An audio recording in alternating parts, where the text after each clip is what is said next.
Chapter 154. The pear blossoms fall gently.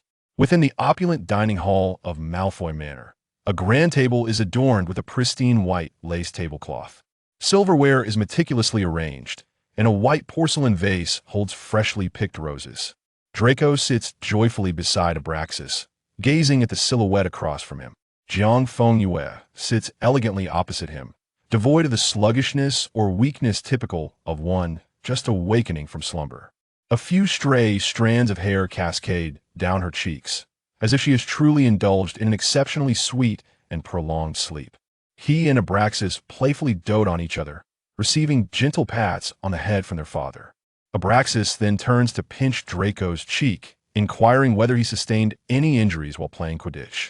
Fei stands joyfully beside them, her eyes glistening with excitement as she carefully places a crystal cup before Jiang Fengyue. "Young master, your favorite lemon almond cream." Nagini slithers gracefully to Jiang Fengyue's side, her jeweled tail affectionately brushing against her ankle. After receiving a tender greeting in return, she glides contentedly toward their exclusive dining area, covered with a thick plush carpet. Voldemort, seated at the head of the table, remains silent during the conversation, elegantly slicing his steak before presenting it to Jiang Fengyue. He gazes at the latter's face, which squints in satisfaction as she savors her meal. Listening to her exchange with Abraxas and Draco, infused with a long-lost vitality and a clear, melodious voice. Draco takes small bites of pudding, his eyes sparkling as he observes his father and grandfather converse. Stealing a furtive glance at the silent yet imposing figure of his father at the head of the table, his gaze ultimately settles on the steak his father has cut for him. A warm sensation envelopes his heart, and a smile curves irresistibly at the corners of his mouth, making even the pudding on his plate taste better than usual. As dinner concludes amidst laughter and conversation, Jiang Fengyue and Abraxas bid each other goodnight. Observing Voldemort as if he has matters to discuss with him, he follows him to the study in the East Wing. Taking advantage of Voldemort's absence, he gently kisses Draco's forehead, advising him to sleep early and forbidding him from staying up late to read Quidditch Weekly. Upon returning to the master bedroom, he steps into the bathroom, where the steamy air envelopes him, tinting his almost translucent skin with a soft pink hue. His platinum hair clings damply to his back, beads of water cascading down. He is clad only in a bathrobe, exposing his fair collarbone as he steps barefoot onto the tiled floor and exits the bathroom. Upon emerging, he encounters a shadowy figure entering the room. The crimson vertical pupils swiftly scan him, and he feels his throat involuntarily constrict at the sight of his loosely tied bathrobe. The Dark Lord strides forth with great purpose, lifting him effortlessly as an invisible magical force surges forth, gradually drying the platinum tresses. Jiang Fengyue lowers his gaze, his eyes hazy like water. He slightly bows his head, his lips gently pressing against the pair of crimson orbs that have reopened after a decade. "I miss you so dearly." The Dark Lord raises an eyebrow, his deep voice laced with a hint of seduction. "Just how much do you miss me?" A provocative and alluring smile graces Jiang Fengyue's lips as he pecks at the corner of his mouth. "Every year, every month, every day, every second." A light chuckle escapes the Dark Lord's throat as he bites down on his lip, engaging in a retaliatory entanglement. "Then we are truly cut from the same cloth." His hand ventures downward, his brow suddenly furrowing as the Dark Lord casts a displeased glance. "Why are you not wearing shoes again? What is there worth wearing?" Jiang Fengyue's gray eyes shimmer with a dreamy allure. He extends his tongue, slowly licking his tightly pressed lips. Jiang Fengyue's hand weaves through his hair, while the other caresses his face, his gray eyes glistening with an enchanting charm. "It has been 10 years.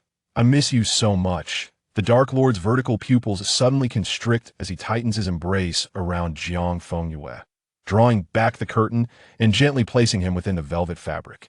Jiang Fengyue gazes intently at him. "Shall we indulge in another 3 days and nights, Your Highness?" The scarlet vertical pupils return his gaze with gravity. 3 days and nights? Not enough. Chapter 155. Today, the aspiration to soar to the heavens shall be fulfilled. Draco had not seen his father for a full 5 days. He was engulfed by fear, terrified that his father had once again succumbed to a deep slumber. On the 5th day, he could no longer contain his curiosity and inquired of Abraxas. Abraxas, holding a newspaper, trembled slightly, burying himself comfortably within the pages of the Daily Prophet. "Little dragon, your father loves to sleep. Let him rest a while longer." Draco merely responded with a muted acknowledgement, gloomily sipping from his crystal cup filled with milk. However, he simply could not contain himself. It had been 5 whole days since he last laid eyes on his father. 5 days. Previously, when his father dozed off. At least he would take Draco outside to bask in the sunlight. But now, his father was confined behind a door, withholding even a sliver of light. The more Draco pondered, the more anxious he became, prompting him to rush to the second-floor corridor. Under the watchful gazes of the Malfoy ancestors, he stood before the intricately carved wooden door. Just as he hesitated to knock, a deep, wrathful roar erupted from within the room. "Get out!" The Lord's furious bellow echoed in Draco's small mind, causing the ancestral portraits in the corridor to withdraw their gazes in shock. Draco trembled in fright, holding his breath, and then scampered away, tears brimming in his eyes. His father was terrifying. Even transformed, he clearly wished to do him harm. It was not until lunchtime, when Draco returned from the Quidditch pitch in the backyard, that he finally spotted his long-absent father in the dining room. His father was already seated in a richly cushioned chair, gazing at him with tenderness. When Draco clearly saw his face, he was momentarily stunned. That exquisitely lunar visage radiated an almost astonishing brilliance, with strange hues of crimson gracing his cheeks, reminiscent of petals drenched in morning dew, so beautiful that it bordered on the unreal. Yet, in stark contrast to his appearance, his entire being seemed to sink into the plush cushions, his waist appearing to lack any strength, akin to a rose battered by fierce storms. Its petals still vibrant, but its stem bent under the weight of its burdens. Draco stared blankly at his father, lost in thought, until the cold gaze from the head of the table shifted toward him. Startled by the implications in his father's eyes, Draco quickly averted his gaze. Jiang Fengyue kicked Voldemort's calf sharply, discomfort coursing through him, rendering him momentarily frozen. He took a deep breath and offered Draco a gentle smile, assuring him that he was simply a heavy sleeper and would not let it happen again. Draco glanced at him and nodded silently. He could swear he had just seen his father smile. Jiang Fengyue finished his lunch in silence, allowing Draco to leave the table first. Once the small figure vanished completely into the shadows of the dining room's entrance, he cast a fierce glare at the Dark Lord. Voldemort raised an eyebrow, elegantly laid down his napkin, and strode to Jiang Fengyue's side, sweeping him up effortlessly in his long arms. His platinum hair cascaded down, as Jiang Fengyue permitted Voldemort to carry him back to the bedroom at the end of the second-floor corridor. Jiang Fengyue had rested in the manor for 3 days. On the 4th day, at dawn, he donned a pristine silver outfit that shimmered like solidified moonlight, pausing at the corridor's entrance to gently kiss the corner of Voldemort's lips. "Wait for my return, my lord." Voldemort responded softly, and as Jiang Fengyue attempted to retreat, he grasped his chin, capturing him in a possessive kiss that entwined them both. It continued until Jiang Fengyue, breathless, pressed against his chest in resistance. He gazed at the silver figure departing Malfoy Manor. Voldemort's eyes lingered on the vast rose garden, his scarlet-slitted pupils seemingly penetrating the void, attuned to a distant coordinate where the dark mark lay. In an instant, the gaze that had dissipated into the ether suddenly sharpened. His billowing black robes stirred without wind, his elongated fingers delving within, withdrawing the purplewood wand. The very fabric of space around him twisted and collapsed, and the next moment, he vanished into the void, leaving behind an unsettling echo of dark magic. In the Ministry of Magic's conference hall, the soaring dome loomed overhead. Jiang Fengyue walked with composure, stepping onto the polished black marble staircase, lifting his gaze to the immense, heavy oak doors that symbolized the pinnacle of power in the magical realm.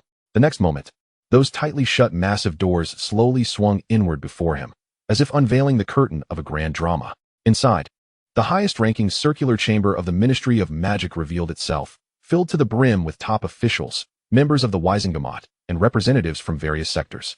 All eyes instantaneously focused on the figure at the threshold. Narcissa occupied the foremost seat, flanked by Knot, Crabbe, Goyle, Apollyon, Snape, and others, forming an unyielding barrier of silence behind Jiang Fengyue. At the unequivocal center of the circular assembly sat Albus Dumbledore, quietly observing him through half-moon spectacles, a glimmer of doubt flickering in his perceptive blue eyes. Amidst countless bewildered and intricate gazes, Jiang Fengyue stepped into the hall. This meeting, orchestrated and summoned by him, was now set in motion. The oak doors closed completely behind him, a meticulously prepared 10-year endeavor, underpinned by public sentiment and charitable enterprises constructed through power and wealth, paved the way for the Dark Lord to emerge unimpeded in a war devoid of smoke. At this moment, with Jiang Fengyue as the strategist, the battle officially commenced.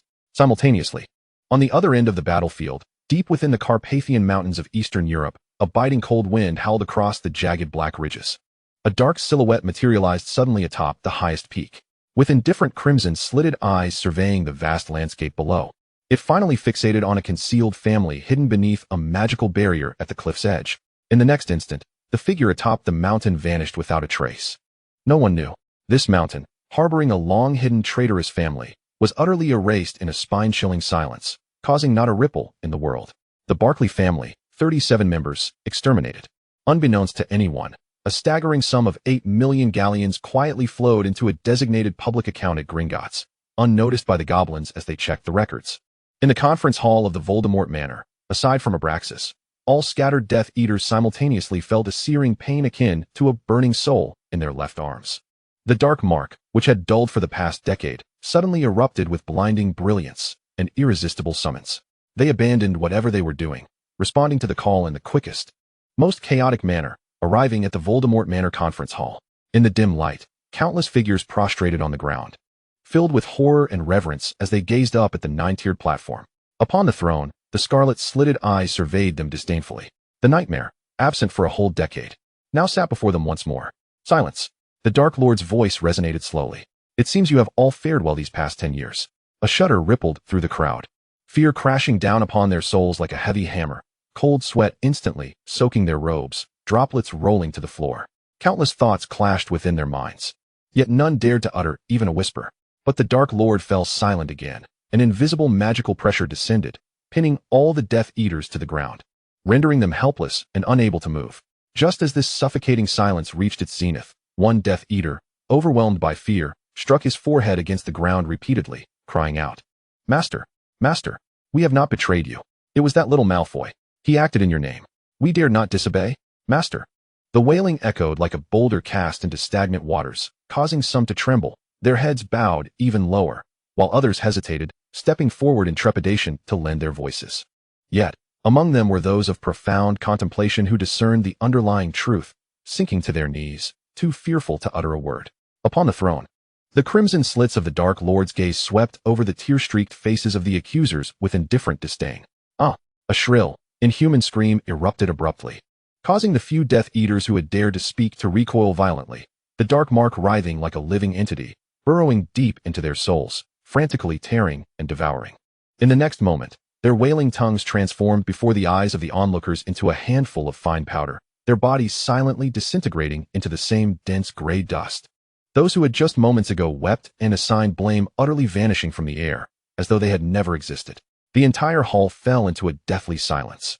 The remaining souls shattered, all comprehending the unmistakable will of the Dark Lord.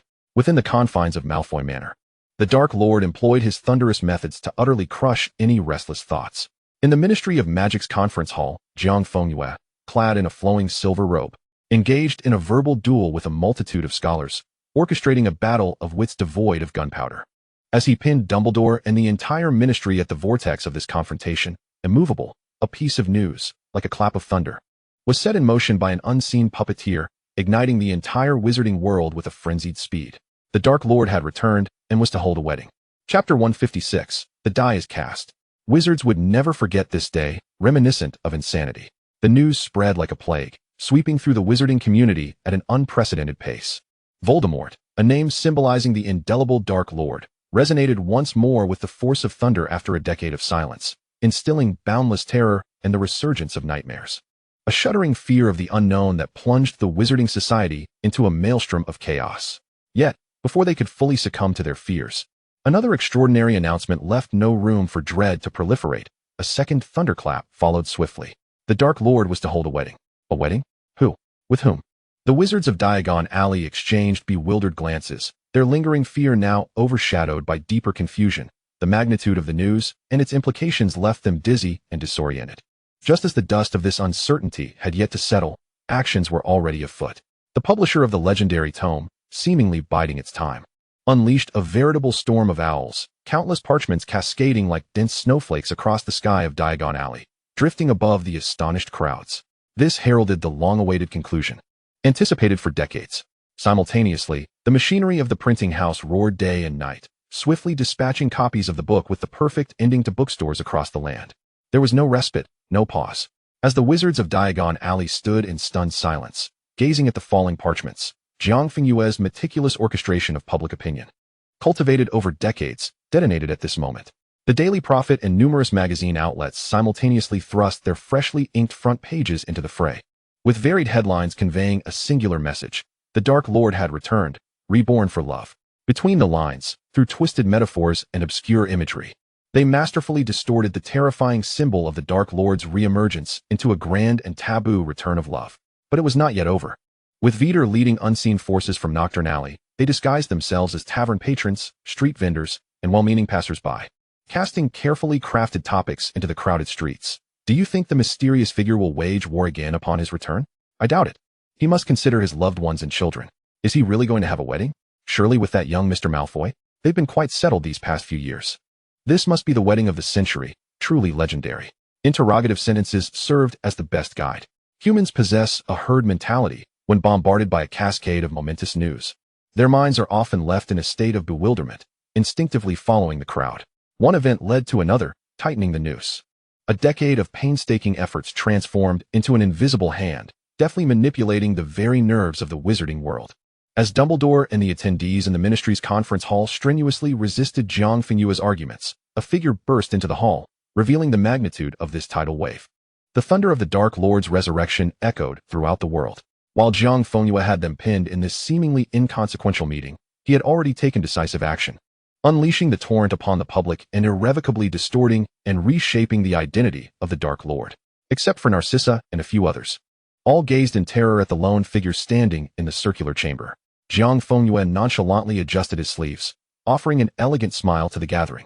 The die was cast. He held the upper hand. A profound silence enveloped the room.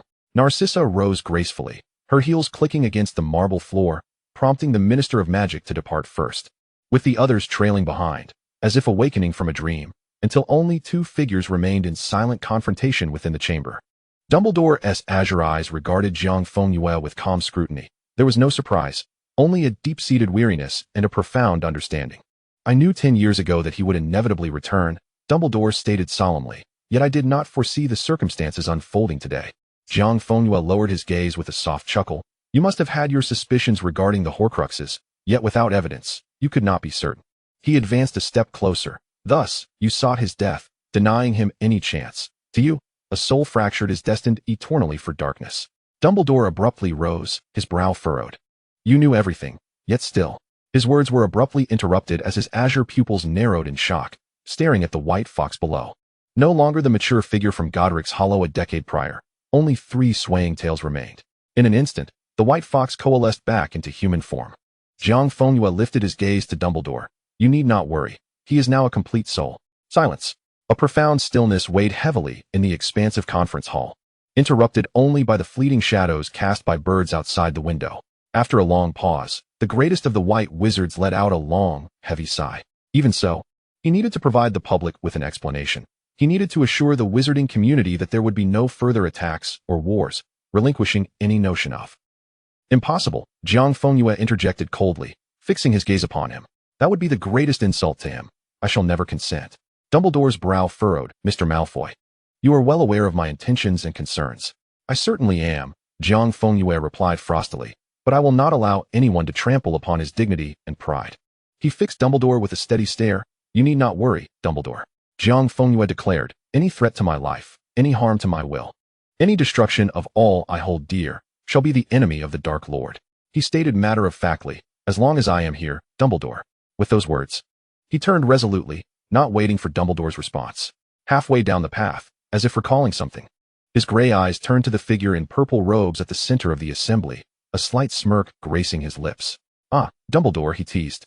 Grindelwald mentioned you have not responded to his letters. He asked me to inquire. He paused deliberately, relishing the momentary stillness of the purple-clad figure, before leisurely continuing. Are you willing to once again stroll through the rose fields with him? As Jiang Fengyue beheld the most magnificent of white wizards, it seemed as though even his strands of hair were suspended in the air.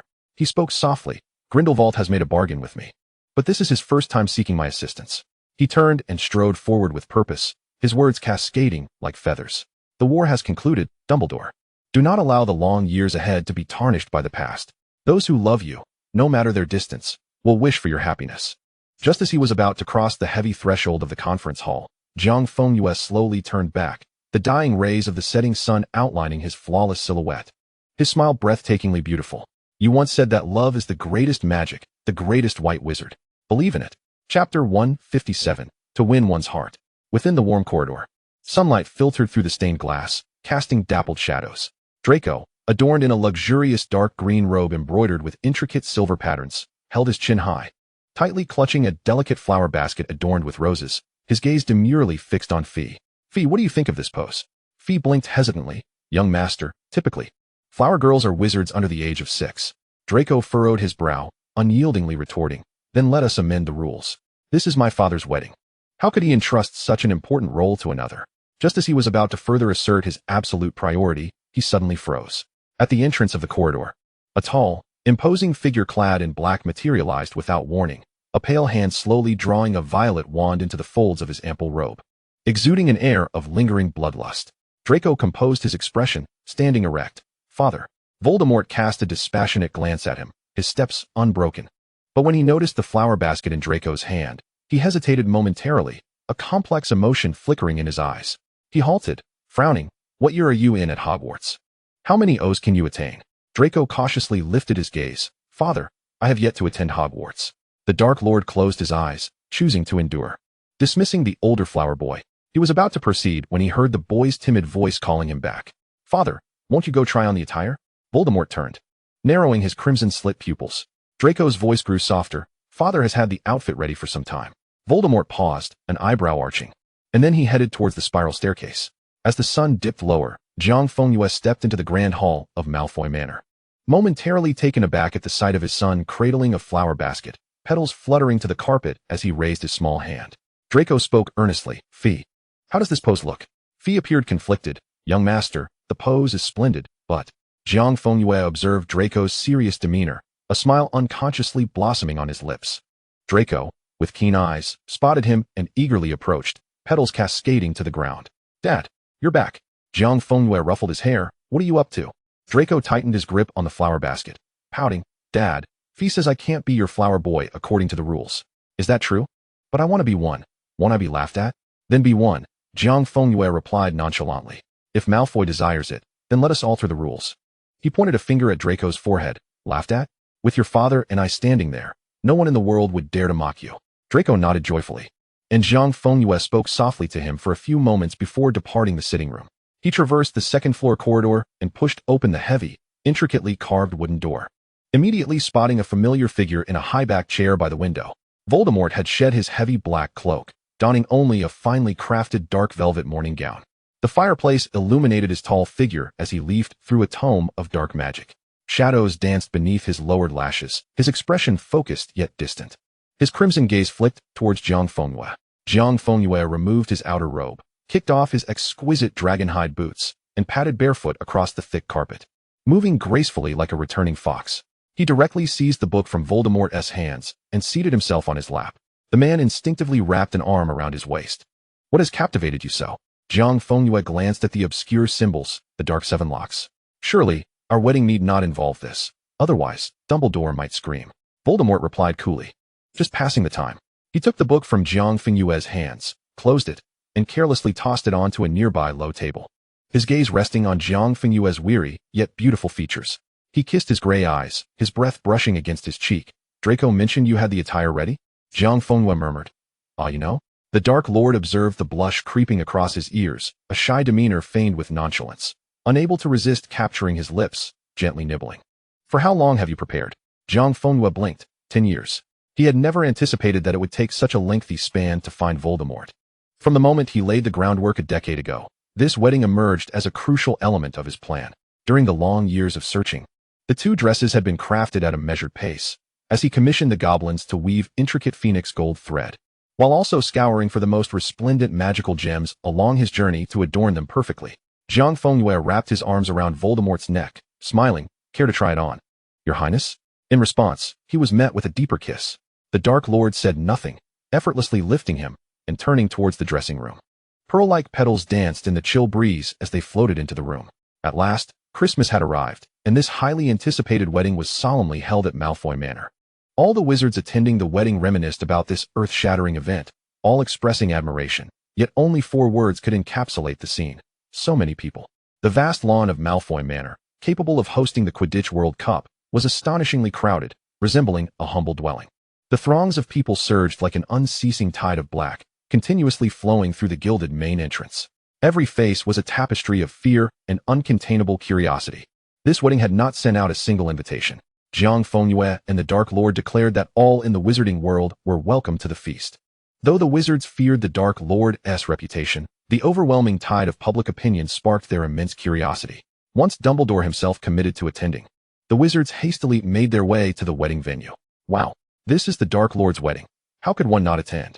Abraxas, surveying the multitude, closed his eyes and, for the first time, cast an extension charm on his home.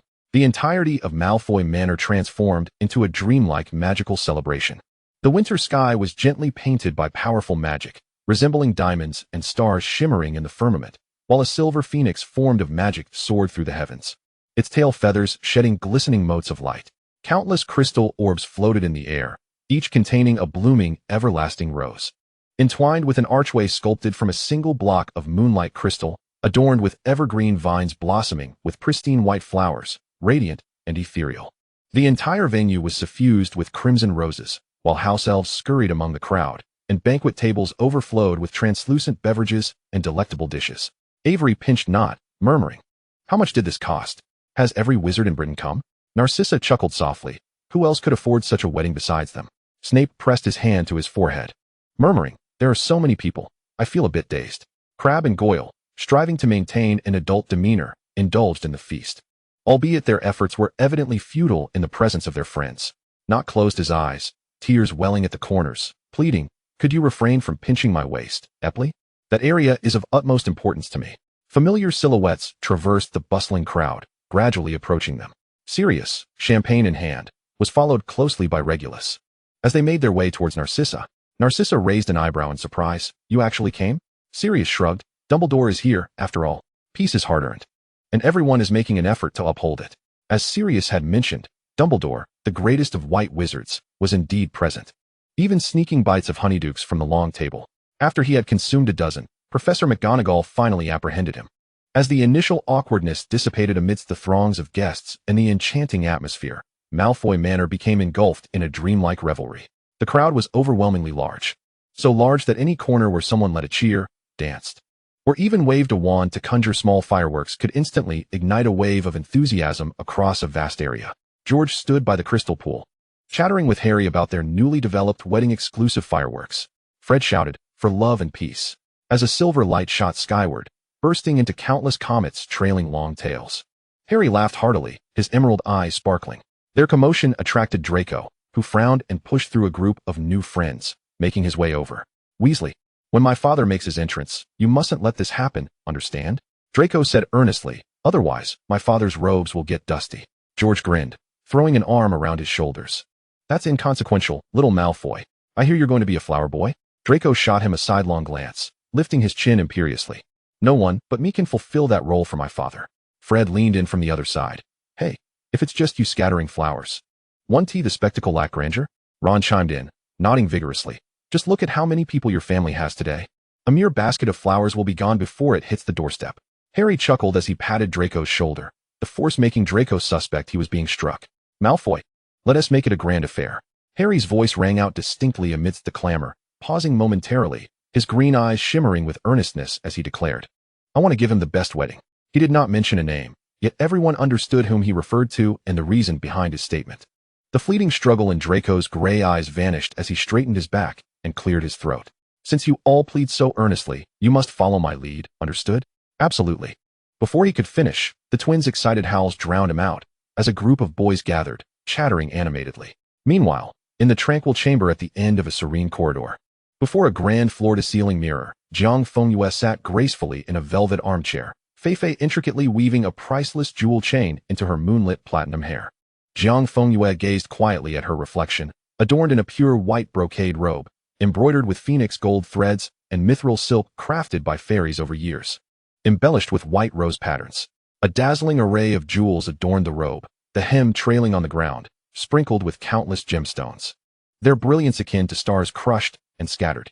Behind her, steady footsteps approached, and a tall figure drew near, stopping beside Jiang Fengyue, their reflections merging in the mirror. Voldemort had donned his grand attire, prepared for 10 years, his fingertips gently brushing through Jiang Fengyue's hair. Feifei draped a flowing white veil over Jiang Fengyue's shoulders, her large eyes brimming with tears of excitement as she silently stepped aside. Jiang Fengyue met the depths of his crimson gaze. The Dark Lord extended his hand toward her, saying, "Come, little moonlight." Jiang Fengyue placed her hand in his palm, which he grasped firmly, turning to walk side by side, stepping outward. The two figures, under the watchful eyes of the Malfoy ancestors, advanced hand in hand, step by step. Chapter 158, A Reunion Year After Year. The melodious strains of the harp resonated through Malfoy Manor, as white roses atop the crystal archway bloomed almost instantaneously. All conversations ceased abruptly, and the guests swiftly and quietly retreated to the meticulously arranged observation areas flanking the archway. The crowd's gaze focused on the two slowly approaching figures, joy ebbing away like the tide, leaving a palpable aura of trepidation. The Dark Lord held Jiang Fengyue's hand tightly, their fingers entwined, inseparable. The hem of his robe swayed gracefully, tracing arcs reminiscent of the galaxy, and as they passed, the rose bushes on either side burst forth in bloom. Layers of white roses igniting under the sunlight, forming a flower-laden archway that stretched ever forward. The two figures stood tall and proud, moving with poise under the watchful eyes of the crowd. For many, it was their first glimpse of the Dark Lord's true visage, and they could not deny his striking appearance. Had he only spared a few more lives, he could have easily been mistaken for a Death Eater. An absolute silence enveloped Malfoy Manor, the air thick with reverence and fear. Suddenly, several figures streaked across the azure sky, appearing mid-air in an instant. In the next moment, a cascade of scarlet rose petals rained down from the bright blue heavens, showering everything below. The boys soared on their brooms like meteors, diving and swirling, casting down a continuous stream of crimson petals from their baskets, creating a grand and romantic rain of red blossoms. Wow! Oh! The boys' melodious laughter shattered the silence. And in an instant, Sirius stepped forward, raising his voice in exuberant cheers, instantly joined by James and Remus. The stillness was shattered, and the entire Malfoy Manor seemed to boil with excitement. Those familiar to Jiang Fengyue were moved to tears, while the obedient Death Eaters understood the cue, erupting into fervent cheers. All present, irrespective of their thoughts, were swept up in this sudden jubilation, unleashing a deafening roar of applause and cheers that echoed like a tsunami. The Dark Lord momentarily froze, his grip on Jiang Fengyue's hand tightening, his scarlet slit pupils narrowing dangerously. Jiang Fengyue caressed his palm, her gray eyes twinkling mischievously as she leaned in, her soft words cutting through the clamor, clear and distinct to Voldemort's ears. "We've come this far, my lord. Hold it together." Voldemort's throat bobbed as his surging fury gradually subsided. Seeing him like this, Jiang Fengyue could not help but entwine her fingers with his, leaving a delicate tickle in his palm like a feather. The Dark Lord cast her a helpless glance before he reciprocated, tightening his grip. Amidst the falling scarlet petals and the thunderous cheers, they walked with calm assurance, hand in hand, towards the center of the hall. Abraxas had long been waiting there, his gray eyes scanning the crowd until they locked onto Jiang Fengyue, a gentle smile gracing his lips. As they stepped onto the dais, the cacophony quickly subsided into a hushed silence filled with anticipation, save for the gentle breeze and the soft rustle of falling petals. Disregarding all cliché inquiries, Abraxas stood at their center, nodding slightly, his voice clear and solemn. "Let us commence the vows." Jiang Fengyue gazed at Voldemort, her eyes crescent-shaped with a smile. "I vow, in life and in death, never to part." A profound silence enveloped the room. Voldemort stared intently at her, his crimson slit pupils unwavering as the collective breath of the crowd held. He stepped forward. Under the watchful gaze of all, he spoke with a fervent conviction. "I vow, through life and death, never to part, until the end of time." The hills are awash with blooming roses, a cascade of vibrant crimson silk enveloping the earth, while pear blossoms crown the branches. A fierce wind rises, swirling the delicate white pear petals and scarlet blossoms into a flurry. Your heart is not stone. It cannot be turned. Draco harbors a secret. He detests his father. This father, who has lain dormant for a decade, is as terrifying as the legends suggest, and forbids him from approaching. Even a simple goodnight kiss from his father must be stolen away in secrecy. His father is often confined to a room by his own father, not permitted to step outside. Draco finds this utterly unreasonable. Yet, Draco observes that his father no longer smokes, that he no longer reveals that fragile, distant expression akin to moonlight in solitude. His father no longer fears the thunderous roars of storms, nor furrows his brow at the meteors streaking across the sky.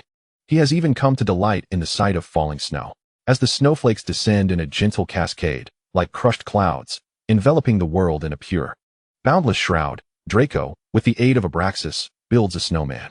Feifei hands him 2 gray gemstones, which Draco carefully embeds into the snowman's face. In an instant, Nagini, with her serpentine grace, slithers past him, her tail scattering snow all over him. Draco yells, shaking off the snow that has settled upon his chest, angrily forming a snowball to throw at Nagini. The trio, a boy and 2 serpents, chase and frolic in the endless white expanse, while Abraxas gazes upon this scene with a smile. Draco, breathless and unable to keep pace with Nagini, comes to a halt, raising his gaze only to be struck by a scene that leaves him motionless. Beneath the pear tree, with its branches gracefully arching, his father holds his dad securely. His father leans in, plucking a pear blossom from the branch, merging seamlessly into the expanse of white. He smiles, his eyes crescent-shaped as if filled with starlight, tucking the blossom behind his father's ear. His father laughs heartily, and his dad's arms tighten around him, enveloping him in the warmth of his broad chest and flowing black robe, shielding him from the biting cold. The fearsome Dark Lord allows that delicate pear blossom to nestle in his raven locks, as snowflakes gently settle upon his shoulders, merging him with the wintry scene. Draco thinks to himself how wonderful it is that his father has returned. His dad will remain forever joyful. Jiang Fengyue smiles as he brushes the blossoms from Voldemort's shoulder, watching the snowflakes tumble from his dark hair, his fingertips caressing his cheek. "You are truly handsome, my lord," Jiang Fengyue remarks with a smile. "You leave me utterly entranced." Voldemort gazes at him with a resigned expression, permitting him to place yet another petal among his hair. He leans in to kiss him softly. "It is you who renders me spellbound." Jiang Fengyue chuckles softly, wrapping his arms around Voldemort's neck. "Have I told you lately that I love you?" The Dark Lord raises an eyebrow. "Can you not tell me this every day?" Jiang Fengyue gazes into his eyes, kissing those crimson orbs. "I love you." Voldemort tilts his head back, his scarlet slit pupils fixating on him. "I love you." On the 5th year of heavy snowfall, through the fissures of time, it falls anew, perpetuating the cycle of life and death, unwavering in its eternal promise. Viewing Experience 1, The Beginning. Harry Potter has died. With this mocking declaration, the ruins of Hogwarts erupt in cries and incredulous roars. Amidst the chaos, the weeping half-giant drops the figure he was cradling, his wand pointed directly at Voldemort. Witnessing this abruptly revived figure, the Death Eaters plunge into disarray and panic. Harry Potter cannot be dead. Meanwhile, the inhabitants of Hogwarts are engulfed in a wave of astonished elation. Voldemort glares at Harry, his pupils narrowing into slits as he bellows, "Avada Kedavra." Harry raises his wand, Expelliarmus. At the moment their powers collide, no magical force is unleashed. Thunder roars. The world seems to spin in chaos, leaving everyone feeling nauseously compressed until, in the next instant, the surroundings shift dramatically, and they find themselves in a vast, inky darkness.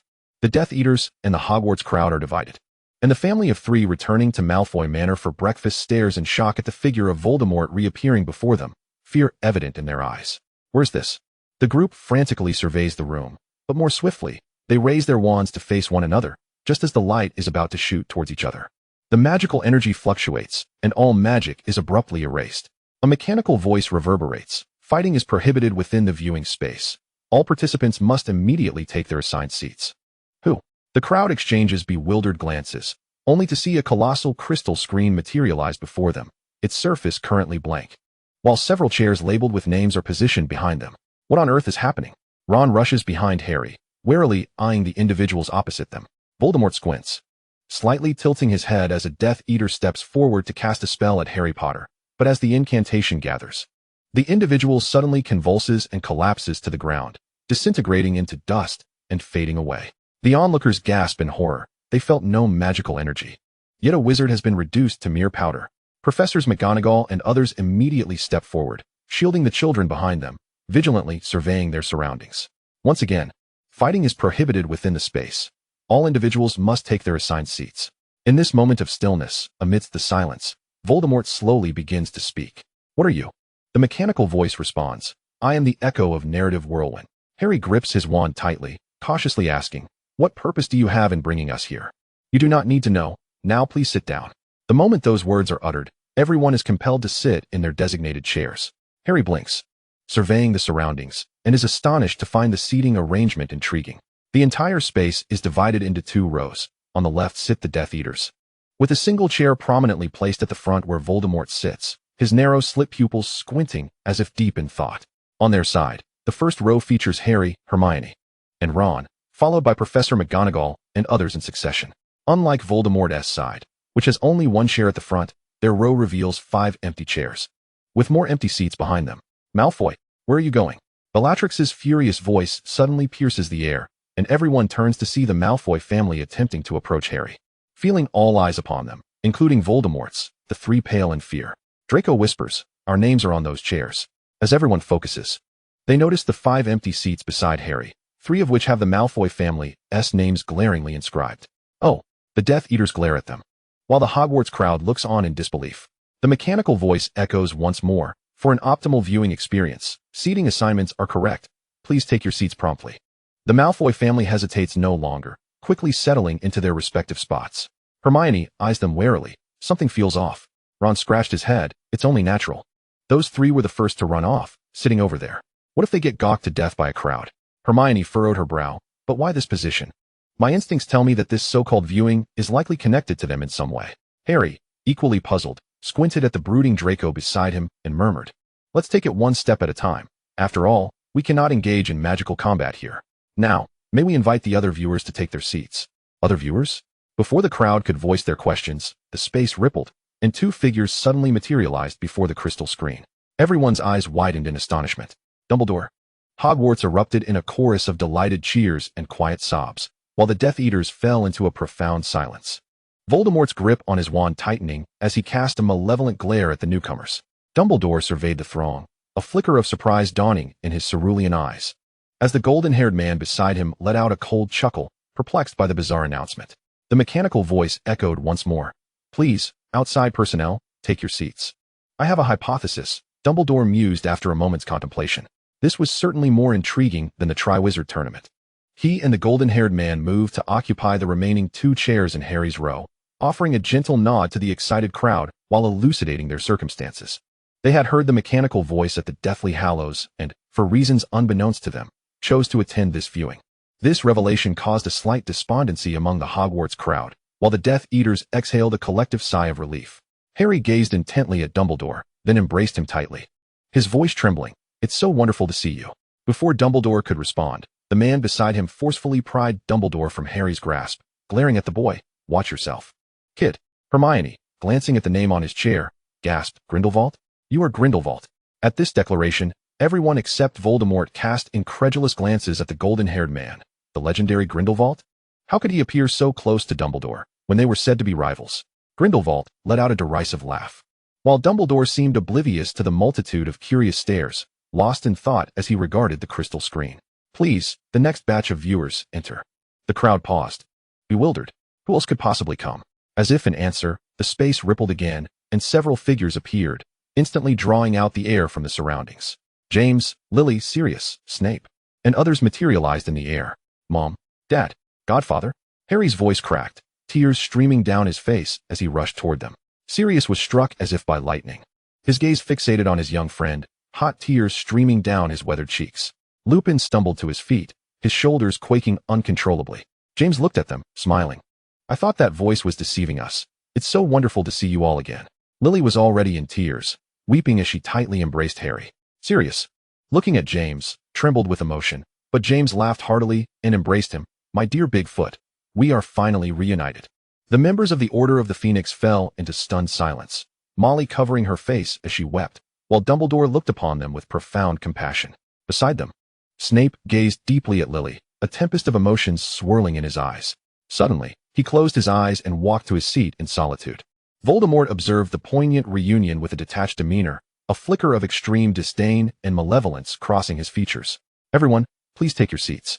The mechanical voice resonated once more, prompting the crowd to dry their tears. James and the others settled behind Harry, who couldn't help but glance back repeatedly, his emerald eyes fixed intently on them. "Wait, why are there 2 more chairs appearing?" Hermione exclaimed in astonishment. The crowd turned to see, amazed, that indeed 2 more chairs had materialized, perfectly positioned between the opposing factions. Who could this be? The crowd was at a loss, while Grindelwald raised an eyebrow. "Albus. This should be." Dumbledore, contemplating the 2 chairs, smiled. "I believe it should be our 2 old friends." Yet this time, the mechanical voice fell silent, and no figures appeared to take their seats, while the crystal screen suddenly erupted with brilliant light. As the luminescence faded, the screen gradually illuminated, revealing the soft sound of footsteps as the view descended, unveiling a youthful visage, a boy cradling a green gemstone necklace, slowly making his way deeper into the courtyard. With platinum blonde hair and gray eyes, Voldemort narrowed his gaze, a flicker of confusion and murderous intent flashing in his eyes. Malfoy? Ron exclaimed. That doesn't seem right. He doesn't look like Malfoy, Hermione observed, her focus unwavering on the boy.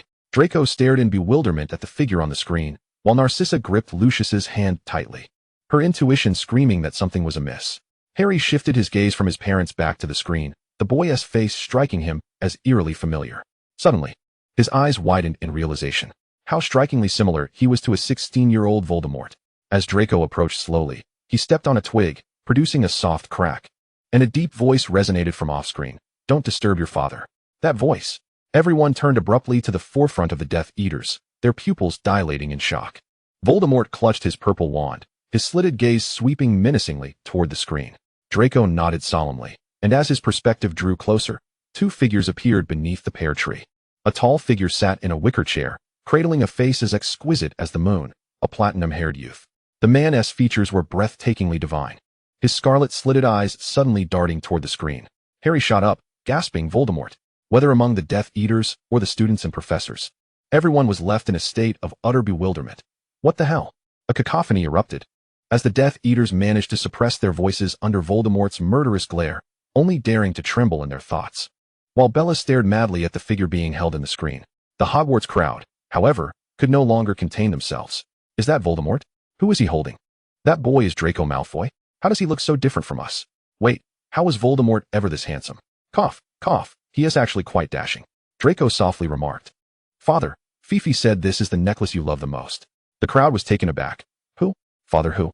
Daddy who? Harry shouted at Draco. What the hell? Your dad is Voldemort. No, Draco retorted in a panic, gripping Narcissa's hand tightly. My mother is here. Lucius, beside him, nearly fainted, only to be roused back to consciousness by Narcissa pinching his waist. Wait, Harry, Ron shouted. The person in Voldemort's arms, doesn't he look much like Malfoy's dad? The crowd turned their gaze to the screen, where the platinum-haired youth lay with eyes tightly shut, his features resembling a finely carved jade, strikingly captivating. Lucius felt as if he had been revived. Narcissa, that is definitely not me. Narcissa gently squeezed his palm, understanding as his partner that, beyond mere appearance, their temperaments were worlds apart. Yet, she looked towards the boy, also named Draco, with a slight furrow of her brow. Amidst the cacophony of tumult, Voldemort abruptly rose, casting a disdainful glare at the screen. What is the purpose of conjuring such repulsive fantasies? Is it to aid Dumbledore and that boy in mocking me? He hissed. Shut it off immediately. The uproar ceased abruptly, and all present could feel the intensity of his frenzied wrath, as his crimson-slitted eyes swept over the crowd. They averted their gazes, too fearful to meet his stare. A mechanical voice suddenly intoned. All that transpires is real, not illusory. Real? A profound absurdity gripped everyone, their eyes wide with disbelief as they stared at the screen. Dumbledore rose, addressing Voldemort. Please, sit down. I believe this is indeed real, albeit from an alternate timeline. Voldemort retorted violently. What do you know, Dumbledore? Dumbledore smiled gently. Just watch. The Dark Lord adjusted the position of the person in his arms, retrieving a beaded chain, clumsily weaving it into the platinum locks. Draco's attempt to tuck his hair away was met with a cold stare, causing him to pout and let it fall. Ron stammered. Malfoy, it seems your father doesn't quite favor you. Draco hissed through clenched teeth. I told you. He is not my father. Whispers erupted among the Hogwarts crowd, while the Death Eaters remained eerily silent. Could the Dark Lord possess such a side? Were it not for Dumbledore's assertion of its authenticity, I would genuinely believe I was lost in a dream. Yet, he was undeniably handsome, and that individual in his embrace, how strikingly attractive he was. From the unnoticed shadows, a chilling voice interjected with a teasing lilt. So, my lord learned to style my hair back then. My lord, might you consider being a tad gentler with Draco? Such treatment is detrimental to a child's psychological well-being. A deeper voice remained silent, feigning ignorance. As the viewing began, the Dark Lord gazed at a slightly wilted rose in a porcelain vase, gently placing the individual he held down and tucking the blanket around them, before vanishing instantaneously into a field of roses, reaching for a vivid bloom. Watching this scene, Voldemort's earlier fury had been suppressed. His expression remained impassive, yet his gaze was chilling. A petal from a pear blossom drifted down, and beneath the elegant canopy, a figure who had slept for ages slowly opened their gray eyes. Narcissa abruptly clutched Lucius's arm, instantly convinced that this individual was not the same as Lucius. Harry stared blankly into those eyes. I don't know why, but I feel a strange warmth from him. Ron anxiously pressed a hand to his forehead. Did Snape poison you, mate? The dark-haired man behind them glared at the trio, while Sirius, sitting beside him, shot back. Don't glare at Harry. The platinum-haired youth observed the Dark Lord's movements, raising a hand to brush the petals from his face. The Dark Lord, amidst the sea of flowers, suddenly turned, and in the next moment, beneath the vast pear tree, two figures locked gazes, petals swirling around them. Ginny gasped softly, murmuring, "This feels somewhat romantic." Autumn nodded in silent agreement. Indeed. On the other side, Bella emitted a shrill scream, her madness palpable. The platinum-haired youth gazed at the Dark Lord, laughing as he raised both arms. Care for a hug? The Dark Lord abruptly embraced him, greedily burying his face in the embrace. Harry exclaimed, "Blimey." Ron echoed, "Bloody hell." Hermione gasped, "Merlin." Dumbledore remarked, "Wow." Grindelwald fell into contemplation. "I could hug you too, Al." The crowd erupted into a chaotic cacophony, their astonished expressions mirroring their shock. Even the Death Eaters could not suppress their gasps. While Voldemort's gaze remained fixed on the scene before him, a twisted smile of rage emerging as murderous intent surged forth like a torrent, causing those nearby to tremble in terror. The most distraught of all was Lucius, who cried out in despair, "Sissy, this is truly not me." A cold voice suddenly silenced the uproar. "Of course, it is not you." Everyone paused, heads turning in unison, their expressions frozen in shock as Dumbledore glanced knowingly at the newcomer, while Grindelwald raised an eyebrow in curiosity. Voldemort's gaze bore into the figure at the farthest end of the space, astonishment flickering in his eyes. From the shadows, two figures approached. The one on the left was exceptionally tall, clad in a black robe tightly cinched at the waist, with a breathtakingly handsome visage. Their chilling crimson-slitted eyes surveying the surroundings with indifference, an overwhelming presence compelling all to avert their eyes. The figure on the right had long platinum hair cascading to their chest, their exquisite, moon-like face devoid of emotion, exuding an air of noble elegance. Yet, their gray eyes held a piercing dignity that drew one in, ensnaring the gaze of all present. The crowd stared in disbelief. These two were indeed the figures from the screen. The Death Eaters were utterly astonished. Such a visage of the Dark Lord had not been seen in years. Bella gazed at the newcomer with rapt fascination, her excitement palpable. The supreme, flawless master had too. She then shot a venomous glare at Jiang Fengyue, fuming at the audacity of anyone daring to stand beside her master. Jiang Fengyue stepped forward, taking a moment to appreciate the scene displayed on the screen. Mischievously glancing at Lucius. "It is certainly not you in there." He cast a sidelong glance at Voldemort, who was staring at him with intense focus, adding, "And the other is not you either." The crowd remained stunned, staring at him in bewilderment. The Dark Lord turned his head, narrowing his eyes as he scrutinized his other self. "Look away. Who permitted you to stare at him?" Voldemort's malevolent gaze shifted to Jiang Fengyue, disdain dripping from his voice. "Another me. So pretentious, it is utterly revolting." Suddenly, a tempest of magical energy erupted between the two, their formidable powers clashing violently in the space, annihilating everything in their wake, resonating with a thunderous roar. Merlin's beard, the crowd collectively swallowed hard, witnessing a scene akin to a confrontation between deities. James scratched his head. "Aren't they the same person? What's going on?" Sirius scoffed. "This is quite splendid. Let them kill each other off." Lily remarked, "They don't seem quite the same." James responded, "That is for certain. Just look at their faces. They don't resemble one another at all." Jiang Fengyue raised an eyebrow, speaking aloud. "Aren't you going to intervene? The consequences could be dire." A mechanical voice interrupted. "Detected extreme individual conflict energy confrontation. Warning. Spatial stability is critical. Emergency stabilization protocol initiated, suppressing individual, Voldemort. 2. Peak magical output.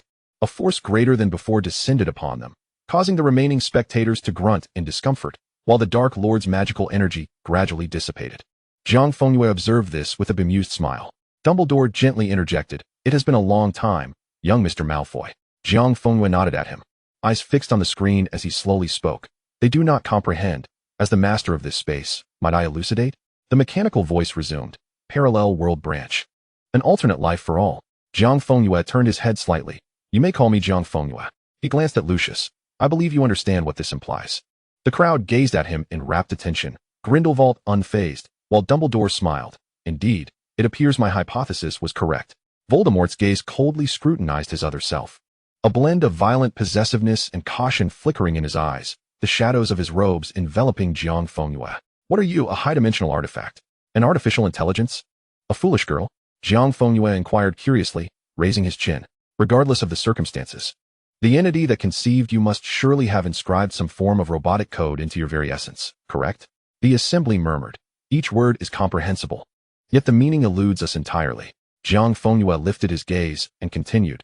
You must have summoned us here with a purpose. This cannot simply be an inexplicable enigma. All present turned their eyes, curiously fixated on the crystalline screen. A chilling silence enveloped the space, pierced only by the cold, mechanical voice. Core directive. Collect high-intensity emotional conflict and fate resonance energy. Jiang Fengyue's expression darkened. Are you suggesting that I exhibit my past, along with him? He gestured toward the Dark Lord beside him. To this assembly, in exchange for the energy you require? He inquired icily. Did your creator and its code not inform you that this is inhumane? Shouldn't there be an equitable exchange? Individual, Jiang Fengyue, request successful. Energy transaction proposal generated. Return. Restore individual, Jiang Fengyue, from original trauma. Reforge the lost tale, 9 tails. Regain supreme level anomaly. The crowd listened, bewildered by these utterances, while Voldemort's gaze deepened ominously. And a glimmer of insight flickered in Dumbledore's eyes. Jiang Fengyue's pupils constricted. To reforge the 9 tails? As the very embodiment of the enigmagus 9-tailed fox, he had been aware of all his extraordinary abilities since maturity, certainly more than merely the contract fusion. However, the most significant powers had vanished alongside the loss of the 9 tails. Restoration? A chilling voice erupted beside him, infused with madness and obstinacy. The crimson-slit pupils surged with a chilling brilliance. Indeed, any emotional fate energy could be extracted from all present without consequence. The assembly widened their eyes. This Dark Lord seems to harbor no benevolence. If that were insufficient, the Dark Lord fixated on Jiang Fengyue, caressing his cheek. I am willing to trade everything until he is restored to his former self. Jiang Fengyue blinked. That is not acceptable. Simply take from them. The crowd's pupils trembled in disbelief. 2 wicked individuals. Voldemort's eyes narrowed, dark and inscrutable, as he regarded the figure cradled in the Dark Lord's embrace. We are a legitimate program, collecting energy without unlawful actions. Notice, individual, Dark Lord, emotional collection. Total energy progressed 10. The assembly gasped in astonishment. Harry exclaimed, goodness, just a single statement from him instantly accounts for 10%. Hermione remarked. The intensity of this emotion is extraordinary. Stifled gasps and whispers surged like a tide, as even the system had not anticipated that one individual could unleash such a revolutionary emotional tempest for another soul. Transaction complete. Time reset. Commence viewing from the beginning. Please take your seats. Jiang Fengyue, amidst the astonished gazes of the crowd, entwined his pinky with the Dark Lord's and nonchalantly seated himself in the central chairs. He slowly turned his head, playfully asking, Your Highness, do you not inquire about my thoughts? The Dark Lord, devoid of surprise, naturally enveloped the hand linked with his pinky within his palm, signifying a silent confinement. He turned his face, his crimson-slit pupils locking onto the gray ones. It is you. That is sufficient. The moment the words left his lips, the enormous screen hummed to life, and new images began to flow. Jiang Fengyue suddenly recalled something and furrowed his brow. Wait, will inappropriate scenes also be shown? Viewing entity, 4 shouted angrily. The system remained unresponsive. Professor McGonagall pressed her lips together tightly. We have many students present. Harry queried, what inappropriate scenes?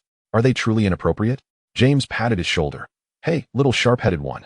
Fret not. You are grown up now and will understand in due time. Ron chimed in. Is that the issue, Uncle James? Voldemort glared coldly at the 2 in the center, his hand gripping the armrest, veins standing out as utter loathing flickered in his eyes.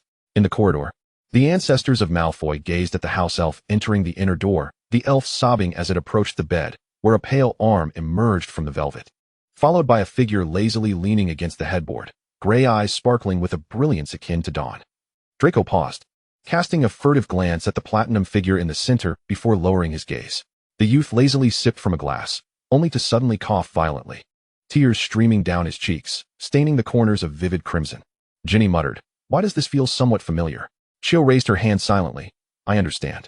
A multitude of small hands shot up. We understand. The Dark Lord turned his head, amusement evident. Little fox, are you not afraid of drunkenness?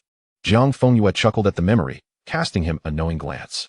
The screen displayed the youth's fair thigh suddenly emerging from the 4-poster bed, the hem of his shirt fluttering, revealing glimpses of the pale skin within. The crowd gasped in shock, their eyes widening. Harry exclaimed, Malfoy, your father. Before he could finish, a black veil suddenly materialized in midair, resembling a heavy curtain that descended from nowhere, obscuring the screen completely. The Dark Lord bellowed in fury, "Lower your heads." The assembly instinctively bowed their heads, startled by the terrifying aura, until one dared to glance cautiously at the screen. The massive crystal display was now shrouded, utterly impenetrable. Jiang Fengyue languidly rested his chin on his hand, his eyes gleaming as he admired the formidable beauty of the man at that moment. Warning: do not obstruct the screen viewing by any means. Screen maintenance protocol initiated. The black veil abruptly vanished without a trace. The screen returned to normal, revealing the youth leaning against the window frame concealing most of his figure. Hermione covered her head. The first scene is indeed inappropriate, Merlin. Draco gritted his teeth. Potter, mind your words. Or do you wish to face two Dark Lords? Ron never expected to find himself agreeing with Malfoy. Mate, hold your tongue. Harry muttered quietly. I wasn't implying anything else. I merely meant he doesn't resemble your father. Nonsense. Draco retorted angrily in a whisper. Did you not see how the previous Draco does not resemble me? Jiang Fengyue leisurely inquired. System, are you certain all will be displayed? In accordance with regulations. All adult content will undergo visual blurring. A chorus of awkward coughs echoed through the hall. Voldemort cast a loathing glare at the two in the center, his gaze laced with venom. Jiang Fengyue narrowed his eyes, which indicated that all remaining content was permissible for viewing. The Dark Lord coldly remarked. They will not raise their heads unless they are willing to pay the price. Huh. The assembly timidly shot furtive glances at the Dark Lord. Legal viewing. Why does it still feel like a blatant threat? Sirius queried with suspicion. Wait, aside from that matter, what else do they have to hide? Lily covered her mouth. My intuition tells me something is amiss. Dumbledore chuckled. Fear not, children. I believe the esteemed system will take considerations into account. Warning, do not interrupt others' viewing with threats or violence. Otherwise, the rewards will be diminished. The Dark Lord's figure stiffened, his red eyes ablaze with fury. Your Highness, Jiang Fengyue said calmly, there is nothing we ought to conceal from one another. He neither felt shame nor feared the gaze of others. The entanglements of the past need not trouble either of them. Jiang Fengyue smiled. That is indeed our path to this moment. The Dark Lord gazed intently at him, while Jiang Fengyue's fingertips gently caressed his palm, akin to soothing a ferocious beast. The scene continued to unfold, abruptly shifting. Abraxas conversed with Jiang Fengyue, and upon hearing his account, was engulfed by an overwhelming fury. I assure you, all who dare to harm you shall pay the price they rightfully deserve. Harry appeared somewhat bewildered. Hunting? What is that? The majority of Hogwarts students exchanged puzzled glances, while a sinister laughter emanated from the Death Eater's side. Bellatrix cackled, licking her lips with a bloodthirsty glint directed at Hogwarts. It seemed the term hunting was utterly foreign to you. Voldemort's eyes glinted with a cruel nostalgia. I must host a banquet once more, to let these dear children experience what true games entail. Lucius's complexion paled slightly, as the content on the screen stirred memories long buried, and he shook his head at the concerned Narcissa. I recall that during those times, I dared only to tread the outskirts, never venturing into the core area to observe the spectacle. His voice trembled with a mix of relief and trepidation, indicating he had narrowly escaped a calamity. Behind him, whispers of hushed discussions arose. Draco's grandfather is quite dashing, isn't he? In the leaky cauldron, a boy with dark hair and a pockmarked face provocatively regarded Jiang Fengyue, mockingly laughing in a sinister manner. Narcissa furrowed her brow. Lucius? Did Yaxley treat you with such disrespect as well? Lucius replied. No. After the hunt concluded, I recuperated at home for quite some time, not stepping out of the manor until Hogwarts resumed. Jiang Fengyue elegantly waved his wand, approaching Yaxley step by step, while the boy's previously mocking demeanor crumbled like mud beneath him. Jiang Fengyue looked at him. Yaxley, I can. In the next moment, the dark-haired boy, caught in a rapture, suddenly screamed in agony, his expression twisted in torment. Hermione exclaimed. That is dark magic, isn't it? Harry queried. That must be dark magic, right? Ron added. Malfoy's dad is terrifying. Draco retorted. I already said that isn't my dad. Dumbledore waved his hand at the Hogwarts students behind him. Children, this is not to be learned. We prohibit the misuse of dark magic, as it affects our souls. The students nodded seriously in response. Yes. Headmaster. Dumbledore nodded in satisfaction and turned, only to find a chorus of small voices murmuring behind him. Why does dark magic seem so useful? Can we not learn it? Do I really have to gnaw on a big melon? Voldemort observed this scene with a flicker of interest, his gaze shifting to the platinum figure seated in the center, only to be met with another pair of fierce scarlet-slit pupils.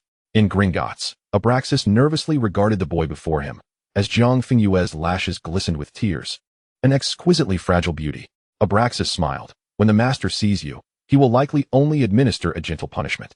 Sirius scoffed, averting his gaze. This Malfoy truly knows how to act. Viewing the film, Voldemort found it quite enjoyable. Harry stared blankly at the screen, then turned to Draco. Now I believe he really isn't your dad. He is quite different. Draco shot him a fierce glare. Ron scratched his head, puzzled. Why does it say Voldemort would only lightly punish him? Hermione, with a complex expression, replied, because a beauty always receives preferential treatment. Ron pondered for a moment, embracing her. Then in my lifetime, you shall always have special treatment. Fifi, holding a bracelet from an unknown ancestor, adorned Jiang Fengyue, who, clad in a simple shirt, appeared dazzlingly brilliant. Hermione retrieved a quill, simple attire, yet extraordinary accessories. The Dark Lord raised an eyebrow. You went to such lengths before meeting me? Did you not realize it upon our first encounter? Jiang Fengyue smiled brightly at him. After all, he was about to meet the greatest Dark Lord. Voldemort chuckled softly, grasping the fingers that grazed his palm. Jiang Fengyue stood in the corridor, the house elf of the Voldemort Manor, clad in a fine uniform, diligently attending to him, only to be gently declined. Hermione screamed. Even Voldemort's house elf wears a uniform. Ron speculated, perhaps to maintain the Dark Lord's dignity in the presence of others? Harry was astonished. Voldemort actually has a home. I thought he had none. Two pairs of crimson slit pupils glared with palpable malice, a suffocating aura of murderous intent enveloping the surroundings. Draco looked on in terror, while Ron swiftly covered Harry's mouth. The boy is simply unaware. He's still young. Sirius and James guffawed, oblivious to the Hogwarts students and Death Eaters trembling like a flock of frightened chicks. Hey, he is about to enter. Fred and George clapped their hands. He is going to meet his Voldemort. The crowd looked up to see Jiang Fengyue slowly stride towards the oak doors, passing 12 chairs. His gaze fixed upon the 9 steps above, where a formidable figure reclined upon an imposing throne. Grindelwald sneered. What a pretentious display. James hissed, but it certainly carries a substantial presence. The duo of Lupin and Pettigrew exchanged glances. Great minds think alike. Jiang Fengyue hesitated repeatedly before stepping onto the 9 steps. A sharp, resounding noise echoed, as everyone looked on in shock, discovering Bellatrix in a frenzy. You! How dare you step up there? How did Abraxas raise you? Voldemort's expression remained impassive, his gaze fixed on the person on the screen, his slit pupils narrowing slightly. Jiang Fengyue and the Dark Lord did not turn around. What of it? He still sat behind. Jiang Fengyue knelt on one knee, lowering his head to regard the man's crossed legs, placing his left hand upon his chest, and softly calling, Your Highness. Voldemort abruptly halted, the Death Eaters staring in horror at Jiang Fengyue. Lucius struggled to contain himself, whispering to Jiang Fengyue, How dare you? Harry murmured, but Voldemort isn't angry. Jiang Fengyue softly said, I do not possess the right to call you master. You are the sovereign of the wizarding world, the mightiest. I request your forgiveness for addressing you thus. The crowd gasped. Voldemort raised an eyebrow, elegantly crossing his legs, savoring the scene before him. The Death Eaters were dumbfounded. How could this boy, at such a tender age, possess such silver-tongued eloquence? Hermione hastily jotted down notes with her quill, while Ron puzzled. Hermione, why are you noting this? Hermione replied earnestly, Ron, one must not judge a situation by its surface. Though I do not favor this highly skilled approach, it is a remarkable strategy. He is indeed clever, or rather cunning. He intentionally addressed Voldemort in this manner. Harry inquired, intentionally? Why would he do that? Isn't he afraid of Voldemort's wrath? Hermione, with a complex expression, replied, regardless of whether Voldemort is angry or pleased, he has achieved his objective. Moreover, she glanced at the figure seated in the central chair. He will not stop at just this. Grindelwald's eyes glimmered with understanding, and he leaned towards Dumbledore, whispering, The moment I laid eyes on that boy, I knew what he was made of. It is as I suspected. James suddenly voiced, Friends, I feel something is amiss. The crowd looked up, only to be struck dumb. A wand gently lifted Jiang Fengyue's face, causing him to freeze, his crimson slit pupils meeting the gray ones. One sat upon the throne, while the other half kneeled on the ground, a stunningly beautiful man playfully gazing at the exquisite boy beneath him. Their eyes locked in a shared moment. A subtle rustling sound echoed through Hogwarts, laden with uncontainable excitement. Ginny exclaimed, Autumn. Cho responded, I understand. Jamie's gaze turned, remarking on the large feet and moon-shaped face of the pair, questioning their oddity. Sirius interjected, Absolutely peculiar. Their eyes are locked onto each other. Remus quietly observed, Have you forgotten something? Lily, exasperated, covered her forehead. Do you remember they already had a child in the first act? An eerie silence enveloped the Death Eater ranks, prompting someone to whisper, Did Abraxas not notice anything amiss at this moment? Lucius, filled with despair, gazed at Narcissa. Sissy, how will others perceive me now? Narcissa elegantly concealed her lips and spoke softly. Lucius, fret not. Everyone knows that is not you. She glanced at the two seated in the center, relieved that they did not bear striking resemblances, either in appearance or demeanor. With a knowing tone, she remarked, I believe the forthcoming developments will likely surprise us all. As the story progresses, the distinction between you will become increasingly apparent. Draco felt as if he might shatter. Voldemort observed the scene, his crimson-slit pupils betraying no emotion. Jiang Fengyue turned her head slightly towards the Dark Lord. What did you see when you beheld me then, Your Highness? The Dark Lord replied me. A smile graced Jiang Fengyue's lips. The Dark Lord tilted his head, his crimson eyes deep and inscrutable, radiating an overwhelming desire for control. At that moment, your thoughts were solely consumed by me. Jiang Fengyue chuckled softly, relishing the Dark Lord's current satisfaction, nearly overflowing with delight. Choosing not to elucidate why he occupied her thoughts exclusively back then, her gray eyes sparkled with mirth as she indulgently gazed upon the handsome visage of the man. To charm someone, it is essential to share an unspoken understanding. As long as the effect is achieved, that suffices. The purple wand gently glided from under the jaw to Jiang Fengyue's cheek, playfully tapping her skin, leaving faint red marks on her fair complexion. The Dark Lord let out a low, rumbling laugh. Good child. Silence fell. Voldemort paused, a cryptic smirk gracing his lips. Grindelwald rolled his eyes. Dumbledore maintained his ever-present smile. The crowd. Harry gasped for breath. Oh my goodness. Voldemort. You fiend. In a daily interlude devoid of peril, the father proved to be the greatest threat. Draco believed his father truly resembled a creature of inhuman nature. As the dawn light bathed the flourishing gardens of Malfoy Manor, Draco struggled to awaken from his slumber. Rubbing his eyes, he felt drowsy, attempting to dispel the lingering haze and an inexplicable weariness. Draco, bleary-eyed, glanced out the grand window, the blinding sunlight prompting him to squint his gray eyes. He had actually overslept today, dressed in the silk pajamas adorned with sun and moon motifs chosen by his father. He approached the dressing mirror, where the flattering voice of the mirror immediately chimed in. The esteemed young master, behold. Today, you surpass all previous glories. You embody both the unparalleled grandeur of the Dark Lord and the elegance of the young master. Draco blinked, rasping, Is there anything different about me today? The mirror replied. You remain as radiant as ever. Oh, today, your complexion is particularly fine, glowing with health, making your golden hair shine even brighter. Draco inhaled sharply, tightening his morning robe as he descended the stairs. Upon entering the dining room, he instinctively stood before the table, respectfully greeting the man seated at the head. Good morning, father. The crimson eyes swept over him with indifference. The man sat regally, clad in the custom-made dark mourning robe designed by Jiang Fengyue, embroidered with intricate golden suns. Draco habitually took his place on the left side of the long table. His grandfather was often absent, and his father usually remained home. Though his father returned from outings enveloped in an inescapable aura of bloodshed or an oppressive air of authority, Draco transitioned from initial trepidation to a more composed demeanor. Oh, father must have gone out to eliminate someone again. Perhaps he is suppressing the Death Eaters or recruiting new minions. Or maybe he is intimidating disobedient officials in certain countries. A house elf meticulously arranged a sumptuous breakfast before him, the silver cutlery gleaming coldly. Draco softly inquired of the elf, Where's father? Where's grandfather? The elf, equally cautious, replied, Master has gone to attend to matters in the Muggle world. The young master is at the ministry. Draco felt as though a veil of confusion had settled over his mind, taking a moment to process the information before nodding slowly and asking again, What about Fifi? The elf responded, Fifi has gone to Diagon Alley. She is procuring supplies from Honeydukes and overseeing the custom robes at the tailor. Honeydukes? Draco felt a flicker of happiness. It seemed warm today, and he craved ice mice, hoping Fifi would buy some.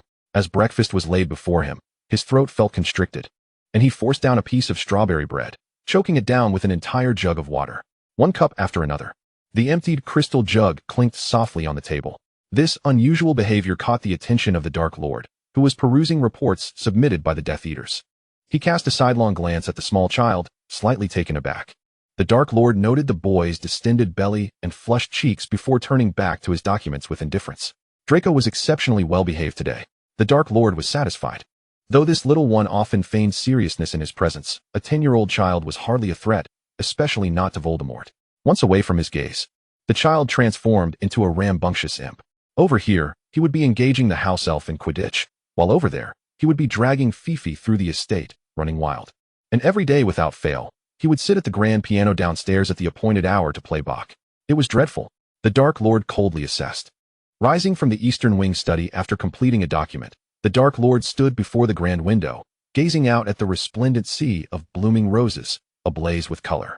When would the little moon return? The Dark Lord pondered this daily. As the sun reached its zenith, lunch was presented by the house elf. The main course consisted of smoked salmon, adorned with black truffles and caviar, elegantly served on a gold-rimmed porcelain plate. The Dark Lord, poised, lifted the silver fork to his lips, savoring the fish. The little moon adored this dish, yet his designated seat at the long table remained empty. The house elf, trembling, reported. The young master left the ministry and is heading to Hogwarts for a Board of Governors meeting, where he will have lunch with Professor Snape. TSK. Had he known, he would have dealt with Snape back in the head boys' dormitory. The Dark Lord, displeased, lifted the crystal goblet, taking a sip of brandy. And as he lifted his lashes, he suddenly sensed something amiss.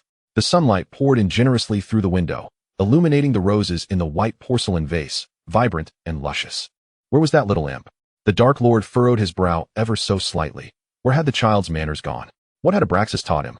Voldemort curled his fingers into a fist, tapping the table, and the house elf appeared instantly, bowing its head nearly to the ground. Bring him down. At once, master. Moments later, Draco, rubbing his eyes, descended the stairs, his fair face flushed, as if he had been sunbathing all day. Draco stood vacantly by the dining table, greeting the Dark Lord with a subdued, "Father." He then sank into a chair, shoving salmon into his mouth, and chewing slowly. The Dark Lord cast a sidelong glance at him, his crimson-slit pupils narrowing slightly. How could this wretched child appear so dazed and foolish all day long? Today, he seemed particularly dim-witted. How had Abraxas educated him? The Dark Lord dismissed him from his thoughts, rising gracefully, his imposing figure radiating an aura of authority as he ascended the stairs. Draco cautiously lifted his gaze, catching only a glimpse of his father's billowing dark robes. Before setting down his silver fork, "Little master, you needn't worry," the house elf piped up, stepping forward with an outstretched hand, only to be halted by Draco's dismissive wave. "I'm a bit tired. I'll go back to sleep. If father returns, please let me know." "Yes, little master." As the sun set over the Malfoy Manor fountain, casting the courtyard in warm hues of orange, Jiang Fengyue traversed the light-dappled corridor into the hall, still warmed by the sun's lingering glow, dispelling the chill within. Feifei stood eagerly at the door, holding up the coat Jiang Fengyue had shed. "Little master, I bought so many candies today, and bubblegum too." Jiang Fengyue's eyes sparkled with delight. "Really? You bought my favorite. You're so kind." Feifei nodded vigorously, a cheerful sound escaping her lips, her ears flushing with shyness. "What of His Highness? Has father returned? Where is Draco?" "The master is in the study attending to matters. The master has yet to return. And little master is taking a nap." As Jiang Fengyue inquired about the household affairs, he stepped further inside, his pace suddenly halting as he slowly raised his gaze. On the spiral staircase stood a tall, imposing figure, still as a mountain. The man rested a hand on the gilded, intricately carved banister. His crimson-slit pupils fixated intently on him, silent. Unable to restrain himself, Jiang Fengyue chuckled, choosing to halt in place, his eyes sparkling mischievously as he regarded him. The Dark Lord paused momentarily before nonchalantly descending the stairs, halting before Jiang Fengyue, and spoke lightly. "Finished with your tasks?" Jiang Fengyue smiled brightly. "Indeed. But I'm quite exhausted, my bones feel weary." The Dark Lord pressed his lips together and instinctively lifted him into his arms, turning to head toward the dining room. "Let us eat." Jiang Fengyue nestled comfortably in his embrace, murmuring, "As the school year approaches, the Board of Governors meetings seem endless. I'm so hungry." The man's footsteps remained steady, yet his crimson pupils abruptly narrowed dangerously, his voice cold as ice. "Did you eat at noon?" Jiang Fengyue chuckled softly, gazing at the terrifying visage that instilled fear throughout the wizarding world, yet unyieldingly monitoring his mealtimes, finding him utterly endearing. "I did," he replied, playfully swinging his legs. "But not as much as I would have with you around." The Dark Lord's gaze softened, a slight smile gracing his lips. As he gently placed Jiang Fengyue into a chair, their conversation was interrupted by Draco, who staggered down the stairs, his small face flushed, grinning foolishly at Jiang Fengyue. "Father, I woke up and thought you might be back, and you are." His words were cut off by Jiang Fengyue. "In the daily extra scene too. How to care for little moon." "Draco." Jiang Fengyue sprang to his feet, his hand reaching for Draco's forehead, his gray eyes widening in shock. "How did you get so hot?" Feifei gasped. Little master was sleeping in his room. "Is he having a fever?" Chaos erupted in Malfoy Manor as Jiang Fengyue settled Draco into a plush armchair, while the house elves scurried about like ants, hastily fetching potions and damp towels. The Dark Lord remained unmoved in his seat. "Ah, so the little brat was so quiet today, not because he has become mature, but because he is delirious from fever. Jiang Fengyue placed a hand on Draco's forehead, narrowing his eyes as he shot a piercing glance at the Dark Lord. Your Highness, Draco has been burning up all day. And you didn't even notice? The Dark Lord's crimson gaze met Jiang Fengyue's, observing the latter's angry demeanor, his lips pressed tight, his voice low. I have not witnessed a feverish state before. Jiang Fengyue paused, feeling his anger dissipate, replaced by a softer expression. He realized that perhaps in his youth, the Dark Lord had endured illness alone, despising weakness, and thus had never encountered such a visage, remaining unaware of what a fever looked like. Feeling a pang of sympathy, Jiang Fengyue leaned in to touch the Dark Lord's cheek, soothing him softly. He was suddenly pulled into an embrace, firmly seated on the Dark Lord's lap. The Dark Lord lowered his gaze, his arms tightening around Jiang Fengyue's waist, responding to Jiang Fengyue's gentle words with soft murmurs. Surrounded by a flurry of house elves tending to him, Draco remarked, Father, it seems I'm the one with the fever. When Abraxas returned, he was taken aback by the sight of Draco, whose forehead shimmered with a cool magical mist. The usually lively child was now flushed and lethargic, struggling to swallow the medicinal porridge. After learning the details, Abraxas looked at the Dark Lord with a perplexed expression. Master, could you please pay more attention? Draco has been burning up all day. The Dark Lord's gaze remained unwavering, his crimson pupils fixed upon Jiang Fengyue, silent. Jiang Fengyue closed his eyes, filled with self-reproach. And couldn't he help but reach out to caress the back of his neck, offering a conciliatory smile to Abraxas. Father, I've reprimanded His Highness. Surely he will notice next time. Abraxas hesitated, but the Dark Lord shot him a cold glance, the frost in his eyes nearly palpable. When Jiang Fengyue looked over, he suddenly lowered his eyelashes, his strikingly handsome face inching closer to Jiang Fengyue. Jiang Fengyue gasped softly, brushing his fingers across the Dark Lord's face. Then turned with a serious expression. Father, rest assured, this is utterly unacceptable. Tonight, I will certainly give His Highness a proper lesson. Abraxas could only sigh. After all these years, how had he not realized that insufferable Voldemort possessed such a repugnant demeanor? Draco swallowed a mouthful of bitter medicinal porridge, his bleary eyes gazing towards the head of the table. The strong grip of his father's hand tightened around his own. His foggy mind seemed to clear. As if a veil had been lifted, Draco suddenly felt enlightened. He believed grandfather was right. His father did not resemble a person at all. Regrettably, the Dark Lord's wishes would not be fulfilled tonight, as Jiang Fengyue would give him a proper scolding. Worrying for the ailing Draco, Jiang Fengyue spent half the night in his room. In Draco's bedroom, only a bedside lamp cast a warm, soft glow. Jiang Fengyue sat on the edge of the bed, watching his son, whose eyes were tightly shut, the flush of his cheeks fading, his breathing becoming even and deep as Jiang Fengyue gently patted his chest.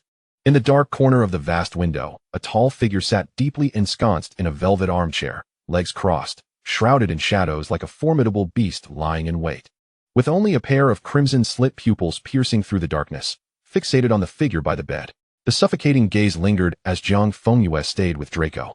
As the cool moonlight crept up the window frame, its silver glow revealed half of the figure in the shadows.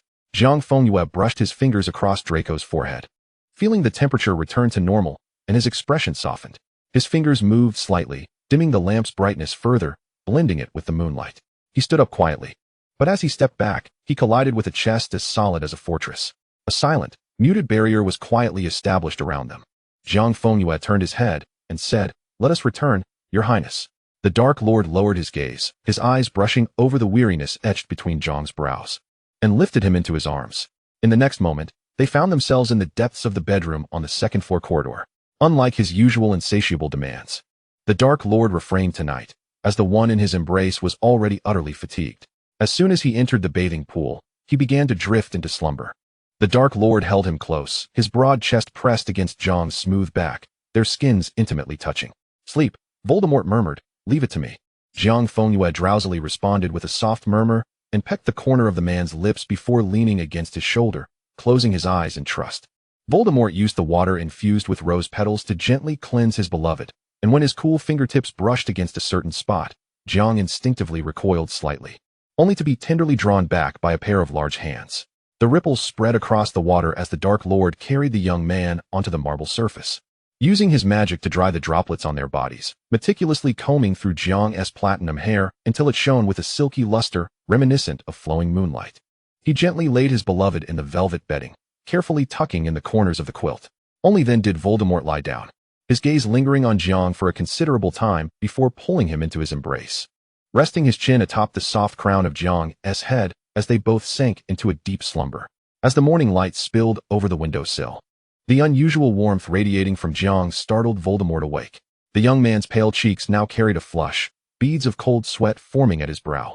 His entire body burning with fever, and his crimson eyes widened in alarm.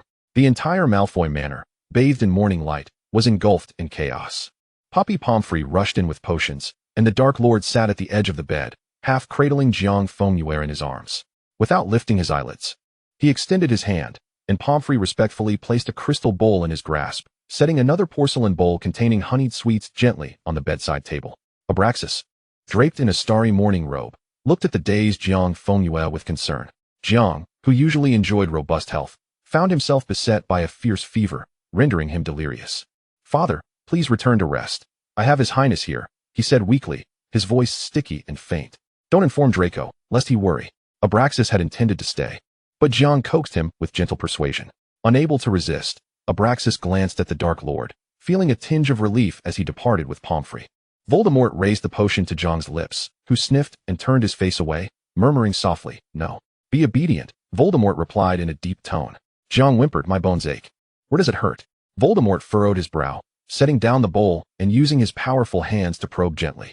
"My legs, my arms ache too," Jiang mumbled. "My head hurts. May I have some candy, Your Highness?" Voldemort paused momentarily, then lifted the crystal bowl again, his dark hair obscuring his red eyes. "Open your mouth." Jiang grunted twice, his feverish hand seeking to cool the man's taut abdomen. In an instant, Jiang was seized by the chin, cold lips forcefully pressed against his. Prying open his mouth without a moment's hesitation, the bitter potion flowing into him. Jiang instinctively tried to resist, but found his nape firmly held. His throat compelled to swallow every last drop of the potion. As the chilling breath left him, Jiang gasped for air, only to have those lips return once more. This time tasting of the sweet, honeyed candy that made his heart flutter. Jiang blinked, pushing the candy aside with his tongue, his cheeks puffed out as he mumbled incoherently. "What if I infect you?" The Dark Lord knelt on the velvet, enveloping him in his arms, wrapping him tightly in the duvet. It won't happen. The potion's effects rapidly coursed through his limbs, and the haze in Jiang's mind thickened. He curled up in Voldemort's embrace, guiding the man's hand to his kneecap. "Here. It aches, please rub it." Voldemort stiffened, momentarily at a loss, then awkwardly began to massage gently. The comforting warmth intertwined with the drowsiness induced by the potion, and Jiang felt as if he were about to slip into dreams, mumbling in a daze. "Your Highness, be kind to Draco." His voice grew softer. "You are a father now. You must learn to care for a child." "I have learned," Voldemort replied, his gaze lowered, one hand softly patting Jiang's back while the other firmly embraced his waist. "I have learned how to care for you properly." "How can this be? Voldemort, you wretched beast." The thunderous exclamation resonated as powerfully as 100 loud voices. Both Voldemorts turned sharply, their murderous intent palpable, the entire space falling into a sudden hush. "Potter, how dare you? What of it?" Harry shouted defiantly, his face flushed with fury as he pointed at the screen. How old was he back then? How could you do such a thing? At this, Voldemort stiffened. Even John's mildly displeased expression faltered for a moment. "Exactly, he's even younger than us," Ron chimed in quietly. Hermione nodded seriously, the previous shock now replaced by a dawning realization among the students, who had initially felt a sense of ambiguous shock. Indeed, the children present, now in their 7th year, were older than the Jiang Fengyue depicted on the screen. Ginny and Cho exchanged glances, their eyes full of reproach directed at the Dark Lord. "Even if you are the Dark Lord, even if you are undeniably handsome, even if you seem well-matched, you simply cannot do this." Jiang Fengyue was taken aback by Harry's outburst against Voldemort, and the slight offense he felt began to dissipate. In truth, he had never contemplated this issue himself. Voldemort, listening to the student's condemnation of the Dark Lord, reclined in his chair with amusement, detached from any responsibility, for it was not he who had acted. Even if it was another version of himself, Voldemort unabashedly felt justified. Aside from the shrill cries of Bellatrix, the other Death Eaters exhibited a kaleidoscope of expressions. Exchanging covert glances, their thoughts starkly divergent from those of the students. The Dark Lord remained unchanged in posture, his crimson-slit pupils sweeping across the crowd, causing the previously murmuring students to pale, hastily averting their gazes. His gaze turned to Jiang Fengyue, who remained silent. Seeing this, Jiang chuckled lightly, his fingers gliding into his palm. "Do not mind those ignorant children. What I see is the strength that time has distilled and the everlasting glory." He leaned closer to the man's ear, whispering softly, "Your power, your composure, your serenity, your strength, The uniquely magnificent you. He paused, letting his fingers slide to the hand that gripped the purple wood wand tightly. In my eyes, there is only the great Dark Lord and a particularly handsome, charming someone who makes me willingly spend eternity with him, Daddy. His breath, fragrant like orchids, caressed the man's ear. Voldemort lowered his gaze, a smirk tugging at his lips, tightening his grip on Jiang's hand. The observing students, witnessing Jiang whisper something that soothed the Dark Lord, were left aghast once more. Voldemort, however, suddenly clutched his wand tightly, casting a chilling glance at the two. Grindelwald looked sternly at Dumbledore. Albus, when we first met, I was also 16. Why didn't you commend me for being a good boy? Dumbledore's smile cracked wide. Sirius and James were passionately singing songs while standing on the sofa, plunging the entire compartment into chaos. James let out a triumphant cheer, while Sirius and Lupin watched the scene with nostalgia, and Lily, feeling embarrassed, covered her face. Harry exclaimed in wonder, his eyes sparkling with excitement. Suddenly, the cacophony within the compartment was seized by a surge of magic, leaving everyone momentarily mute. As they turned to see the heads of the four houses standing at the rear of the carriage, looking on with exasperation. In front of them, a platinum figure slowly lowered his wand, his cold gray eyes scrutinizing the crowd. The younger students gasped in awe. The Slytherin students echoed their astonishment. Wow. Ron remarked, Malfoy, your other dad is kind of handsome. Draco shot him a fierce glare. Professor McGonagall nodded approvingly. Well done, Mr. Malfoy, and the heads of houses, for promptly quelling the chaos. Sirius and James clasped each other's shoulders, lamenting, what a pity, we didn't get to finish our song. As Jiang Fengyue continued his patrol, he reached the last compartment, where Argus stared at him with an impassive expression before breaking into a perfect smile. Good afternoon, Lucius. The crowd murmured in recognition. Well, no need to guess. After seeing so much, it's odd not to know who this fellow is. Lucius's eyes widened in surprise. He was completely unaware that the Dark Lord had once infiltrated the school. Trembling, he turned to Narcissa. Sissy, I didn't say anything out of turn in my 6th year. Did I? Narcissa smiled. I don't believe so, dear. After all, you are still alive. James took a deep breath. During my time at school, Voldemort infiltrated Hogwarts. Sirius looked at Lupin in bewilderment. Remus, we must have actually died in our 5th year. Lupin smiled as he petted the dog's head, with Dumbledore around. We shouldn't have died. Dumbledore turned to Voldemort, his expression serious. So you have entered here as well, Tom. Voldemort smirked, his crimson-slit pupils scanning the room. What a pity. When I left, I should have killed a few to make you feel the pain. Dumbledore's face hardened. Harry, confused, inquired, why did Voldemort want to enter Hogwarts? Jiang Fengyue raised an eyebrow at him, and Harry's eyes widened in realization. Hermione gasped. I have always wondered why the protective enchantments did not activate when the Death Eaters attacked. The crowd murmured. So Voldemort has wanted us dead for over a decade? Ron stared at the screen. Mouth agape. Is that Snape in his youth? Everyone looked up in response, seeing a figure struggling to rise from the ground. The children exclaimed, wow, it's young little Snake. Glances were furtively cast towards Snape, whose brow furrowed in distaste as he closed his eyes. Jiang Fengyue swiftly helped the youth to his feet, inquiring, who tricked you? Snape hesitated. It was probably a Gryffindor. The Death Eaters laughed uproariously at this scene, their malicious gazes piercing the traitor, while the Hogwarts students felt a mixture of surprise, silence, and complex repulsion towards their Death Eater headmaster. A flicker of pain crossed Dumbledore's eyes as he opened his mouth to speak, only to be interrupted by Harry stepping forward. No, Harry stammered after a moment's pause, gathering his courage to proclaim, Professor Snape has actually been helping the Order of the Phoenix all along. The Hogwarts students stared at him in disbelief. Ron nearly shouted, Harry? What are you saying? Are you insane? He is. Hermione wore a shocked expression, but quickly fell into contemplation, covering her mouth in uncertainty. Draco turned pale, avoiding Harry's gaze and instead focusing on the silent dark-haired man. The members of the Order exchanged glances filled with skepticism and rejection, instinctively looking towards Dumbledore. Sirius leaped up. No way. Harry, you must be mistaken. He is a Death Eater. After a brief silence, the Death Eaters erupted into frenzied, venomous laughter and curses, their glares so lethal that Snape would have been torn apart if looks could kill. The viewing experience reset. Damn traitor. Master, how dare he deceive you? Did you hear that? Voldemort's serpentine face remained expressionless, a chilling murderous intent brewing in his eyes, his aura turning cold and terrifying. Harry, pale yet resolute, despised Snape. But he had to speak. Lily gazed vacantly at Snape. Confusion mingled with an inkling of understanding, and tears welled in her emerald eyes. The black-haired man, the focus of all attention, kept his eyes shut, forcing out his words through clenched teeth, saturated with disdain and exhaustion. Shut up, Potter. This man, despised by the light and who had willingly turned away from darkness, struggled with a fragmented soul, walking alone in the shadows of despair. In the vastness of existence, where could he find solace? It is true. A clear, cold voice pierced through the cacophony of insults and whispers. The crowd turned towards the source, captivated by the screen, where two boys supported each other as they walked back to the cellar, moonlight casting a gentle glow upon them, attempting to ease their journey through the shadows. Jiang Fengyue observed the figures on the screen, not turning his head. Severus Snape loathed many throughout his life. Yet he sacrificed himself for Hogwarts and the ultimate victory in the war. Whether driven by guilt or love, regardless of his intentions, a gentleman is judged by his actions, not his heart.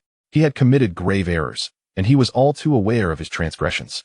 Jiang Fengyue asserted, yet mankind possesses the right to repent. He has given so much for this desperate victory. His mistakes and sins cannot overshadow his contributions. Life is fraught with missteps.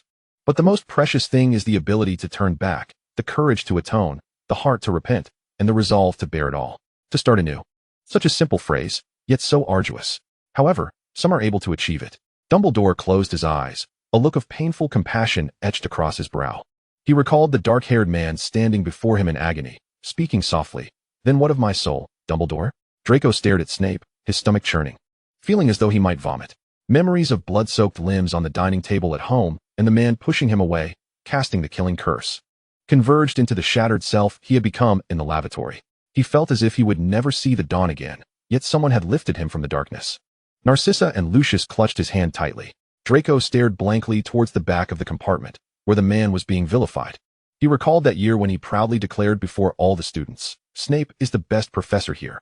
If he wishes, I will have my father support him for headmaster." Breathing heavily, Draco looked up, unexpectedly meeting a pair of emerald eyes. Harry, having glanced at him at some point, suddenly shouted to the crowd, "Professor Snape is a very good teacher." Hogwarts fell into silence, while the Death Eater's jeers continued unabated. In an unnoticed corner, the progress bar of the narrative echoed through the canopy, abruptly shifting. Emotion Destiny Collection Total Progress, 15. Jiang Fengyue tilted his head. "Your Highness. The Snape from another world betrayed. Are you angry?"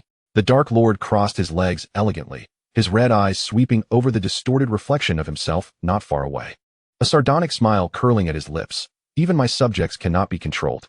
He intended to say more, but, mindful that it was another version of himself, ultimately swallowed his words, letting out a cold scoff instead.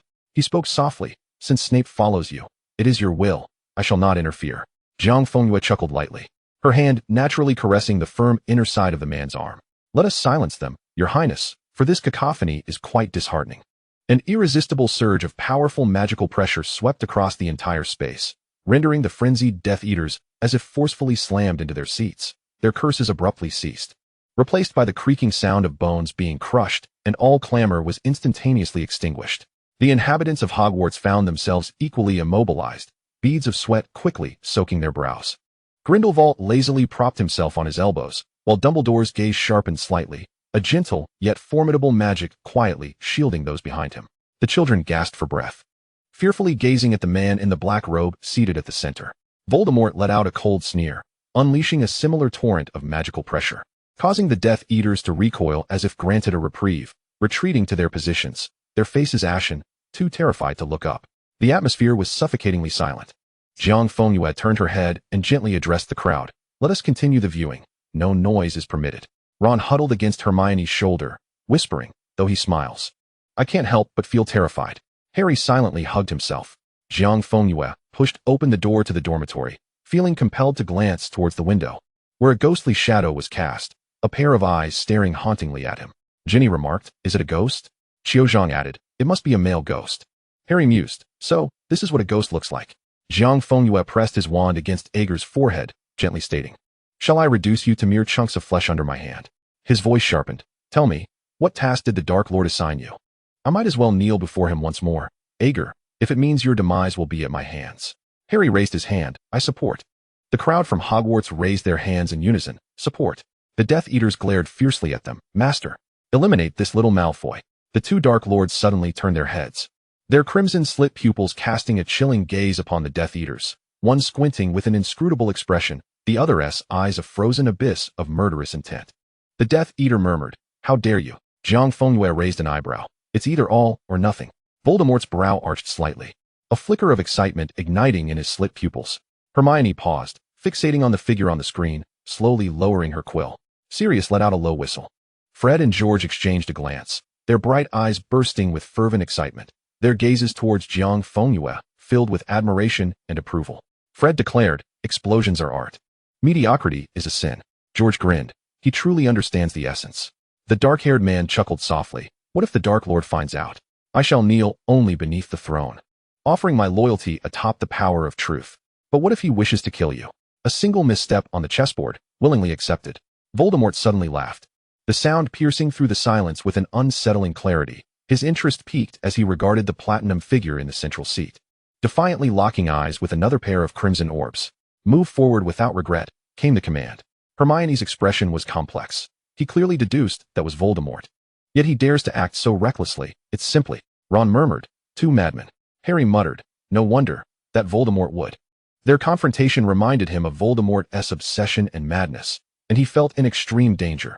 Deep within, a repressed corner of his psyche was lightly stirred, resonating with the resolute determination to pursue one's goals at any cost, a sentiment he was not entirely unfamiliar with. Ron interjected, Wait a minute, something feels off. Guys." The Dark Lord elongated his tone, a piercing torment. Jiang Fengyue lunged towards Voldemort, squeezing between his open legs, kneeling beneath him, cradling his hand against his own neck. "Please, dominate me, Your Highness." The crowd gasped in astonishment. Ginny exclaimed, "I can't take this anymore, Xiao." Xiaozhang added, "Wait. I need to catch my breath." The Dark Lord's hand settled on the slender neck. Jiang Fengyue offered no resistance. His elongated fingers trailed down Voldemort's thigh until they gripped the fabric of his trousers. Jiang Fengyue strained to keep his eyes open. The Dark Lord was intently gazing at him. Unconsciously, a trail of liquid slipped from Jiang Fengyue's lips, cascading onto the pale hand at his neck. The Dark Lord's gaze fixated on the corner of the boy's mouth, the flow increasing, trailing down his hand onto the trousers. The terrifying power emanating from his throat suddenly vanished, and Jiang Fengyue collapsed to the ground, coughing violently. Silence enveloped the room. James gasped, "What is he doing?" Sirius coldly concluded, "He is committing a crime." Harry blinked in disbelief. "I thought Voldemort only tortured people. What is he doing now?" Draco sighed in exasperation. "Please, Potter. Don't ask." Ron shrugged. "Bro, it's obvious he is flirting." Jiang Fengyue rested his head against the Dark Lord's thighs, fingers tracing circles around his chest. "Only you are willing to take me in, the greatest Dark Lord of the wizarding world." Voldemort tugged at his hair. "What do you desire?" Jiang Fengyue smiled, his gray eyes shimmering. "Everything." Ginny and Xiao gasped in unison. Hermione's face flushed crimson, her hands instinctively covering her face, her ears burning with heat. Draco abandoned any attempt at maintaining a composed expression, while Lucius's heart sank. Narcissa coughed lightly. "Good news, Lucius. At least everyone can now completely separate you." Jiang Fengyue propped his elbows up, lazily cradling his chin, his face devoid of shame or embarrassment as he scrutinized the unfolding drama, nodding in satisfaction. While certain aspects were slightly flawed, the emotions were palpable, the performance commendable, and the dialogue effective. He had executed his plan well, successfully completing a step of his design. He turned to the Dark Lord, squinting to admire the man's expression as he gazed at the screen. On that strikingly handsome face, pleasure and an almost obsessive possessiveness were clearly mirrored. The Dark Lord abruptly turned his head, excitement flickering in his crimson-slit pupils, radiating a sense of treasured possession. Jiang Fengyue chuckled softly, leaning closer to his ear. At that moment, "Did you enjoy it, Your Highness?" The Dark Lord's hand brushed against Jiang Fengyue's lips. "Lick it clean." Voldemort's fingers, which had been tapping the armrest, suddenly paused. Silence reigned. Harry exclaimed, "What the hell?" James echoed, "What the hell?" Sirius added, "What the hell?" The crowd gasped. Merlin's milk-soaked underwear. Grindelwald abruptly closed his eyes, firmly covering Dumbledore's with his palms, stating seriously, "Albus, you must not watch this next part." Dumbledore chuckled helplessly, remaining still. The children of Hogwarts were already beet red, shyly covering their faces, yet unable to resist peeking through their fingers, their ears ablaze. Harry shouted in frustration, "Voldemort, are you even human?" When the crowd felt this scene was nearing its conclusion, the children, flushed, lifted their heads, even the professors appearing somewhat uneasy. Meanwhile, the Dark Lord's hands were now thoroughly slick with saliva. Voldemort, gazing at Jiang Fengyue's incredulous expression, lowered his eyes slightly, their still a bit left. Jiang Fengyue, confused, followed Voldemort's gaze down to his trousers, where a small stain had formed. The crowd gasped. Merlin's yogurt-flavored chips. This is too stimulating. Ron suddenly choked. "No? Everyone looked down. In an instant, a row of small heads, resembling stalks of straw, collectively bowed down. A few rebellious ones lifted their heads, quickly casting furtive glances before retracting, their cheeks flushed crimson. Ginny and Autumn clasped their fingers together, discreetly stealing glances and emitting soft, excited squeals, once again bowing their fervent heads. Even some Death Eaters appeared dazed, their minds unable to process the scene before them. Bella trembled with rage, yet dared not voice her feelings, her nails nearly digging into the leather of the sofa as she fixated on Jiang Fengyue's back. Voldemort, his expression impassive, gazed intently at the screen, his shadowy eyes fixated on the platinum figure nestled between the legs of the scene. Throughout Hogwarts, only Sirius Black appeared entirely at ease, relishing the spectacle. He even raised an eyebrow and let out a whistle, only to be swiftly subdued by Lupin's quick intervention. Draco felt an unprecedented warmth creep into his cheeks. He found himself involuntarily glancing at Jiang Fengyue, though he stood frozen in place. Jiang Fengyue and the Dark Lord were nearly the only two in attendance who maintained their composure, as if they were spectators detached from the unfolding drama, observing the screen with keen interest. Noticing Draco's gaze, Jiang Fengyue tilted his head slightly, a hint of surprise crossing his features. Reflecting on this grown-up son of his, Jiang Fengyue thought of the still young little dragon at home, a faint smile gracing his lips. He regarded the boy before him, whose eyes were filled with confusion and gloom, leaning in closer, his voice clear and resonant. Draco. Draco jolted at the sound, turning his attention toward him. Tell me your feelings. You feel embarrassed for me, perhaps even think I am losing composure, correct? Draco instinctively nodded. Then, look at me again, Jiang Fengyue stated calmly. Do you see me, your father, or the Dark Lord losing composure? Draco turned his gaze to him, noting his flawless appearance, poised demeanor, and eyes as clear and calm as a frozen lake, as if the fragile figure on the screen, weeping under duress, were not him. Draco did not respond honestly. What distinguishes us? Jiang Fengyue guided him methodically, as if teaching a practical lesson. You have entrusted your value and dignity to the perceptions of others and succumbed to self-denial. He elegantly crossed his legs, his eyes reflecting a lucid rationality intertwined with an almost frenzied conviction regarding the path he had chosen. Everything I have done in the past, regardless of its form, is a path I consciously chose to achieve my goals.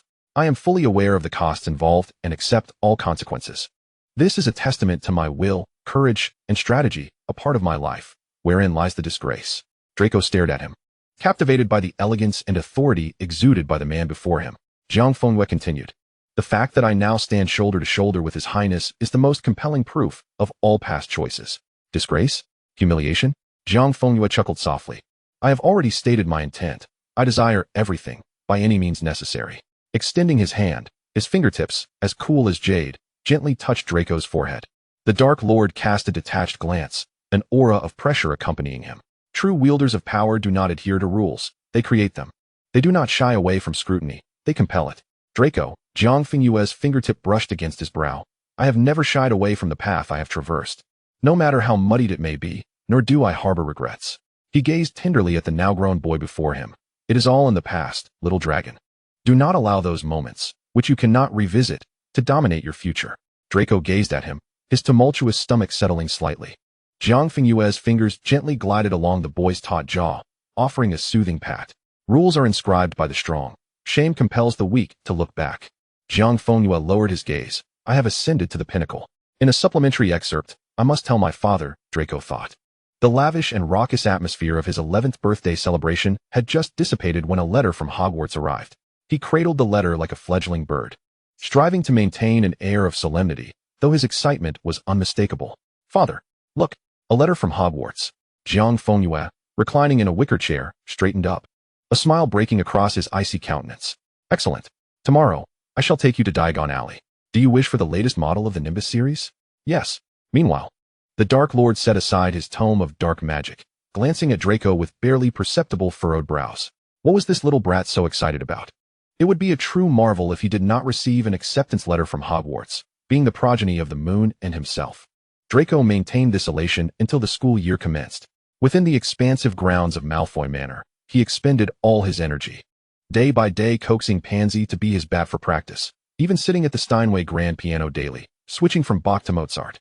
More discordant, the Dark Lord remarked coldly after signing a document.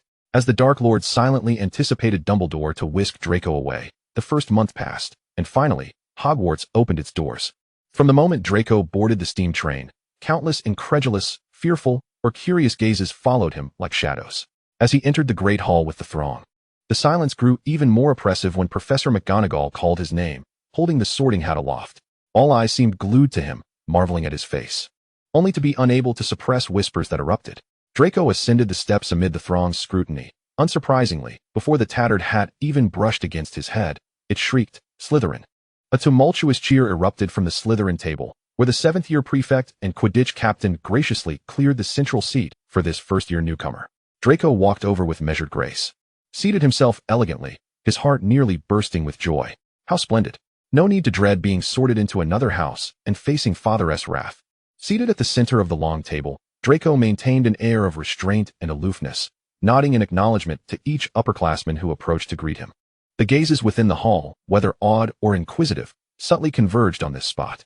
Everyone knew who he was, the Dark Lord's son, the heir of the Malfoy lineage. From his very first day at school, he had become the emblem of this generation of Slytherins. After nodding at the last small snake that had come to pay respects, Draco let out a breath, turning his head to inadvertently meet the emerald eyes across from him. Harry Potter, now in his third year, squinted at him before slowly breaking into a smile. Draco raised an eyebrow, responding with a cold, haughty arc, their eyes locking, igniting a shared flame. Thus, with the eyes of many upon him, Draco formally embarked on his academic journey. It must be said that these little snakes were remarkably well-mannered. Not one dared to presumptuously inquire about his two fathers, especially the one whose name invoked trepidation, nor did anyone approach him, tear-streaked and snot-nosed, to question the veracity of the legendary tale of 3 days and nights. When the first-year snakes were bewilderedly led to the dungeons, the Serpent King appeared silently, cloaked in his ample black robes, the fabric rustling as he walked, moving as if stirred by an unseen wind. Under the cold, stern gaze of Headmaster Snape, Draco beamed and waved a small hand. The Godfather cast him a glance, silently arranging for him to have a single dormitory. The nefarious privileges of the elite had granted him, a mere first year, accommodations rivaling those of the prefects. On his first day of school, lying within the soft drapes of his four-poster bed, Draco thought of his father. For 10 days at school, Draco's mind was consumed with thoughts of how to eliminate Harry Potter. The conflict erupted dramatically during lunch in the Great Hall. Draco, slamming down his silver fork, rose abruptly, while Harry, refusing to back down, similarly placed his cup aside, rolled up his sleeves, and confronted him across the long table. Their verbal exchange was a fierce clash, each word a sharp jab, drawing the attention of the entire hall. Draco, infuriated, felt every platinum strand of his hair stand on end. "Potter, you arrogant fool. I shall make you pay for your insolence. How dare you offend me?" In his rage, he lost his composure. "Just wait. I'll tell my father." The sound of his voice echoed. At the professor's table, Dumbledore's hand trembled, spilling sweet lemon juice across the table, while Snape, setting down his spoon, erupted into a fit of harsh coughs, plunging the hall into an eerie silence. Even Harry was momentarily speechless, his emerald eyes wide with shock as all gazes turned towards the unfolding scene. Ron turned back, bewildered. Who did he say he would tell? Neville, pale, murmured. He said he would tell his father. Which father? No one answered. Fred, ever the instigator, leaped onto the table, shouting, "Run! Fight! Prepare for battle!" George chimed in. "Alarm! Alarm! Malfoy's father, I mean the Dark Lord, is attacking Hogwarts." After a brief, stunned silence, chaos erupted like a lit powder keg. Piercing screams filled the air, and chicken legs and steaks flew wildly as the situation spiraled out of control. Only Draco stood there, bewildered. Dumbledore raised his hand. "Children, there is no need for combat. Do not throw food, especially not pasta with meat sauce." Snape, with an impassive expression, picked up a napkin to wipe his mouth. Severe disruption of the hall's order. 20 points from Gryffindor. Amidst the anxious and curious gazes of the entire school staff and students, Draco's father elegantly appeared in the headmaster's office. His platinum hair cascaded like silk to his chest, his features as exquisite as the moon, his demeanor gentle with an almost imperceptible smile. Jiang Fengyue, while signing books presented by students at the door, listened to Dumbledore's sigh. "I see, Dumbledore, this is not a significant matter." Jiang Fengyue spoke lightly, accepting another book from a student and signing smoothly. "Rest assured, the Dark Lord will not initiate a third world war over such a statement. Of course, there will be no inquiries like, 'Hello, child, are you a Ravenclaw?' Please tell the students waiting outside that this is the last book I will sign. I am here for a parent-teacher meeting, not a signing event. Do not cry. I will sign for a maximum of 10 more, no more than that. Dumbledore, please continue." "No, we will not conduct such activities in Dumbledore's office. Inform your parents not to speak carelessly in front of you." After exhausting a quill, Jiang Fengyue finally rose gracefully to bid farewell to Dumbledore. Until Draco's second year, every time a father was called, it was Mr. Malfoy who appeared. Gradually, the entire school community lowered their defenses, relieved to have safeguarded Hogwarts for another day. Until, on the eve of the Quidditch final during Draco's second year, he and Harry clashed once more, prompting Professor McGonagall to intervene and haul the group to the headmaster's office. This is the second worst fight I have witnessed since my arrival at the school. Gryffindor and Slytherin have ignited their rivalry on the pitch. McGonagall exclaimed angrily, Mr. Potter and Mr. Malfoy, I expect a reasonable explanation from you both. Moreover, this altercation was initiated by Malfoy once again. The opponent was still Potter. Dumbledore gazed at the two boys before him, young Malfoy with a black eye and young Potter with a split lip, both bearing injuries. He sighed deeply, pulling out parchment and dipping his quill in ink. Based on your actions, it seems necessary to summon your parents once more. Mr. Potter, I will send the letter to the Auror office. Mr. Malfoy, this letter will go directly to Malfoy Manor. Two owls took flight with the letters, flapping their wings as they ascended. Harry, clutching his bruised eye, bared his teeth at Draco, who wiped the blood from his mouth and returned a cold smile. When my father arrives, you're finished. At Malfoy Manor, the midday sun bathed the meticulously trimmed gardens, the wind chimes tinkling softly in the breeze. The Dark Lord lounged in an armchair by the floor-to-ceiling windows, perusing a report from the Polish Ministry of Magic, an aura of silent, chilling authority surrounding him. Fifi stealthily removed the letter from the owl's talon, planning to hide it in the kitchen. This must not be seen by the Dark Lord. The young master was not home, so it must be tucked away until he returns.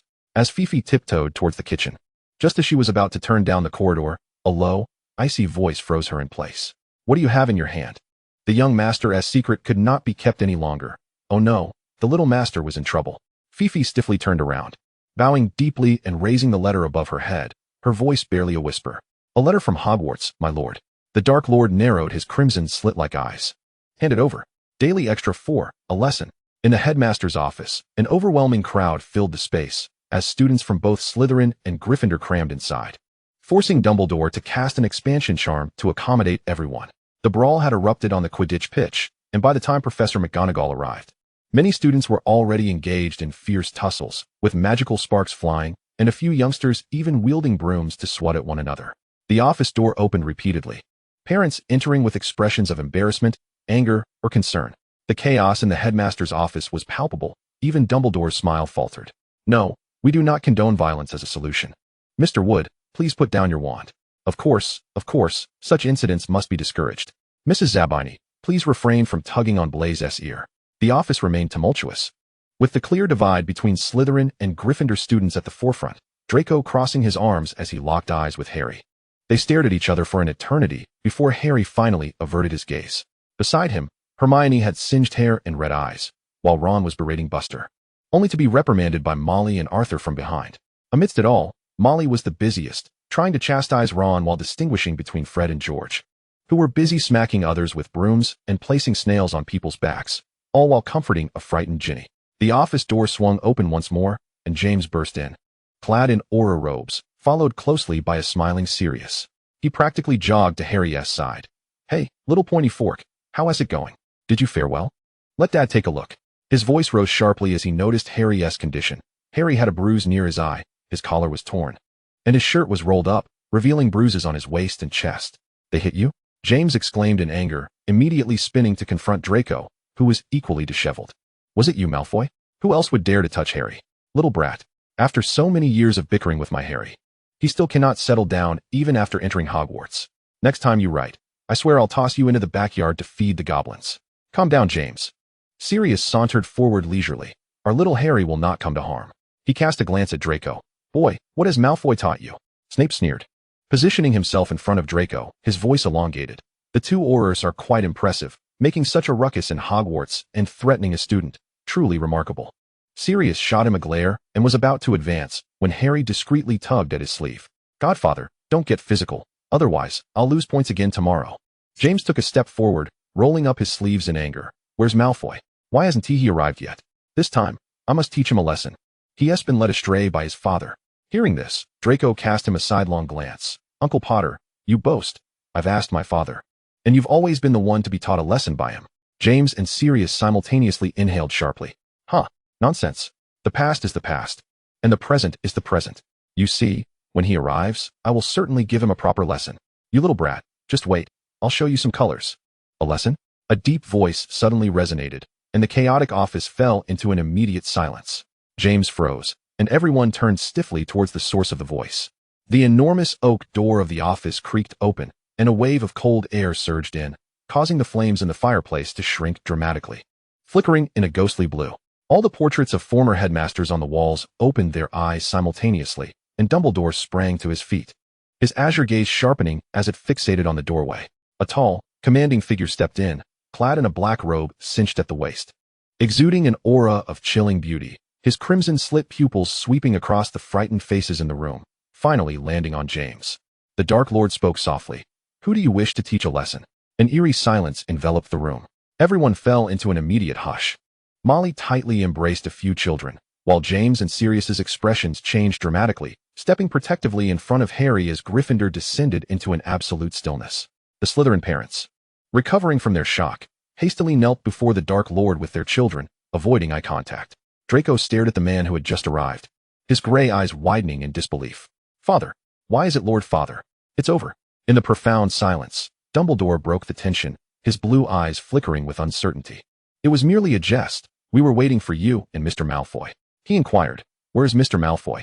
No offense intended, but he usually arrives, doesn't he? Of course, you are welcome to join the parents' meeting. This remark clarified the occasion while subtly reminding the Dark Lord of past engagements. In the past, Voldemort shifted his gaze from Dumbledore and squinted at Draco.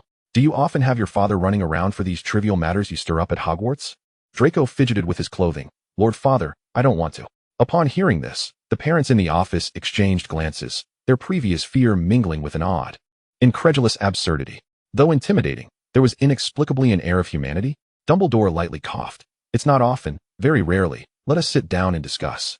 Several velvet chairs materialized, and the Gryffindor parents cautiously took their seats, while the children anxiously stood behind them. On the Slytherin side, several chairs remained empty, as the parents stood with straight backs, heads bowed, displaying utmost reverence. The Dark Lord sat at the forefront, legs elegantly crossed, while Draco cautiously occupied a seat beside him. The entirety of Slytherin consisted solely of this father-son duo.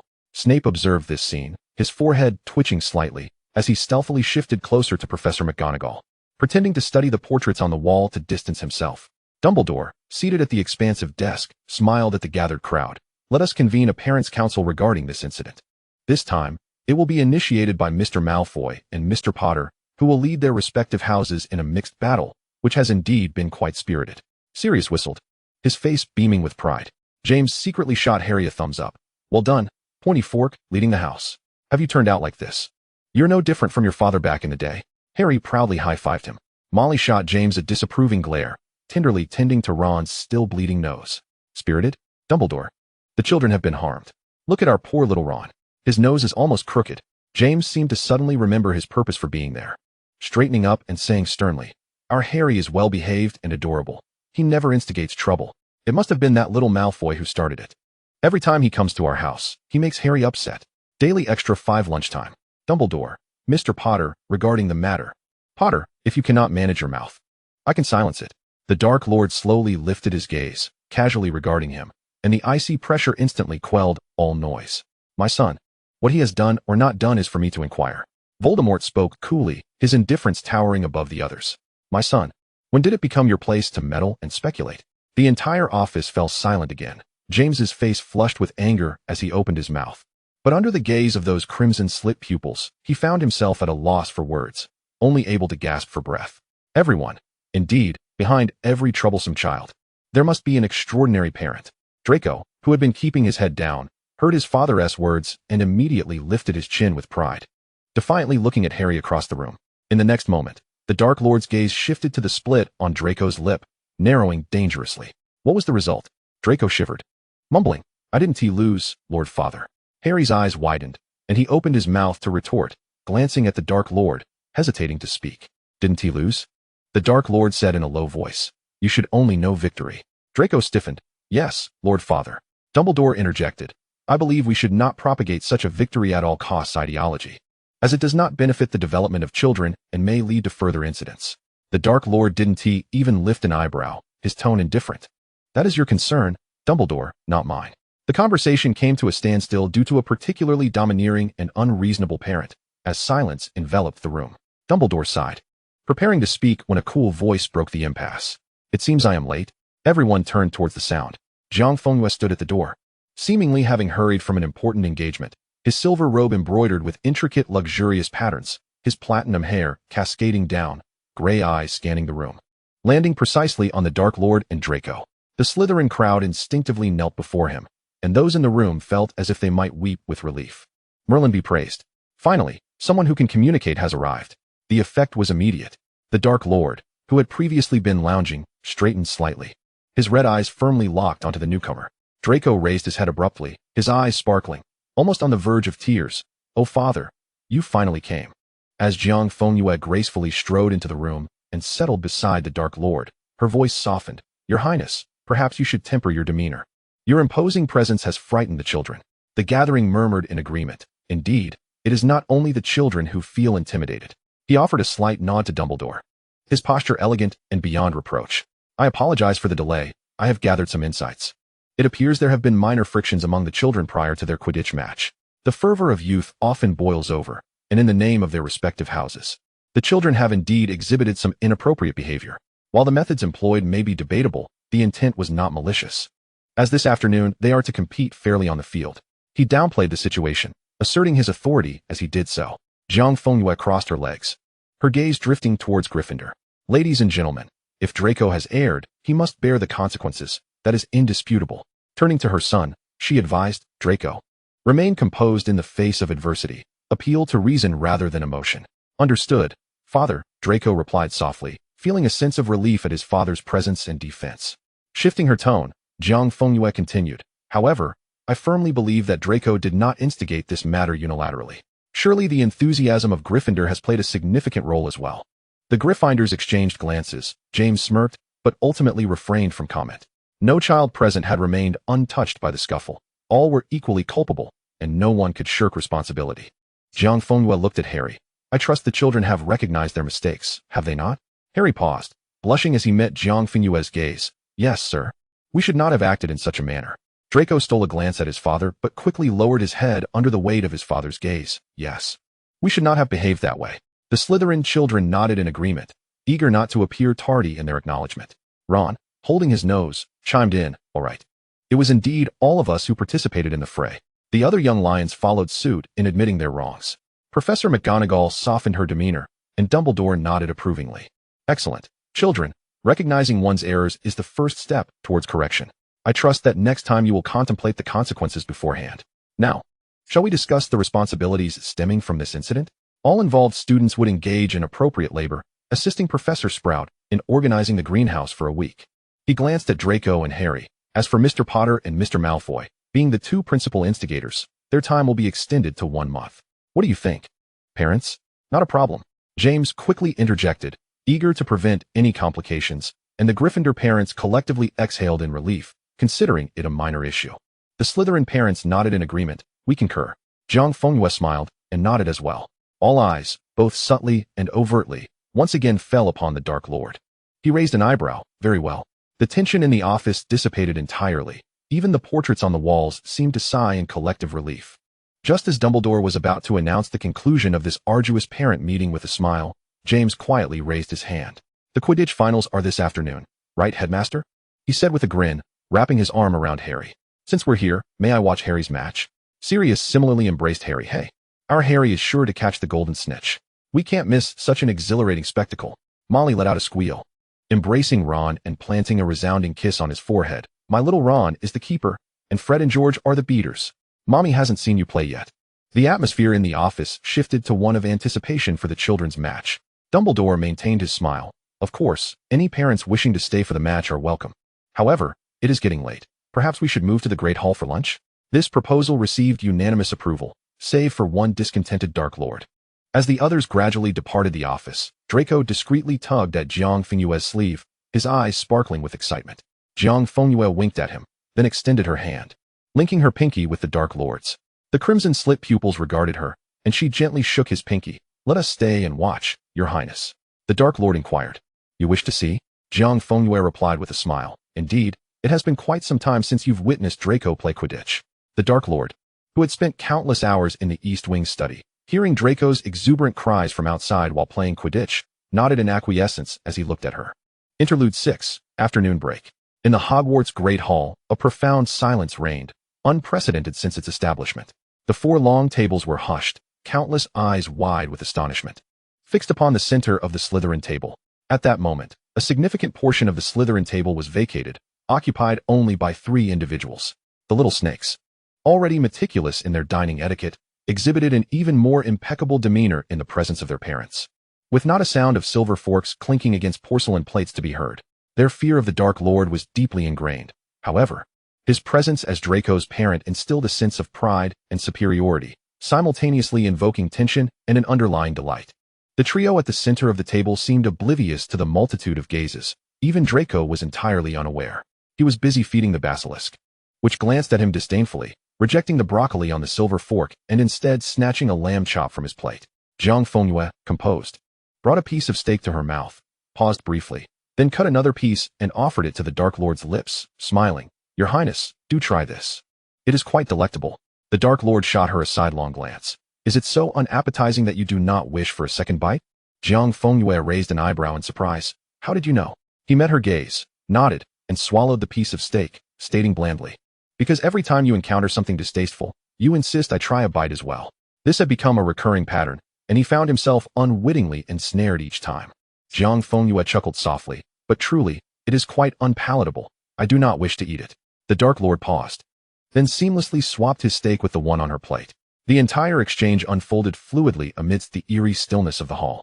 A cluster of young students craned their necks to observe, while Harry's wide green eyes blinked in disbelief, only to be subdued by James pressing his head down. Snape, with an impassive expression, continued to consume his steak without casting a glance in their direction. No one could have anticipated that the fearsome Dark Lord would exhibit such a gentle side in the presence of Mr. Malfoy. This stark contrast, mingled with a sense of excitement in witnessing a hidden facet of the Dark Lord, left the onlookers both astonished and apprehensive. Congratulations were in order for the Dark Lord, as his fearsome image had softened, albeit just a fraction. Dumbledore observed with a smile, raising his crystal goblet for a delicate sip.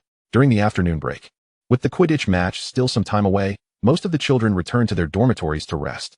Inside the dormitory, the flames in the fireplace danced gently, radiating a comforting warmth. Draco lay on his 4-poster bed, his little chest rising and falling in a steady rhythm. The blanket Jiang Fengyue had tucked him in was now disheveled from his unconscious movements. The basilisk coiled beside him, and both child and serpent drifted into a peaceful slumber. By the floor-to-ceiling window, the Dark Lord reclined on a spacious sofa, Jiang Fengyue having shed her outer robe. Her bare feet curled in his embrace as they both perused a tome on dark magic. Jiang Fengyue halted his motion to turn the page, signaling that she had not yet finished her reading. Where did you acquire this, Your Highness? From the library, he replied. Jiang Fengyue turned a page with a playful smile and teased, which professor did you approach to gain access to the restricted section? The Dark Lord emitted a faint, icy chuckle in response. Slytherin. Wow. Jiang Fengyue laughed. I hope Dumbledore won't come seeking us for a chat. Time slipped away amidst whispers and the turning of pages. Unbeknownst to him, Jiang Fengyue had closed his eyes, his breathing gradually becoming soft and elongated. The Dark Lord silently shut the book, lifted him gently, and carried him to the 4-poster bed. Draco's body was subtly shifted by an invisible force, creating enough space. The Dark Lord tenderly laid him down, pulled a generous portion of the duvet from Draco, and carefully tucked it around Jiang Fengyue. He lay down beside him, silently watching for a long while before slowly closing his eyes. In the dormitory, all that remained was the soft crackling of embers in the fireplace. Fathers and children drifted into a serene slumber. The Quidditch stands were already a cacophony of voices, for Hogwarts' most significant match, one that could determine the fate of the House Cup, was underway. The fervor of the young wizards was such that it felt as though they could roast the giant squid in the Black Lake. Students from Slytherin and Gryffindor waved banners depicting snakes and lions, with a little lion cub somehow procuring a large drum that resonated with a lion's roar, causing nearby Ravenclaws to cover their ears. The Hufflepuffs, more pragmatic, came equipped with an array of snacks, cheering for whichever side caught their fancy. Professors and esteemed guests were ushered to the highest and most advantageous guest box. The seats here were spacious and comfortable, complete with small tables for refreshments. With Gryffindor and Slytherin parents seated on opposite sides, the atmosphere more tense than that of the arena below. James cheered, blowing a whistle that echoed with the sound of Harry Potter's impending victory. One blow was not enough. He blew continuously, the sound repeating like a stuck record. Ah! Yet, at the very center of this grandstand, surrounded by empty seats, two figures occupied the prime viewing spot. Jiang Fengyue lounged languidly in his seat, while the Dark Lord observed the lower ranks with an air of indifference, his eyes betraying an unmistakable annoyance. The sight of him, akin to someone reluctantly participating in a kindergarten sports day and positioned by the loudest snack stall, made Jiang Fengyue chuckle. He reached out to soothe his face, receiving a firm grasp in return. The moment they appeared in the arena, the previously tumultuous crowd fell momentarily silent, nearly everyone stealing glances in their direction. Yet, the Quidditch atmosphere grew ever more intense, prompting the crowd to abandon restraint. Alas, as the Dark Lord refrained from indiscriminate slaughter, watching the match seemed of utmost importance. If he were to kill, one could only hope it would be after the game concluded. After all, Dumbledore was present. Daily Extra 7 Marvelous. A resounding whistle pierced the sky as Madame Hooch mounted her broom and ascended into the air, her voice booming above all the clamor. Welcome to this year's Quidditch final. Gryffindor versus Slytherin. Now, let the players enter the field. A wave of cheers erupted as the two players, Dog and Deer, embraced and shouted Harry's name. The Dark Lord listened to the cacophony, his brow furrowing slightly, as Jiang Fengyue reached out with a smile, pressing his hand over his ears. Still too loud? The Dark Lord looked at him with exasperation, a hint of amusement flickering in his eyes as he took his hand away and intertwined their fingers. The stirring march played throughout the field as the two teams emerged on their brooms, soaring like meteors around the pitch. The Gryffindor team, clad in vivid red, elicited thunderous cheers from the Gryffindor stands. Particularly when Harry flew onto the field, the uproar intensified, with James and Sirius excitedly waving the lion banner. The Slytherins appeared like a silver stream, neatly hovering in the air, and the Slytherin spectators erupted in a tidal wave of cheers. Draco soared at the forefront of his team, his platinum hair billowing in the wind, his youthful visage revealing a hint of beauty as he endeavored to exude an air of authority, his gray eyes shining brilliantly.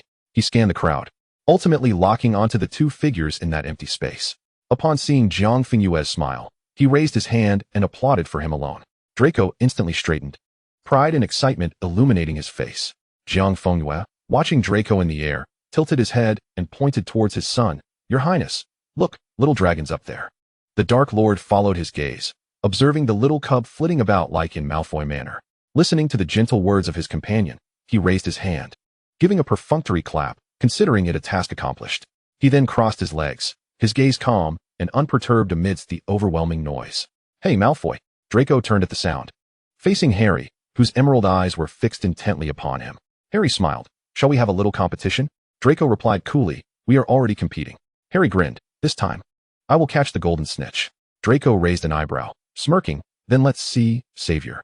The silver whistle sounded again as Madame Hooch forcefully tossed the quaffle into the air. The match had officially begun. In an instant, red and green figures intertwined like arrows released from their bows. The quaffle soaring rapidly through the air as the beaters swung their bats with vigor, the bludgers howling ominously, and the commentator's voice amplified by magic resonated throughout the arena, igniting the spirits of all present. Draco ascended slowly to the top of the pitch on his broom, gliding smoothly, his gray eyes calmly surveying the field for the elusive golden snitch. This still youthful boy bore the traits of both his fathers, accustomed to occupying high ground, exuding a predatory stance of strategy and control. Harry's playing style mirrored his persona, sharp, intuitively extraordinary, and adorned with a flair for adventurous improvisation, radiating brilliance. In contrast, Draco's approach was more measured, focused on a comprehensive view, waiting for the optimal moment to exert influence over the game from his elevated position. The Dark Lord gazed indifferently at the match, his crimson eyes devoid of emotion, as if the fierce contest and the thrilling spectacle below were nothing but a tedious affair. Jiang Fengyue's focus remained solely on Draco. With each of Draco's movements, Jiang Fengyue's fingers unconsciously tapped the armrest of his chair. The quaffle had been seized by Angelina. She deftly maneuvered past Warrington. She passed the ball. Bell accelerated. She can do it. Wait. Look over there. The commentator's voice was filled with excitement. Draco and Harry seemed to have simultaneously spotted something. They dashed forward. All eyes instantly followed the seekers, their forms moving too swiftly for the eye to capture. The match reached a fever pitch, the score fluctuating, cheers and shouts merging into an overwhelming crescendo. Go, Harry.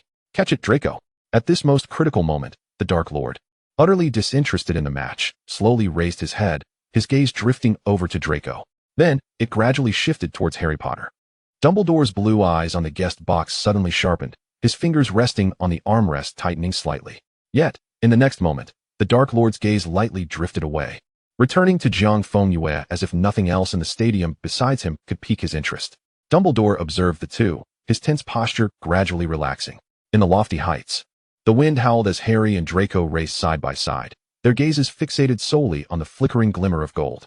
The cacophony below and the rush of air beside them blurred into a distant backdrop. Their world had contracted to encompass only their hurried breaths, racing heartbeats, and that ever-approaching glimmer of hope. At the very moment their fingertips nearly grazed the metallic wings, a resounding crash erupted. A rogue quaffle, struck too forcefully by a Slytherin beater, collided with the tail of Harry's broom. The tremendous impact sent Harry lurching forward, and he immediately fought to regain control of his broom. Almost simultaneously, the tail end of his broom violently slammed into Draco's side. Draco gasped in pain, the agony rendering his vision momentarily dark, cold sweat beating at his temples. Unconsciously, he glanced towards the stands. Jiang Fengyue suddenly surged to his feet, his gray eyes fixed intently upon him. In that fleeting instant, despite the piercing pain, Draco thrust his hand forward. He grasped the golden snitch. In the next heartbeat, his overextended body caused him to lose his grip on the broom handle due to the searing pain. Plummeting like a bird with broken wings towards the ground dozens of meters below, the stands erupted in terrified screams, and Madame Hooch's whistle echoed sharply. But she was too far away. Harry's pupils dilated as he seized his broom and dove downward, desperately reaching out.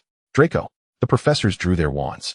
But the distance was too great, the incantations came too late, and all eyes reflected the image of the rapidly descending figure. Dumbledore sprang to his feet, just as he was about to raise his wand.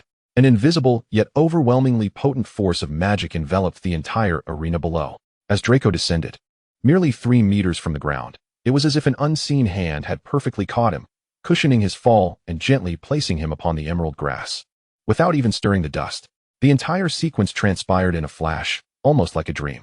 All gazes, incredulous and rigid, were fixed upon the box of honor. The man who had shown no interest in the match stood there, wand still sheathed, casually raising his hand, which now slowly descended. The Dark Lord cast his eyes down, observing Draco's safe landing, his handsome features betraying no emotion. Jiang Fengyue's furrowed brow gradually relaxed as he took a deep breath to steady his heartbeat. In the next moment, the Dark Lord took his hand, seemingly unperturbed. Jiang Fengyue turned his head, meeting the unwavering gaze of those crimson-slit pupils. A smile broke across his face as he gently caressed the palm of the Dark Lord's hand. "My lord, your reflexes are truly remarkable. I am grateful for your presence." The Dark Lord chuckled softly, tightening his grip. The commentator's voice reverberated through the square. "My goodness, an unexpected incident has occurred. But thanks to the benevolent sponsorship of the Dark Lord, all is well." Professor McGonagall shot a disapproving glance at the commentator.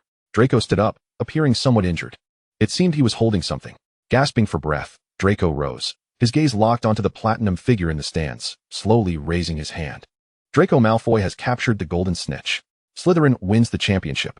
They are the champions. The roar of celebration erupted instantaneously. The entire venue erupted in jubilation. Slytherin students embraced and cheered with exuberance. Countless hats tossed into the air, and team members even rolled in sheer delight. Harry, mid-dive, clenched his broom, exhaling a sigh. The Quidditch final concluded amid the rapture. The collision had indeed fractured several of Draco's ribs, but the Dark Lord had stabilized his injuries with a healing charm.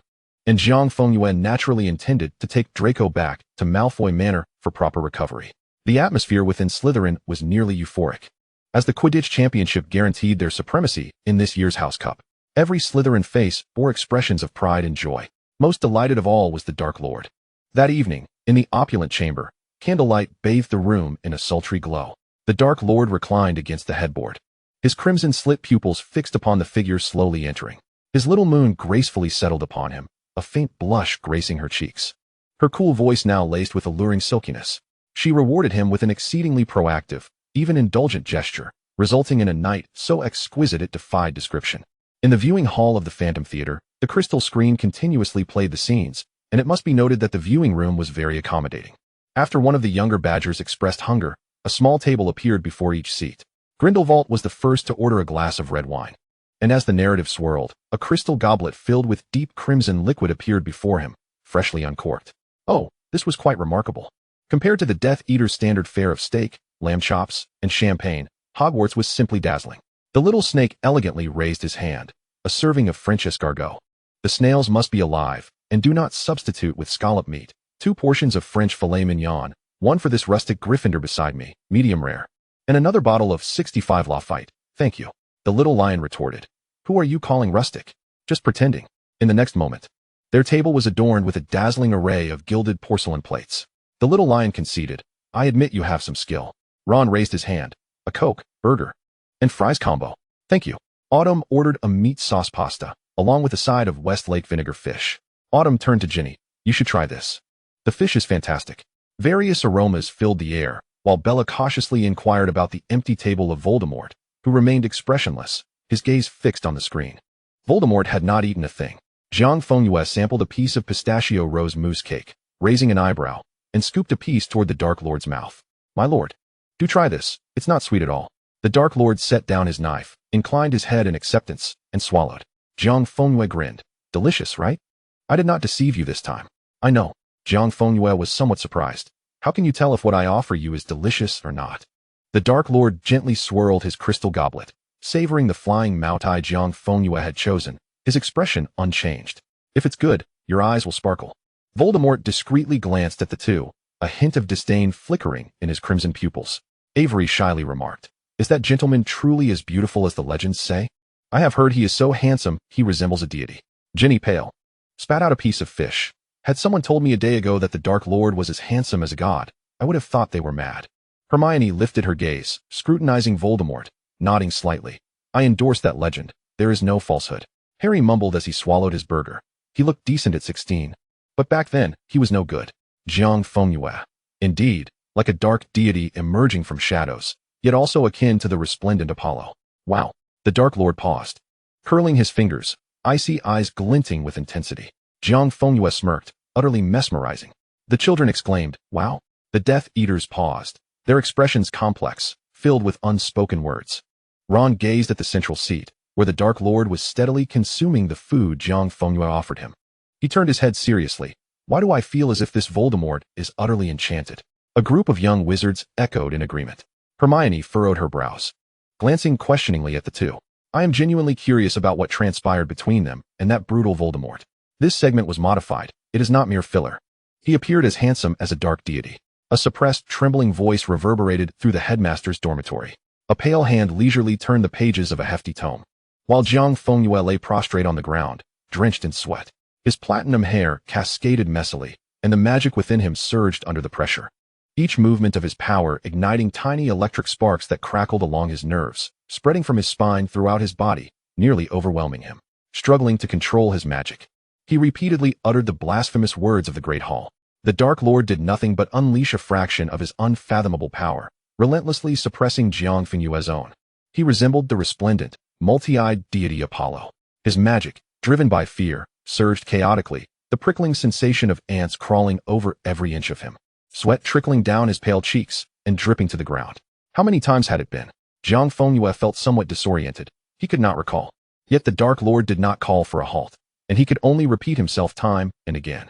After yet another repetition, Jiang Fengyue could no longer maintain his stance, collapsing to the ground, his damp hair clinging to his skin, his eyes shaking violently.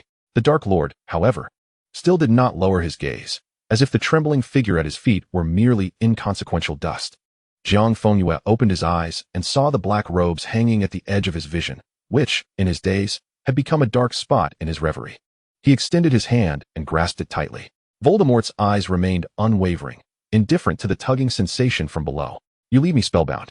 Jiang Fengyue knelt forward, the plush carpet brushing against his palms and sides, and he struggled to rise, climbing upward along the fabric he clutched.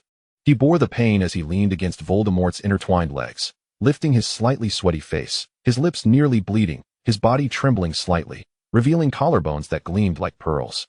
Yet Voldemort disregarded him, seemingly unaware of the warm body pressed against him. I was wrong, my lord, the platinum-haired youth finally murmured. In the hushed silence, the immense pressure dissipated, and Jiang Fengyue felt the magic within him gradually settling, warmth beginning to envelop him. The Dark Lord still did not cast a glance in his direction. Only his pale fingers paused slightly as they turned the pages. Suddenly, a cough echoed through the viewing hall. The Death Eaters exchanged incredulous glances. Is this what you call punishment, master? What then do our torturous experiences amount to? Grindelwald set down his crystal goblet, scoffing. I told you, that boy is truly remarkable. Dumbledore's eyes darkened. The actions of young Mr. Malfoy are indeed surprising. Sirius raised his thumb. It's quite entertaining. Harry's eyes widened. Isn't that them? Draco's face flushed, yet he managed to watch calmly, though a complexity flickered in his gaze. Lucius did not glance at the screen, focused intently on conversing with Narcissa, his leg trembling slightly, though it was an improvement from before. Hermione remarked, in the Muggle world. This is an unspeakable method. Many are enamored by this form of learning. Ron gasped. You mean Voldemort actually went to learn this? Hermione replied, no. He likely hasn't studied it. He doesn't comprehend these things. He couldn't have learned such methods before. He lacks special skills. He is merely angry, enacting punishment. Harry, perplexed, asked, then why doesn't he use the Cruciatus curse? He employs it without hesitation on his subordinates. Hermione nodded. Indeed, this is inconsistent with Voldemort's typical behavior. He has never been patient with offenses or mistakes. Ginny leaned in. I think the mysterious figure is probably only like this with him. Ron, dazed, inquired why? Because of everything he did in the early stages. Before the few witches could respond, Draco, who had been listening, suddenly spoke. Casting a complex gaze at the youth nestled at Voldemort's feet, then at the regal platinum figure seated in the center. He murmured, from the moment he first met the Dark Lord, he has been cautiously probing. Those coy words and sacrificial madness were all deliberate. Several young wizards turned to him, and Draco continued, seemingly unperturbed. Everything, the madness, the perfectly timed affection, even the harmless mistakes and audacity, seemed meticulously calculated. We merely observed these events unfold. In truth, it was all part of his careful scheming. Draco's body began to tremble violently. He had long since been captivated by the Dark Lord and had decided he would possess him. The others fell silent, their eyes wide, glancing toward the platinum figure at the central seat. The cool, resplendent figure was whispering to the Dark Lord, eyes crinkling in a gentle smile. He resembled the luminous moon, pure and serene, gentle as a painting. Hermione murmured, he is the true spectre. In the viewing room, the excited little serpents were enthralled. Jiang Fengyue was smiling brightly, conversing with the Dark Lord, who permitted him to play with his hand, responding to every word he uttered. Harry suddenly exclaimed, wait, something's off. The young wizards paused. What's wrong? I'm not sure, Harry murmured. It just feels wrong somehow. Hermione's brow furrowed. Let us look further. I have a feeling this is merely the tip of the iceberg. Their relationship is quite intricate. Grindelwald glanced this way, amused. A bunch of younglings, still so naive. Right. Albus. Dumbledore smiled. Emotions are complex. The children will gradually comprehend. In the corridor, the crowd was thick. James looked at Snape with a cold smirk. Is the greasy git trying to elicit sympathy with that disgusting face again? Or is he concocting dark magic and nearly choking himself to death? The Death Eaters erupted in laughter. Hogwarts was silent, the children exchanging bewildered glances. Snape's face turned ashen in an instant, his lips pressed into a thin line, his gaze like poison directed at Sirius and James, before abruptly shifting to Dumbledore. Harry's complexion also drained of color. Having gleaned some insights from Snape's memories, he was unprepared for this reality, feeling a twinge of shame and helplessness. Hermione's face was etched with anger and disapproval, but she and Ron exchanged worried glances, gripping Harry's arm tightly. Sirius fell silent, his expression becoming rigid and unnatural. James dared not lift his gaze. He had long since become a father, no longer the arrogant boy he once was. The mature soul within him felt an overwhelming sense of shame and regret. He feared to meet Harry's disappointed eyes. Yet Lily grasped his hand. James, lift your head. When one makes mistakes, one must have the courage to face them. James looked at her, took a deep breath, and with difficulty, turned his gaze towards Snape. Snape. James's voice was hoarse. I have no justification for this. We were blinded by arrogance and boredom, thinking it was cool. This was a grave mistake. And I am truly sorry. Sirius remained silent for a long time, though Snape did cast quite a few curses at us back then. He shifted the subject abruptly, but at that time, we were indeed a pair of fools. There is nothing to deny. Snape scoffed, his laughter laced with scorn and years of resentment.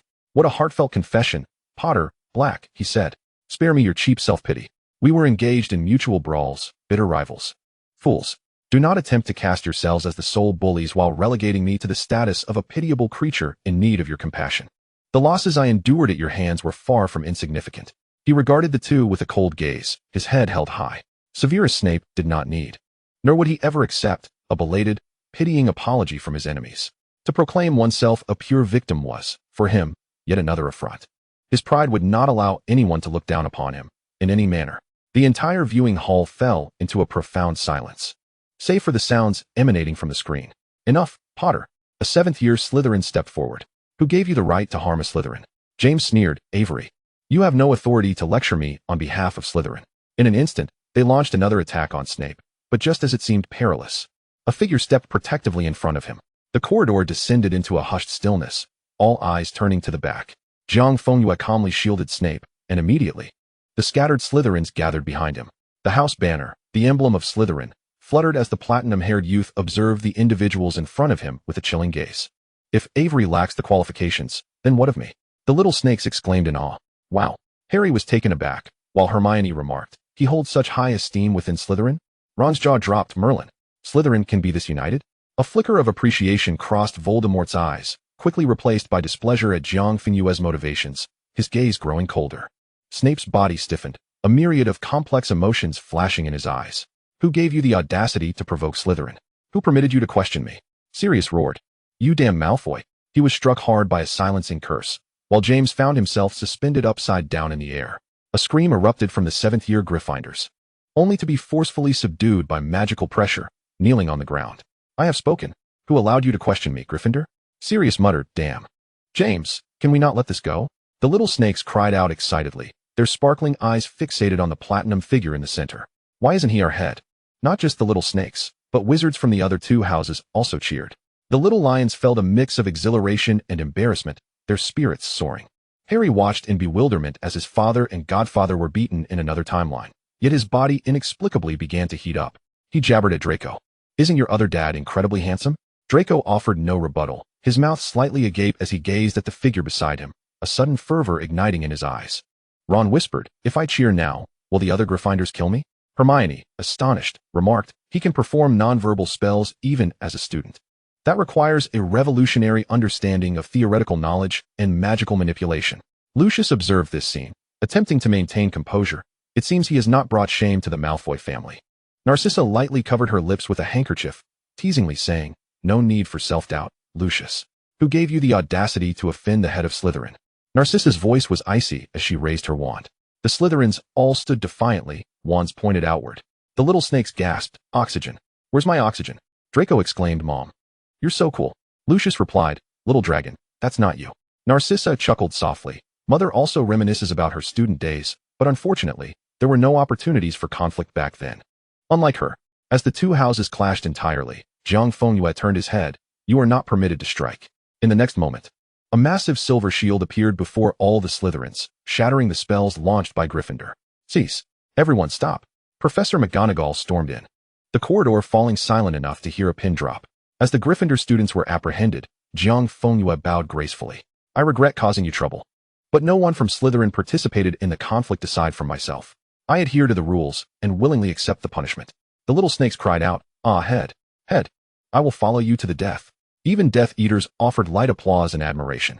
Draco watched the screen intently, his fists clenched. Harry solemnly remarked, I want to support him too. James added, Harry, it's your other dad and godfather getting beaten. Harry replied, it's fine, Dad, they have their own Harry. Ron clutched his pig brain. Am I going insane? Why do I find a Malfoy attractive? Grindelwald raised an eyebrow, a glimmer of appreciation in his eyes. Dumbledore let out a long, rich sigh of admiration. Voldemort observed the figure on the screen, a low, pleased chuckle escaping his throat. He beheld the perfect, youthful embodiment of a Dark Lord. He realized that this was someone remarkably akin to himself. A glimmer ignited in Voldemort's eyes as he moved toward the central seat. The Dark Lord not glancing back at anyone, instead tightly wrapping his arm around Jiang Fenyue's waist. Wait. Hermione suddenly straightened up, whispering in alarm, who is that? Everyone followed the direction of her finger, seeing Professor McGonagall leading a group toward the headmaster's office, and in the far corner of the screen, a dark-haired figure languidly leaned against the balcony, gazing in their direction. They scrutinized closely, suddenly recognizing him. A black-haired, freckled face, rather unattractive. A cosplay of the Dark Lord. Jiang Fengyue was genuinely astonished. Your Highness, were you watching back then? The Dark Lord chuckled softly. Of course, you were so remarkable that I could not look away. My esteemed head. Harry shivered, muttering, his words are so repulsive. Ron shot him a glance, grasping Hermione's hand. Dude, I'm not defending Voldemort. You're just enviously bitter toward those of us with partners. Harry countered, you're an even more repulsive friend. You're worse than Voldemort. Hearing everything, Draco snapped, Potter. Can you keep it down? I'm sitting right beside you. I don't want to be turned into a bloody pulp, all right? On the screen, Dumbledore was speaking, and the Dumbledore in the audience stood up. Children, we firmly condemn bullying and all forms of collective brawling. Great power can be used for protection or oppression. This reminds us to be vigilant about power and to wield it correctly, understand? The little wizards nodded earnestly, understood. Headmaster. Dumbledore turned, and a cluster of little heads huddled together, whispering, do you think if I ask him for an autograph, he would give it to me? Wow, you have some guts. Do you want to be turned into a bloody pulp by the Dark Lord beside him? Not that big, dude. The Dark Lord coldly remarked, your cleverness deserves praise, while your mercy warrants punishment. Jiang Fengyue immediately nestled between Voldemort's legs, rubbing against his 8-pack abs. Your Highness, please go easy on the punishment. Death Eaters, is this permissible? Why does their plea for mercy turn into a spectacle? The Dark Lord lifts Jiang Fengyue, positioning him to sit sideways on his lap. Ginny emits a quiet shriek. Autumn. Jiang sharply pinches the bridge of his nose. What a splendid pose. Voldemort guides Jiang Fengyue's hand, creating graceful arcs in the air. The flesh of the black snake on the ground suddenly blooms like a lotus, revealing a deep spine, which instantaneously transforms into a terrifying blood-red lotus. Jiang Fengyue's excited hand trembles slightly. What spell is this? I have never encountered it in the tomes of dark magic. The Dark Lord chuckles lightly. It is the Blood Lotus, a minor incantation I devised during my days as a Slytherin student. Grindelwald raises an eyebrow. This spell is rather intriguing. Sirius rolls his eyes. A minor incantation? That is the most absurd joke I've ever heard. Hermione picks up a quill and begins to scribble notes. Ron, alarmed, Hermione. This is dark magic. Why are you taking notes? Hermione. Sirius. I have never seen this magic before. I want to learn it, but I must record it. The little snakes scream. Oh my. The Dark Lord is so exceptional and powerful. The little eagles let out soft shrieks. Oh my. The Dark Lord is so intelligent. This is an original spell. Bella watches the intimate interaction on the screen, trembling with rage, yet her eyes are irresistibly drawn to the two Dark Lords with a sickly obsession. The Death Eaters fervently flatter. Indeed, our master is authoritative. Voldemort revels in the fervent adulation, turning to the young wizards to offer a direct invitation. Those with ambition and capability can discern who is truly worthy of their allegiance. Follow me, and you shall acquire power and status that transcends the mundane. Dumbledore's expression turns stern as he addresses the students. Children, this spell is not only dark magic, but also carries a curse. We must not learn it. We must never allow our souls to be tainted. Yes, Headmaster. As he turns away, the little heads immediately huddle together. What did Dumbledore just say? That we shouldn't learn it. How can we learn it? We've only seen it once. The Headmaster thinks too highly of us. He can handle this. I told you not to ask for autographs. It's no longer blood clots. It's a blood lotus now. It's not that beautiful, my friends. Jiang Fengyue, deep in thought, strokes his chin and suddenly looks at the Dark Lord with a serious expression. Your Highness, when you were training the little dragon a few days ago, did you teach him about the blood lotus? The Dark Lord replies nonchalantly. I demonstrated the gestures and incantation. Jiang Fengyue furrows his brow. Did you not show him the practical effects? The Dark Lord raises an eyebrow, pinching his cheek, his tone lazy and haughty. I am not a professor. Who do you think I am, a renowned teacher? Jiang Fengyue. So you did not warn him against using it on his classmates? The Dark Lord frowns slightly. Is that not allowed? Jiang Fengyue narrows his eyes, grasping the soft flesh of his arm. Your Highness, I am quite serious now. No more jokes. The Dark Lord chuckles softly, raising a hand to ruffle his hair. Do not worry. If he truly uses it, there is still Dumbledore. Jiang Fengyue. Little dragon, you must obediently wait for them to return. Viewing experience 12, a lifetime of glory. Jiang Fengyue lies on the bed, drowsy, as the Dark Lord caresses his hair. No trips to Hogsmeade this weekend. The Dark Lord tucks him in. This is a reward for doing the right thing today. Harry tilts his head slightly. Did Voldemort just tuck him in? Ron looks bewildered. Is there a hint of sincerity in that? Is he getting back on track? Hermione shakes her head. No, at least not now. Rather than sincerity, it's more of a peculiar attachment, akin to treating something unique as a prized possession. Draco appears conflicted. They view each other as their own possessions, a singular exception. In other words, how does that not count as a form of sincerity? Jiang Fengyue stands on tiptoe, wiping the last pane of glass. Upon turning, he finds the Dark Lord has appeared, his deep-set pupils fixed on him for an unknown duration. Jiang Fengyue follows the Dark Lord to the girls' lavatory on the second floor, astonished by the smooth pipe entrance before him. Harry, guys, I have a bad feeling about this. James looks confused. Are they really coming here to access the sewers? Sirius scoffs. So Voldemort and the Death Eaters are truly wizards of the wizarding world? Jiang Fengyue walks alongside the Dark Lord in the chamber. Voldemort coldly commands, "Close your eyes." Jiang Fengyue complies. "Then I cannot walk, Your Highness." In the profound silence, he feels someone take his hand, leading him forward. The little snakes exclaim, "Wow, this is the Ancestors' Chamber." James gasps, "This place actually exists?" Some suppressed voices, brimming with excitement. They're holding hands. "Oh my, I must remember this for the pensive." Jiang Fengyue opens his eyes and suddenly freezes. A massive serpent coils before him, its enormous golden slit eyes fixed directly on him. The Dark Lord places a hand on Jiang Fengyue's waist. This is Salazar's legacy. Only his descendants can open the chamber. The basilisk's gaze is fatal, but I permit you to look upon it. The Death Eaters erupt into fervent cheers, excessively flattering Voldemort. Your wisdom and power stem from millennia of legacy. Master. Oh my. Bella leans toward Voldemort with an almost pathological yearning. My master, how humble and fortunate we are to bask in your purest light. Voldemort gazes at the central throne, suddenly narrowing his eyes, harshly rebuking. Silence, you are too noisy. The Death Eaters immediately cover their mouths. Cold sweat and fear appearing on their faces. Hermione watches this scene, frowning. Voldemort actually doesn't he enjoy flattery anymore? Harry shrugs. Who knows what he is thinking? When has he ever been saying, "Ron, this is good. They're so loud I can't hear the screen." Nagini gently pats Jiang Fengyue's little leg, placing a golden bell ball in his hand for him to play with. Jiang Fengyue gazes at the invaluable bell ball, his eyes shining, and affectionately strokes Nagini. Hermione hastily jots down notes with her quill. Ron leans in for a peek, looking utterly speechless. The love potion smells like galleons. It seems he has a peculiar fondness for money. Why are you recording this, Hermione? Hermione, with a serious expression, I need to analyze. This person is very complex. And his relationship with Voldemort is equally intricate.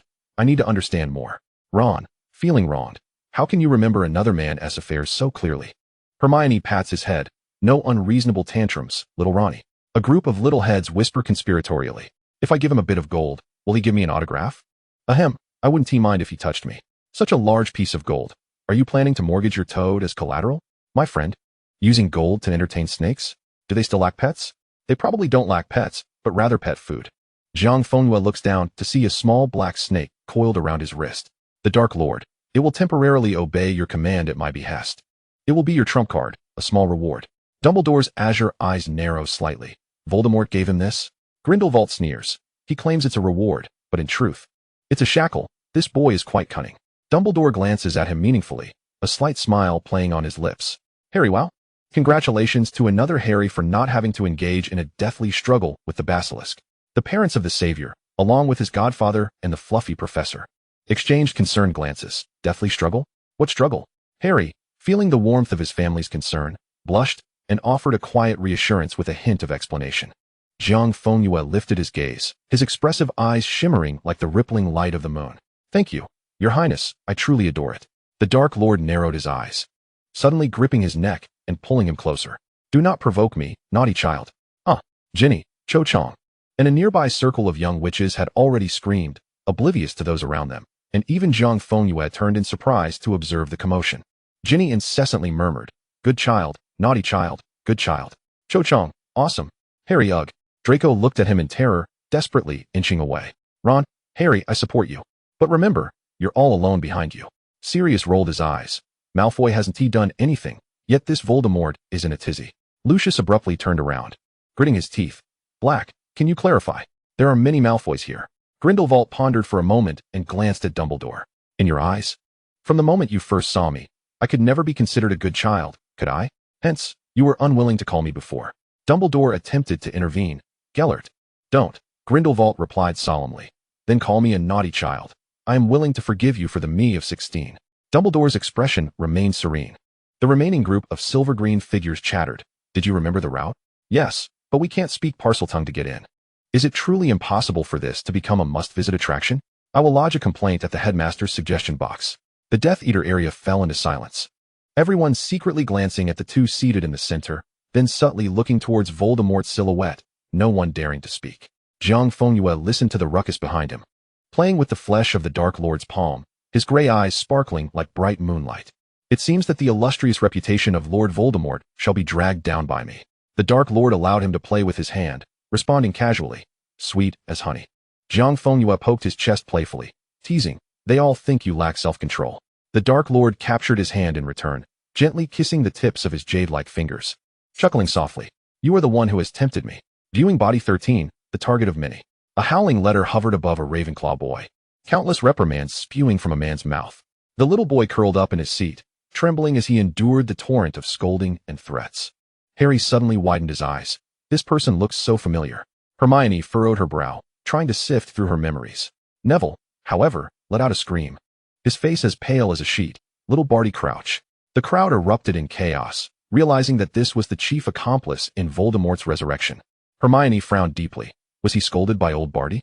That is truly excessive. Ron, Hermione, that's little Barty. How can you still sympathize with him? Hermione's gaze was fierce. No matter who he is, what is depicted on the screen is a child being publicly humiliated. No child deserves such treatment. A figure crouched by the flower bushes, silently weeping. As Jiang Fengyue passed by, a silk scarf twirled and landed before the boy. The excitable young witches suddenly halted. Ginny and Cho Chang staring at the scene in awe. The Dark Lord abruptly tightened his grip around Jiang Fengyue's waist, narrowing his eyes dangerously. My chief is quite concerned about his classmates, isn't he? Jiang Fengyue smiled sweetly. I dropped it by accident.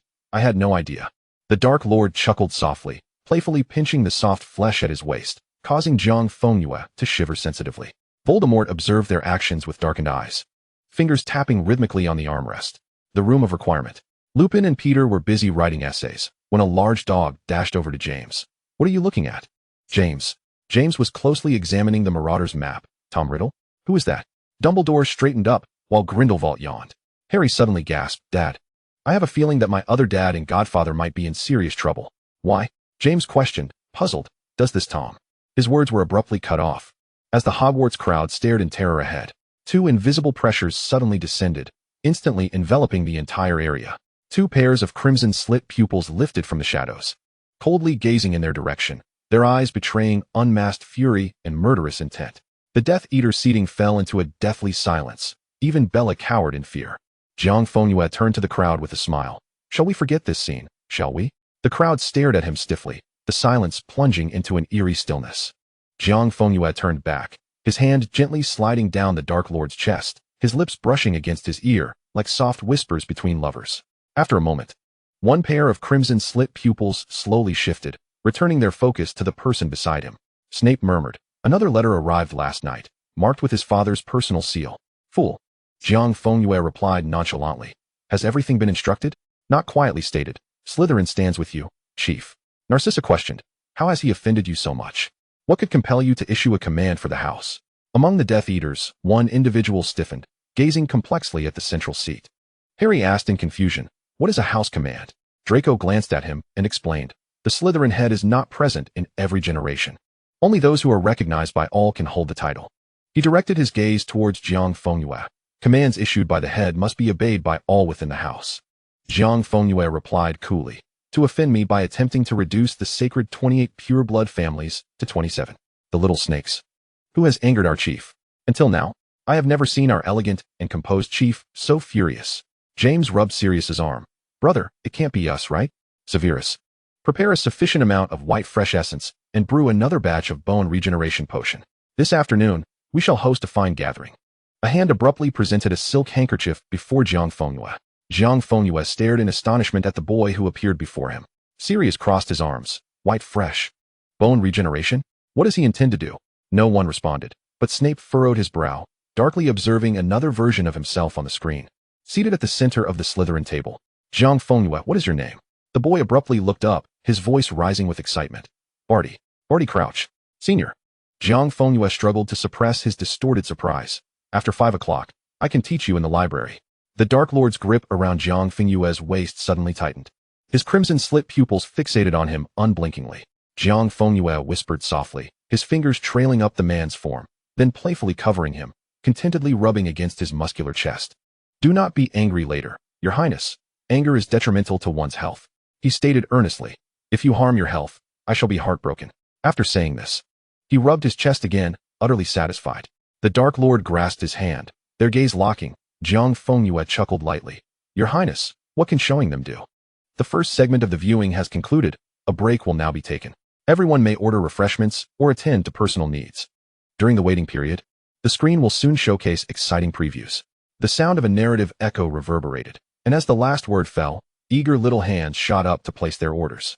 Grindelwald snapped his fingers, requesting an entire bottle of Romani Conti. Instantly, the viewing hall erupted into a cacophony. Ron took a sip of cola, watching as the screen flickered to life once more. Oh, a thrilling trailer? What kind of trailer? In the Slytherin common room, Jiang Fengyue gripped his wand tightly, his eyes snapping open. Voldemort must die. He must die utterly. He would not allow Voldemort the chance to rise again. This was a path he had long chosen for himself. The opulent decorations of the common room morphed into the headmaster's office, where Dumbledore's cerulean eyes were revealed. Facing a pallid and weary figure, Christmas was approaching, and the Dark Lord would orchestrate the Death Eater's actions. After Christmas, giants would ravage cities in the north. The scene suddenly flipped again, revealing a slumbering dragon lying low, with Jiang Fengyue standing atop it, his robe billowing. I have been sleepless for 2 years, providing countless pieces of intelligence to your Order of the Phoenix. The galleons I have given you could purchase a small nation. Everything flashed by rapidly, until it abruptly froze. The delicate visage of Liu occupied the entire crystal screen, her frenzied laughter mingled with tears. Voldemort, you truly are a cursed being. All sounds came to a sudden halt, the entire space sinking into a profound silence, where even the fall of a pin could be heard. Jiang Fengyue exclaimed, "This is malicious editing, you wretched system."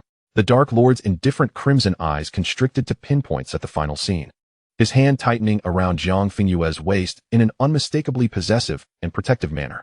Hogwarts fell into an eerie stillness. The students froze, exchanging bewildered glances. Ginny and Cho staring at each other in daze, confusion permeating the air. Harry murmured in disbelief, "He is one of us? He actually wants Voldemort dead too?" Snape abruptly raised his gaze towards Jiang Fengyue, while Lucius turned ashen, his face a mask of horror, clutching tightly to Narcissa. Draco turned his head, staring blankly at the figure beside him, as if seeing him for the first time. In an instant, Bella leaped to her feet, screaming with a piercing frenzy, "Traitor! I knew it. He has been deceiving the Master all along. He deserves to die 1,000 deaths." The Death Eaters immediately erupted in chaos. Fearing Voldemort's wrath would befall them all, their furious shouts filling the air. "Master, he is a traitor. He has betrayed you." Voldemort sank into an eerie silence, his gaze fixed on the screen, before slowly turning to Jiang Fengyue. He spun around to face another version of himself. "You dare allow a traitor to lie beside you? To touch your wand? To share your power?" Voldemort regarded the Dark Lord with disdain, as if witnessing the most absurd spectacle in existence. "What has become of your strength? Your dignity?" The Dark Lord tightened his embrace around Jiang Fengyue, looking down upon him with a cold gaze that held a hint of almost pitying superiority. "Ignorant, pitiful fool." The insults from the Death Eaters continued unabated, escalating in fervor. All of Hogwarts stared in shock, Bella's manic cries serving as a chaotic backdrop. In the face of this collective outrage, Jiang Fengyue elegantly crossed his legs, raising a champagne flute to his lips, sipping leisurely as if the surrounding tumult held no relevance for him. In the next moment, an unexpected twist unfolded. The crystal screen warped suddenly, and at the center of those tear-filled gray eyes appeared a small figure. Jiang Fengyue sprang to his feet, while Draco's pupils contracted to pinpricks. The figure appeared momentarily bewildered, but upon spotting Jiang Fengyue, broke into a radiant smile. "Daddy!" The viewing entity 14, striving not to interfere. The youth's unanticipated appearance instantly captivated everyone's attention. With his platinum hair and gray eyes, he bore an uncanny resemblance to the boy seen on the screen earlier. The students of Hogwarts gaped at him, alternating their astonished gazes between him and the now-grown Draco, their faces etched with incredulity. The Death Eaters fell into a stunned silence, shocked to behold the boy who bore a striking likeness to the Dark Lord. Jiang Fengyue stood up abruptly, his usually composed face registering shock. "Little dragon, what are you doing here?" Even the Dark Lord barely concealed a frown. On the other side, Voldemort narrowed his eyes, his icy gaze assessing the unexpected guest. The little dragon dashed towards Jiang Fengyue like a small white ferret, but upon sensing the Dark Lord's indifferent gaze, hesitated, his hands drooping in a display of reluctance. "Daddy, where's this? Why are you here?" The little dragon smiled with crescent-shaped eyes, tugging at Jiang Fengyue's sleeve. "I missed you at Hogwarts." Jiang Fengyue stroked his head, but the little dragon turned to face the Dark Lord, his smile fading as he greeted him respectfully. "Father." Having soothed his son, Jiang Fengyue suddenly lifted his head, speaking sternly. "Narrative echo, why must you involve little dragon?" After a moment of silence, an inorganic, cold voice responded.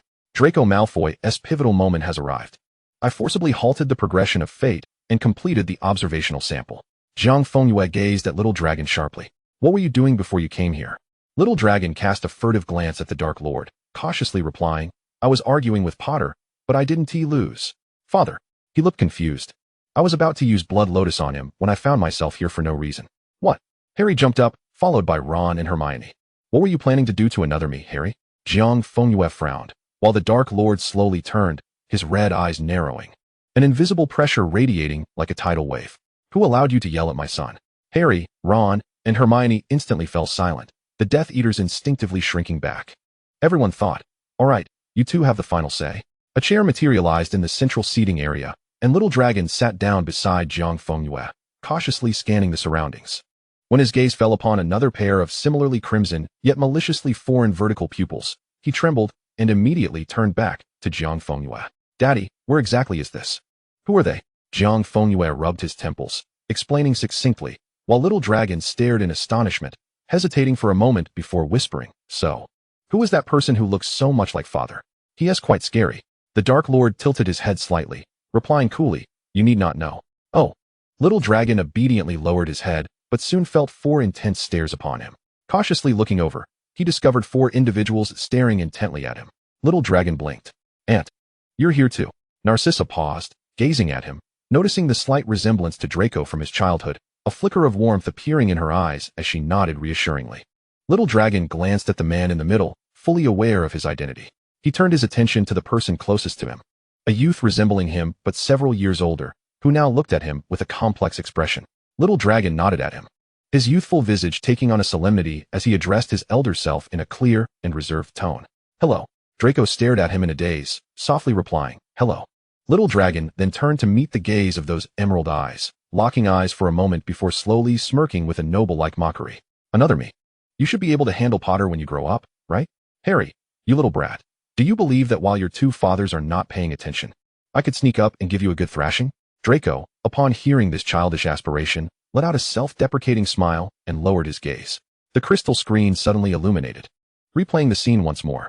In the Slytherin common room, several figures lined up on either side, and at the center, the platinum-haired youth languidly reclined on the sofa, his legs crossed, watching the trembling figure in the empty space. I have encountered the head of the Selwyn family as well, Jiang Fengyue remarked with a smile. During that hunt that caused my magic to go awry. Ron scratched his head. Hunt? What hunt? Have you forgotten? Hermione adjusted her glasses. The banquet hosted by Voldemort.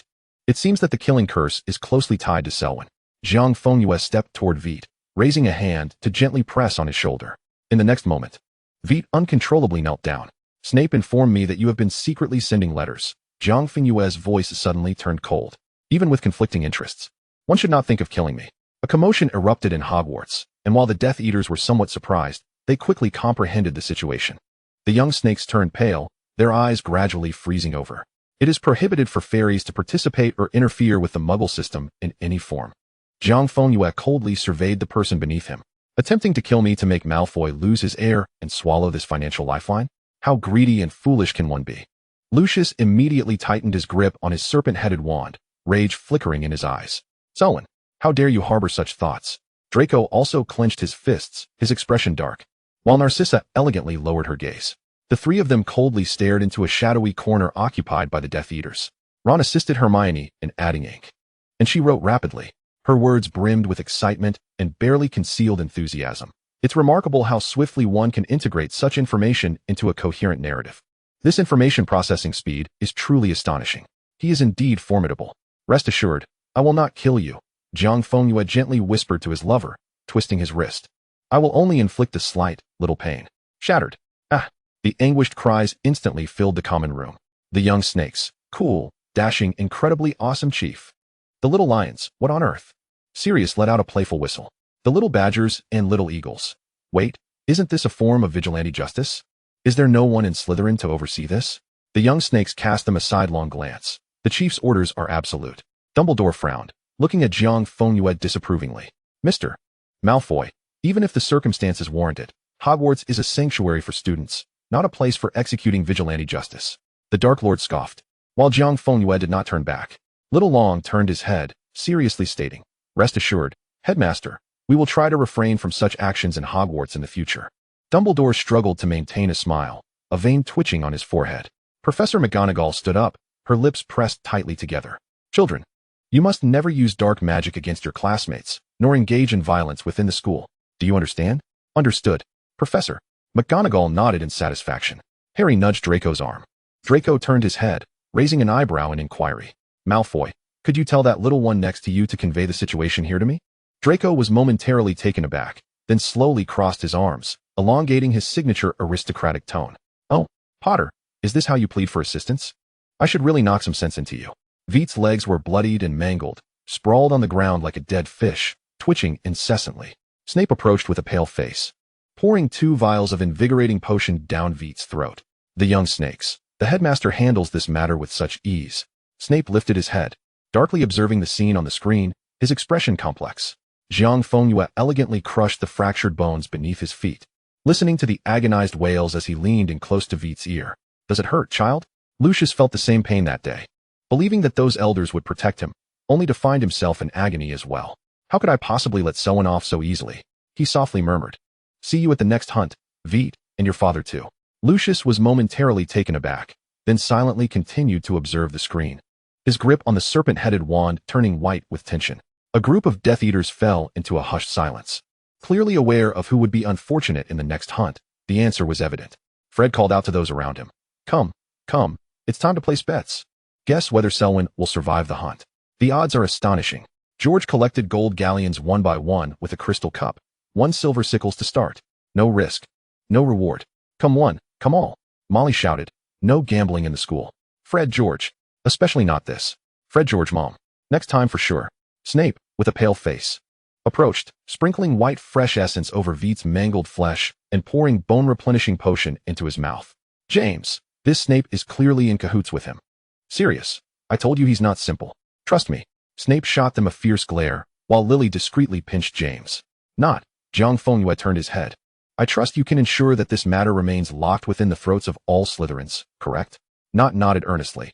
Nothing has happened here, Chief. The young snakes nodded vigorously. We bear witness. Nothing has occurred. Jiang Fengyue turned back, chuckling at them, eliciting a cheer.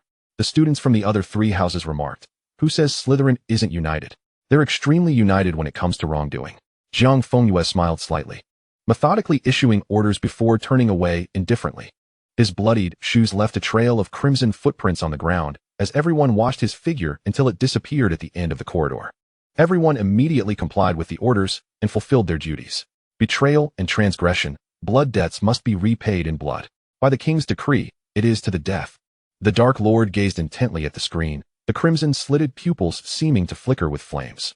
He turned his head to the person beside him. Jiang Fengyue leaned languidly against the sofa, elegantly cradling his chin in his palm, gazing at him with a lazy demeanor. He chuckled softly. Do you find it captivating, Your Highness? The Dark Lord hoarsely replied, yes. Jiang Fengyue extended his finger from the hand propping up his chin, slowly beckoning the man closer. Then, won't you flatter me? The Dark Lord's Adam's apple bobbed as he abruptly grasped his wrist, his fingers caressing the rapidly pulsating artery beneath the skin. Jiang Fengyue raised an eyebrow slightly. Instead of resisting the firm grip, he let his fingertip glide over the man's taut forearm muscles, slowly moving upward in silent provocation. The Dark Lord lowered his voice, suddenly pulling him closer. Good boy, you truly are. The crimson-slitted pupils drew near to the gray ones, driving me mad. The Slytherins on the screen were cleaning up the bloodstains and the scene in the common room, and the viewing hall fell into a moment of silence before erupting completely. Little Long's eyes sparkled. Daddy, you're so cool. You're amazing. Upon hearing this, Jiang Fengyue broke free from the Dark Lord's grasp, turning to face his excited son, smiling as he pinched his cheek. Is this what you call amazing? Daddy has even more incredible moments ahead. The Dark Lord's fingertips gently curled, the warmth of his departing presence still lingering in his palm. He cast a fleeting glance at Draco, his crimson eyes fixated on Jiang Fengyue's retreating silhouette, their depths shrouded in intensity. The Slytherins erupted in a cacophony of excitement. The young serpents endeavored to maintain an air of composure, yet their faces betrayed them. Flushed with exhilaration as applause and cheers erupted, drawing in students from the other houses to join in. Harry murmured, goodness, he is undeniably cool beyond measure. Ron, in a state of shock, fervently agreed. I couldn't concur more, mate. Sirius gazed intently at the bloodstain on the screen, whistling softly, his brow arching in intrigue. James met his gaze, then abruptly exchanged a high five. Brother, this is infinitely more thrilling than watching a movie. Grindelwald regarded the screen with admiration, noting, a clean and efficient resolution indeed. The Gryffindors chimed in, give him to me. The Slytherins scoffed, Only the discarded refuse no one wants. Let him have the Slytherin dungeon. The Hufflepuffs proclaimed, the Hufflepuff cup is his. The Ravenclaws chimed in, bestow upon him the Ravenclaw diadem. The Gryffindors retorted, wait, not the Gryffindor treasures. As yours are still intact. A chorus of youthful chatter ensued. What if I gave him my owl's address? Do you think he would refuse? Are you intent on humiliating yourself? Lucius strained to maintain his facade of dignity, gripping his serpent-headed wand tightly, his eyes betraying a myriad of emotions. Narcissa elegantly crossed her legs, her gaze fixed on the screen, a glimmer of secret delight flickering in her eyes. Draco stared at the screen, his eyes growing brighter. Then turned to the side. The boy, who bore a striking resemblance to him, was currently gazing at Jiang Fengyue with admiration. The Death Eaters fell into a profound silence, their breaths barely audible. Voldemort's unwavering gaze remained fixed on the screen, the twisted appreciation and intense interest in his scarlet-slit pupils almost palpable. Yet, in an instant, his expression shifted, turning cold and foreboding. Such exquisite beauty, and yet it sought to betray him. Unconsciously, he tightened his grip on his wand, his eyes narrowing dangerously as they swept over the Dark Lord, a glint of frost passing through them. He then focused on the diminutive figure engaged in conversation with Jiang Fengyue. A flicker of disdain crossed Voldemort's features. This mortal, embodying familial affection, struck him as absurd, even profoundly repugnant. He turned once more to Jiang Fengyue, that disdain morphing into a grotesque admiration and an overwhelming desire for annihilation. The little dragon shivered, tearfully tugging at Jiang Fengyue's sleeve. Daddy, that person has been staring at me. Jiang Fengyue furrowed his brow, turning to meet those crimson-slit pupils, his gray eyes narrowing slowly. Jiang Fengyue tugged at the Dark Lord's sleeve, raising his slender finger to point at Voldemort. Your Highness, strike him. Just as the command left his lips, the Dark Lord's brow remained unfurrowed, his indifferent gaze directed at Voldemort. In the next moment, his purple-clad wand shot upward, unleashing a fierce green light aimed straight at Voldemort. Avada Kedavra! Voldemort swiftly turned, evading the killing curse, which collided violently with the spatial barrier behind him, obliterating into nothingness. A surge of pure fury roiled beneath the surface of Voldemort's scarlet gaze. Yet his countenance grew increasingly chillingly composed. The Dark Lord was unfazed. He knew all too well that a mere killing curse posed no threat to him. This was his ultimate warning, a manifestation of suppressed rage. The two Voldemorts simultaneously raised their wands, immense magical power erupting from their tips like an abyss, coalescing into a terrifying column of energy that collided with a resounding crash. The viewing hall erupted in chaos. The Death Eaters were thrown into a panic, nearly tumbling from their seats, while Bella let out an excited shriek. Unsure of which side to cheer for, the Hogwarts students emitted sharp gasps. Ron and Hermione clung tightly to one another. Did he just use the killing curse on himself? Harry inhaled sharply. Blimey, Voldemort is so mad he's attacking himself? Draco gazed in terror at the extraordinary confrontation before him, instinctively leaning back. Lucius' complexion drained of color, and he clutched Narcissa's shoulder tightly. Dumbledore sprang to his feet, only to be restrained by Grindelwald, whose golden-haired avian shook its head at him, eyes filled with curious amusement. Relax, Albus, let them be. The little dragon's mouth gaped in astonishment, while Jiang Fengyue observed the scene with arms crossed, continuously urging, Your Highness, you can do it. You're amazing. Take him down. Alert. Detection of extraordinary conflict. Maximum system output initiated to dissipate energy. The terrifying column of energy shattered into fragments, dissipating into the air. The Dark Lord cast a frigid gaze at his opponent. The two pairs of crimson-slit pupils locked in a menacing standoff, before simultaneously lowering their wands, expressionless as they resumed their seats. The tension in the air gradually dissipated, and the onlookers, still shaken, returned to their seats, holding their breaths. Jiang Fengyue, unperturbed by the outcome, smiled, gently ruffling the stunned little dragon's hair as he settled back down. He affectionately leaned against the Dark Lord, softly whispering something with a smile until the man, with an air of resignation, grasped his hand, tenderly caressing his delicate skin. Draco inhaled deeply, only to find himself surprisingly regaining composure earlier than expected, watching as his father comforted the Dark Lord.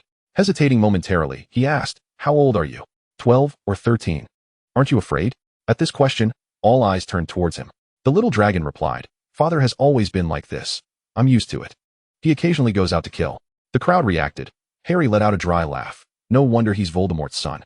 Ron appeared dazed, utterly exaggerated yet strangely reasonable. Dumbledore furrowed his brow, his tone grave. Voldemort, even after being with your father, still maintains his brutal tendencies, killing at will? Does the other me know this? The little dragon blinked. Headmaster, father doesn't kill indiscriminately. He usually exterminates entire families. The crowd responded with admiration. What a presence. Grindelwald couldn't help but chuckle. The little dragon pondered for a moment before adding, Headmaster, my grandfather says Father is much more human-like now than before, and Father says he mostly kills traitors and enemies, sparing innocent civilians. The little dragon continued, Father says this way is more efficient and creates fewer enemies. He reassured Dumbledore, Headmaster, you need not worry. Father has said he will handle matters discreetly, so the other you won't be concerned. Harry, in a state of numbness, remarked, Headmaster Dumbledore, on the bright side. Most of the people Voldemort is currently killing are Death Eaters, so it can be seen as a service to the community. Dumbledore closed his eyes. After the tumult subsided, the crystal screen brightened once more. Jiang Fengyue sat beside young Barty, teaching him about the coursework. Suddenly, the topic shifted. Do you need my assistance, young Barty? He doesn't love me. He only cares about his status, his reputation. He only seeks to coerce me. Young Barty suddenly lifted his head, his gaze becoming chaotic and dangerous. He confines me at home, forbidding me from going anywhere during the holidays. He burned all my beloved things. Harry's head drooped suddenly, and after a long pause, he slowly raised it, casting a glance at his parents behind him. Hermione's brow furrowed deeply. This is emotional abuse. How can he treat his own son like this? I often ponder, if one day I were to pass away, would he feel sorrow, or merely be incensed at having lost face? Murmured young Barty. Silence. Jiang Fengyue softly interjected. Do not use your life to punish those who have wronged you. You must live beautifully. Ginny turned to Chio, whispering, how does he manage it? How can he be so cold at times, yet at others, so tender? Barty's breath grew increasingly ragged, his voice a fervent mixture of devotion and madness. As long as he is truly more powerful than you, as long as he is willing to treat me well, to protect me. Jiang Fengyue, feeling utterly powerless, closed his eyes. Barty had lost his mind. James hesitated before turning his head. Back then, it seemed Barty had endured many harsh reprimands, he remarked. Lily nodded gently. Lupin added quietly. His presence was often overlooked, yet each time we returned to school after a break, he bore some wounds. I encountered him once during my train inspections. Jiang Fengyue clutched his wand tightly, his knuckles turning white from the strain. Barty must never join the Death Eaters. He must not resurrect Voldemort. Voldemort must perish. As murderous intent surged within him, he agonized, closing his eyes. Barty crouched. He is but 13 years old. The crowd gasped, realizing that the first act's foreshadowing lay here. Voldemort's expression soured, his eyes glinting with coldness. The Dark Lord stared impassively at the screen, arms crossed, exuding an aura of chilling pressure. Jiang Fengyue cleared his throat, leaning closer to shake his arm lightly. My lord, those matters are behind us. I was young and foolish then. You must forgive me. The Dark Lord remained unyielding, letting out a derisive snicker. Jiang Fengyue arched an eyebrow, inching closer with audacious intent. My lord. He elongated the final syllable, his fingertips stealthily tracing along the man's forearm, nearly brushing against his ear, breath warm and fragrant. Those events are in the past. They are of no consequence. Jiang Fengyue subtly lifted his eyelids, possessively caressing the man's Adam's apple, imbued with an unspoken sense of control. At present, my entire being is yours.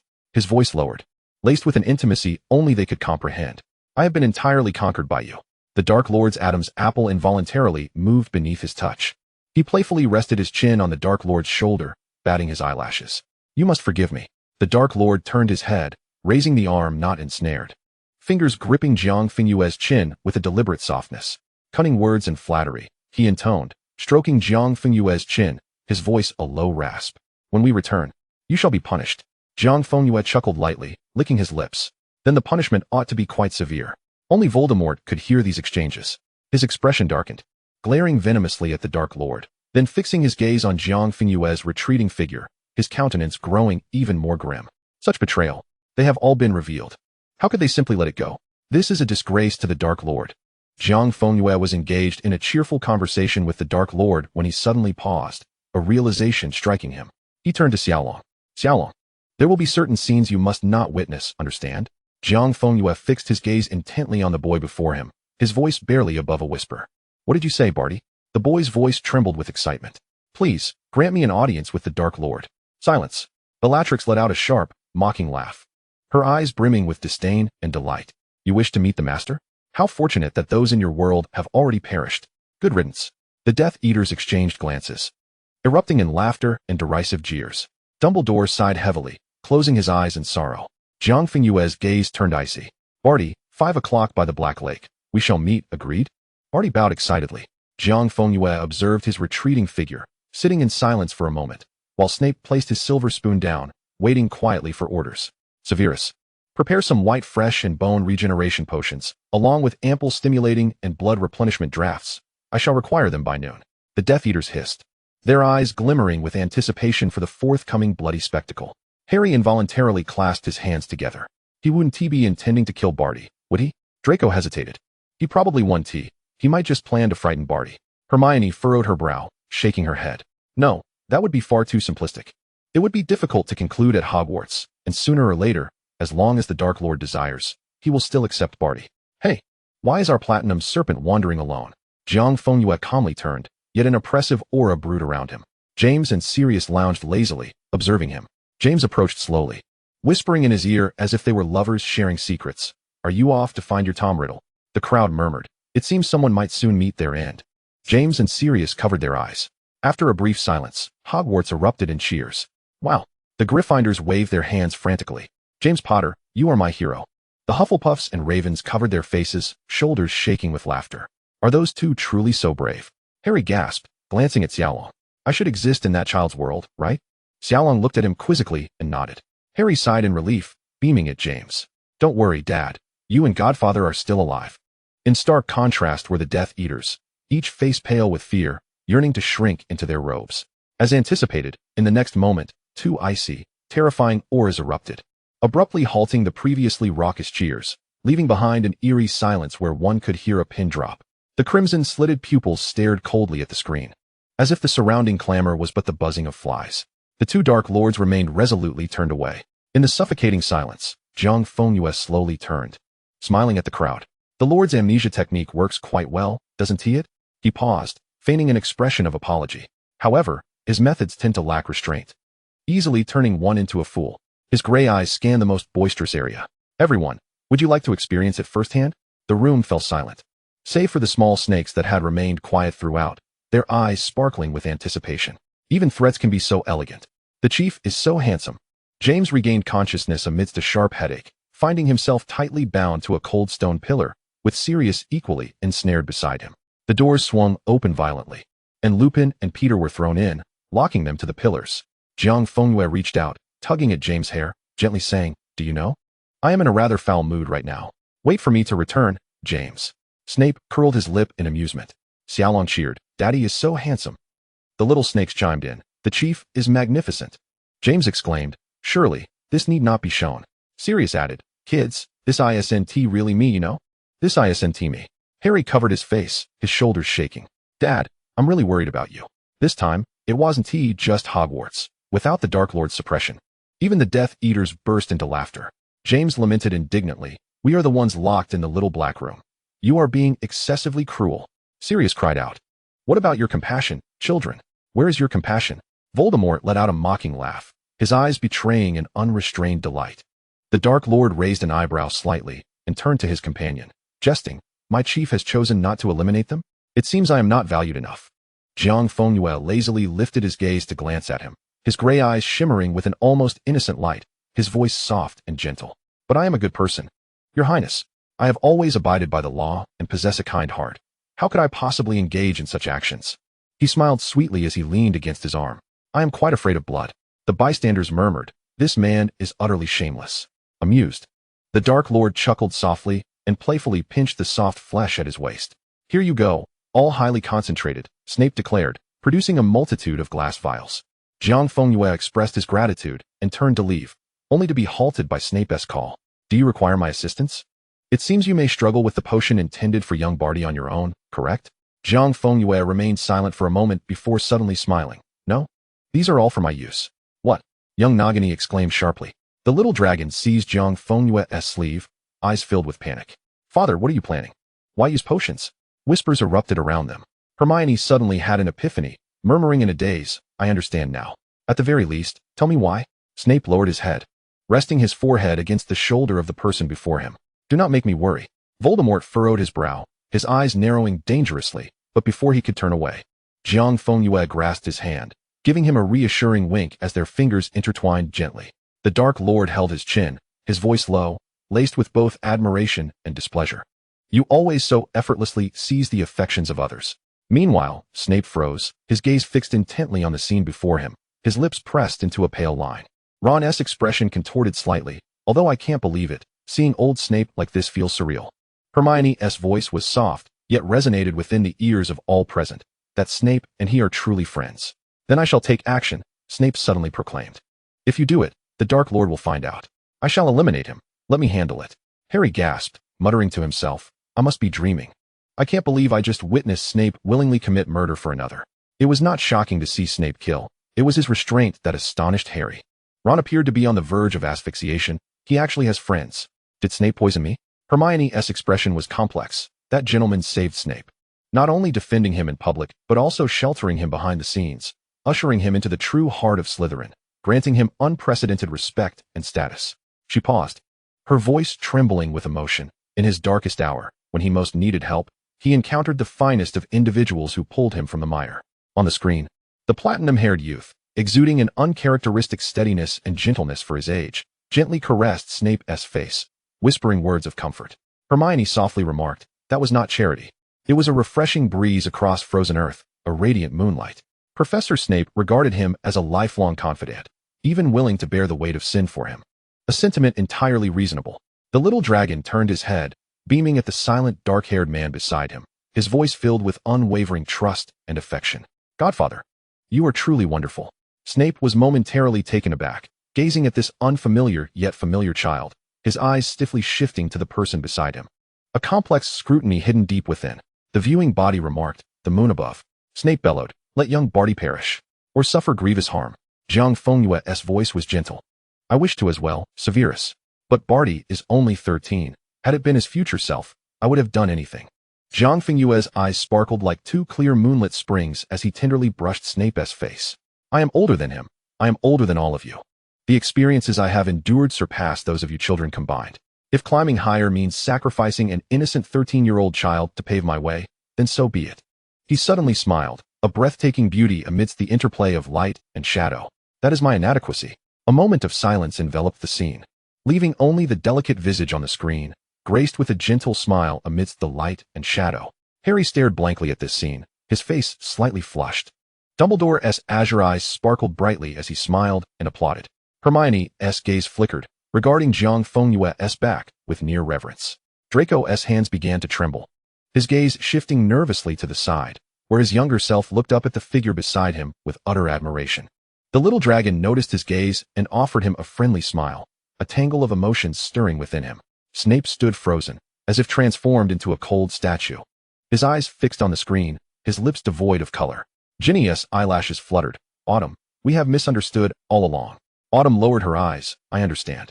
If one cannot harm a child, then what is the worth of a witty? That is his inadequacy. Ginny murmured. I always thought he was a subordinate. Someone who needed the Dark Lord's affection and nurturing.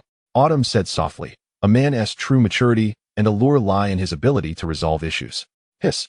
Ginny gasped. Locking eyes with Autumn. He is also a daddy. The two exchanged excited glances before whispering in exhilaration. Ah. Voldemort's crimson-slit pupils narrowed, his eyes swirling with a greedy light akin to discovering a rare treasure. Such a contradictory and intriguing soul, he should have scoffed at such principles of mercy. Yet he perceived the chilling essence beneath this facade of compassion.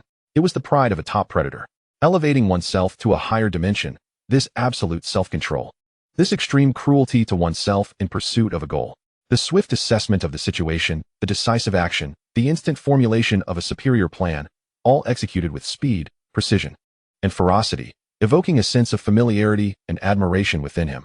This formidable, beautiful, and dangerously principled soul was infinitely more captivating than those decayed and rusted souls. Voldemort's uncontrolled excitement surged, as if his blood were boiling. He curled his lips into a smile. Purity and cruelty intertwined, principles coexisting with extreme ruthlessness. Such a contradiction, such brilliance, such perfection. In that moment, however, hatred surged within his eyes, the seething heat swiftly replaced by a chilling resentment that gnawed at his very core. Why betray me? The Dark Lord abruptly tightened his grip on Jiang Fengyue's wrist, the air around them thickening to a near terror-inducing pressure.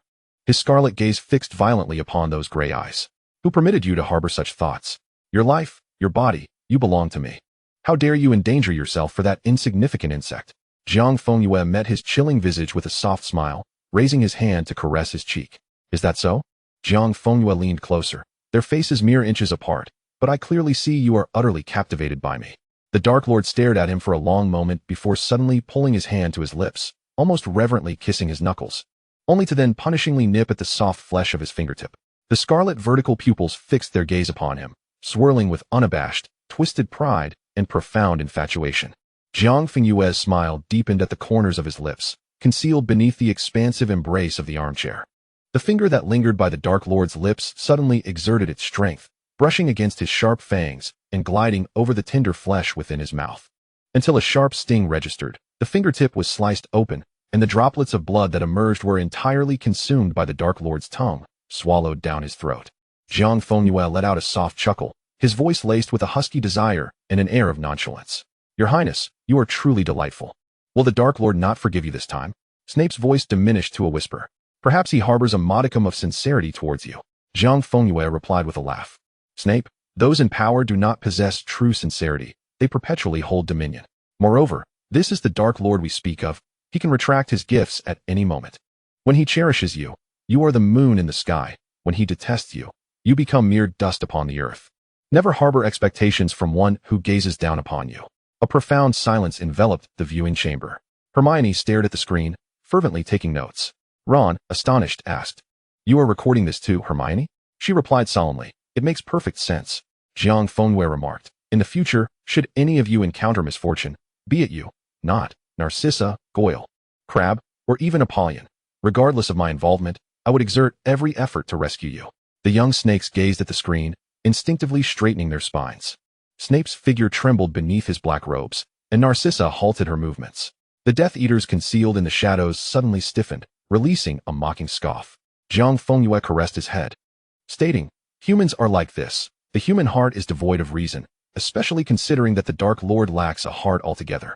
Harry appeared bewildered. How did he end up with the Dark Lord then? Ron exclaimed, They even had a child. Hermione queried, How could they have a child? Two wizards cannot conceive. Grindelwald stroked his chin, his expression severe. Voldemort's cold gaze bore into Jiang Fengyue. A succinct insight, yet a base emotion. Such comforts are the refuge of the weak. The Dark Lord clenched his bloodied fingertips, and the wounds gnawed by his fangs began to heal slowly under a silent spell, fresh pink flesh emerging. He gradually bent down, aligning his gaze with Jiang Fengyue's, his crimson vertical pupils penetrating deep into his gray eyes. He pressed Jiang Fengyue's hand against his chest, the heart pounding like a drum. He gazed intently at him. You are my moon in the heavens, my little moon. In this decayed and desolate world, only you are my cherished, private moon. Jiang Fengyue blinked, playfully kneading the firm muscles of his chest. Then, in a place unseen, his fingertips carelessly brushed over the small red bean, gently caressing it. He relished the muffled groan that escaped the man. Your heartbeat is truly resounding, Your Highness. The viewing chamber fell into a state of arrogance. Jiang Fengyue was evidently well dressed. The tailored emerald green velvet waistcoat perfectly accentuated his slender waist, revealing his alabaster collarbone and elongated neck, his handsome visage rendering him utterly captivating. The young snakes blushed. Wow. The little lions nudged the young snakes. How can your leader from another world shine so? The young snakes retorted with a scoff. That's our leader, if you can't speak. Then be quiet. Jiang Fengyue coaxed little Barty to speak. He mumbled. He said I am a weak, incompetent waste. Suddenly, Jiang Fengyue embraced little Barty, though not completely drawing him close. I will recommend you to the Dark Lord. He is the most powerful and formidable existence in this world. Hermione's eyes sparkled. I see what he is trying to do. Ron scratched his head, confused. What do you mean? Didn't he forbid little Barty from joining the Death Eaters? How can he agree to recommend him? Draco scoffed, lowering his eyelashes. What could be more reassuring than hearing the Dark Lord himself say he does not want someone? Harry gulped nervously. Guys, I think I just saw a ghost. The others turned to the screen and shivered. Behind Jiang Fengyue, a shadowy figure melded into the tree's shadow, the scarlet pupils roiling with unfathomable coldness and raging fury. Jiang Fengyue stood still in the center of the room, his gaze lowered, while Voldemort sat cross-legged in a high-backed armchair, an oppressive chill radiating from him. The Dark Lord's voice was as cold as a frigid pool. Have you stood for so long that you have forgotten how to kneel? Jiang Fengyue paused, then knelt down, his platinum hair cascading to his chest. The entire space fell into hushed silence, and Voldemort's lips curled into a sinister grin as he fixated on the screen. Grindelwald rolled his eyes again, tugging at the furrowed brow of Dumbledore. The young snakes looked worriedly at the screen, glancing between Jiang Fengyue and the Dark Lord, instinctively shrinking back. Ginny covered her mouth. Oh my, how can the Dark Lord behave like this? Autumn Zhang held her head. Oh my, I can't believe I find this thrilling. Harry's emerald eyes ignited with fury. Little Draco's voice shattered the silence as he trembled, looking towards his father. Dad, why? He glanced at the Dark Lord, shivering. Oh dear, I nearly forgot you. Jiang Fengyue turned, saying sternly, Little Draco, Daddy is playing a game with father. You must not watch, do you understand? Little Draco frowned. What kind of game requires Daddy to kneel? A series of awkward coughs erupted in the viewing chamber. Jiang Fengyue lightly coughed. You will understand when you are older. For now, you must not look. Cover your ears and close your eyes. Little Draco hesitated but ultimately decided to obey his father, dutifully covering his ears and tightly shutting his eyes. The Dark Lord's voice suddenly lowered. Where did he touch you? Jiang Fengyue inhaled deeply, crawling forward inch by inch, rolling up Voldemort's sleeves layer by layer, revealing the veiny hands. Please punish me, Your Highness. The icy tip of a shoe lifted Jiang Fengyue's chin, compelling him to raise his face to meet the scarlet vertical pupils. Legitimacy. Harry firmly shut his eyes. I told you, Voldemort is no good. Ron agreed. How can he? Oh my, this is too. Sirius Black scoffed. I see he is practically in ecstasy. Ginny remarked. I really don't want to be in such a serious scene. Autumn Zhang added. I can't handle this kneeling. Whispers of astonishment began to ripple through the audience. Did you see him lift the chin with his shoe, Merlin? I'm beyond salvation. I'm not human. I am guilty. Woe is me. The more seasoned young snakes strove to maintain their composure, their eyes exchanging glances furtively.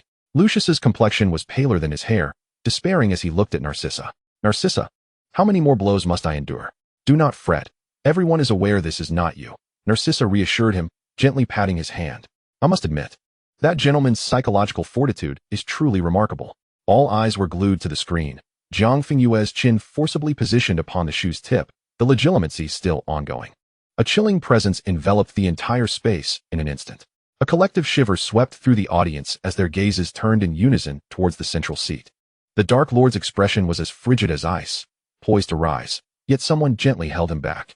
He paused, slightly startled, and turned to the person beside him. Jiang Fengyue met his gaze, his voice calm and composed. Are you angry, Your Highness? Or are you concerned that they might witness how you once made me appear so helpless? The Dark Lord's thick raven feathers cascaded down, attempting to conceal the tumultuous emotions roiling within, a terrifying vortex even he found difficult to untangle. They are unworthy of witnessing such a version of you. Jiang Fengyue chuckled lightly, brimming with haughty composure. They should behold it, Your Highness. He grasped the Dark Lord's hand with increasing fervor, compelling them to witness how the former me was cradled in your palm, subjected to your molding and refinement, struggling in a state of disarray. With a gentle force, the Dark Lord leaned closer in accordance with his heart's desire, their breaths intertwining. Let them see how I shattered my wretched facade. Let them witness how, step by step, I rose from kneeling at your feet to standing by your side, ascending to the throne.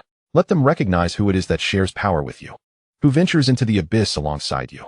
Jiang Fengyue cupped his face, his gray eyes shimmering. Let them see, Your Highness.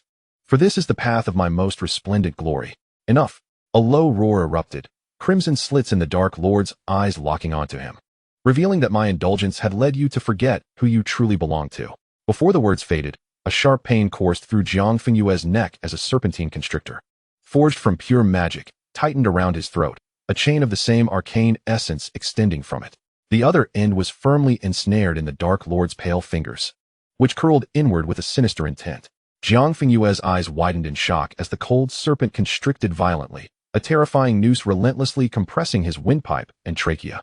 Air was abruptly stolen away, his lungs convulsing violently, while a chaotic swirl of golden stars erupted before his eyes. The sound of rushing blood and his heart's desperate throbbing overwhelming his eardrums. Excruciating pain surged from his throat to his brain. Liquids uncontrollably spilled from the corners of his mouth, and his body twisted in the throes of asphyxiation. His neck bore the marks of the collar's edge, blood seeping from the wounds, trickling down to form a tiny vortex at the hollow of his collarbone. The stimulant rendered his mind incapable of fainting, leaving him only to endure the agony of near death. The Dark Lord's fingers paused on the armrest, then tightened around his wand, his crimson eyes widening with excitement. The Death Eaters eagerly observed the scene before them. Their master was indeed punishing him, but why was it not a more excruciating torment? Bellatrix clamped her hand over her mouth, striving to suppress an ecstatic scream, her eyes gleaming with twisted delight. An eerie silence enveloped Hogwarts. Those who had once felt exhilarated by the collar and chains now turned pale, their gazes fixated on Jiang Fengyue's neck, where blood was being mercilessly squeezed out. A sight both shocking and horrific. That exquisitely moon-like visage was now marred by tears, wrought with anguish. Snape shut his eyes, and Narcissa averted her gaze. Many turned away, unable to bear the sight, yet after a few deep breaths, they were compelled to look back, trembling as they beheld the scene. Harry clenched his teeth. Voldemort is nothing but a... His mouth was abruptly covered by Ron's hand, preventing him from voicing his thoughts. Ron whispered, "Don't say it, mate. Look at that Dark Lord. He genuinely seems intent on killing." Hermione lowered her gaze before struggling to lift it again. Her brow furrowed. How did that gentleman transform from this to the imposing figure he is now? The Dark Lord leaned down, extending two slender fingers to forcefully pry open Jiang Fengyue's lips, issuing a chilling command. "Open your mouth." Scream. Jiang Fengyue complied with his actions. A whimper escaping his scorched throat, mingled with uncontrollable coughs and physiological tears.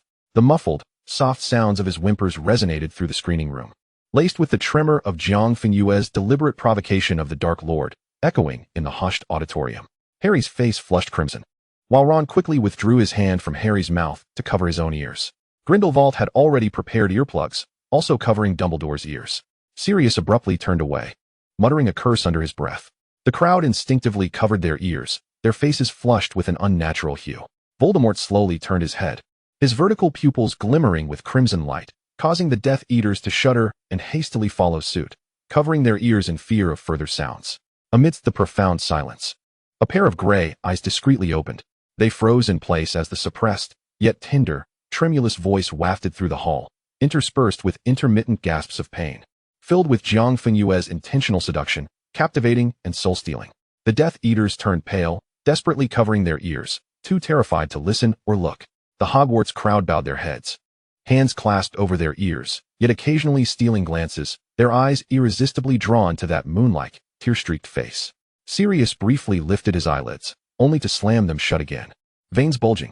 Dumbledore, with Grindelwald's hands over his ears, sighed, a hint of helplessness and confusion reflected in his azure gaze.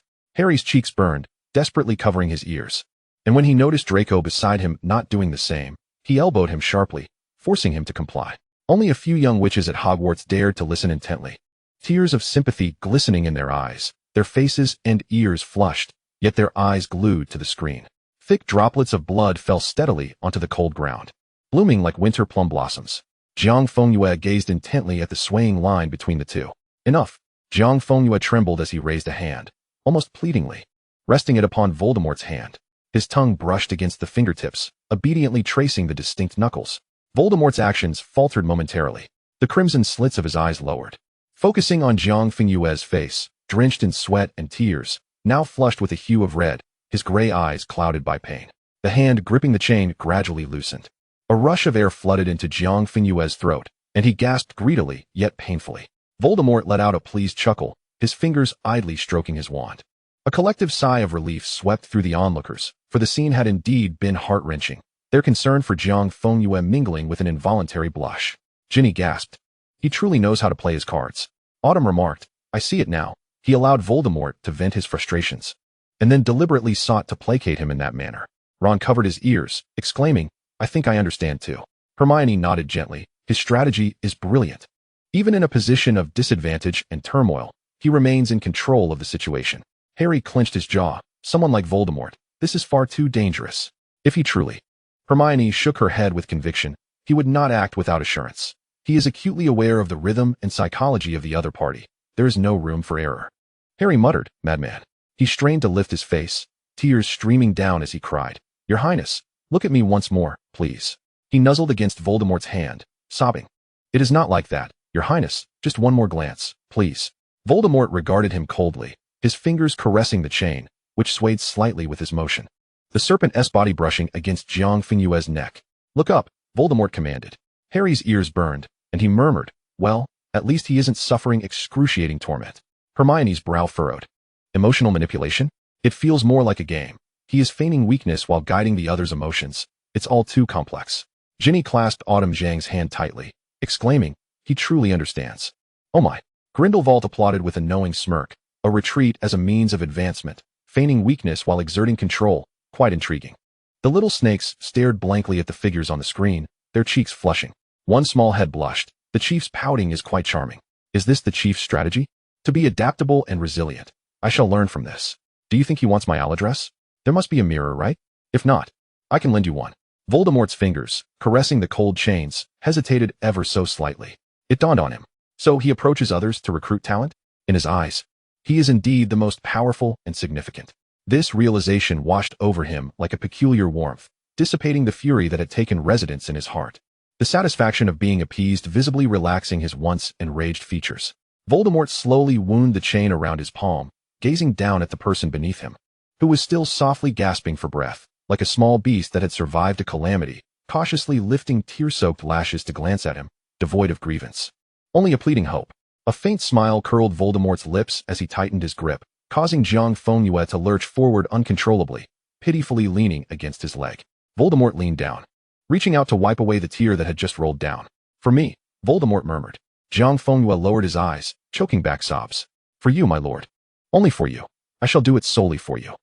The Death Eaters stared in disbelief, Bella's incredulous scream shattering the silence. Is that it? Just gone? What about the excruciating curse? How can it just be over like this? Hermione exhaled deeply. It's finished. He shall no longer endure physical torment. Ron wiped the cold sweat from his brow, muttering, he must be feeling quite relieved after those words. Sirius scoffed, he must be overjoyed, haha. Ginny and Autumn Zhang held each other's hands tightly, their faces lighting up with a blend of relief and excitement as they saw Jiang Fengyue breathe easily. Harry clenched his fists, muttering angrily, that Voldemort. Ron quickly covered his mouth, and even Hermione intervened. Mate, I know you're furious, but please, don't curse. That dark wizard is truly on the edge of violence.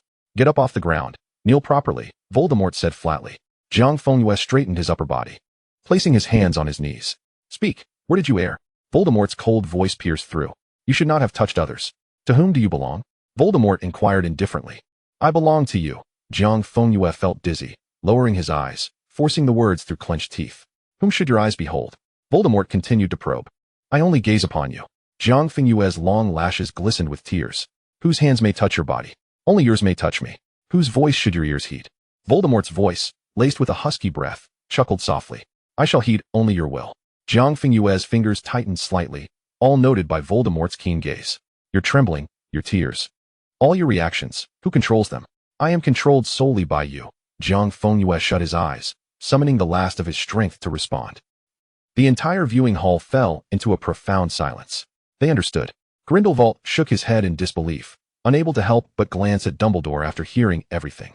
Harry's fists were clenched tightly. Pervert. Sirius echoed, pervert. Ron chimed in, pervert. James exclaimed, how vulgar. Ginny squeezed her eyes shut. What is this? Hermione let out a cold laugh, turning her head defiantly, her sharp gaze piercing the central seat.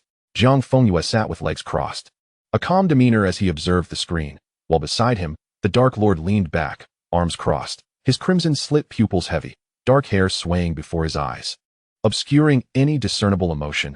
Only a palpable, foreboding silence could be felt, like the calm before a storm. The little snakes lowered their heads in unison. They understood this was all part of the chief's plan, that it was all his machinations, but what was Voldemort's true intent? Hermione scoffed. Voldemort is attempting to shatter his will, to break his pride, turning him into his absolute possession. She muttered under her breath. What will you do next? Voldemort asked, intrigued. Jiang Fengyue paused, extending his hand to grasp the chain, his demeanor submissive. If you have no need for little Barty, then I shall never see him again. The crowd fell silent, the little snake's eyes igniting with newfound understanding. Ron thumped his thigh. I get it. I truly understand now. Draco stared blankly, his eyes sparkling. He was not defeated by those words. It was all as he had anticipated. Harry snorted. Are you only just realizing what kind of person he is? A man like him will never yield. Those words mean nothing to him. Very well, I grant permission. Voldemort's lips curled into a cold, satisfied arc, speaking casually. Look up. Jiang Fengyue, who had relaxed, suddenly tensed again, taking a deep breath as he slowly raised his eyes, bracing himself for yet another mental invasion. Just as his gray eyes lifted to meet the crimson-slit pupils, a hand pressed him down. Bow your head. Hermione's eyes widened in shock, a flicker of doubt now fully illuminated. I understand. Harry asked what? Hermione murmured. Voldemort has known from the very beginning. The surrounding crowd turned to her. Unaware of their gazes, Hermione continued. From the moment they first laid eyes on each other, they recognized the essence of each other's souls.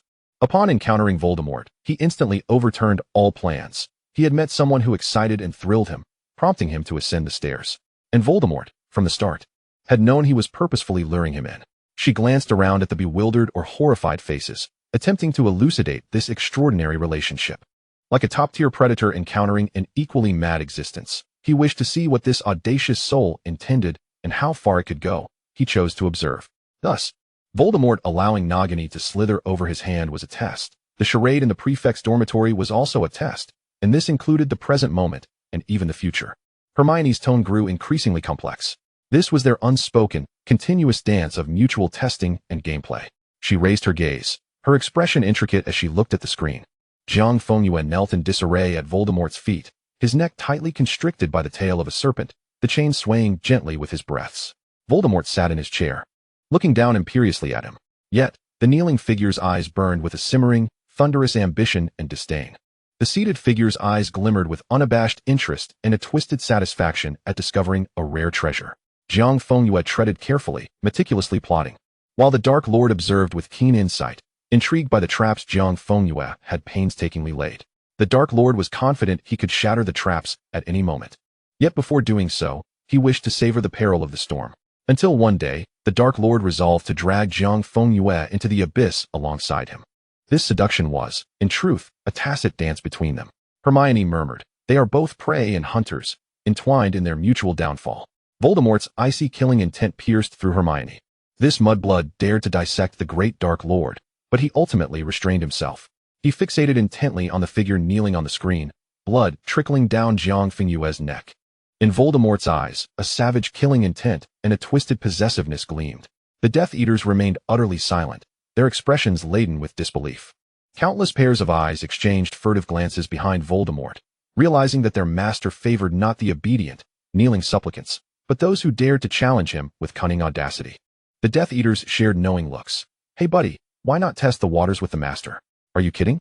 My life isn't worth that. You go ahead. If you can't cast the killing curse in 3 seconds, my entire lineage is finished." Another rolled his eyes. "Do you think everyone is as reckless as that central figure? Playing mind games with the Dark Lord is an invitation to death for the unworthy, lacking madness, intellect, or courage means certain demise. A path of no return lay before them, impossible to replicate." The Death Eaters spat in disdain. "Damn it. 2 lunatics. Can't we liberate them?" Grindelwald suddenly laughed, elegantly applauding the children. "At last, I see through you little ones." He turned to mock the Dark Lord seated at the center. "Tom, though your methods lack grace, your vision has finally shown some improvement," earning him a brutal glare from Voldemort. Dumbledore sighed softly. The strongest bonds often arise from the deepest mutual understanding of souls. Sirius snorted derisively, in plain terms. "It's a case of collusion." James nodded in agreement. "Indeed, they are conspirators." Ron chimed in, "A den of serpents and foxes." Harry scratched his head, puzzled. "But doesn't he want Voldemort dead? He seems quite invested in what is happening on screen." Grindelwald raised an eyebrow. "My boy, for certain souls perched atop their thrones, the lines between murderous intent and desire are often blurred." He chuckled self-deprecatingly, while Dumbledore slowly closed his eyes. Such overwhelming allure stems from immense power and perfection, rendering one utterly captivated. Yet, precisely because of this, in pursuit of their ambitions and thrones, they would gladly annihilate that which enchants them. Both were power holders, equally yearning to dominate while being deeply fascinated by each other. Truly, as Harry concluded, disturbing. The discussion faded into silence as they turned their attention back to the screen. In the hushed atmosphere, Grindelwald spoke softly. "Albus, even when everything turns to ashes, love never perishes." Dumbledore's eyes fluttered shut. "I came to understand this later, Gellert." Grindelwald did not meet his gaze. "My ambitions never encompassed your demise." Dumbledore's voice was barely a whisper. "I know, nor did mine." The viewing experience was peculiar in its fondness. The Dark Lord chuckled softly, chains disintegrating in his hands, vanishing into the air. He leaned down, gripping the nape of the person beneath him, his lips tracing the wound on Jiang Fengyue's neck, instantly staining his lips with crimson blood. Voldemort slightly raised his head, pressing the bloodied lips against Jiang Fengyue's eyelashes. Ginny gasped. "Oh my, I was just about to curse him." Autumn remarked, "Forget it, I'm loving this." Amidst the restrained yet oppressive murmurs, a trembling voice suddenly pierced through. "What is happening?" Jiang Fengyue turned sharply, realizing that Xiaolong had lowered his hand at some point. Staring fixedly at the screen, his body trembling in shock and disbelief. The hall fell into a chilling silence. all gazes converging on this moment. Xiaolong stiffly turned his head, and Jiang Fengyue inwardly cursed, reaching out to grasp him. But Xiaolong remained fixated on Voldemort, tears welling in the corners of his eyes. What are you doing to Dad? Father? Xiaolong suddenly stood up. How can you treat Dad like this? How can you make him bleed and kneel? How can you cause him so much pain? The Dark Lord slowly turned his head, the already terrifying aura surrounding him now akin to a tangible tempest. Who permitted you to watch? His voice was a low growl, like that of an abyss. The offense of the young one, coupled with the revelation of Jiang Fengyue's past, ignited a ferocious anger and pain within him, akin to having his vulnerabilities exposed in public. He caressed his purplewood wand, struggling to suppress the urge to kill. Nearby, Draco turned pale, trembling in fear. He attempted to pull Xiaolong down, but the boy violently shrugged him off. Xiaolong's voice was low and trembling as he stared at his terrified father. Yet he refused to bow. Is this how you love him? You said you loved him, yet you humiliate him like this? Jiang Fengyue pulled him into an embrace, trying to soothe. Xiaolong, calm down, it's okay. Xiaolong gripped his hand tightly, the young child now exhibiting astonishing composure and courage, every word piercing like ice. He waited for you for 10 years, searched for you for 10 years. The Dark Lord's form froze abruptly. The entire hall fell into a stunned silence, eyes wide in disbelief at the astonishing confrontation between father and son. Xiaolong's gaze swept across the screen, where he saw the image of his beloved father kneeling before the Dark Lord, bleeding and wounded. If I had known your love was like this, that you returned only to let him smile, yet how could you make him bleed and kneel? He gently pushed Jiang Fenyue's arm aside, firmly grasping his hand. Without you, I will still protect Dad. If your love means making him cry and suffer, I would rather he simply not smile. At least he wouldn't be hurt. He glared at the Dark Lord with fervent hatred. You don't deserve Dad. You deserve even less. Silence. The Dark Lord rose abruptly, his aura now fluctuating dangerously, a terrifying pressure distorting the air around him, his scarlet slit-like pupils swirling with palpable fury, shaking the very space around him. Dumbledore's expression shifted drastically. He sprang to his feet, casting a magical shield over everyone at Hogwarts. Jiang Fengyue commanded sharply, Your Majesty, stop. He is mine. The Dark Lord's voice was frigid to the bone, tinged with a possessive madness, his gaze piercing past Xiaolong to Jiang Fengyue. Deserving or not, that is for me to decide. It is not your place to overstep. His crimson eyes were as deep as an abyss. He is my destiny and my only choice. He will forever belong to me. Everyone stared in shock at the scene unfolding before them, witnessing the Dark Lord, who had always suppressed his emotions, now erupting in a manner akin to having his most sensitive scales pricked, revealing the most obsessive and unyielding core beneath.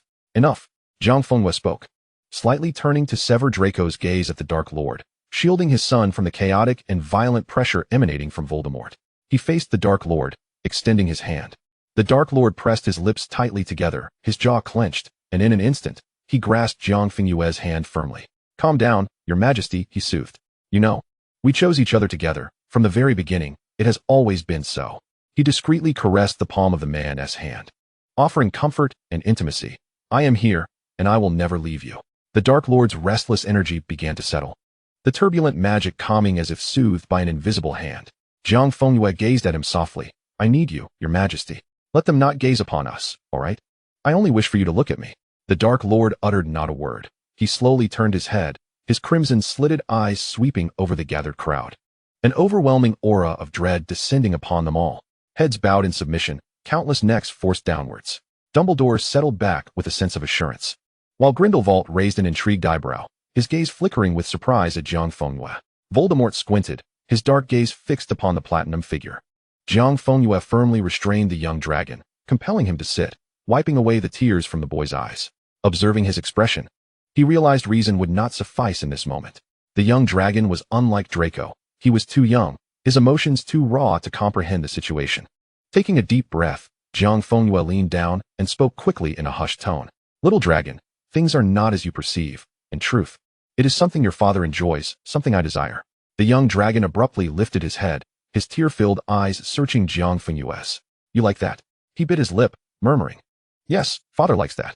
The young dragon clutched the hem of his garment, his eyes wide with confusion and disbelief. You enjoy being treated that way? Enjoy nearly being suffocated? The Dark Lord's previously icy demeanor faltered, his body stiffening. The viewing chamber sank into a profound silence. All heads bowed low, every ear attuned to the unfolding drama. Jiang Fengyue closed his eyes momentarily, steeling himself. Yes, your father has mentioned it. He was playing a game with his father, was he not? We love to play this. Ha. The hollow laughter that followed was pitifully weak. The young dragon was momentarily paralyzed. Anger and heartache were swiftly replaced by absurd confusion as he blinked.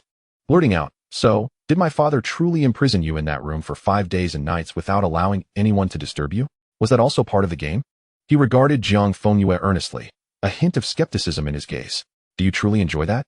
A collective gasp erupted from the crowd, followed by stifled shrieks of suppressed excitement, their faces flushed. The Death Eaters twisted in discomfort, hastily covering their faces, fearing for their own safety. Sirius shielded his eyes, eventually exclaiming, "Bloody hell." Draco shut his eyes, his cheeks burning.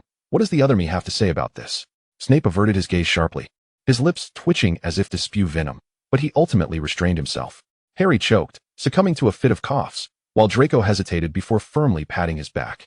Harry appeared ashen. Does he intend to help Voldemort kill me this way? Will my demise satisfy them? Ron's face turned a deep shade of crimson, stuttering. They spent 5 days? He actually enjoyed it? Hermione cleared her throat. Calm down. He likely did this to pacify the young dragon as swiftly as possible. His willingness to forego pride and acknowledge such a preference truly exemplifies a good father. However, 5 days and nights is indeed a feat requiring extraordinary stamina. Her voice dwindled as she suddenly covered her face. Ginny clutched Luna's hand, her face flushed with excitement. 5 days and nights? Can we see the details? Sound would suffice. Luna pinched her nose. Ginny, save me. I think I'm about to have a nosebleed. The young lions were on the verge of exploding with excitement. I now concede that the Dark Lord is indeed terrifyingly powerful. Can he not provide a tutorial? They lamented. Where can we report this? It feels like a deliberate assault on our dignity. The young serpents were all crimson, their eyes darting, utterly flustered. The chief's preferences were indeed beyond the ordinary. 5 days. Truly worthy of the Dark Lord himself. Could one engage in battle with the Dark Lord for 5 days? Truly, the chief is remarkable. If he requires assistance, I am available. You are the Dark Lord, are you not? Do you not care about your family? Lucius straightened his back, feeling an unprecedented sense of ease. Reveling in the moment. Finally, it's his turn to be embarrassed. Narcissa, he mused. He is simply doing this for the young dragon. Narcissa raised an eyebrow, a knowing smile gracing her lips. You may be disappointed. His recovery will likely outpace your ridicule. Grindelwald erupted into boisterous laughter, clapping his hands in delight. Voldemort, where did you find such a person? Your taste has finally shown a glimmer of brilliance amidst your barren aesthetic. The Dark Lord shot him a dismissive glance before returning his gaze to Jiang Fengyue, watching him intently. Jiang Fengyue closed his eyes and opened them anew, his expression settling into a mask of calm, his demeanor regaining its cold detachment. He scanned the gathered crowd, and those who dared to meet his gaze instinctively fell silent, their mouths closing like clamshells.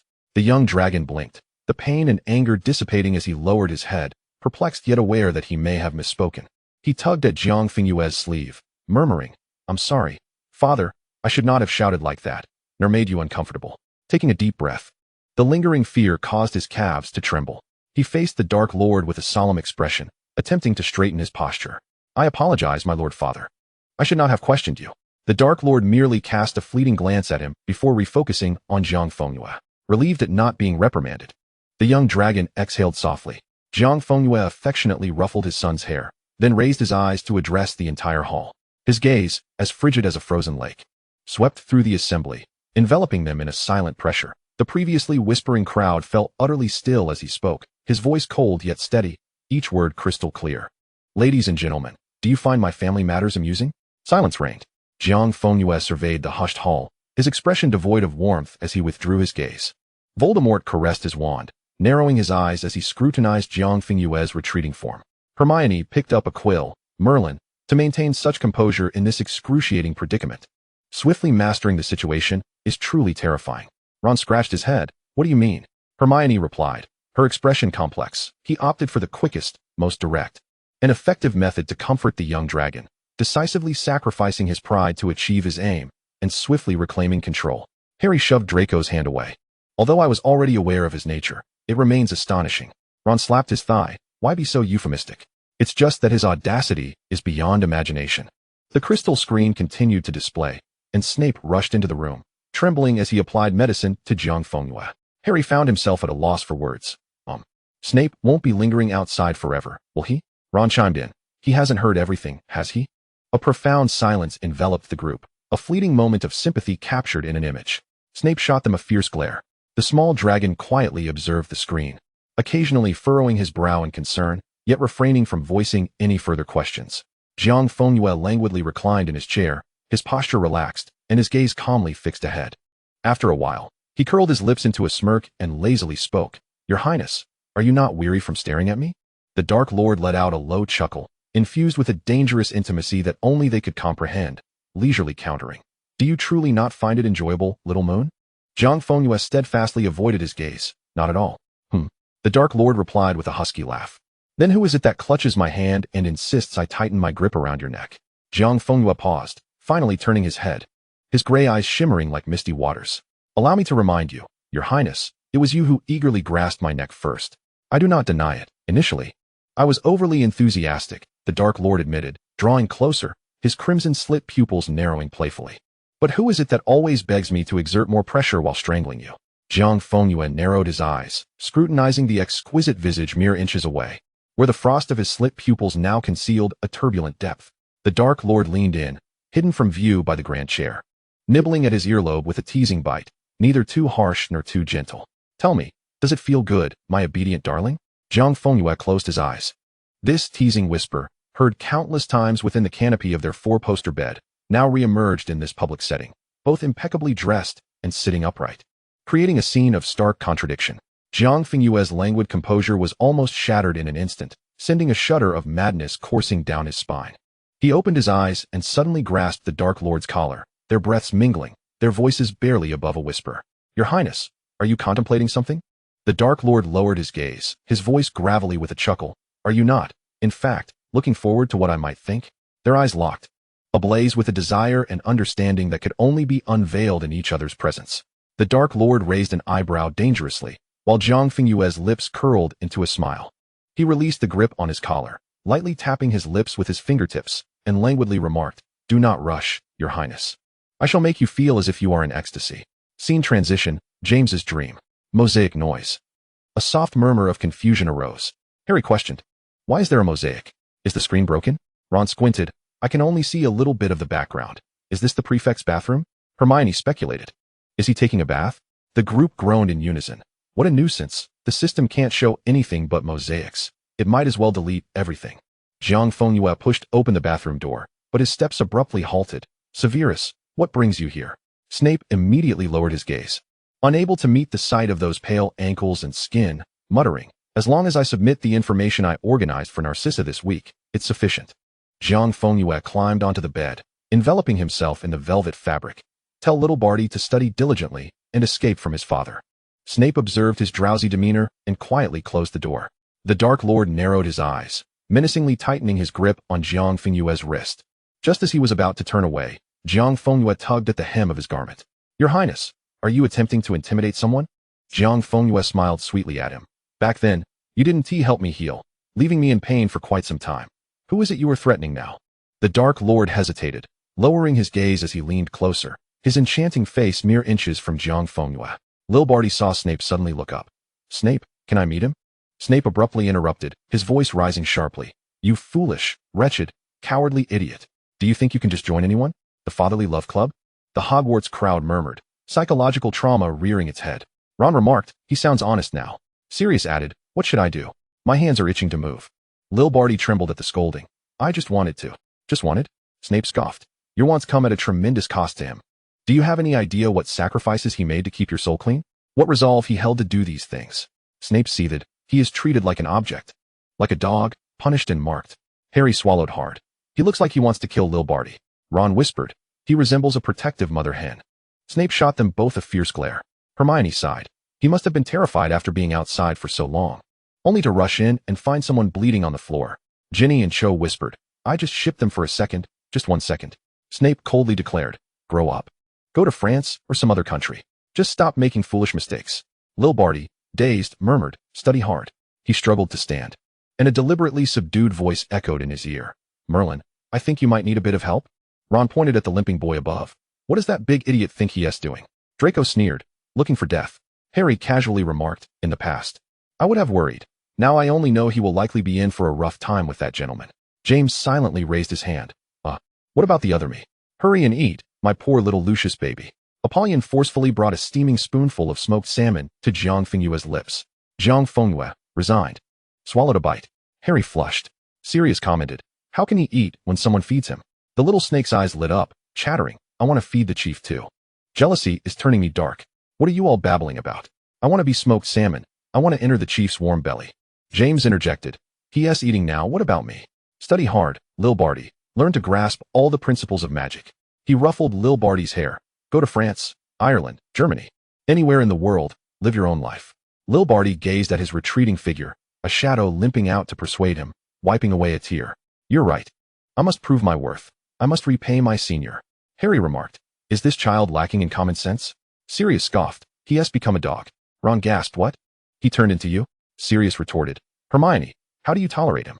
James patted Harry's shoulder, smugly saying, "You don't get it, do you? Some dogs simply don't understand human speech. They just want to help their masters." Draco furrowed his brow. "What if he does something that harms the gentleman? That Weasley seems far from trustworthy." Grindelwald raised an eyebrow, while Dumbledore smiled at the screen. A few adults observed the children with knowing smiles. James found himself locked to a stone pillar for 2 days, with Malfoy never making an appearance. He had no doubt he would perish in this room. Tom Riddle, do not let him discover who this person truly is. Otherwise, he will surely shove his head up his own backside. The air grew tense. The Death Eaters shrank back, afraid to breathe. Jiang Fengyue maintained a stoic expression before suddenly exhaling sharply, causing the young dragon to cover its face and retreat into its father's embrace, its shoulders trembling. The little lion remarked, "No wonder he is the father of the savior. Having dreams is indeed a commendable trait." The small snakes chimed in, "Silence, let us support every reckless dreamer." James closed his eyes, murmuring, "Farewell, Harry, farewell, Lily. My ascension to heaven is imminent." 2 pairs of crimson slit pupils gradually focused on James, and at the same moment, 2 wands began to rotate, filling the air with an eerie hum of dark magic. Jiang Fengyue raised a hand to his lips, clearing his throat lightly. He leaned closer to the Dark Lord, gently patting his chest rhythmically while whispering in his ear. The Dark Lord gazed at James for several seconds, and the menacing killing intent seemed to gradually wane as he grasped Jiang Fengyue's other restless hand, diverting his gaze from James. Voldemort cast an irritable glance at the Dark Lord, turning his head, only to narrow his eyes at the next instant. Dumbledore stood protectively in front of James, his azure eyes fixed intently on him. Voldemort surveyed the hushed crowd, slowly turning his head, the oppressive aura around him growing ever more terrifying, rendering even the closest Death Eaters breathless. He continued to stare at the screen unwaveringly, veins bulging in his wand-holding hand. James gasped for breath, pointing at Jiang Fengyue and venting, "Where have you been? Do you have any idea we are about to perish here?" "Why, let me tell you. Once I get out." Jiang Fengyue slapped him on the forehead. "Ouch." James clutched his swollen head, astonished and enraged. Sirius, panting heavily, attempted to leap forward, but Jiang Fengyue swiftly slapped him on the forehead as well. "James, kids, this isn't me, ha ha ha." "Sirius, why slap me when you can just hit James?" Draco chuckled lightly, straightening his back, his face beaming with pride. The young dragon's eyes sparkled, exclaiming, "Wow, Daddy, you are truly amazing." The young dragon turned to Harry with a sense of triumph. "Did you see that? I told you, my dad has taught your dad a lesson." Harry retorted, "You little brat." He restrained himself, elbowing Draco in exasperation, who exclaimed in shock, "Potter, are you out of your mind?" Harry sneered, "I don't hit kids. You can bear the brunt for him." Sirius and James found themselves pinned to the ground, unable to move, as he shouted in anger, "Malfoy, do you still wish to imprison us? You have yet to pay the price." Jiang Fengyue's cold gaze scrutinized them. "Let me ponder. How do you know this name and still believe it pertains to me?" The Marauder's map flew in. Harry, "Oh my, the map." James, "Oh my map." Sirius, "Oh my, our map." Fred and George, "Oh my, the other us has no map left." Lupin, "This is bad." The young dragon curiously looked up. "Daddy, what is the Marauder's map?" "It's a wonderful thing," Jiang Fengyue smiled, pinching his face. "When we return, I'll give it to you. You can use it to catch Harry for fun. He will surely be out at night, every day." Jiang Fengyue pondered, "When you catch him, make sure to retrieve his invisibility cloak, and let James pay a galleon for it." Harry and the others were left dumbfounded. Harry shook James frantically. "Dad, the other me is doomed. He'll be ruined." Sirius grabbed Lupin, shaking him wildly. "Think of something, Remus. Harry is finished." "Finished?" Grindelwald laughed in astonishment. "Well, this is quite a treasure. Tom, how did you discover such an existence?" Dumbledore smiled gently. "Mr. Jiang has always understood what sustainable development is. Deeply knowledgeable about the art of recycling." The 2 pairs of crimson slit pupils, who had been glaring, suddenly locked eyes. Voldemort's eyes flickered with a chilling malice. The Dark Lord raised an eyebrow, coldly staring at his other self, for the first time voluntarily engaging with Dumbledore and Grindelwald's conversation. Naturally, my little moon chose me. What do you intend to do? Erase our memories. What are you trying to conceal? Sirius roared. Very well, I might as well kill you. Jiang Fengyue chuckled coldly. You might as well perish in the room of requirement. Lupin struggled to lift his head. Wait, we can write. Senior, Ron exclaimed, what a cruel man. The small snakes responded, what a handsome man. Harry lamented, what a pitiful other version of my dad, my godfather, my professor. No way. James slammed the table. What do you mean you want to erase Tom Riddle's name? If you erase our secrets, you cannot erase them too. Jiang Fengyue raised an eyebrow slightly. Negotiating with me? You are merely my prisoners. What gives you the right to think you can negotiate with me? He leaned forward slightly. Tell me, what can you offer me? What would make it worthwhile to preserve the significance or benefit of your memories? The Dark Lord smirked, while Voldemort narrowed his eyes. The crowd from Hogwarts thought, this is bad. The father of the savior and the godfather, along with the professor and the pet mouse of their friend, are in peril. James exclaimed, he intends to exploit us, doesn't he? Sirius replied, he is indeed looking to exploit us. Grindelwald chuckled, this negotiating style is quite intriguing. If there is no benefit, create one. How amusing. Animagus. James nearly blurted out, are you trying to learn Animagus? The four instantly realized their value and promptly rallied to persuade Jiang Fengyue. He surveyed the four. Your illegal practice of becoming animagi is itself a grave offense. Now you wish to drag me into this to facilitate your future threats against me? Ron scratched his head. Does he really not want to learn? Hermione replied, he is retreating to gain ground, trying to raise the stakes. James questioned, is he trying to exploit us? Sirius added, he is indeed trying to drain us. Draco remarked, Potter, can you keep your voice down? I'm sitting quite close to your family. James, in a frenzy, urged, Senior, we have experience. We can save you years of detours. It's far more economical. Sirius gritted his teeth. Just consider it as acquiring another skill. Please, just learn it. Hermione muttered, why does what you say sound so much like a pyramid scheme? This is illegal, you know? Ron sighed. Who among us hasn't broken a law or two? Once in Azkaban, at least we won't have to attend Snape's potions class. Snape rolled up his sleeves and slapped him on the back of the head. Sirius exclaimed, what about my dignity? Why am I begging Malfoy to learn spells?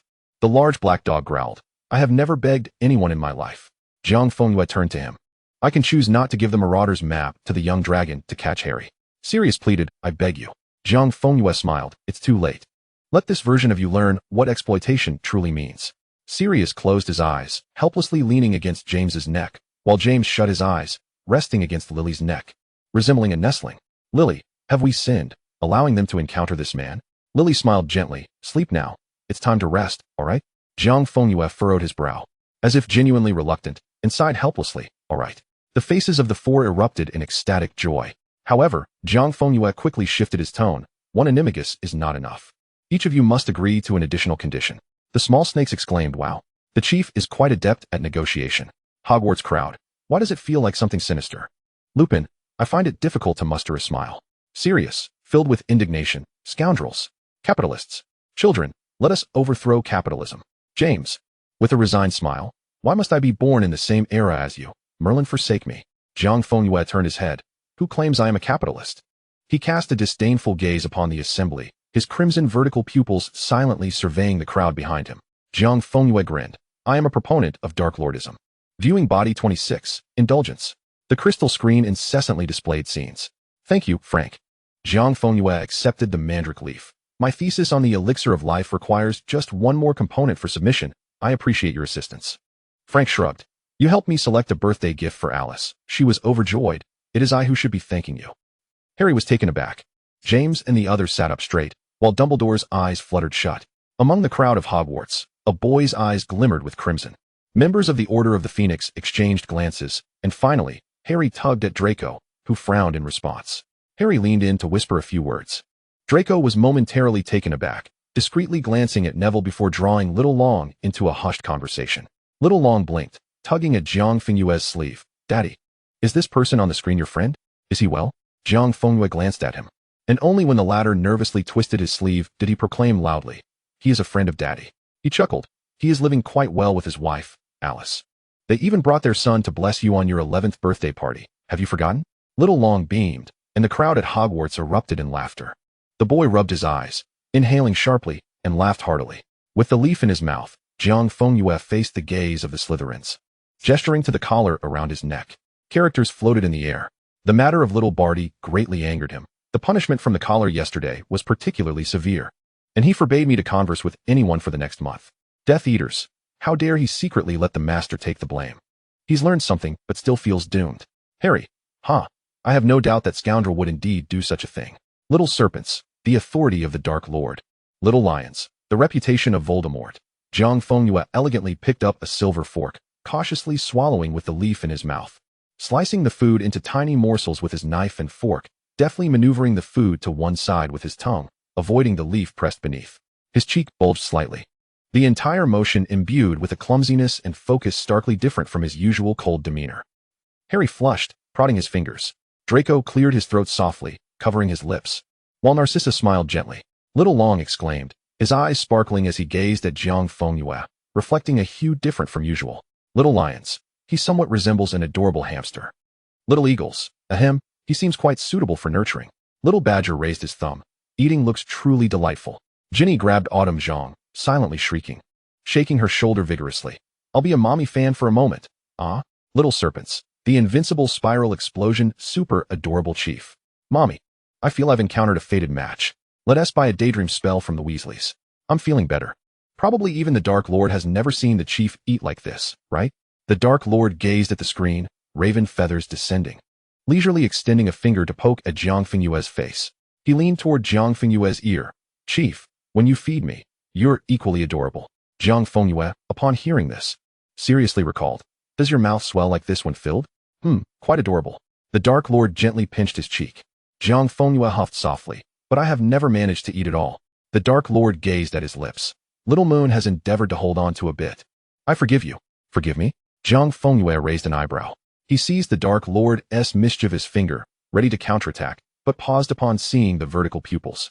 Jiang Fengyue slightly furrowed his brow. Your Highness, are you? Jiang Fengyue's brow furrowed tightly as he studied him for a while, then leisurely turned his head back to watch the screen, a smile gracing his lips. The Dark Lord's fingertip lingered at his lips, softly sighing. Little Moon. You still do not grasp how captivating you are. James and Peter sat at the table, fervently scribbling, weeping over the torn pages of a book. Lupin, in his massive wolf form, circled quietly around the sofa, soundly asleep.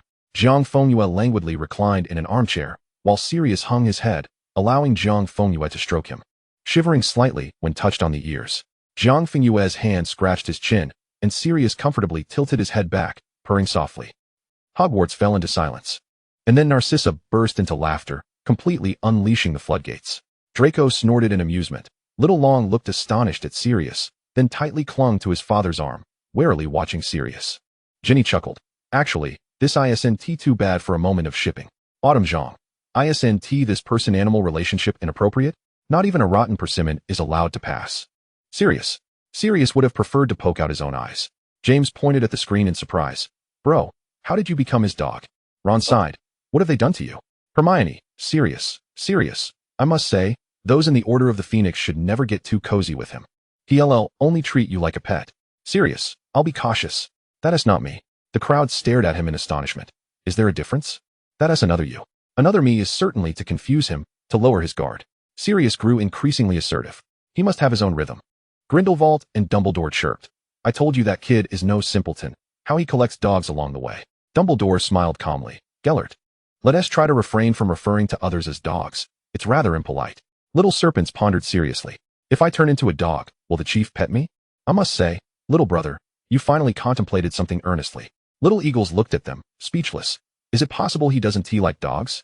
The room of requirement had been vacated, leaving ample space. James and the others surrounded Jiang Fengyue, while Lupin crawled up and lay behind him. Jiang Fengyue closed his eyes, seeking the primordial self-image through the meditation methods of the four. A silhouette gradually clarified in his mind's eye. 9 fluffy tails swayed behind him, every detail distinct. Poised and alert, sharp yet calm. It was a fox. Proud wow. Hermione gasped. A 9-tailed fox? A glimmer of understanding passed through Dumbledore's eyes. I see now.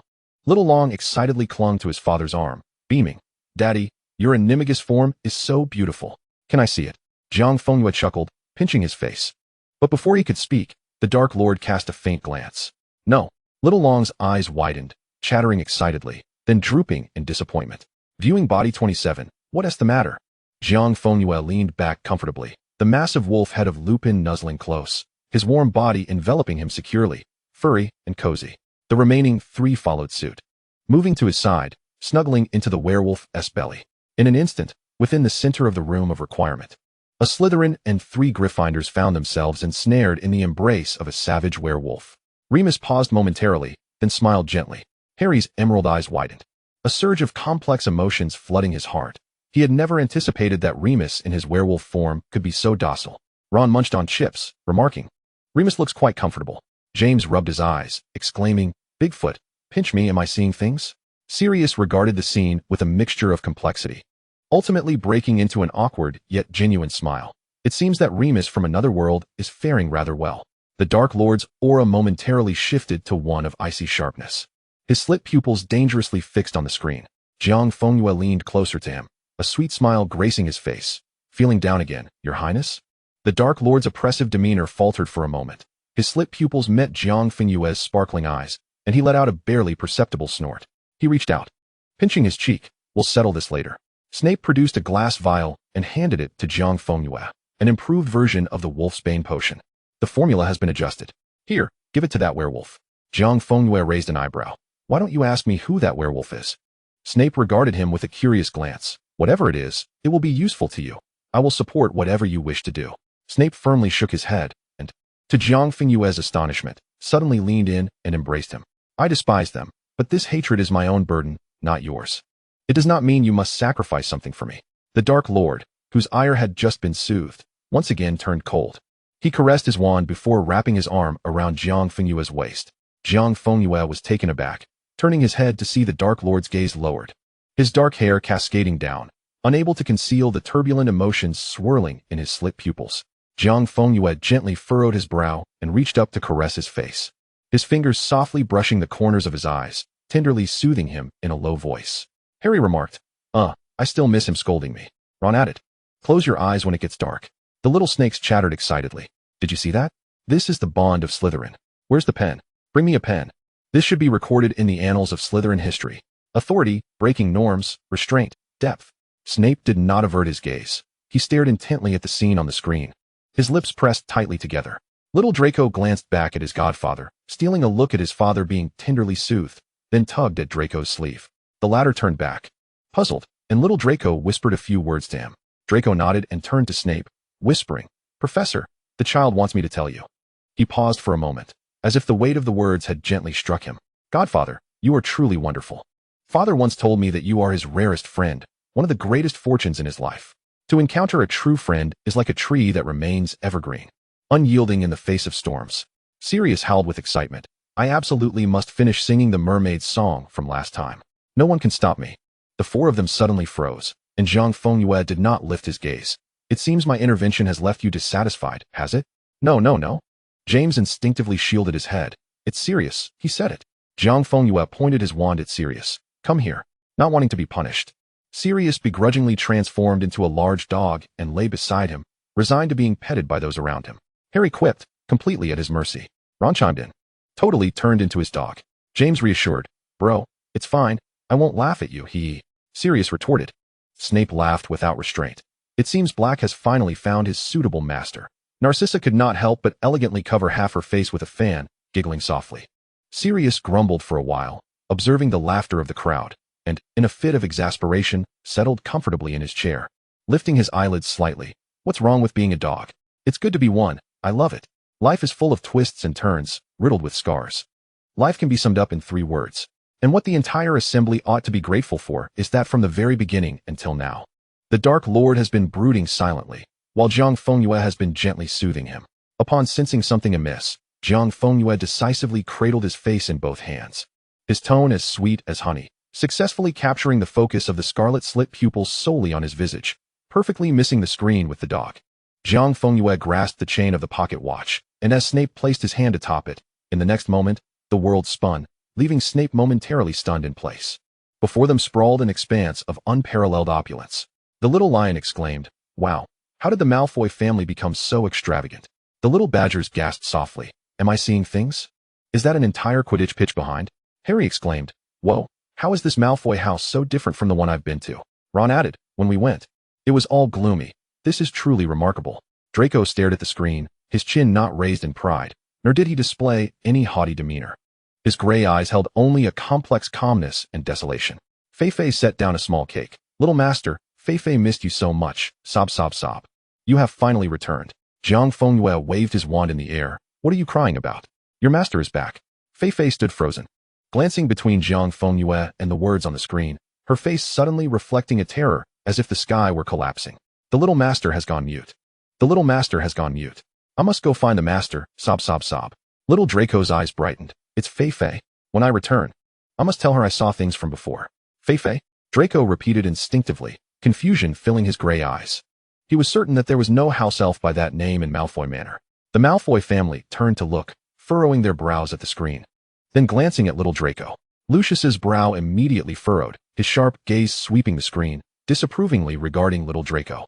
Draco, having personal interactions with a house elf is not the demeanor of a pureblood wizard. Little Draco pouted. Fei is the best elf.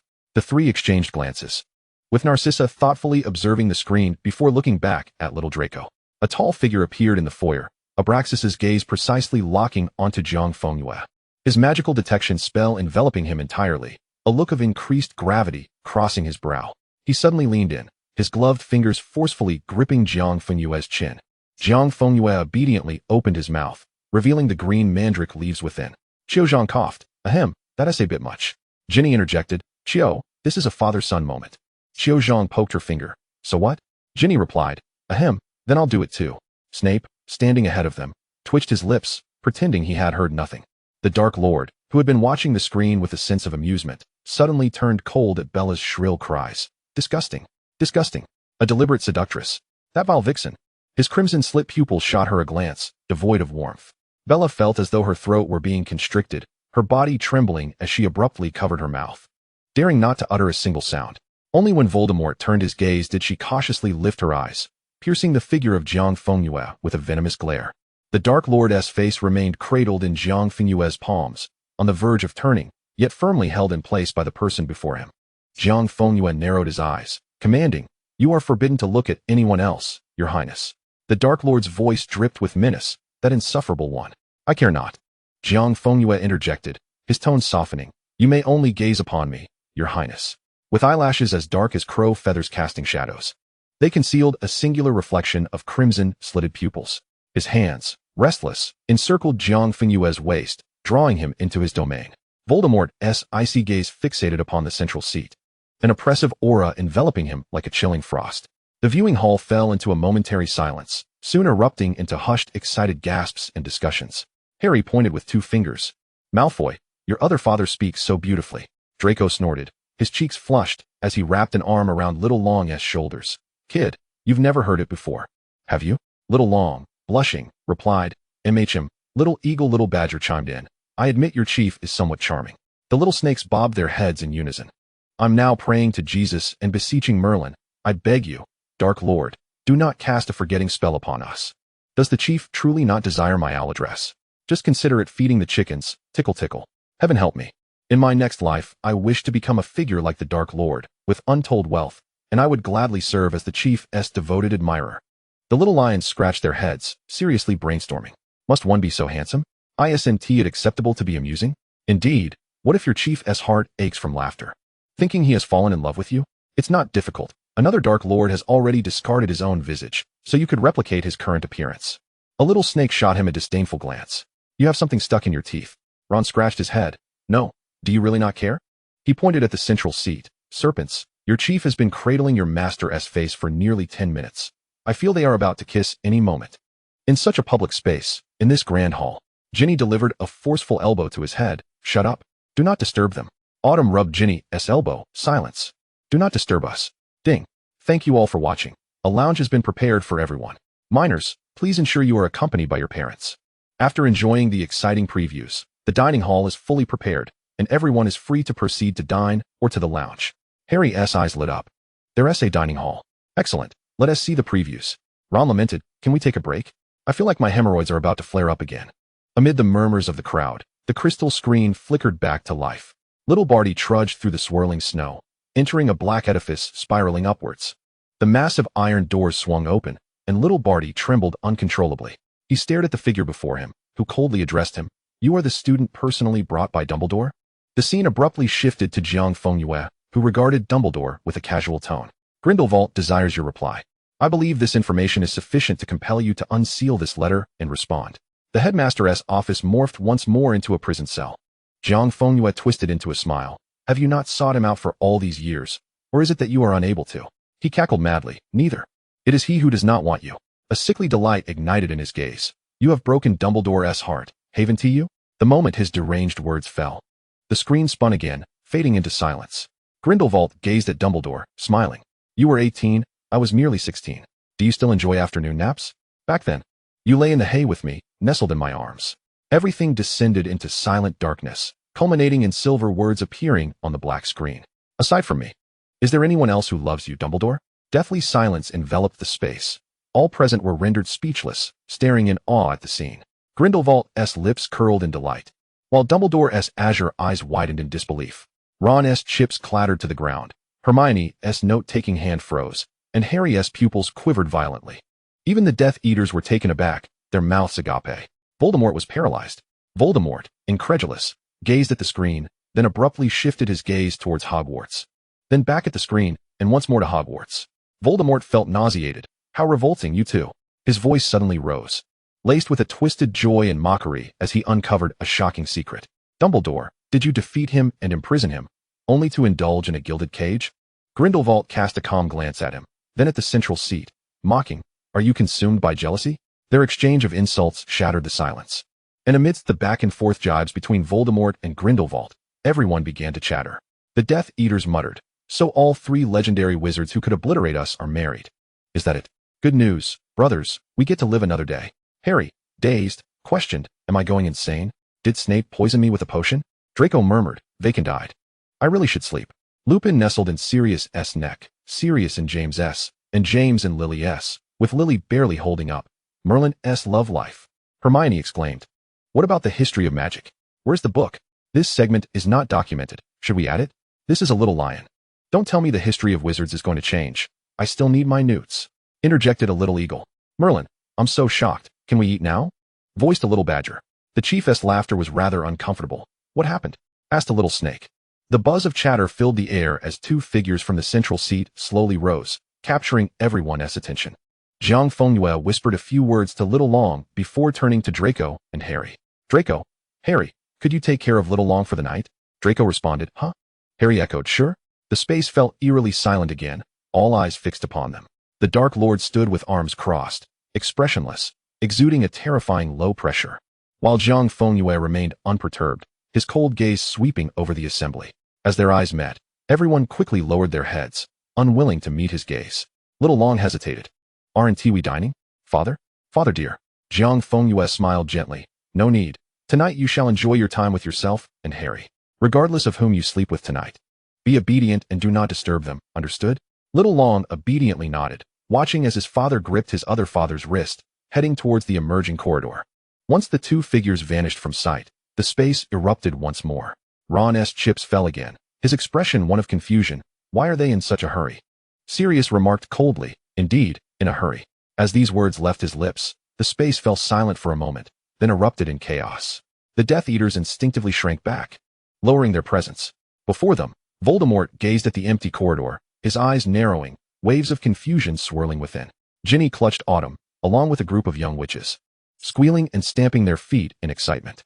Draco glanced at Little Long, his ears slightly reddening, while Harry blushed furiously, stumbling over his words in an attempt to maintain order. "Do not speak carelessly. Perhaps they simply have matters to attend to," Xiao Long remarked, gazing in bewilderment at the throng of individuals dancing animatedly around him. His left hand awkwardly clasping Draco's while his right was firmly held by Harry. Amidst the cacophony, Jiang Fengyue found himself ensconced in the embrace of the Dark Lord, entering a chamber prepared by the system. The door closed with a decisive thud, pinning him against the door panel, as the man's fervor rendered him breathless. His tongue instinctively resisted the intrusion, yet upon sensing the Dark Lord's nearly cataclysmic emotions, he surrendered with a soft acceptance. Only when the man's tempestuous feelings seemed to subside somewhat did he gently withdraw from Jiang Fengyue's lips. Their breaths intertwined, fervent and rapid. Jiang Fengyue panted, raising his misty gray eyes to meet the man's gaze. The Dark Lord's exquisite, yet hauntingly dark visage appeared foreboding, his eyes swirling with suppressed madness and gloom. An ominous storm brewing within.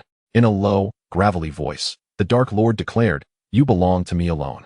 Jiang Fengyue gazed back at him, understanding evident as he caressed the man's face.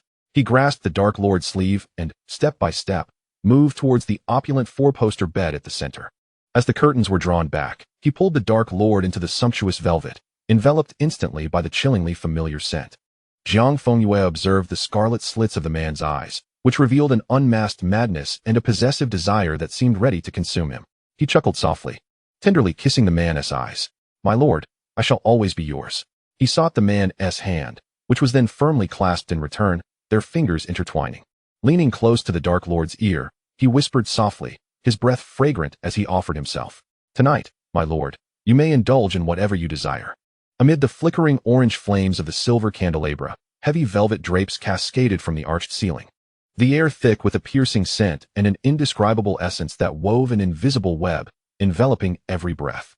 The Dark Lord's deep, resonant voice reverberated in the dim room, the candlelight flickering, casting their silhouettes upon the luxurious drapery. "Tell me, to whom do you belong?" "I belong to you," Jiang Fengyue replied. The Dark Lord's eyes narrowed, and with a deliberate motion, Jiang Fengyue's pupils widened in shock as his fingertips traced bloody lines along the man's arm, the crimson stark against his pale skin. The man bent down, a lock of black hair falling over his forehead, his voice sharp and crystalline, like cold springs striking jade. "Once more, I ask you, to whom do you belong?" Tears soaked Jiang Fengyue's lashes, cascading down like a string of pearls, and he sobbed, "I belong to you, my lord. I belong to the Dark Lord. I belong to Voldemort." A slow smile crept across the Dark Lord's lips as he gently kissed Jiang Fengyue's forehead. "Good boy. You have answered splendidly." As he spoke, the curtains fluttered without a breeze. Silken threads drawn by Jiang Fengyue's slender fingers glimmered in the dim light. "Tell me, who may you touch?" "I may only touch you." The figure of Voldemort loomed over him, his fingertips gliding slowly across Jiang Fengyue's jawline. "Tell me, who is most important in your life?" "It is you, my lord. You are of utmost importance. It is Voldemort." Voldemort leaned closer, his red eyes glowing in the dimness like burning rubies, locking onto him. "Tell me how many times?" Jiang Fengyue blinked, hazily coming to, his thoughts muddled. 5 times. 6 times? The Dark Lord's fingers gently wove through his hair, lifting his head to rest in his palm. "I asked how many times have you experienced it?" Jiang Fengyue stared blankly, unable to suppress his sobs, his once vibrant visage now resembling that of a shattered doll, incapable of coherent thought. After a long silence, he could only weep, wrapping his arms around the Dark Lord's neck in a pitiful embrace. "I cannot remember, my lord. Please, no more." The Dark Lord chuckled softly, tenderly wiping away his tears, his voice low and beguiling. "Little moon, do not cry. It will soon be over." Jiang Fengyue's gaze remained vacant, momentarily lost in thought before being dragged back into the depths, helplessly sobbing like a wounded creature, until the gilded clock in the corner tolled heavily, resonating 6 times in the vast silence of the room. Jiang Fengyue stared blankly at the crystal chandelier swaying above, while Voldemort nestled in the crook of his neck, his warm breath brushing against his ear. He listened intently to the man's still racing heartbeat, each thump echoing like a drumbeat in the quiet of dawn. With soft caresses, he stroked the Dark Lord's hair, offering comfort as he always had. The Dark Lord was always like this, though it was Jiang Fengyue who bore the brunt of everything. Afterward, he would hold him tightly, as if he were the one incapable of letting go. He would wrap Jiang Fengyue in his embrace, unwilling to release him until Jiang Fengyue had comforted him repeatedly. Only then would he allow himself to relax slightly, carrying Jiang Fengyue to the bath. This time, however, it would take considerably longer to soothe him. The Dark Lord shifted slightly, his hair brushing against Jiang Fengyue's fair cheek as he whispered softly, his voice thick with satisfaction and undeniable possessiveness. "Little moon, you belong only to me." Jiang Fengyue murmured back, "Only to you, only to my lord, only to the Dark Lord, only to Voldemort." Voldemort lifted a hand, brushing against the corner of his eye, causing his lashes to tremble beneath his touch. "Little moon, you are only permitted to be touched by me. Only you, it can only be you." Voldemort's fingertips glided across his jaw, his crimson gaze swirling with a near-maniacal intensity. "Little moon, do you love me? For eternity, until the end of time. Always love only me." Jiang Fengyue tenderly ran his fingers through the Dark Lord's hair, softly patting his back as if calming a dangerous beast. "I love you. Only you, my lord. Only you, Voldemort." Voldemort's smile widened as he tightened his grip around Jiang Fengyue's waist, as if to meld him into his very being. I love you only. You belong only to me. Only you may touch me. Only you may gaze upon me, my one and only little moon. The candlelight flickered, casting their shadows entwined upon the drapery, indistinguishable from one another. Jiang Fengyue gazed at the shifting light on the ceiling, a smile slowly blossoming on his lips, his expression deepening into one of morbid satisfaction and frenzied possessiveness. Suddenly, he seized the Dark Lord's hair with a firm grip, causing the latter to lift his gaze. His scarlet eyes fixed intently upon him, aglow with a fervent obsession and abyssal possessiveness. Jiang Fengyue stared back, grinning foolishly. You shall never escape me, in life or death. We are eternally entwined. The Dark Lord chuckled softly. As you command, my little moon. He embraced Jiang Fengyue tightly once more, dragging him into the frenzied abyss that belonged solely to the two of them. As daylight broke, Xiaolong yawned, slowly poking his head out from the velvet covers, rubbing his eyes and glancing around before emerging from the center of the plush blanket. He swiftly donned the freshly laundered dress shirt and trousers provided by the system, adorning himself with a jeweled brooch before heading to the washroom. He placed the toothbrush in his mouth, bleary-eyed as he gazed into the mirror, and then picked up hair gel, spending 15 minutes tidying his hair in front of the reflection. As he was tidying up, a tall figure sauntered over to his left, lazily extending a hand and rasping, "Child, pass me some hair pomade." Little Long handed him the tin and promptly adjusted the last strand of his bangs, nodding with satisfaction. Another figure swayed to his right, seizing the toothbrush from a glass and popping it into his mouth. Harry yawned, mumbling indistinctly, "Why are you two up so early? I'm still dead tired." Draco slicked back his hair, revealing his sharp brow and cold gray eyes, and replied nonchalantly, "If you wish to sleep, then return to bed. No one will stop you." Harry complained, "You're both too noisy." After dinner last night, the two boys had taken Little Long on a wild spree to Ron's, engaging in raucous banter with a group of Gryffindors, nearly getting Little Long captured by the curious little lions for examination, until Draco swooped in to rescue him. Then they were seized by Fred and George, who made him test a new product from the Weasley Wizard Wheezes, transforming him into a white ferret that scurried in panic down the corridor, prompting a crowd to open their doors and laugh at the sight of the boys chasing the ferret. The little snakes, upon seeing this, emitted sharp cries, and a group rushed out, declaring their intent to protect the son of the chief and the Dark Lord. Ultimately, it was Harry's quick reflexes that saved the day, as he lunged forward and swiftly transformed Little Long back. After a night of raucous antics, the trio returned to their room and soon succumbed to deep slumber. "Be quiet," Little Long said, washing his face. He suddenly sighed. "Will Father allow Dad out today?" Draco froze mid-action, while Harry nearly choked on his toothpaste, bending over to rinse his mouth with a flushed face. "You little rascal, don't say such things while others are brushing their teeth." Little Long shot him a disdainful glance. "You really should be more composed. You're clearly older than the other me." Draco paused for a moment, then proudly declared, "Child, I am indeed older than him." Little Long's eyes widened in disbelief. "What? How can you be older? How is my Potter only 2 years older than me?" Harry raised an eyebrow, placing his toothbrush back into the glass, and teased, "Oh dear, won't you get beaten up by the other me?" Little Long scoffed, glancing at the three figures in the mirror, his voice youthful yet imbued with an undeniable calmness. "Father and Dad have trained me, Potter. Regrettably, even if the other you is older, it won't he given the upper hand." Harry retorted, "Is that from Voldemort's special training? Did he have you kill a few hundred people?" Little Long replied, "I'll tell my dad." Harry immediately choked, his tone softening. "Let us keep this from both dads, shall we?" Draco mumbled, "Just hearing about the Dark Lord's special training makes one wish for death." Little Long said, "It was quite daunting at first, but after I got injured during training, Father instructed me not to tell Dad, and then he eased the requirements." Having finished their preparations, Harry and Draco, mindful of Jiang Fengyue's admonition not to lose Little Long, held his hands tightly on either side as they followed the system's melodic prompt to the viewing hall. They settled into their seats, ordered refreshments from the system, and watched as others gradually filled the hall. After Little Long downed the last sip of milk, he glanced to his side and noticed the seat beside him was empty. Harry, munching on a pumpkin pasty, leaned over. "Where are they? Why haven't they arrived yet?" Hermione looked at the narrative echo vortex beside the screen. "The time is approaching." Ron chimed in. "Is Voldemort a late riser? Or is your dad the one sleeping in?" "Little Malfoy?"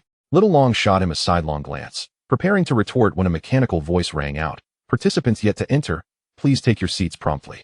Everyone instinctively glanced around, their eyes landing on the central seat.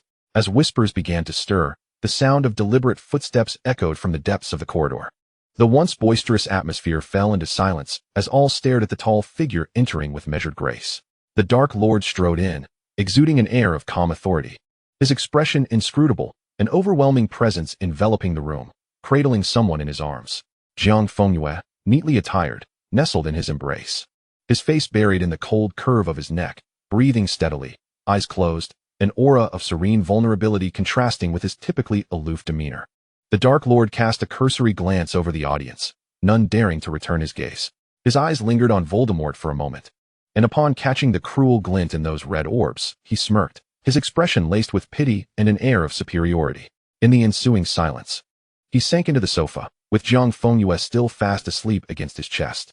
Little Long blinked and asked softly, "Father, is Dad still very tired?" The Dark Lord glanced at him, then at the tranquil face of the person in his arms, and condescended to reply, "Yes. Your dad didn't sleep well, and needs to catch up on rest. Be quiet." "Oh, then I won't disturb Dad," Little Long promptly nodded. Requesting a blanket from the system, which he handed to the Dark Lord, he gently draped it over Jiang Fengyue, ensuring no gaps remained.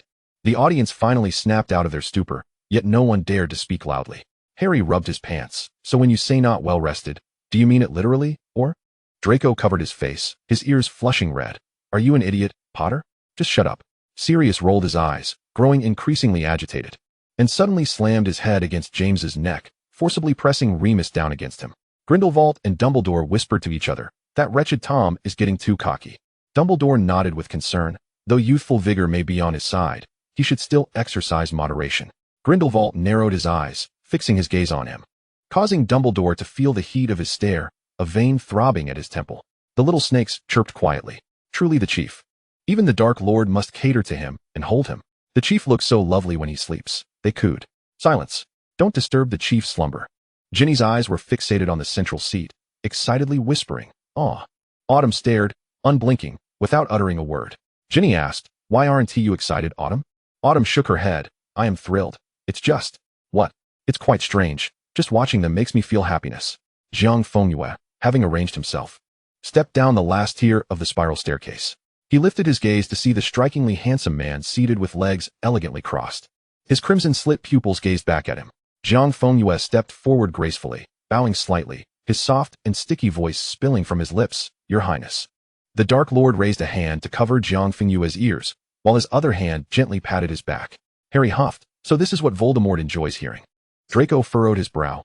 "I fear the other grandfather might find out." Ron leaned over to Hermione, who had been silent.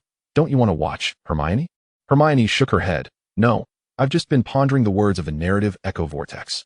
Jiang Fengyue escorted Voldemort from the parlor, the two walking leisurely across the manor lawn. "What is the form?" the man inquired softly. "A white fox," Jiang Fengyue replied. Voldemort chuckled lightly. "Is the little mute planning to transform into a little fox?" Jiang Fengyue looked up at him, his gray eyes shimmering. "Does your highness not like foxes?" Voldemort glanced at him, offering no reply. "How much longer? 3 days hence will mark a full month." Jiang Fengyue sighed. "However, we must await a thunderstorm. Such tempests are rare in England, and I wonder when we might see one." Xiaolong, with sparkling eyes, whispered to Draco, "Father does not mind, but I adore foxes." Draco quipped, "When your father chastises you, could you perhaps distance yourself from me?" Ginny exclaimed, "Wow, how does that differ from asking if he likes him? He truly is quite adept." Xiao Zhang mused, "Will Voldemort not summon a storm of thunder for him?" In the viewing chamber, a deluge of snow descended, enveloping the world in a pristine white. Flurries of snowflakes adorned Jiang Fengyue and Voldemort, settling upon their hair as they stood still, allowing the white to gradually cover them. The realm was shrouded in silence, akin to the tranquility of the first snowfall. Xiao Zhang softly remarked, "If he were to share the snow with us, our lives would be intertwined until old age." Ginny felt her heart resonate, akin to the sound of distant snowflakes falling. Xiaoing reflected, "The heavy snow rests upon my rusted trachea and lungs. Your name is the long boundary of Russia." Xiaohu pondered, "Longing is a snowfall, with each snowflake representing you." Xiaosher noted, "The entirety of Ireland is blanketed in snow, and he listens to the snowflakes drifting through the heavens." Xiaoxi lamented, "I am a soul amidst the heavy snowfall. If you do not return, I shall soon be buried in snow." Ron interjected, "Stop, stop, stop. Why has everyone suddenly taken to poetry?" The group turned their gaze towards him, prompting, "Your turn." Ron, feeling the weight of their teasing looks, gulped nervously, then abruptly turned to the giggling Hermione. He composed himself, speaking quietly, "You exist beyond my reach. You are the snow." Hermione froze, and after a moment, she dove into his embrace. "Harry, beaming with joy for his friend, turned his eyes back to the screen. Beside him, Draco gazed intently at the display, softly stating, "In the heart of winter, I finally comprehend that within me lies an invincible summer." Grindelwald observed the screen, then turned his head, his eyebrows arching as he met the azure depths of Voldemort's eyes. "I shall stand in the snow for an eternity, until you in the heavens, mountains, and lakes burn passionately in the summer's love." Dumbledore lowered his gaze, his blue eyes sparkling with light, his lips curving into a silent, yet knowing smile. Voldemort looked at him and declared, "Then become a white fox." Jiang Fengyue offered a rueful smile, saying, "But there is no thunderstorm, my lord. I fear I shall wait until spring, or perhaps even longer." Voldemort chuckled softly, suddenly grasping his hand and leading him outside. Voldemort tilted his head slightly. His strikingly handsome figure resembling a deity descended to earth, his voice deep and clear. "I have told you, I will provide." Jiang Fengyue blinked in surprise. And in the next moment, he witnessed the Dark Lord raise his wand, an unfathomable torrent of magic surging forth, a beam of light shooting skyward. The once clear sky was suddenly torn asunder, and the earth trembled with thunderous roars. That exceptionally handsome figure stood amidst the chaos, gazing upward, stirring the very elements. At the pinnacle of wizardry stood the Dark Lord, his crimson-slit pupils piercing through the storm, fixated upon him. This land, renowned for its dreary rains yet rarely graced by thunder, now resonated with thunderclaps across its 2,421,000 square kilometers. As the vast expanse of sky became engulfed in tempestuous clouds, all of England rumbled with thunder for the sake of one individual. The chamber fell into an eerie silence. Harry exclaimed, "Blimey." Ron added, "Merlin."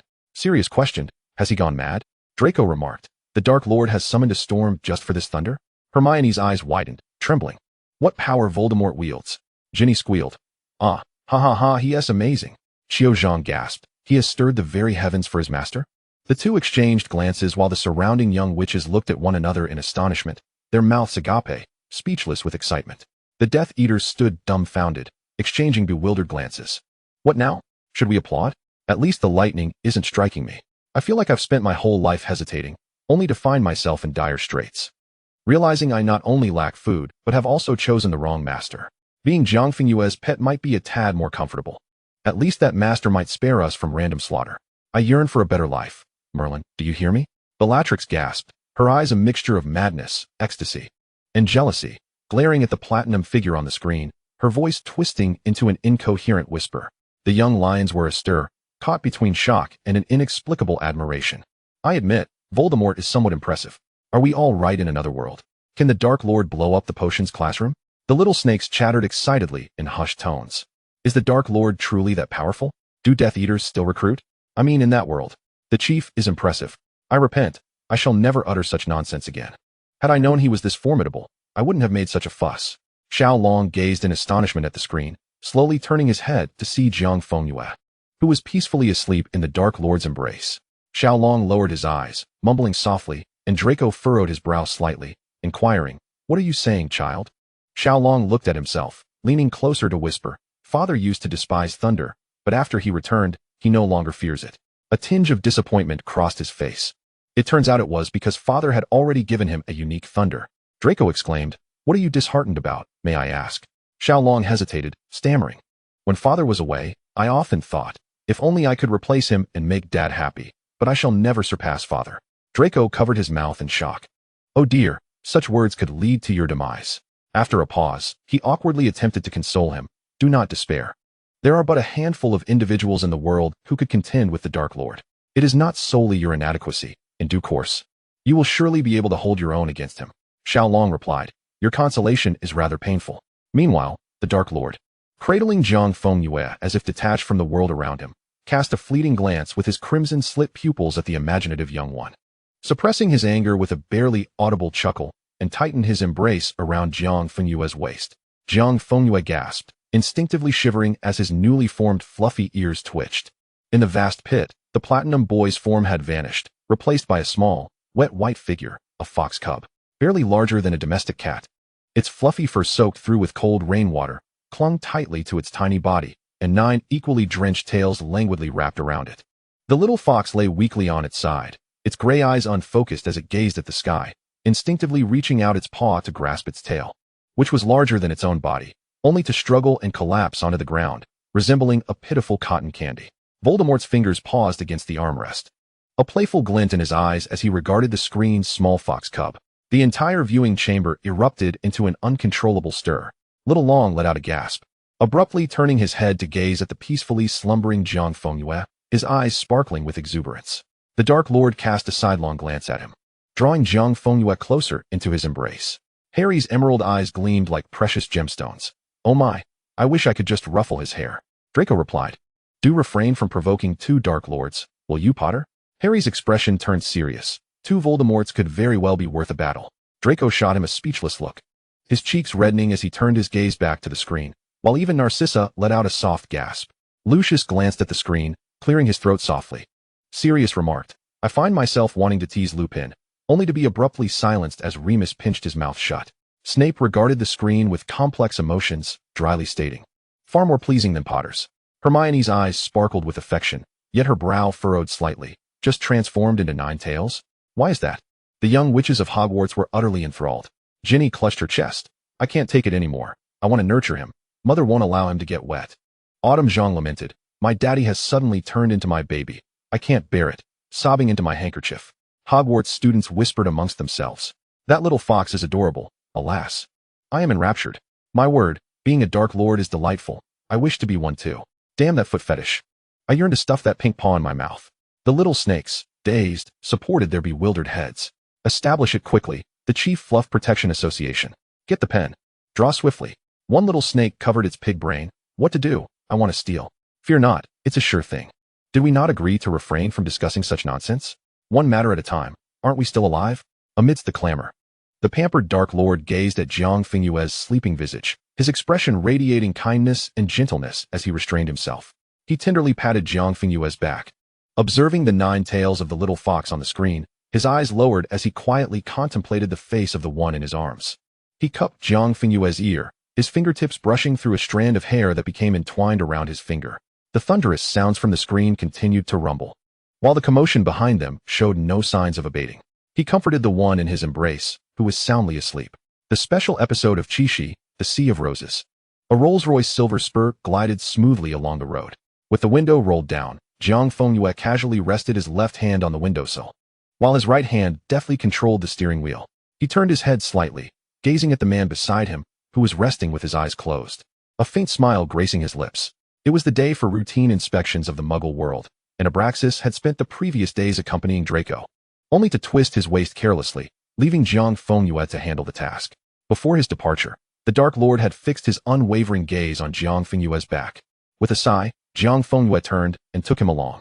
Since it was a visit to the Muggle world and a corporate inspection, some disguise was necessary. The memory of the Dark Lord's expression upon seeing this car made Jiang Fengyue suppress a chuckle, softly humming an off-key tune. The Dark Lord lifted his eyelids, scrutinizing his features. The inspection proceeded remarkably smoothly. The fearsome Dark Lord took his seat at the head of the table, and the entire board fell silent, quaking like ghouls. Jiang Fengyue calmly reviewed the reports, pretending not to notice anything amiss. After leaving the company, they did not drive away immediately, but instead strolled through the city streets. It felt as though it was a significant holiday, with throngs of people bustling about. The Dark Lord's expression remained impassive, yet his brow slightly furrowed. Observing his discomfort, Jiang Fengyue chuckled softly, taking his hand, which was promptly clasped in return, their fingers entwined. Even in this country famed for its freedom and romance, two men walking hand in hand drew considerable attention, let alone their stunning, almost ethereal appearances and commanding presence. Both were accustomed to receiving various looks of awe or adoration. Entirely indifferent to their surroundings, the Dark Lord's aura alone deterred anyone from approaching. They engaged in quiet conversation, as if sharing endless words. Turning a corner, the music in the air grew clearer, and the crowd ahead began to coalesce into a formation. Jiang Fengyue halted, and the Dark Lord followed suit. He raised his gaze toward the massive music stage before the multitude, where flashing lights illuminated a renowned band passionately performing. The crowd roared in fervor, with the bassist and guitarist positioned on either side, their rhythms pulsating like explosions, while a black grand piano stood silently in one corner of the stage. Jiang Fengyue blinked. "I wonder if Little Long has started practicing. He loves to play at times like this." The Dark Lord replied nonchalantly, "He won't change the time." Jiang Fengyue raised an eyebrow with a smile, leaning closer to whisper in his ear, "Your Highness, do you hear it from the study? What do you think?" "Unbearable." The Dark Lord replied flatly, Jiang Fengyue poked his arm playfully. How can you say that? We must give the child some room for improvement. The Dark Lord remained expressionless. I have. Jiang Fengyue could no longer contain his laughter, affectionately shaking the Dark Lord's hand. For the Dark Lord. Enduring such unbearable music in his ears for so long without resorting to punishing Draco was a testament to his remarkable patience. Jiang Fengyue chuckled lightly, teasing. And what about my playing? The Dark Lord narrowed his eyes, his Adam's apple bobbing as he suddenly grasped his chin. Aside from that time when I pressed you against the piano, making you play a note, when have you ever played for me properly? Jiang Fengyue chuckled softly. The piano is not my forte. I wouldn't dare to show off in front of your highness. Oh, just as the Dark Lord was about to speak. Jiang Fengyue leaned in again, his breath brushing against the Dark Lord's lips. Would your highness like to hear it? The Dark Lord slightly raised an eyebrow. Watching as the man deftly slipped from his grasp, the neon lights reflecting in Jiang Fengyue's eyes, illuminating them with a mesmerizing glow. Jiang Fengyue leisurely removed his silver-white suit jacket, draping it casually over the Dark Lord's arm, revealing the dark green silk shirt beneath. He lifted his hand to unfasten 2 buttons, revealing a glimpse of his delicate collarbone. Jiang Fengyue grasped the Dark Lord's hand, applying slight pressure to remove the black gemstone cufflinks from the edge of his suit. He glanced at the Dark Lord, his eyes flowing like water, and then strode confidently forward. The crowd subconsciously parted for him, and Jiang Fengyue walked with poise toward the stage, where the music was nearing its conclusion. The drummer striking the final note.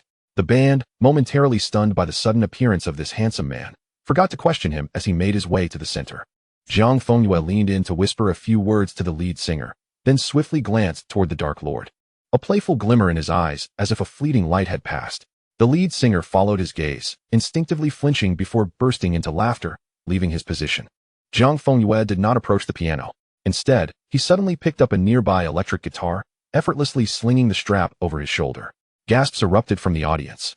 Countless eyes fixated on this stunningly cool man, who, despite his elegant attire, stood confidently at the rock stage's center, calmly adjusting the microphone height. His fingers sliding across the strings, producing a tentative hum.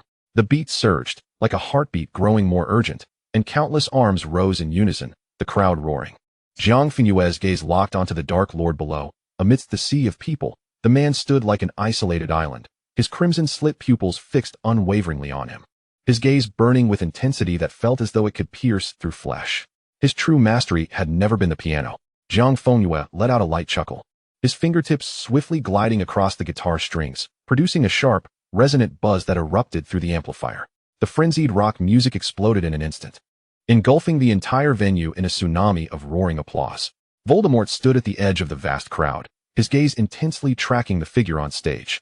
That typically aloof and regal platinum silhouette, seemingly untouched by the mundane, was now swept away by the rhythm and lights, slender fingers deftly pressing down on the guitar neck, sliding along the strings in a visual enchantment. The Dark Lord's eyes gradually fell upon his right hand. The black gemstone cufflink, retrieved from his sleeve, transformed into a plectrum in his grasp, sweeping across the strings. The gem refracted dangerous yet alluring shards of light under the stage illumination, much like him at this moment, audacious, blinding, nearly impossible to behold.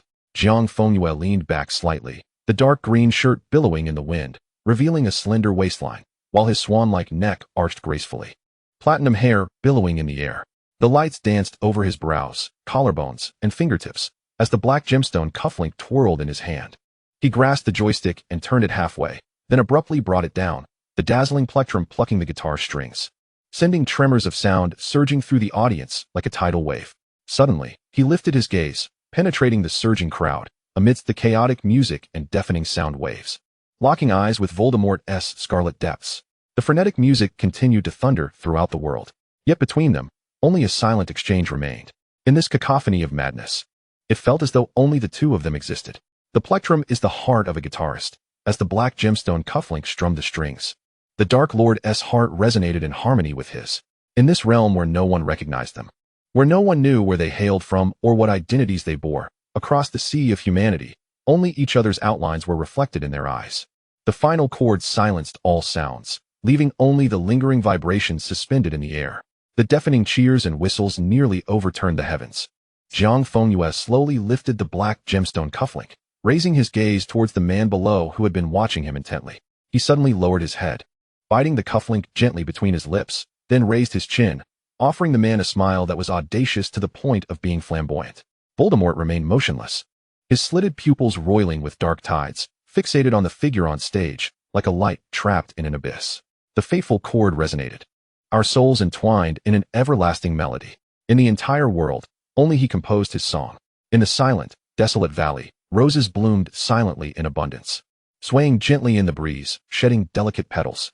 A Rolls-Royce silver Spurl Park ward paused amidst the sea of flowers, shrouded by the swaying blooms, the car gently rocking. Dislodging a few soft petals, Jiang Fengyue leaned almost entirely out of the car window, his dark green shirt casually slipping to his elbows. His fair collarbones glimmering under the sunlight, while platinum hair cascaded down his chest, beads of sweat glistening on his forehead in the sun. He half closed his eyes, watching the flowers tremble uncontrollably, his elbows resting on the window, 2 fingers clumsily pinching a thin cigarette. As the Rolls-Royce swayed violently, a carefree laugh escaped his lips, the smoke wafting into the floral fragrance. Only at this moment, as he meticulously lured the man here, would Voldemort allow him the indulgence of this cigarette. Suddenly, the warmth of a body pressed against him, the man burying his head in his neck, hot breath brushing against his ear. The low, husky voice fell like night winds, filled with wild possession and obsession. My little moon, I could perish in your presence.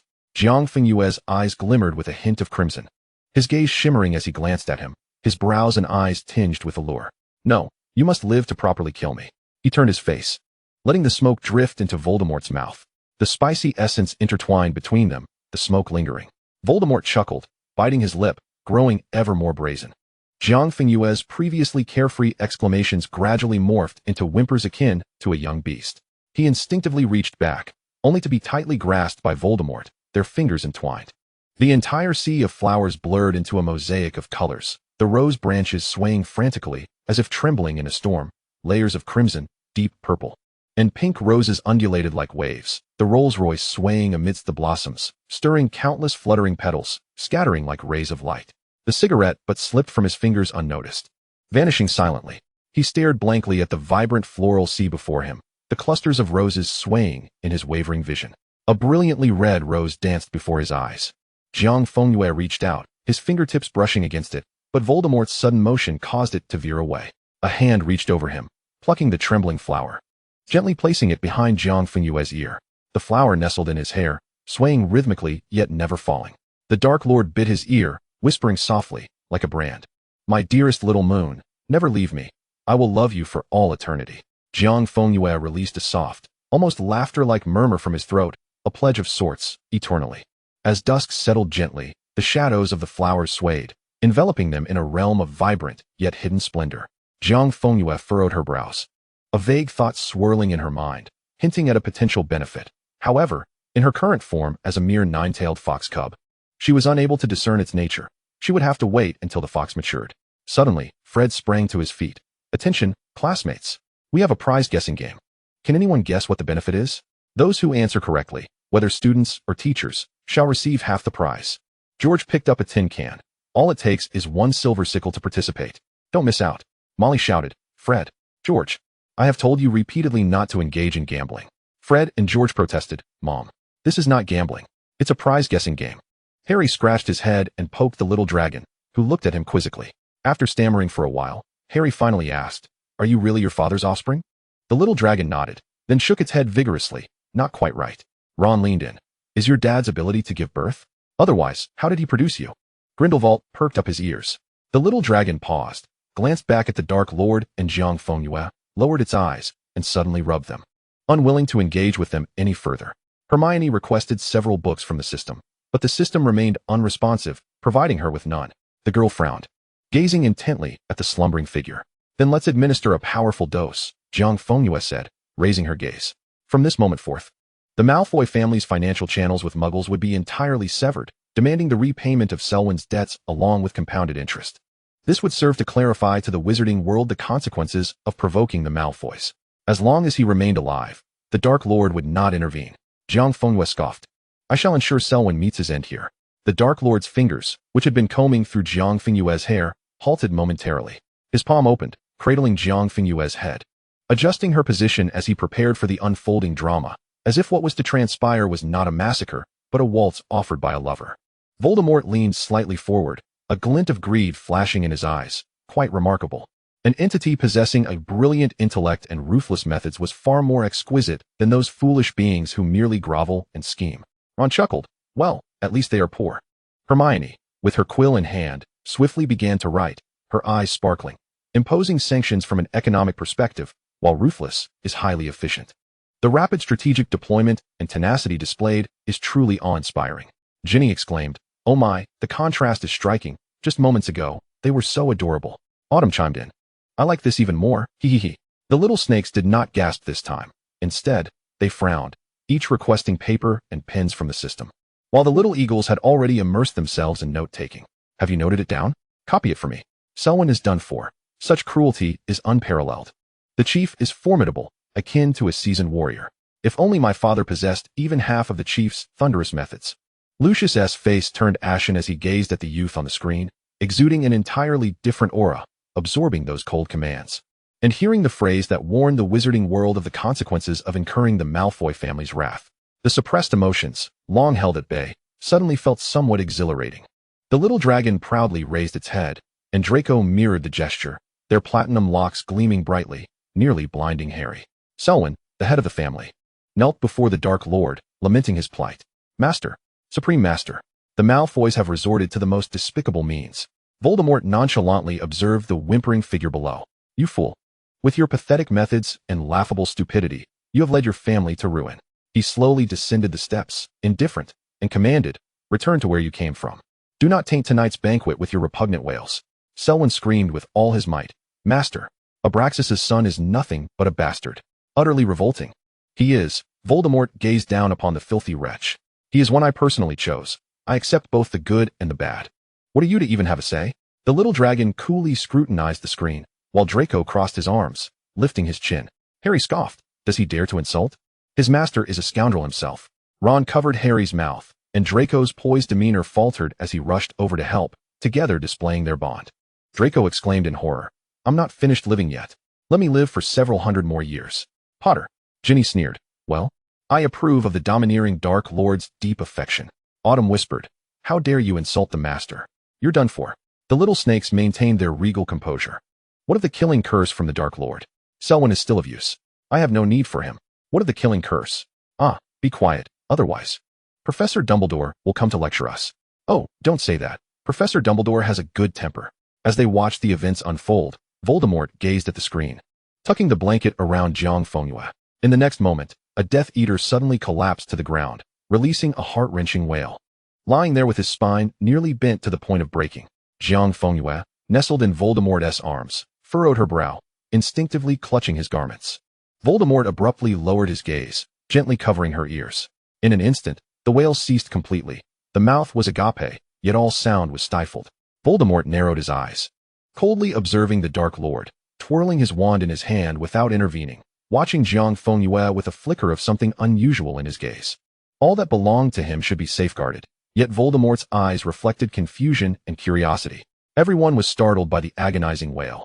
The Death Eaters cowered, trembling uncontrollably, minimizing their presence. The Hogwarts crowd stared wide-eyed, horrified at the writhing figure on the ground, reminiscent of a fish on the verge of death.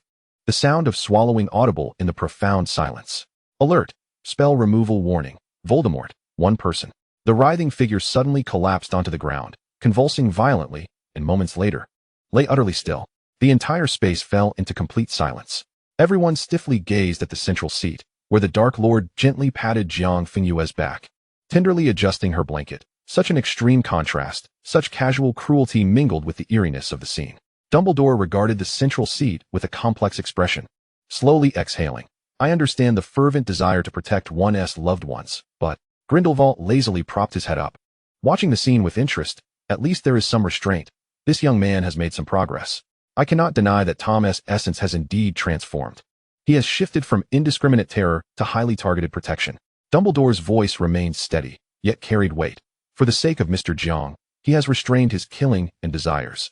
Yet there are always alternative means to achieve one's goals without resorting to such brutal methods.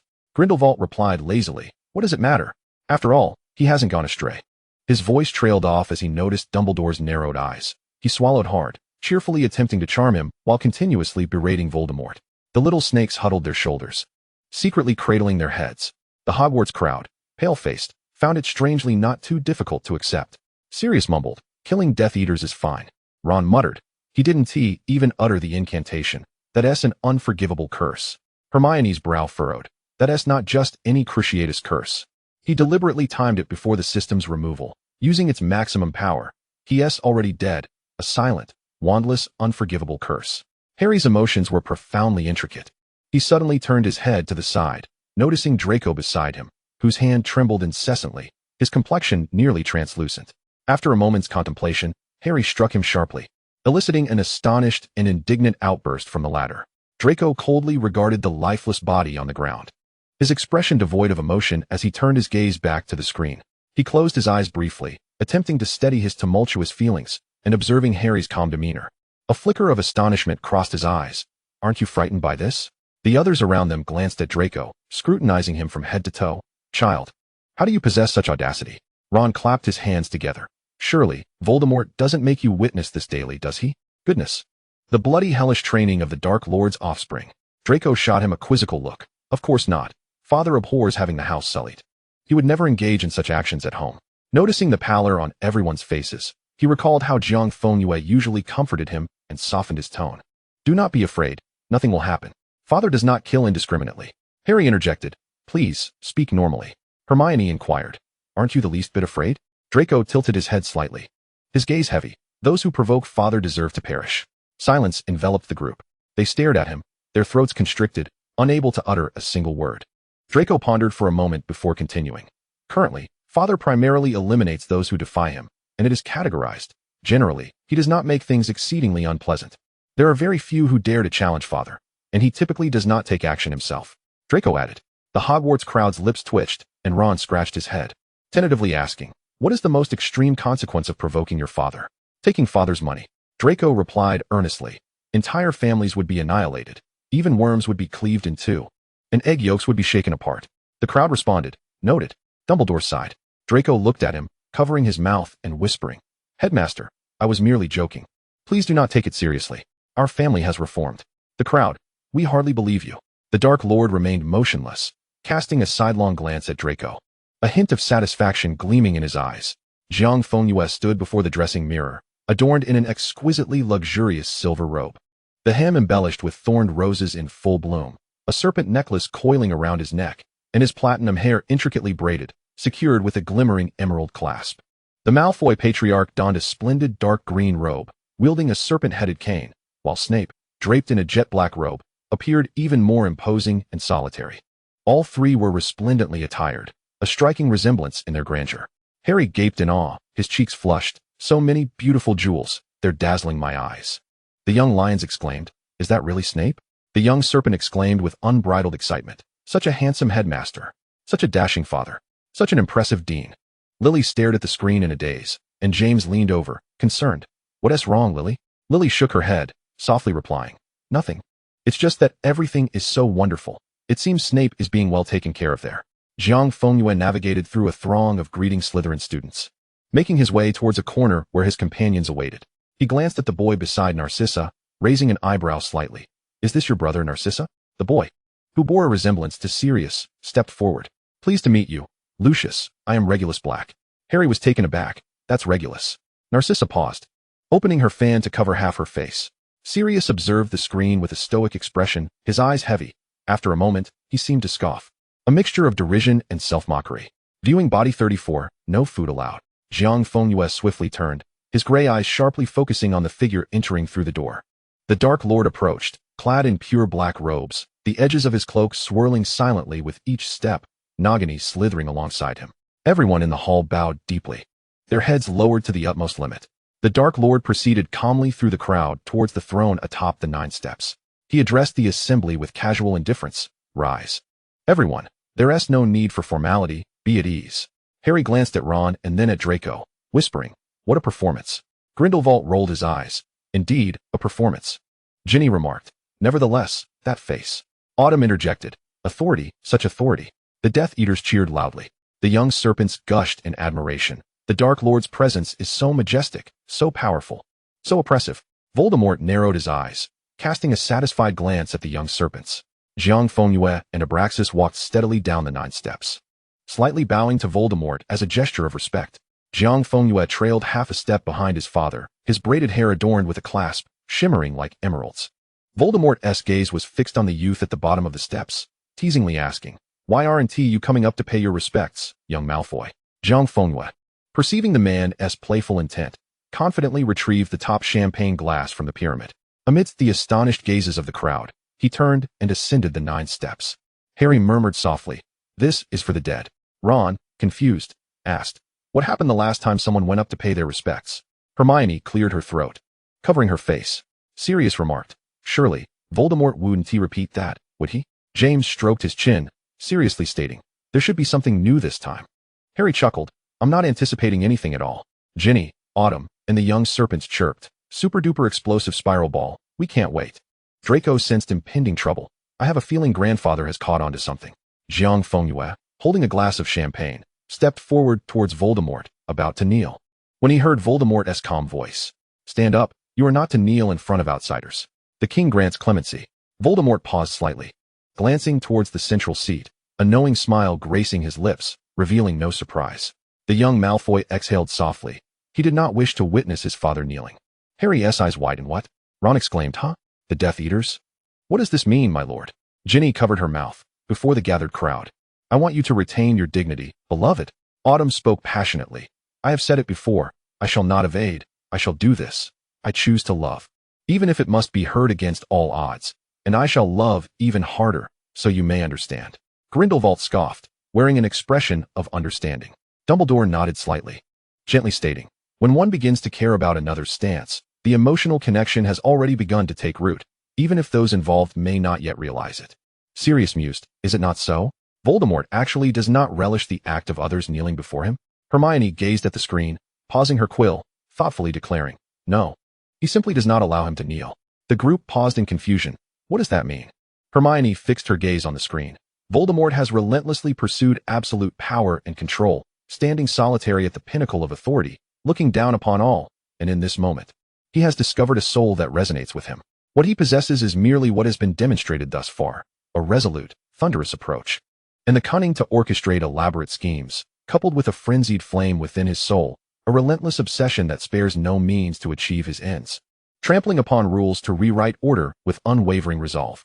Voldemort harbors an intense possessiveness towards him, drawn to him, even captivated." Hermione's eyes sparkled with a newfound brightness. He would not permit anyone to witness Jiang Fengyue's disarray. Rather, he insisted that Jiang Fengyue maintain his dignity in full view of the crowd, for in his eyes, this act of submission was far too precious to be shared with anyone else. The rest, he deemed, were unworthy. Hermione's tone took on a lingering and ambiguous quality. "Therefore, no kneeling." Silence ensued. Harry dryly remarked, "I understand now. Voldemort is only twisted towards him. Oh, and in a rather sophisticated manner." Grindelwald chuckled softly, savoring the moment. "Indeed, there is a resonance, and it is utterly captivating. That lad Tom is so enchanted that he is eager to leave his mark." Clink, clink, lunchtime is approaching. After viewing the final segment of the morning, everyone may place their orders. To preserve the dining environment, the following meals are prohibited: no stargazing. To prevent colleagues and classmates from feeling compelled to partake, no Westlake vinegar fish, for life is precious, and we must not waste the life of the grass carp. No third brother food, to avoid anyone intentionally smearing it on others in petty revenge. The aforementioned dishes are currently prohibited. Please continue watching the film." Ron exclaimed, "Why can't I order that fish? Ginny recommended it to me, and I wanted to try it." Harry sulked, "Stargazing is quite delicious. What is wrong with everyone's taste?" Voldemort lifted his wine glass, his gaze lingering on the youthful visage of the boy before him. Jiang Fengyue gazed at the man before him, as he had upon their first encounter, exuding an aura of authority and otherworldly beauty. Truly captivating. Voldemort's eyes narrowed suddenly, his brows arching slightly. Jiang Fengyue raised his champagne flute, the crystal glass clinking against it, his gray eyes locked onto the crimson vertical pupils of the man before him. "A toast to you." Harry sneered, giving this Voldemort a thrill, albeit he's absurdly handsome. Ron stroked his chin. He must have enchanted him. Sirius scoffed. "Why judge solely by appearance? Such superficiality. Utterly shallow." Ron retorted, "Sirius, handsome people have no right to say that. Otherwise, it's just asking for a beating." Ginny asserted seriously, "Those two would love nothing more than to outdo each other in looks." Autumn clenched her fists. "What are they waiting for? Just kiss already. Kiss." The Dark Lord embraced Jiang Fengyue, his gaze fixed on the platinum silhouette on the screen, suddenly lowering his eyes. The final words echoed lazily and seductively from the screen. "Merry Christmas, Your Highness." As those words faded, the lashes of the one in his arms trembled, gray eyes slowly opening, hazily regarding him. The Dark Lord lowered his gaze and smiled, brushing his fingers against the hint of rose in the corner of Jiang Fengyue's eye. "Awake now, little moon." In the viewing chamber, the last note of the crystal screen lingered, leaving only the image of the platinum youth raising his champagne glass, his lunar visage. Darkness enveloped everything until silver letters slowly emerged on the screen. "Will you still watch the snow with me in the future?" Jiang Fengyue, with half-closed eyes, murmured dreamily. "I was dreaming." The Dark Lord gently brushed his hair. "What did you dream of?"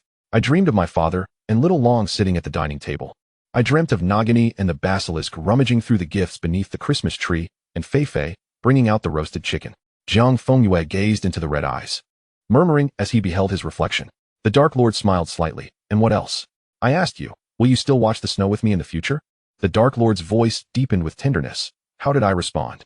Jiang Fengyue tilted his head in his palm, revealing a rare sense of grievance. "You didn't respond." "I just woke up." The Dark Lord chuckled, kissing his forehead. "I vow henceforth." Jiang Fengyue blinked. "I'm hungry." "Then let us dine." The viewing hall erupted into the lively chaos of ordering.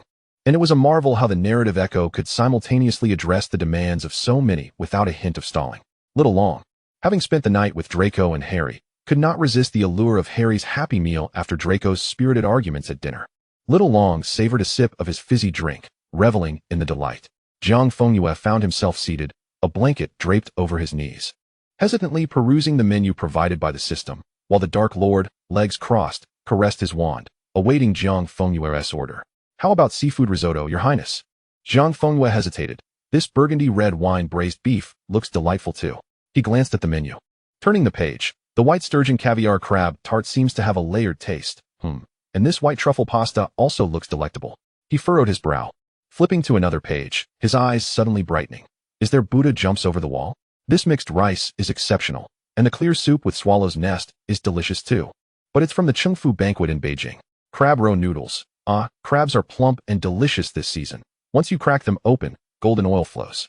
Even someone as decisive as Jiang Fengyue found himself overwhelmed by the delightful dilemma of what to eat. Little Long, clutching a hamburger, watched his father order with a tear at the corner of his mouth. The Dark Lord observed his conflicted expression, pondering for a moment before attempting to offer a solution. "Then let us have steak." Jiang Fengyue feigned ignorance. The Dark Lord reconsidered. "Then let us order everything." Jiang Fengyue smiled brightly, raising his eyes. "But we won't finish it all." "I will eat it." Jiang Fengyue lowered his gaze contentedly. "Then what dessert should we have? Almond tofu or mango sago? The Napoleon puff is also quite delicious, but it's too much to finish." "I will eat it." Jiang Fengyue lightly tapped the menu with his fingers. "Then what about the wine? Le Havre Champagne? I will drink it." Jiang Fengyue laughed. "That is unnecessary, Your Highness." Little Long swallowed the last bite of his hamburger and blinked. "Daddy, I also want vanilla ice cream and squid ink pasta." "All right," Jiang Fengyue nodded, marking it down on the menu. The Dark Lord cast a glance at Little Long's plate, which had only a few fries left, and then at his slightly bulging belly. Speaking in a calm tone, "Finish what you ordered." Little Long proudly raised his head. "Father, I can definitely finish it."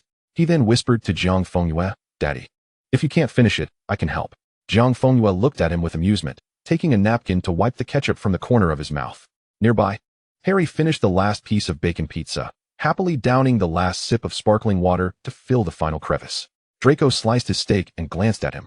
"Potter, if you dare to burp later, you're dead." Ron, satisfied after devouring an entire chicken, wiped his hands with a napkin and cast a sideways glance, suddenly freezing in place. Were they here for a feast? Everyone turned in unison to see that the small tables in front of each central seat had transformed into a grand dining table, draped in dark green velvet. Crystal clear almond tofu and mango sago stood side by side, with a whole bottle of Le Havre Champagne Premier Cru wine beside the Napoleon Malfoy, and the crab roe noodles topped with rich crab roe and tender crab meat. The rich, burgundy red wine enveloped the tender beef, while the crab tart was adorned with shiny black caviar, and the white truffle pasta was evenly coated in a creamy sauce. The Buddha jumps over the wall was centrally positioned, its broth crystal clear and fragrant steam rising beautifully. Right that I'm hungry and want to order some fast food. Everyone gazed in astonishment at the scene, even the Death Eaters pausing their movements. Voldemort cast a casual glance at the central seat, his table still devoid of any sustenance. The Hogwarts youngsters chattered excitedly about the meals they had ordered. What were they indulging in? I have never tasted any of these dishes. I ought to jot down the menu and order the same next time. Ha. Can they possibly finish all this food? Truly befitting of the Dark Lord and Malfoy, feasting daily on such delicacies. But why not? The Dark Lord must orchestrate the demise of his enemies and command the Death Eaters, while we, the chief custodians of gold galleons, govern the wizarding world. It's quite exhausting. You know, a little nourishment is warranted, I assent it. Jiang Fengyue scooped a spoonful of clear soup from his bowl and offered it to the Dark Lord. Slightly taken aback before repeating the gesture, steadily delivering it to Voldemort. Your Highness, do taste this.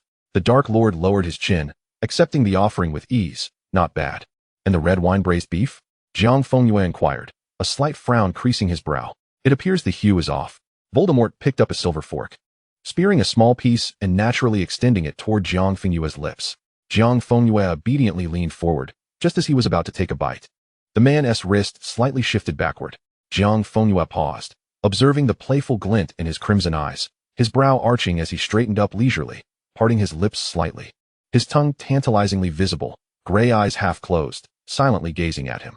After a moment of mutual gaze, the Dark Lord hesitated, then once again presented the silver fork to Jiang Fengyue's lips. Only then did Jiang Fengyue open his mouth to bite down. Voldemort attempted to withdraw the fork, only to find it firmly held by Jiang Fengyue's gentle grasp, momentarily unable to pull away. He was taken aback. Jiang Fengyue, biting the fork, lifted his gaze, challenging him, his gray eyes shimmering with mischief, his pearly teeth gradually retreating, inch by inch releasing the cold metal. Finally deftly curling his tongue to draw the beef into his mouth. Voldemort's eyes narrowed suddenly. Do you not wish to sleep tonight as well? Jiang Fengyue leisurely swallowed the beef, his voice low and soft. I fear that may not be possible. He raised his gaze, chuckling lightly. Little dragon can't keep troubling Draco and Harry for care, can he? The Dark Lord regarded him, letting out a derisive snort, then let him retire early. Jiang Fengyue's eyes widened in shock. Your Highness, how utterly shameless of you. Autumn Zhang bit through her pasta, eyes unblinking as she stared. Heavens! I wish I were Voldemort. Ginny busied herself with mashed potatoes. Voldemort is human. I am too. You are as well. How is that not valid? The little witches propped their chins on their hands, their eyes sparkling. When seeking a partner, one must look for someone like him, strong and alluring. Oh, Merlin, grant me one. A small lion turned crimson, poking the person beside him. I want to eat your ice cream. The small snake glanced at him, narrowed its eyes, hesitated for a moment, then scooped chocolate ice cream and offered it to his lips.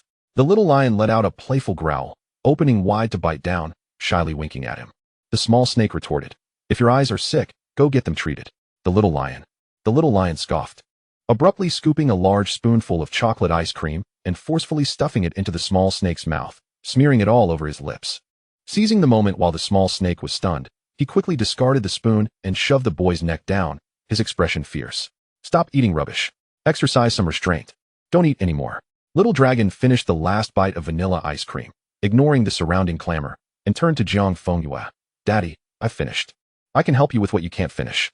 Jiang Fengyue wiped his mouth, also clearing the vanilla crumbs from the boy's corner. No need. Your father will finish it. Suddenly, the crystal screen flickered to life again amidst the dining chaos, replaying the scene. The meanings within the discourse can only be fully deciphered by the man upon the throne. Voldemort stared intently at the captivating fox before him, the veins in his hand, resting on the armrest, becoming distinctly visible. Jiang Fengyue glanced down to see Nagini flicking her tongue at him, her tail having slyly slipped beneath the hem of his robe, gently rubbing against him, betraying a sense of intimacy. Jiang Fengyue chuckled, the serpent creature coiling down his wrist to perch atop Nagini's head, both snakes hissing joyfully. Merry Christmas, dear Nagini. Grindelwald observed the snake's form on the screen, frowning slightly, while beside him, Dumbledore suddenly straightened, then slowly hunched over again. Harry burst into laughter at the screen, Draco staring at him in astonishment. Have you finally lost your mind? Little Dragon snickered. Daddy, Nagini, and the serpent are talking. He suddenly halted, noticing the Dark Lord's threatening gaze, his head drooping in defeat. Jiang Fengyue glanced at Voldemort, raising an eyebrow. What did Nagini say? Little Dragon looked at Voldemort, then leaned closer to Jiang Fengyue, whispering. Surprise flickered in Jiang Fengyue's eyes, followed by amusement as he looked at Voldemort. Your Highness, did you tidy up Ravenclaw's crown several times before leaving? Nagini complained about having to wait for so long. Voldemort averted his gaze, feigning ignorance. Jiang Fengyue's smile deepened as he leaned closer. Oh, great Dark Lord, How can you be so certain that I will win? He grasped Voldemort's hand, squeezing the flesh of his palm. Do indulge me, Your Highness. Finally, Voldemort turned to him, his crimson gaze capturing Jiang Fengyue's face, extending a long finger to lightly tap his cheek in a chastising manner. Since you chose to participate, you shall not permit yourself to lose, Voldemort remarked nonchalantly. The outcome is already predetermined. I harbor no doubts. Jiang Fengyue laughed lightly. The Dark Lord would deign to attend to such trifles as cleaning crowns? The scarlet-slit pupils scrutinized him, the fingertip caressing his cheek before pinching his nose. You are the most precious, therefore, the prize you deserve must be flawless. A house elf raised a crystal goblet, a silver spoon lightly tapping against its glass surface, drawing the collective gaze of the assembly toward the throne. Voldemort rose slowly, surveying the silent crowd. Thus, let the true banquet of the evening commence. Yes, master. Voldemort turned his head, regarding the fox cub, a playful smile gracing his lips. A rare occasion indeed. Tonight, all present at the banquet shall witness the spectacle. Joy erupted on many faces, a tremendous honor indeed. Ron looked utterly baffled. There's a second banquet? What? A karaoke session? Hermione tightened her grip on her quill. It should be what he referred to as the hunt. Harry furrowed his brow. What exactly is this hunt? The Death Eaters erupted in laughter, Bellatrix cackling sharply as she waved her wand, licking her lips at the Hogwarts crowd. Little cubs, you better keep watching.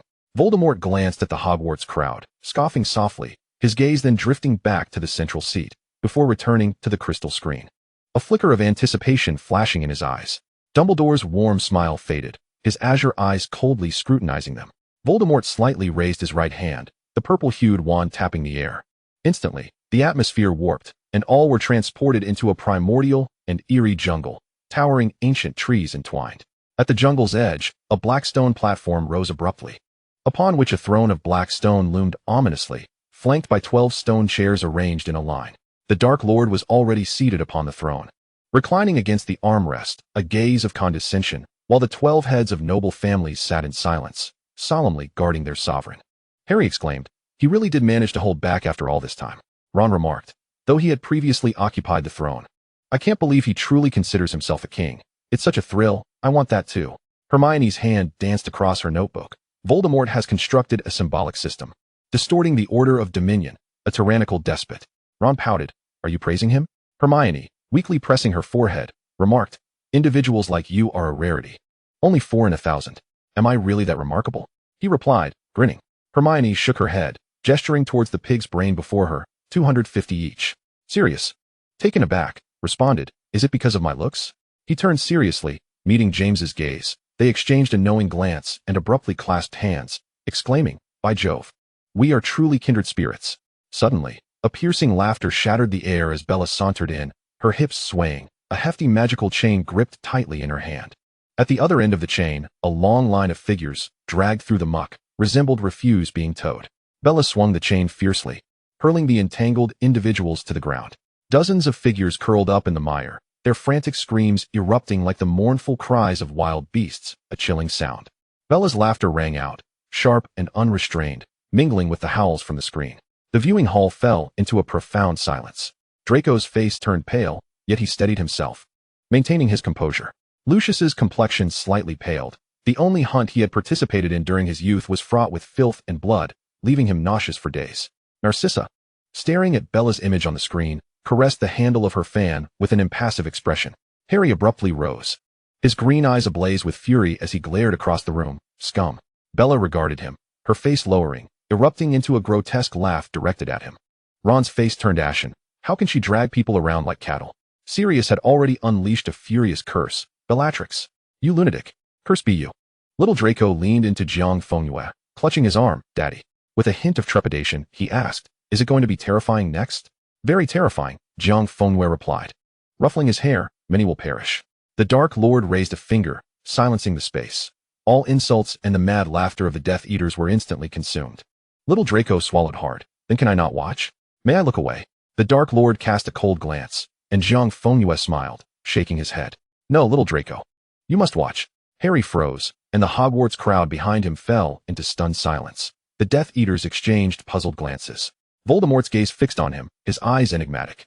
He looked at little Draco, his voice icy yet imbued with undeniable gentleness. You must observe closely. Remember what actions are permissible and which are not. Understand the myriad forms of power, the price that accompanies glory, and the roots of madness and suffering. Identify your principles and uphold that line which must not be crossed. Jiang Fengyue lowered his gaze, his words echoing in the stillness. Look, do not fear. With me here, you shall never be afraid of confronting this world. Bella's face twisted with excitement as she forcibly dragged a person forth, her nails deeply embedded in the flesh of her captive, this accursed order of the Phoenix Spy. I pursued him across half of London. I locked him in the dungeon for a fortnight, just to wait for today. The Order Spy, blood streaming from his hand, lifted his head and glared fiercely at Bella. A piercing scream reverberated throughout the viewing hall as Molly staggered to her feet, overwhelmed with grief. Her wails sending shockwaves through the audience, who turned to her in alarm. Fabian's name escaped her lips in a choked whisper, nearly inaudible. Dumbledore's eyes glistened with sorrow. While Ron stared blankly at his mother, the Weasley twins' lips were pressed tightly together, their usually jovial faces now pale. Harry, weighed down by profound sadness, softly inquired, "Who is Fabian?" Ron replied hoarsely, "He was my uncle, sacrificed before I was born." Bella suddenly erupted into a shrill laugh, her fingers painted with dark nail polish. Pointing at Molly, her mirth unsettling, "Do you know him? Oh, how delightful. You have no idea. I was the one who killed him." Molly froze, wiping her tears, and shot Bella a cold, piercing stare. "What did you say?" Bella covered her mouth, cackling. "He met a gruesome end. I severed his legs. And he was left without hands. TSK, so pitiable. And in the end, he refused to beg for mercy, so I had to extract his entrails. He truly made for a fine plaything." Every eye in Hogwarts was fixed on Bella, their wands gripped tightly. Tears streamed down Molly's face, yet her body no longer trembled. Fabian had been dead for nearly 20 years, but hatred remained undiminished, swiftly bringing her to a chilling calm. She glared at Bella, her tone frigid. "I will kill you. Bitch." Ron's face flushed with rage as Harry placed a comforting hand on his shoulder, his emerald eyes blazing with fury. "Ron, Aunt Molly will seek vengeance herself. We all know that." A heavy atmosphere enveloped the viewing hall until the flickering lights on the screen indicated the next segment was about to begin, prompting someone to whisper. Breaking the suffocating silence, the Weasley twins huddled around their mother, comforting her, drawing her out of the oppressive sorrow until Molly sighed in resignation. As the intensity of the atmosphere peaked, it began to gradually dissipate, leaving behind a dense, heavy air. Everyone's gaze remained somber. Yet they were inexorably drawn to the soon-to-illuminate screen. Jiang Fengyue stepped forward, bowing slightly towards the platform. "Your Highness, I wonder if I am fortunate enough to partake in tonight's game." Voldemort regarded him with a glint of amusement in his eyes. The air of a non-Death Eater participating in the core hunt? This hardly conforms to the rules. "Then allow me to redeem myself." "Your Highness," Jiang Fengyue replied, a hint of grievance crossing his features. "You seem to be growing increasingly fond of coaxing." Voldemort chuckled lightly, glancing at Abraxas. "What manner of education are you providing your child?" Harry was taken aback. Is he really going to participate? Ron lowered his head before suddenly speaking up. "Is he going to kill? Kill those innocent people?" Draco whipped around. "He certainly will not." "Will not what?" Ron raised his face, his eyes ablaze with anger. "You think he will participate in the hunt without killing? He is a Malfoy. He is the son of a Death Eater." Draco's face turned ashen, his platinum hair appearing dimmer. He opened his mouth, yet found himself at a loss for words to counter. Hermione embraced Ron, patting his back soothingly. "Ron, calm down. We haven't seen anything yet. We cannot draw conclusions so hastily. You know that, right?" Ron took a deep breath, covering his face. Autumn spoke up. "He is so intelligent. Every step he takes must have a plan. Surely, he isn't doing this to kill these people." Ginny, head bowed, murmured, "I need to see for myself. Perhaps he has other motives. He is such a clever person." The students whispered among themselves. A cacophony of accusations and discussions filling the air, while the Slytherins sneered, asserting that their leader never acted without purpose. And he was certainly not the senseless sort like the Death Eaters. They could question all they wanted, but soon they would be proven wrong. "Your Highness, having only myself as the heir participating would surely attract scrutiny," Jiang Fengyue remarked with a sardonic smile, glancing towards the corner. "Why not invite the Selwyn heir to join as well? We still need 3 more participants. Isn't the Selwyn head absent today? You used to be quite eager for such things." Harry's eyes brightened, and he excitedly embraced Ron. "Ron, look, he was there to confront Selwyn. He did not intend to kill those individuals." Ron's expression of fury froze, and he was shaken by Harry, stammering, "That's splendid. He's causing trouble for Selwyn." He exhaled a small sigh of relief. It was truly wonderful. A rare Slytherin who was somewhat agreeable. Ginny and Cho breathed out in unison, embracing each other joyfully as they gazed at the screen. The little Gryffindors, Hufflepuffs, and Ravenclaws all sighed with relief. The little Slytherins were all smug. Our head is indeed clever, skillfully maneuvering through the rules. Draco's face regained its color, and he straightened his posture. Voldemort toyed with his wand, a glint of malice flashing in his eyes. So wicked yet exquisitely beautiful, cunning and ruthless, almost adorably fierce in his display. Jiang Fengyue suddenly lifted her gaze to the podium above. The Dark Lord raised his hand, tapping his lips, his thin ones moving soundlessly. Go have fun. I shall await your return. Jiang Fengyue unexpectedly revealed a carefree smile, winking with her left eye, her visage as serene as a cold moon. Wand in hand, she stepped into the hunt. Harry, feeling a tad shy, lowered his eyes and elbowed Draco. Malfoy, how can your father still wink? Lucius turned back, glaring at him, his mouth opening as if to scold, but he reluctantly turned away. Draco clutched his chest, elbowing back. Clarify, please, that's my father from another world. Ron's face contorted. What does Voldemort mean by lips? Absolutely disgusting. Hermione attempted to analyze, finally resting her forehead in her palm. Such a challenging pair to comprehend. Ginny vigorously shook Cho. Did you see that? He said to have fun. Cho replied. He said to wait for him to return. Hee, doesn't that count as cohabitation? Ginny, a bit strange, Cho. Hee, the head winked at me. Hee, obviously he winked at me. Stop it. A little wink, I graciously accept. Your head makes me laugh too. Stop beating the poor snake. Why are you still ganging up on him? No slaps. The viewing chamber was fortified. A group of 4 or 5 Death Eaters formed a circle, Bellatrix's sharp, frenzied laughter piercing everyone's ears. A male Muggle-born wizard was suspended in midair by an unseen force, alternating between excruciating agony and healing spells. Bella cackled as she severed one of his arms, the bare white bones protruding grotesquely from the flesh, while Lestrange maliciously cast a healing spell, pulling the man back from the brink of death only to endure another round of torment. A chilling wave of terror enveloped the entire viewing hall, even though most present had just come from the battlefield. Even the little Slytherins, who revered dark magic and power, stood frozen, feeling a wave of nausea. What senseless brutality and torture this was. Dumbledore's eyes sharpened with pain, his hands trembling slightly on his knees, exuding a heavy, cold aura. Grindelwald scoffed, disdainfully remarking, a barbarism devoid of artistry. Sirius murmured, beasts, cursed beasts. Snape turned away. Professor McGonagall let out a shriek, and James held Lily tightly, his chest heaving with anger. Ron issued a suppressed retch, abruptly covering his mouth with his hand. Tears welled up in Hermione's eyes, but she bit her lip, forcing herself to look. This is slaughter. These people are unforgivable. Harry's complexion turned as pale as paper, his stomach churning violently. He abruptly turned his head, gasping for breath. Draco's face turned green, gripping the armrest tightly, only to bump into another trembling pair of hands. He turned to see a pair of quivering emerald eyes staring back at him. His throat felt constricted, and after a moment, he spoke, as if to himself, don't be afraid, don't be afraid. Bella's maniacal laughter rang out. Look, such exquisite suffering, it is truly art. The little dragon turned pale with fear, tightly shutting his eyes, then forcing himself to open them, gazing at the display of bones and flesh on the screen. Unable to suppress his instinct to shrink closer to Jiang Fengyue, she wrapped him in her arms, softly soothing him, yet did not allow him to close his eyes. The Dark Lord cast a glance, his brow furrowing in displeasure, fingers rubbing together, yet he ultimately said nothing. Regulus was shielded behind Narcissa, his lips trembling. Sister Narcissa. Is that Bella? Is it? Narcissa slightly turned her head. Regulus, she is a madwoman.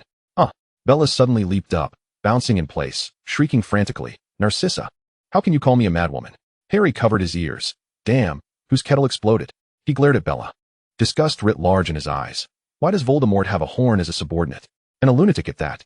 Narcissa grasped Draco's trembling hand, slowly lifting her gaze. Devoid of fear, only icy disappointment. Your madness has rendered you both pitiable and dangerous, Bella.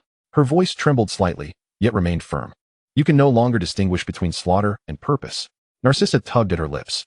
While there are certainly cruel individuals among the Death Eaters, not all revel in bloodshed. Individuals like Abraxas would never sully their hands unnecessarily, seeing meaningless bloodshed as vulgar. Bella's eyes widened, her crazed screams erupting, but Narcissa ignored her and continued. You seek pleasure in screams and wails, for your so-called loyalty lacks reason, only blind self-destructive desire. You would burn everything for your loyalty, including your family, your blood.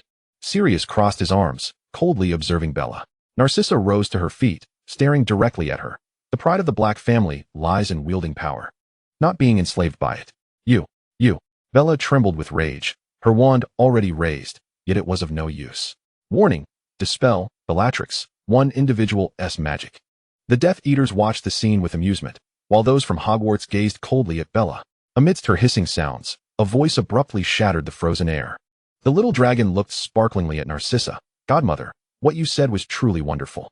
Narcissa momentarily froze, her cold facade softening as she returned a particularly gentle smile to the little dragon. Jiang Fengyue slightly tilted her head, ruffling her son's hair, her tone calm and smiling. Her voice soft yet loud enough for all to hear. Your godmother is always clear-headed and courageous, knowing when to exhibit strength and when to maintain nobility. You must remember this well. Voldemort's lips curled in a chilling smile, casting a cold glance at the child in his arms, then eagerly turned his attention back to Jiang Fengyue. Bella's hysterics were mere background noise to him, and he never bothered with the noise emitted by a tool. To him, all Death Eaters were merely tools. Some were wasteful, while others were chainsaws. As long as this handy tool did not perish and could still be of use, he was indifferent to the rest. After all, the deranged Bella was indeed a useful weapon for instilling fear and loyalty. Narcissa listened to Jiang Fengyue's words, the corners of her mouth curling into a smile, and she settled down in peace and composure. She had not misjudged. Jiang Fengyue indeed would defend her, silently supporting her in the face of the crowd. A silver light shot from the shadows of the treetops at the edge of the screen, instantly piercing the heart of the tormented man. The sound of a needle dropping could be heard. Bella abruptly lifted her gaze, instantly consumed by fury. Her eyes fiercely locked onto the direction from which the silver light emanated. Perched upon the branches of a towering ancient tree stood a platinum-haired youth, his wand hanging languidly in his grasp, his gray eyes surveying the assembly below, illuminated by the moonlight which bestowed upon him an almost divine radiance. Lucius Malfoy, Bella shrieked, brandishing her wand menacingly toward the treetop. You arrogant little wretch. This is my toy. Who granted you permission to meddle with it? Jiang Fengyue slightly raised his chin, casting a disdainful glance at everyone beneath him, exuding an icy demeanor.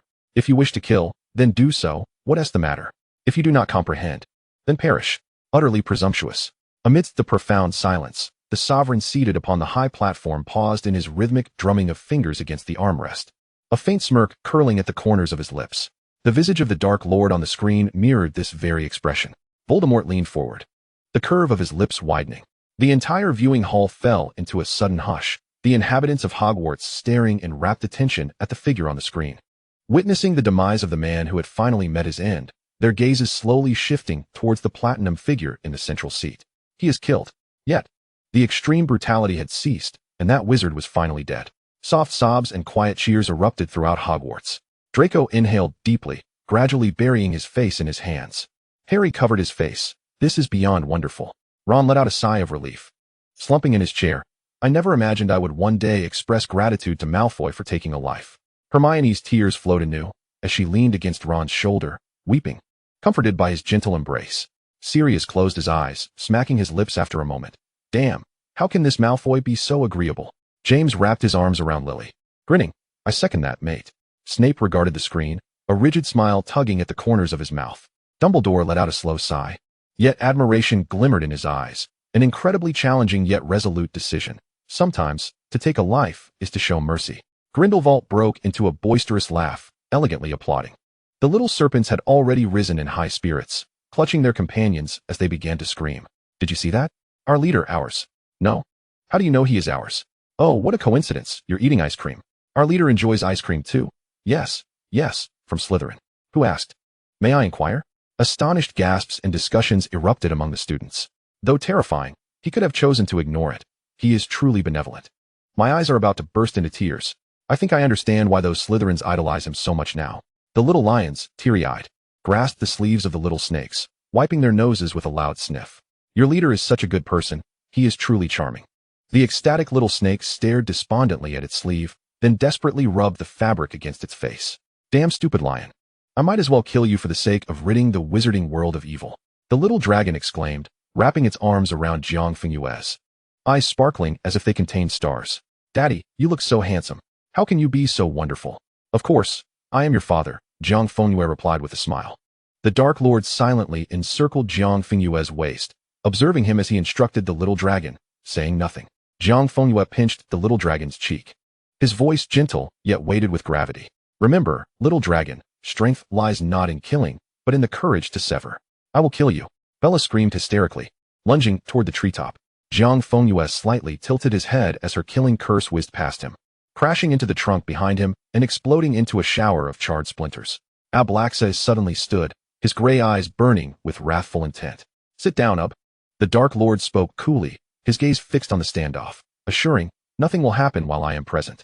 Bella's figure dashed forward. Jiang Fengyue flicked his wand, unleashing a forceful burst of magic that struck Bella's face, sending her crashing to the ground.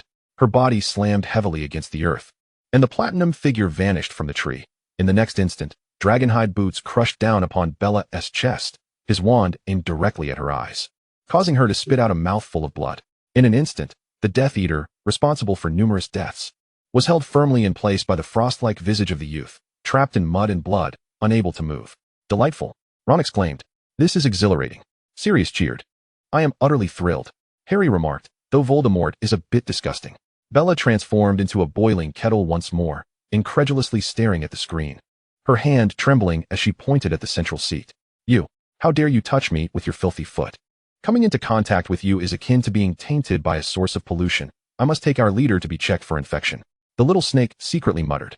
What is wrong with touching you? If I hadn't kicked you into ashes, it would be a testament to my kindness. The little lion made a face. Older than our leader, yet dispatched in an instant. Did you truly attend Hogwarts? The little eagle questioned, perplexed. The little badger held back for a long time before chirping. If I strike you, you'll just have to endure it. And if you scream, I'll give you another kick. Ginny giggled. Hee. Nothing will happen. I'm here. Chio busily jotted down notes. I must record all of this. Hee. I'm here. The little dragon's expression suddenly turned cold, a glint of frost in his gray eyes as he asked Jiang Fengyue, Daddy? Why have I never seen this woman before? I have never encountered her among Father's subordinates.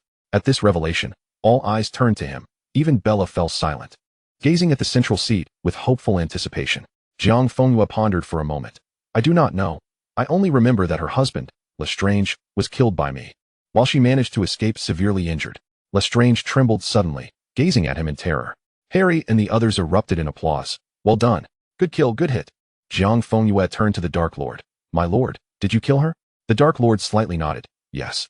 Bella's eyes widened, collapsing weakly into her chair. Incredulity etched across her face as she looked at the Dark Lord, while the Hogwarts crowd exchanged bewildered glances. A flicker of confusion crossed Voldemort's eyes as he scrutinized the two. Harry, puzzled, queried, did Voldemort kill Bella? Wasn't he his most loyal follower? Ron shrugged. Who knows? Voldemort often kills indiscriminately. Perhaps he was simply in a killing mood, and, with no one else around, he ended her. Hermione tightened her grip on her quill. I need more information. I have a feeling this is going to get complicated. Do you know Bella? Jiang Fengyue spoke softly. I despise your eyes. Bella glared at him. You little bastard. I will eventually slaughter you.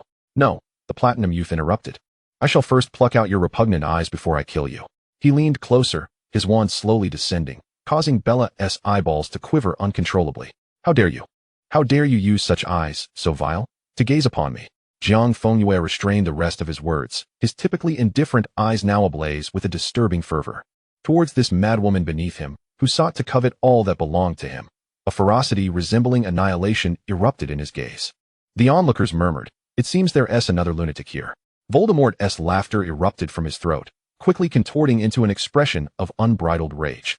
A tapestry of complex emotions unfurling within his crimson gaze. Harry bit his hand. Is he truly infatuated with Voldemort? Hermione was perplexed. I told you. He has long been infatuated with Voldemort. Harry exclaimed, damn Voldemort. Ron cast a sidelong glance at him. Mate, perhaps you should visit the psychiatric ward on the 3rd floor of St. Mungo's. Ginny cried out in frustration. I can't take it anymore. I wish I could possess Bellatrix. Qiu Zhang interjected. That might not be necessary. It could lead to death. The Dark Lord gazed at the screen, eyebrows raised, before letting out a low chuckle. Abruptly, he wrapped an arm around Jiang Fengyue's waist, his large hand gripping the back of his neck, compelling him to face him. Jiang Fengyue's eyes brightened with a gentle curve. He did not resist. Instead, his fingertips brushed lightly against the man's palm. Is merely gazing not sufficient? Must you grasp me, Your Highness? The Dark Lord leaned in, his forehead nearly touching Jiang Fengyue's hair, their breaths intertwining. What do you think? Jiang Fengyue seized his hand, guiding the one that held his neck gently to his cheek, rubbing against the man's palm, his eyes glinting with mischief. Are you satisfied now, Your Highness? The Dark Lord chuckled softly. What do you believe? A muggle wizard burst forth from the underbrush, one of his legs completely severed, crawling desperately. It was evident that the Death Eaters had deliberately let him escape, having toyed with him enough, yet not granting him a swift end. Jiang Fengyue observed him silently as the man struggled to reach forward, but could not move an inch. Slowly, Jiang Fengyue advanced. His gray eyes fixed on the man on the ground, bending down. His silver-white robe was stained with blood and mud. Lowering his gaze, Jiang Fengyue extended his pale hand, gently closing the man's eyes, bowing his head as the other hand, tightly gripping his wand, pressed against the man's chest. "It's all right," he murmured. "The pain will cease soon." Shattered. Hogwarts fell into a heavy silence, the brutal scenes on the screen juxtaposed with that soothing voice creating a heart-wrenching contrast. Many students turned pale, hands tightly clasped, a cacophony of murmurs filling the air. He has killed again, but that man suffered so much. Yet he granted him release. Did he not? Living on might be more cruel. Why did he not use a healing spell? Did he truly kill him just like that? That was a life. What else could he do? Should we watch that man crawl on, awaiting death? It would be better if he died. Could he not save him? I cannot bear to watch. Dear heavens. Ron gaped. I think he is right. He did what needed to be done, did he not? Harry murmured. Just as he is so powerful. Draco scrutinized Harry's emerald eyes. Potter, killing is profoundly agonizing. Bearing the burden of that responsibility is equally tormenting. He paused, whispering softly. It is not murder, it is liberation. Hermione quietly interjected, do not envision him as a saint. He would never confront other Death Eaters for a stranger. Everything he does is for his own ends, but within the bounds of his objectives, he chooses to extend mercy to free a soul. Dumbledore's voice was gentle yet clear, resonating in everyone's ears. To judge a person, one must consider why they raise their wand, not merely how they do so. Sometimes, killing signifies little. The motive behind the act is what truly matters. Grindelwald's lazy laughter echoed, tinged with unabashed admiration and sharpness. Albus, you are far too gentle with these youngsters. The man does not care for your moral dichotomy. He merely made the most efficient choice at that moment, eliminating trouble, a mere flicker of compassion under a ruler's mindset. Dumbledore replied, calm as ever, efficiency? Gellert, you are perpetually enamored with the ruler's mentality. Yet, we both know what truly drives him. It seems that at that moment, he could not bear to witness meaningless suffering spread before him. This is not about domination or purpose. It pertains to humanity. Dumbledore regarded him silently. As Grindelwald covered his mouth, withdrawn, Albus, I recant. Jiang Fengyue abruptly turned his head, spotting the Order of the Phoenix spy. The man, having missed his strike, prepared to flee. In an instant, Jiang Fengyue raised his wand, casting a slashing curse, but the man deftly evaded it. Without hesitation, Jiang Fengyue swung his wand with force, barely missing by an inch. Flames erupted. Fiery red flames surged, engulfing everything combustible in an instant. The night wind howled, thick smoke billowing up, consuming all in its path. Within the chaos of smoke, shadows danced wildly, the red and green lights of spells flashing furiously. As the fog cleared, the Order of the Phoenix spy lay in a pool of blood. Jiang Fengyue bent down, his wand pressing firmly against the man's chest, his voice ringing clear and high. Shattered. In an instant, a gash pierced the man's chest, plunging him into a deathly silence. Jiang Fengyue emerged victorious.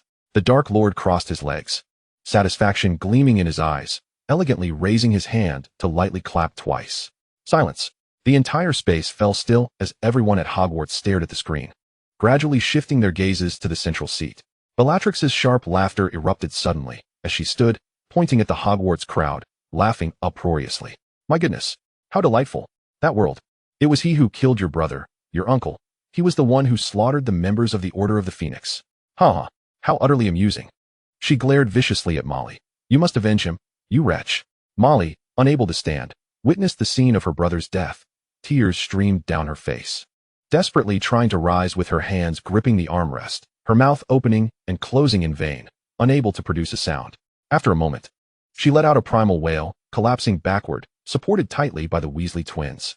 Fred and George's faces drained of color and joy, their expressions stiff as they stared at Jiang Fengyue, eyes filled with shock and a profound sense of bewilderment. Ginny gasped, tears welling in her eyes as she covered her mouth, her head bowed, shoulders trembling. Ron sprang to his feet, lips quivering as he looked between the figure on the screen and the unperturbed Jiang Fengyue, his voice hoarse. You killed him? Harry felt his scar flare with pain anew, shuddering as his hands trembled uncontrollably. Sirius bit his lip, after a long pause, cursed vehemently, fuck. Ron shouted in disbelief. You killed him? Is that true? You killed him? Answer me. Draco's complexion paled rapidly, even more so than his hair, his fingers instinctively clutching the fabric of his robe at his chest. Everyone directed their gaze at Jiang Fengyue, attempting to glean any hint from his expression. A multitude of pained, furious, and doubtful looks converging upon him. Little Long watched the crowd's gaze, feeling somewhat at a loss. Before his face hardened with a glimmer of coldness and authority, he turned to face them, trying to shield them from looking at his father. Amidst the scrutiny of countless accusatory eyes, Jiang Fengyue calmly returned the gaze of the grieving Weasleys. He is not dead. He is quite well, sleeping on the ground. Silence. Harry alive? Ron, huh? Hermione, what? The Dark Lord abruptly turned. What? Jiang Fengyue coughed lightly, casting a sweet smile at the Dark Lord before turning back to the others. Keep watching. He isn't dead. He will be released later. He is quite well. Molly's wailing abruptly ceased, her posture straightening. Really? Really? Jiang Fengyue assured. Indeed. Ginny blinked her eyes, sniffed, and tears cascaded down her cheeks. Ron gaped, utterly frozen, stammering. Wow, Merlin, you're truly amazing, hee. George and Fred exchanged glances, exhaling deeply as they instantly regained their vigor. How did you manage to extract someone right under the Dark Lord's nose? This prank is simply brilliant.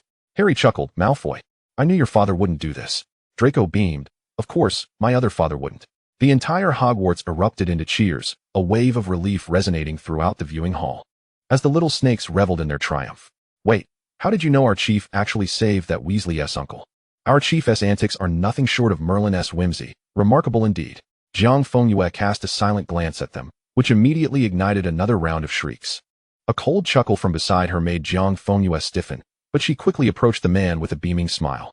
She tugged at his sleeve, burying her head against his chest, her gray eyes blinking innocently at his crimson-slit pupils, attempting to feign innocence. Your Highness, I adore you immensely. She knew the Dark Lord could hardly bear her uttering those words, and as expected, the man paused, then grasped her chin, his expression inscrutable. You rescued that old wretch from right under my nose. With Death Eaters all around, you dare to be so audacious? Grindelwald's furious tirade erupted, only to be subdued by Dumbledore's reluctant intervention. Ignoring the commotion, Jiang Fengyue shook the man's hand gently, softening her tone. Oh, I was just small back then. Not understanding much, only thinking of the benefits. You know me, Your Highness, I was greedy. The Dark Lord caressed her lips, his gaze deep and contemplative, remaining silent. Jiang Fengyue leaned closer, her eyes filled with feigned innocence. Your Highness, I followed you since I was so young. Being older, you must forgive me just this once. The Dark Lord scrutinized her for a few seconds, a reluctant smile gracing his lips as he playfully patted her face. Cunning little fox, he chided softly. Yet his eyes sparkled with amusement. To devise a plan to save someone in such a situation, even exploiting the loopholes in the magical screen. You managed to deceive even me. The scarlet-slit pupils gazed at her, brimming with unabashed pride. In the game I devised. To dare to concoct such a reckless plan and succeed, I take pride in you, little moon. At that moment, a voice filled with rage suddenly rent the hall. The crowd turned in shock to see Voldemort's magical energy surging violently, his crimson pupils locked onto Jiang Fengyue, before he abruptly turned towards the Dark Lord. Voldemort hissed in fury. He has betrayed us, even assisting Dumbledore in rescuing that wretched Order of the Phoenix. The Dark Lord raised an eyebrow, his gaze sweeping over him with a smirk of derision. And what of it? Harry could not contain his laughter, only to be hastily silenced by Draco's frantic hand over his mouth. Voldemort's chest heaved, his wand pointed at the two seated in the center, all his pent-up rage and confusion exploding into a resounding roar that echoed throughout the hall. Are you out of your mind? The audience erupted in suppressed laughter as they desperately stifled their mirth, shoulders shaking like wheat in the wind, creating a bizarre sight. The Death Eaters shut their eyes. Those who knew the mental block spell activated it, while others buried their heads in their knees. Only Bella remained in a state of shock, still grappling with the fact that her master had killed her, crying out in despair while simultaneously berating Lestrange. Upon hearing this, the Dark Lord did not respond with anger. Instead, he regarded him mockingly, lazily tapping the armrest with his fingertips. Are you questioning my judgment? A terrifying pressure enveloped the space, causing the air to tremble ominously. Voldemort's magical energy wavered abruptly, as if gripped by an unseen force, and he looked at the Dark Lord in disbelief, his voice turning hoarse and shrill from sheer astonishment. Your magic? Your soul? Why? He sensed the completeness and purity of the Dark Lord's soul, radiating an unsettlingly pure dark magic, vast and unmeasurable, starkly contrasting with his own fragmented soul. He questioned, You haven't made a Horcrux? No. Impossible. Your magic tells me you must have. Harry and the others exchanged alarmed glances, bewildered. The Dark Lord's demeanor tightened, memories of Jiang Fengyue's immense sacrifices flooding back, his magical aura surging uncontrollably. nearly engulfing the entire viewing hall. Jiang Fengyue grasped his hand, her eyes sparkling with mirth, her voice light. Your Highness, I don't want to discuss this. It's so dull. Let us not pay attention to him, all right? Please don't fight. We wouldn't want a third clash. Think of Dumbledore. The Dark Lord's fearsome aura faltered momentarily. He tightened his grip on Jiang Fengyue's hand, his crimson pupils lifting to meet another version of himself. Now only filled with cold pity. I have obtained the world's only treasure. He has allowed me to touch the ultimate edge of power.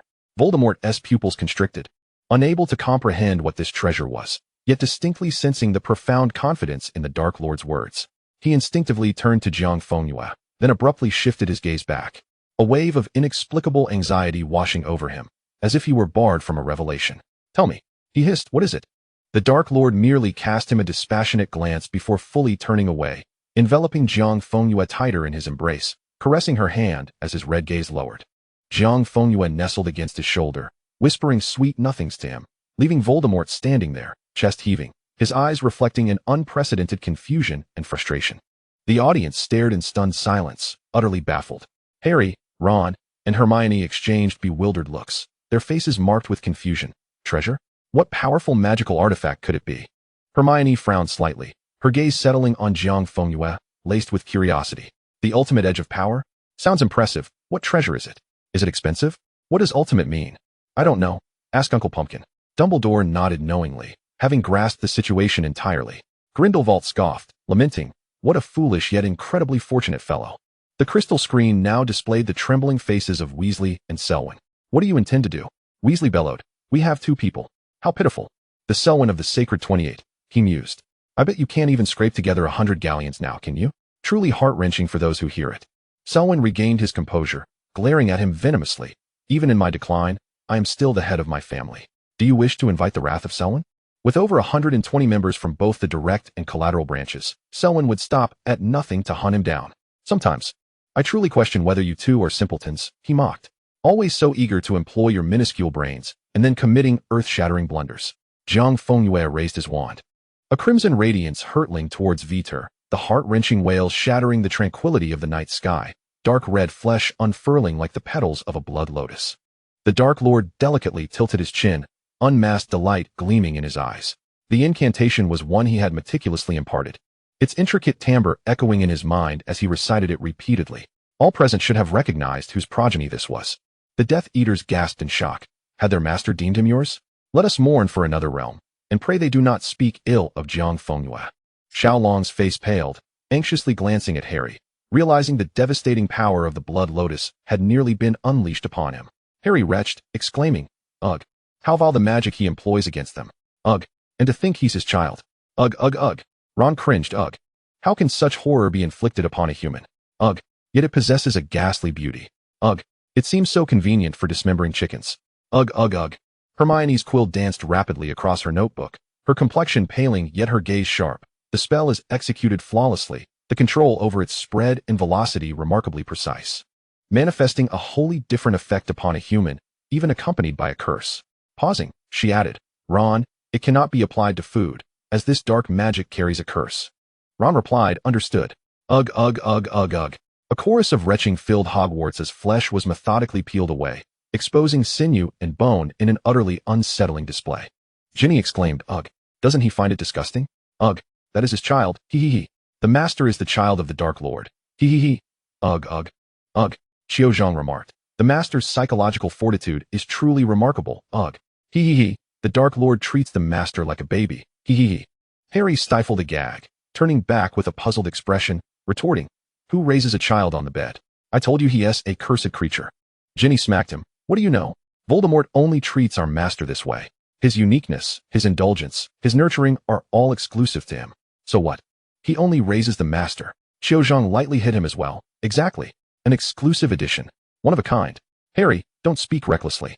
Harry scoffed, wanting to say more, but Ginny fiercely covered his mouth, shaking her head. What do you know? This is about treating a lover like a child, with the label of a mature partner, but fundamentally a dual strong, insane bond. What do you know? Harry's mouth made muffled sounds in her grasp. Wazada, Danju. Xiaozhong covered his mouth, stifling the noise. This is called passion. Harry, Draco calls you silly baby Potter. Does he genuinely think of you as a baby? It's merely a form of address. In the front row, Draco retched, his face pale as he turned away. Are you free and sane? The viewing chamber fell into utter silence. Selwyn, clutching Vitor, raced madly toward the dais, while Jiang Fengyue followed at a leisurely pace. Quickly, imprison him. Selwyn collapsed in the dust, yet his laughter was frenetic, the throne above him. He had arrived. All, including every Slytherin, the Death Eaters. And the 12 heads on the platform coldly gazed down upon the fallen man. The esteemed patriarch of a pure-blood family, head of the law enforcement department, now appeared mad. Prostrate in the dust, Jiang Fengyue approached leisurely, the thorns of the rose at his rear stained crimson, his visage as radiant as the moon, his wand lightly tapping in his grasp. I have returned, Your Highness. The youth raised his chin, the corners of his eyes curving upward. Voldemort's Adam's apple bobbed, his thin lips parting. Good boy. Jiang Fengyue restrained his gaze from Voldemort, intending to exchange a wink with his father, only to find Abraxas gripping his serpent-headed staff. As if intending to strike him, Jiang Fengyue shivered, a wave of guilt washing over him. The Death Eaters murmured, what a disgraceful Selwyn. Fortunate, he just died to avoid social humiliation. The crowd at Hogwarts gasped in astonishment, their expressions tinged with an indescribable, ambiguous mirth. Xiaolong exclaimed excitedly, Daddy, you look so handsome. Jiang Fengyue ruffled his hair, beaming with pride, yet Xiaolong voiced his confusion. But what did father mean by that mouth shape? I didn't catch it. Is it another one of your exclusive terms? Jiang Fengyue faltered, while the Dark Lord shot him a sidelong glance, feigning ignorance as he turned away, though the corners of his lips betrayed a slight smile. Hearing the muffled laughter from behind, gazing at his son's innocent face, Jiang Fengyue smiled tenderly and gave the Dark Lord's arm a firm squeeze. The Dark Lord, seemingly impervious to pain, grasped his hand, maintaining an impassive demeanor as he addressed Xiaolong. It's my exclusive term for your father. Xiaolong blinked. Then what is it? You don't need to know. The Dark Lord narrowed his crimson gaze. You only need to understand that it exists and shall never be shared. Oh, Xiaolong whimpered, feeling a mix of grievance and curiosity. Family, do they intend to use them against me? Jiang Fengyue chuckled lightly, proclaiming, Elder Selwyn, have you made your choice? Countless figures emerged from the crowd, silently stepping into the clearing. Before the eyes of all, Elder Selwyn reluctantly spoke, from this day forth, I strip Selwyn of his patriarchal title, and his son Vitor shall be permanently removed from the family tree. A full 120 individuals stood resolutely in the clearing, forsaking their patriarch and standing behind Jiang Fengyue. Jiang Fengyue spoke softly. What will you do now, as your family, your kin, your brothers and sisters abandon you in this moment?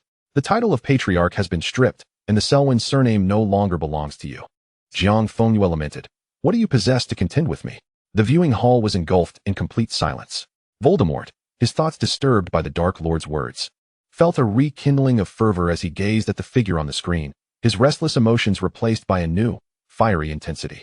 The Death Eaters murmured, Fortunately, Selwyn just died. Watching them is making us tear up. Lucius inhaled deeply, delightful.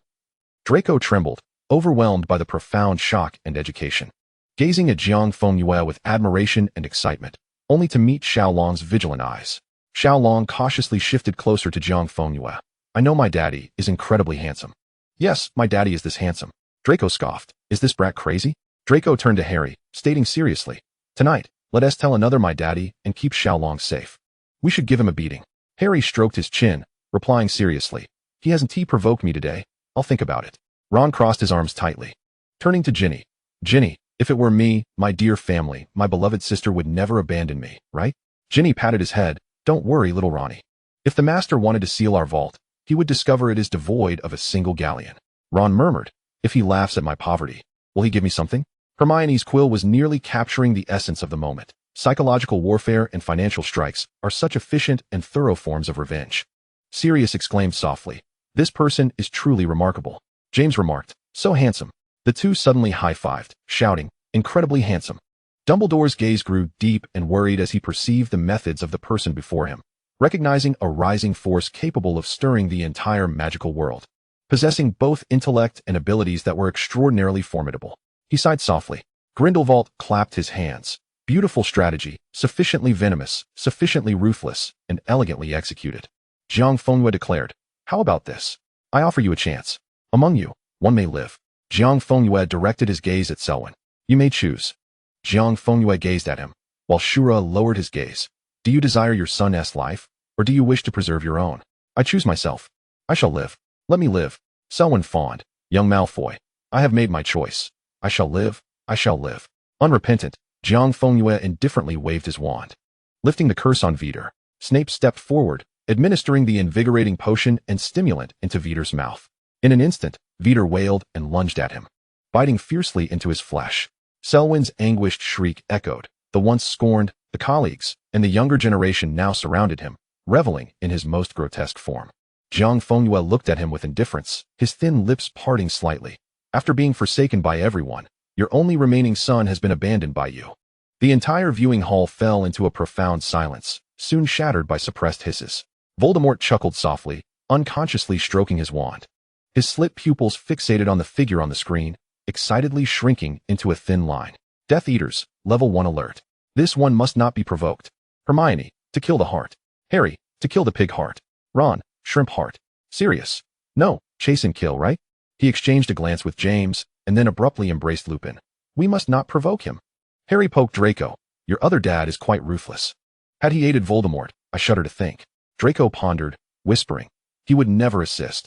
Otherwise, Voldemort would truly unify the wizarding world, and he would never have a chance to rise. Ron sighed in relief. Thank Merlin. Thankfully your other dad is not a good person like Voldemort. The little snakes erupted in cheers, waving their wands, creating a flickering glow. The chief smiles. Life and death are unpredictable. Your wand is not just a wand. It is a lever that pries open the heart. Chief, fly with assurance. We shall always accompany you. Ron loudly retorted. Are you Slytherins insane? Blinding everyone. What are you even shouting about? The noble and aloof Slytherins cast them a disdainful glance. This is called a support slogan. Unsophisticated. Jiang Fengyue shivered. So cringeworthy. I have goosebumps. What is this, a curse? The little lion stood agape. Wow. No wonder he managed to become the Slytherin chief. Wow. A country bumpkin. The little snakes looked at them in disgust. This is called elegance. Do you understand? This is called strategy. Do you comprehend? Excuse me. Do you know how to spell the word strategy? The little dragon excitedly gazed at the screen, fists clenched, enthusiastically addressing Jiang Fengyue. Daddy, I understand now. This principle is to either do it or do it absolutely. Jiang Fengyue raised an eyebrow. Partially correct, but not entirely.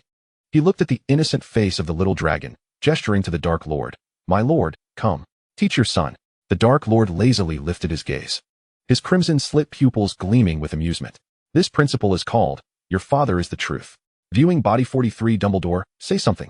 A sharp, crisp applause rang out, and all eyes turned upwards. The Dark Lord silently stood, and the applause grew in intensity, gently brushing away the dust from Jiang Fengyue. In this moment, the king crowned him. Jiang Fengyue, under the watchful eyes of many, passed through the 12 pure-blood heads. The Dark Lord stood up leisurely, retrieving an object from his voluminous robes. Hundreds of eyes widened in astonishment, shining like moonlight as a magnificent sapphire adorned the crown. The diadem of Ravenclaw. Harry, wow. Ron, he has the Horcrux, wow. The little eagles of Ravenclaw, wow. Our diadem. A gasp resonated throughout Hogwarts. Professor Flitwick emitting a sharp whimper, whether from excitement or fear, as the little eagles wept, crying and lamenting. I once jokingly said the diadem was given to him. I never expected it would truly end up with him. Ultimately, we are unworthy. Sob. I kept wondering why our diadem was gone. Turns out it was stolen by the Dark Lord. Sob sob. Dumbledore, say something. Dumbledore weakly smiled. The little snakes chuckled, patting their shoulders in consolation. It's all right, brothers. Look how splendidly our chief wears it. It can be considered put to good use. A little eagle sniffled. Then wearing our diadem means he is from Ravenclaw. We can also set up a chief position. The little snakes. The little snakes. 666. Come. I just learned a spell that emits green light. You should try it. The little dragon gazed at the figure adorned with the diadem on the screen, his exquisite face ethereal, eyes like morning stars, smiling so wide they squinted into slits, unable to resist tightly hugging Jiang Fengyue's arm. Daddy, you look so good. Jiang Fengyue pinched his cheek, then heard the little dragon curiously ask, Daddy, is that diadem still at our home? The little eagles fell silent, each casting furtive glances. Jiang Fengyue, eyes twinkling with mirth. Yes, it's in the collection cabinet in Daddy's bedroom. I see it every day. The little eagles bit their cloths, teary-eyed as they looked at him, yet intimidated by the Dark Lord beside them, dared not utter a word. The little dragon sighed in relief. Daddy, you look great wearing it. Please don't return it to Dumbledore. Dumbledore, why return it to Dumbledore? This was a gift from your father. His eyes glimmered, slowly glancing back, smiling with cunning. This is clearly a gift from the Dark Lord to me. What does it have to do with Ravenclaw's diadem? The little eagles opened their mouths, wailing, while the surrounding Hufflepuffs hurriedly scrambled to hand out tissues and offer comfort. Fabian. Alert, yet bewildered and distrustful. A descendant of a Death Eater saving a member of the Order of the Phoenix? What trickery do you intend to play? Aren't you afraid the Dark Lord will flay you alive? Jiang Fengyue ignored his words, allowing the man to prattle on, yet remained silent. After completing everything, Jiang Fengyue walked straight away, slightly tilting his head as he touched the doorknob, revealing an immense, heavy emotion. I apologize, I lack the ability to save everyone. The viewing hall erupted in cheers. Molly let out a loud sneeze, and the Weasley twins, seeing their uncle truly unharmed, celebrated with high fives. Then began distributing coins from a small silver box. Someone didn't he die? The odds were 80 to 1. Right, you're left with nothing. Here, your 2 galleons. Our little Slytherin lord truly has an eye for talent. The remaining money? Of course, that belongs to the house. Do you understand the rules? Day after day? Not taking school seriously and hunting Death Eaters. All you know is to gamble. Let this be a lesson for you. Harry sniffed, his emerald eyes misting with emotion. He has done remarkably well. Saving one is already his utmost effort. He need not feel guilty any further. Draco, silly baby Potter. Ron, dude, you've been bewitched by a man. The pitiful wails of young beasts echoed intermittently, accompanied by painful groans and murmurs. Sirius stood quietly in the shadows of the corridor, his gaze fixed on the door as if trying to discern the soul torn by nightmares within. Regulus awoke from the nightmare, panting as he opened the door, staring blankly at the silver-green, flying motorcycle on the floor. Tentatively, he twisted the winding key at the back, and the exhaust suddenly spewed golden sparks, a trail of silver-green and gold-red weaving through the room with abandon. Sirius stood frozen, while Narcissa quietly observed the scene, elegantly opening her fan to shield her face, revealing only her slightly dimmed eyes.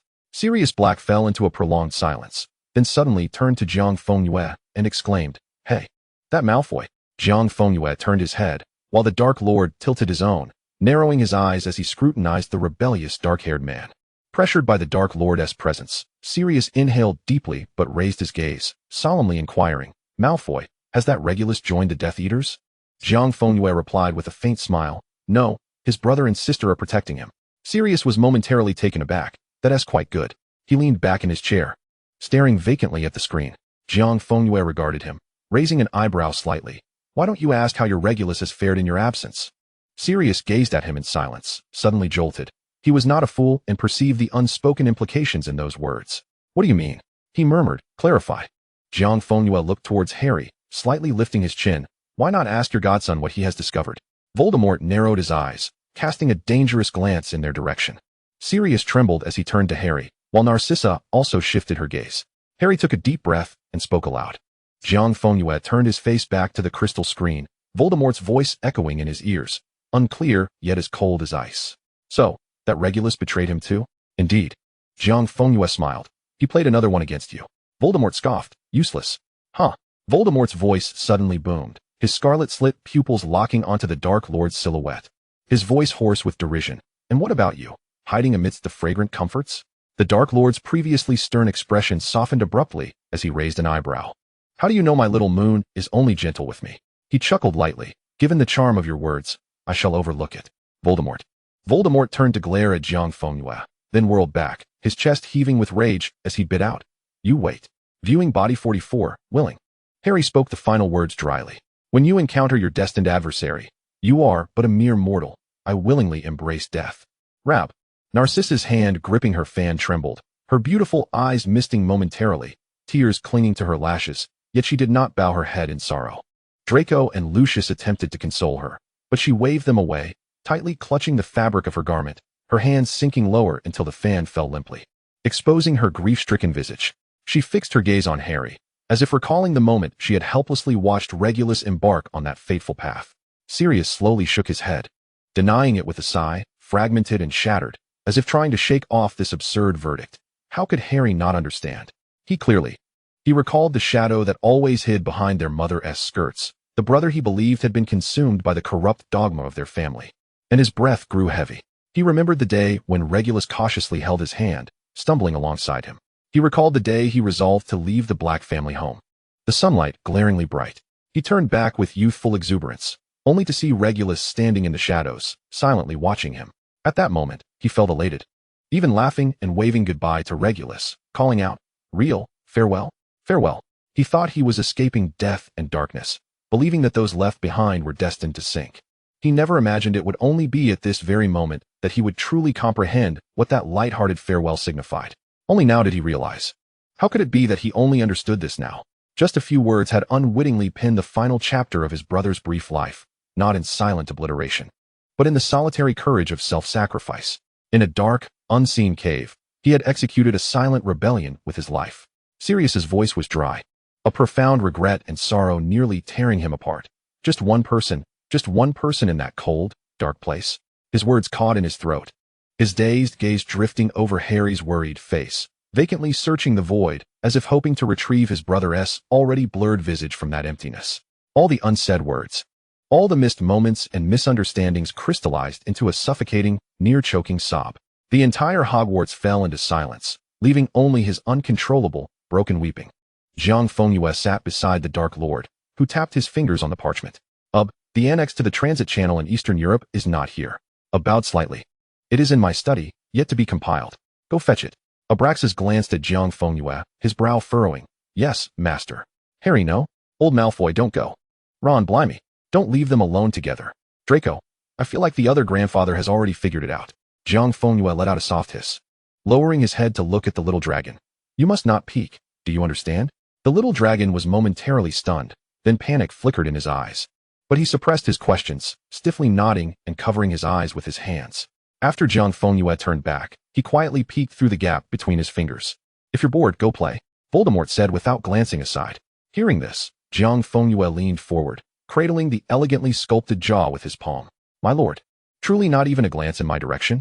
Jiang Fengyue's breath skimmed along the man's neck. I thought my lord had come to seek me.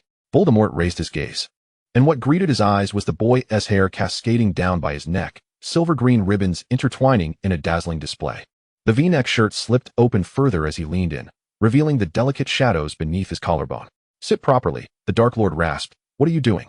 Jiang Fengyue beamed brightly, two fluffy white ears suddenly sprouting from the top of his head. The Dark Lord's eyes darkened, instinctively reaching out, only to see Jiang Fengyue suddenly lean back. My lord, what are you doing? Jiang Fengyue stammered. Your longtime classmate, now your capable subordinate, my esteemed father, is still upstairs. Jiang Fengyue shot him a reproachful glance, his tongue licking his plump, alluring lips, casting an ambiguous glimmer. How can you do such a thing in his absence? The Death Eaters, upon the first sight, immediately covered their eyes, their agility and adaptability becoming second nature. Harry's face flushed nearly to boiling point as he bit his lip. How could he really? Ron was dumbfounded, so hot. Hermione covered her face, her ears flushed crimson. Merlin. Draco cleared his throat, shyly averting his gaze. Elbowing Harry, you're blushing like a teapot. Yet Harry was not angry. Instead, he looked at him with a flushed face, a hint of mist in his emerald eyes. Malfoy, your other father really. Draco stared at him in shock, trembling as he reached out to cover his eyes, softly saying, don't look, and don't look at me. Ginny's hands trembled. Something that shouldn't exist has appeared. How can he be this bold? Autumn swallowed hard. He spoke those words while using his ears. He clearly knows how to seduce. A group of Hogwarts students had faces as red as monkey bottoms, chattering excitedly and pointing, secretly screaming at the screen. Honestly, your headmaster has me utterly enchanted. I beg you to silence yourself, foolish lion. Even the likes of you have their moments of glee. Alas, why must the Dark Lord possess such fortune? Oh, Merlin, Jesus, God, Zeus, Odin, Heavenly Father, I implore you to grant me but a single day as the Dark Lord, or even allow me to be that child, Draco. My hands tremble, Merlin. My friend, it seems your tremors are not limited to your hands. The entire row we occupy quivers with your agitation. As we witness this scene, a promise unfolds. Voldemort gazes intently at the enchanting little fox, his large hands suddenly reaching out to encircle Jiang Fengyue's waist, securing him firmly in his lap. His hand glides over the soft fox ears, kneading the sensitive base and the plush tips. Oh, you wouldn't want your father to discover this, would you, young Mr. Malfoy? Jiang Fengyue places a hand against the man's chest. Your Highness, is this a threat? No, the man chuckles softly. This is an invitation you cannot refuse. He grips the fox ear with force, while the other hand trails along the delicate waist, tracing the curve of his dip. Cease your little tricks. Voldemort lifts Jiang Fengyue's chin, peering into his gray eyes. You crave danger, seek excitement. We are fundamentally alike, little fox, be honest. The great Dark Lord. Jiang Fengyue exclaims in genuine admiration, extending a finger to trail from the man's heart, following the smooth, powerful lines down to his lean waist. May I embrace you? Your Highness? His voice is soft and gentle, yet his eyes gleam with insatiable desire. A flicker of genuine surprise crosses Voldemort's gaze as he lazily reclines against the chair, presenting himself as an offering. Jiang Fengyue's eyes widen with excitement as he recklessly slips beneath the man's robe, teasingly brushing against his skin.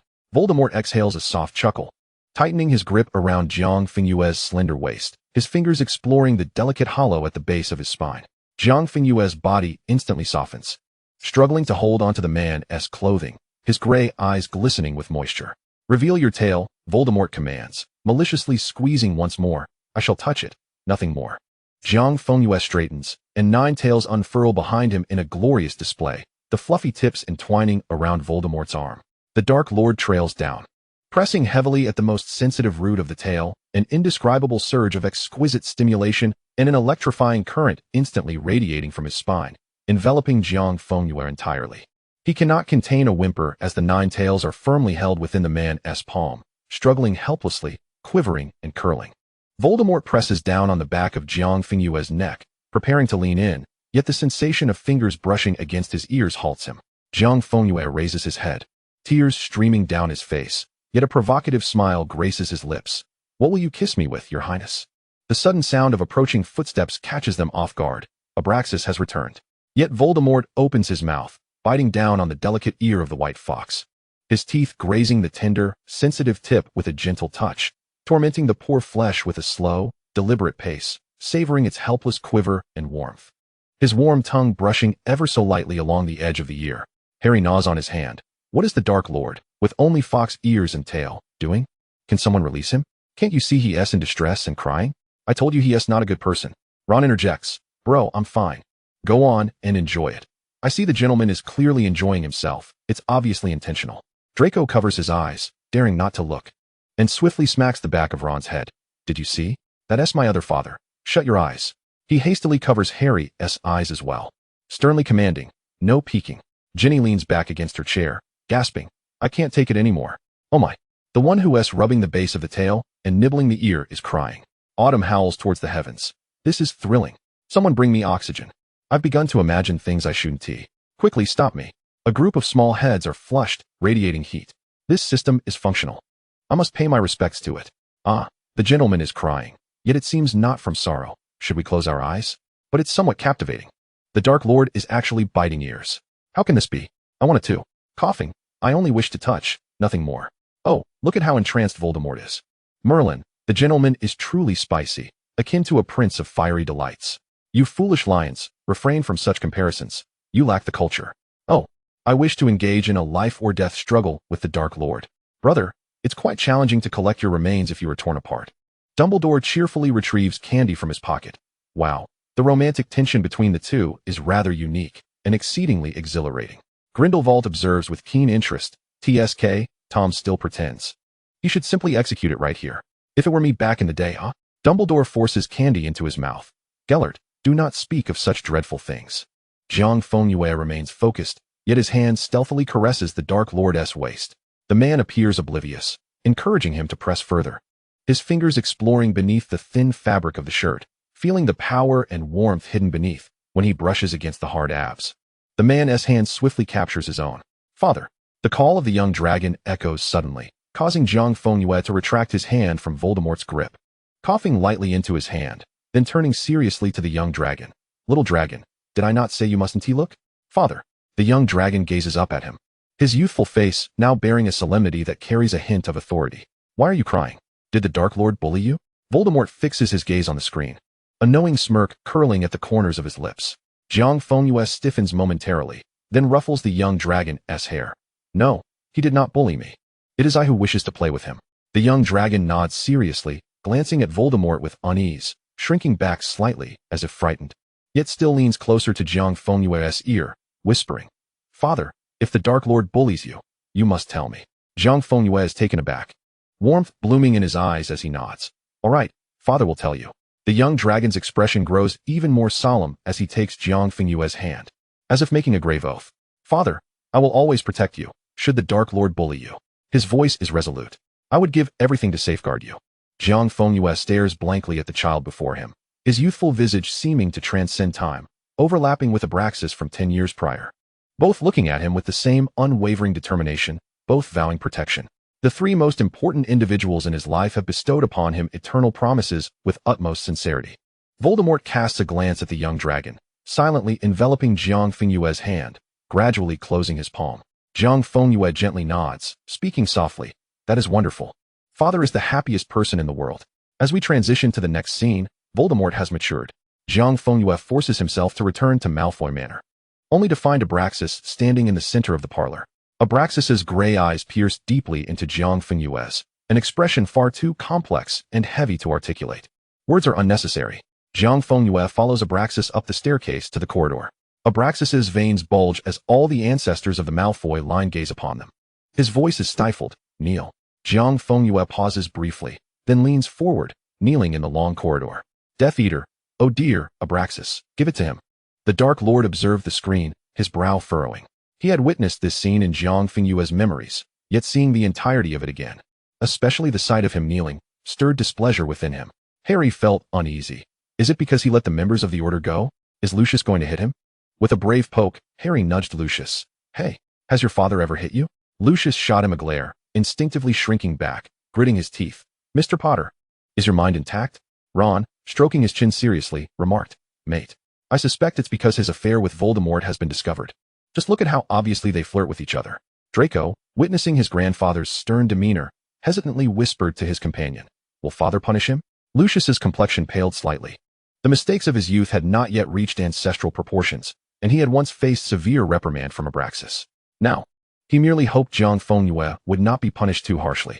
Voldemort regarded the scene with growing fury. Even though this person had betrayed him, he remained his possession, deserving only his punishment. How dare Abraxas compel him to kneel? Little Draco was startled, but felt little worry. He had seen how his father placated his grandfather during his anger. Fidgeting with his fingers, he thought, surely, father would not be beaten. If so, father would whine and plead for mercy. Ultimately, it wouldn't be anything too severe. Do you know what you're doing? The sudden inquiry pierced the air. Jiang Fengyue held his head high. I am quite certain, father. That is the Dark Lord. Abraxas abruptly turned. The one you are entangled with is the Dark Lord. And so what? Jiang Fengyue laughed recklessly, exuding an air of defiance. What the Malfoys desire, they shall always obtain. This is what you taught me, father. Are you mad? The serpent-headed wand struck the ground fiercely. Anyone else would do. Why him specifically? Because he is the best, Jiang Fengyue replied, gazing up at him. He is the mightiest. The most handsome, with an inscrutable depth. Jiang Fengyue smiled. I only desire the best. Voldemort's lips curled into a smile, his rage soothed at that moment. Lazily leaning back to observe the unfolding scene on screen, the Death Eaters, studying his expression, screeched like monkeys. Yes, yes, yes. The Master is right. The Master has an eye for talent. Our Lord is indeed so authoritative. The viewing hall erupted into a cacophony of cheers, the little lions nearly rising to their feet in jubilant applause, whistling amidst the noise. Yet, both the Dark Lord and Voldemort seemed to disregard the ruckus, allowing the throng to revel. Harry's face went pale. He must be blind. It's truly absurd.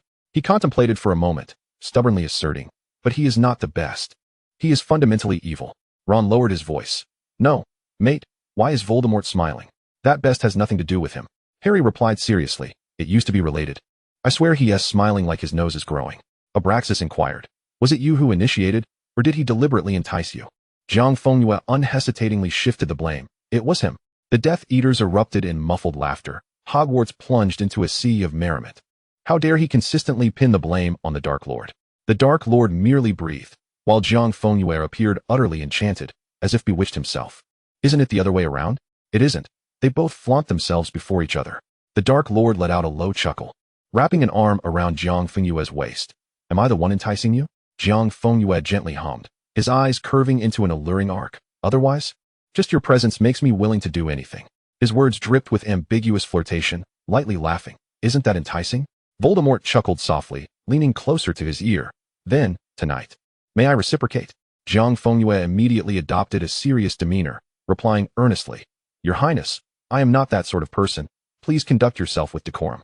You do not comprehend what sort of person he is, Abraxas stated somberly. When he first entered Slytherin, lacking power, family honor, or wealth, within less than a year, the younger students revered him. What is Bellatrix compared to him? No one can rival his captivating methods. Dumbledore's gaze darkened. He had never known that Voldemort had amassed such prestige among the students upon entering Slytherin. Ron, dazed, remarked, "Isn't that rather inspirational?"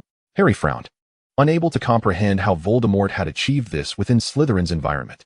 Draco replied gravely, "That would undoubtedly require extreme measures and formidable power to do so."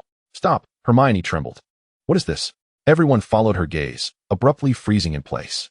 It was Voldemort at 16, in the Slytherin common room, surrounded by numerous upperclassmen. Amidst the sheer terror gripping their hearts, Voldemort stood elegantly, toying with his wand, a smile gracing his lips. The purple wood wand glided smoothly, severing flesh from the grotesque, bloodied skeleton behind him with precision once more. The viewing hall fell into a hushed silence. The Death Eaters shrank back into their seats like quail, while Bella halted her assault on Lestrange, gazing at the screen with rapturous excitement.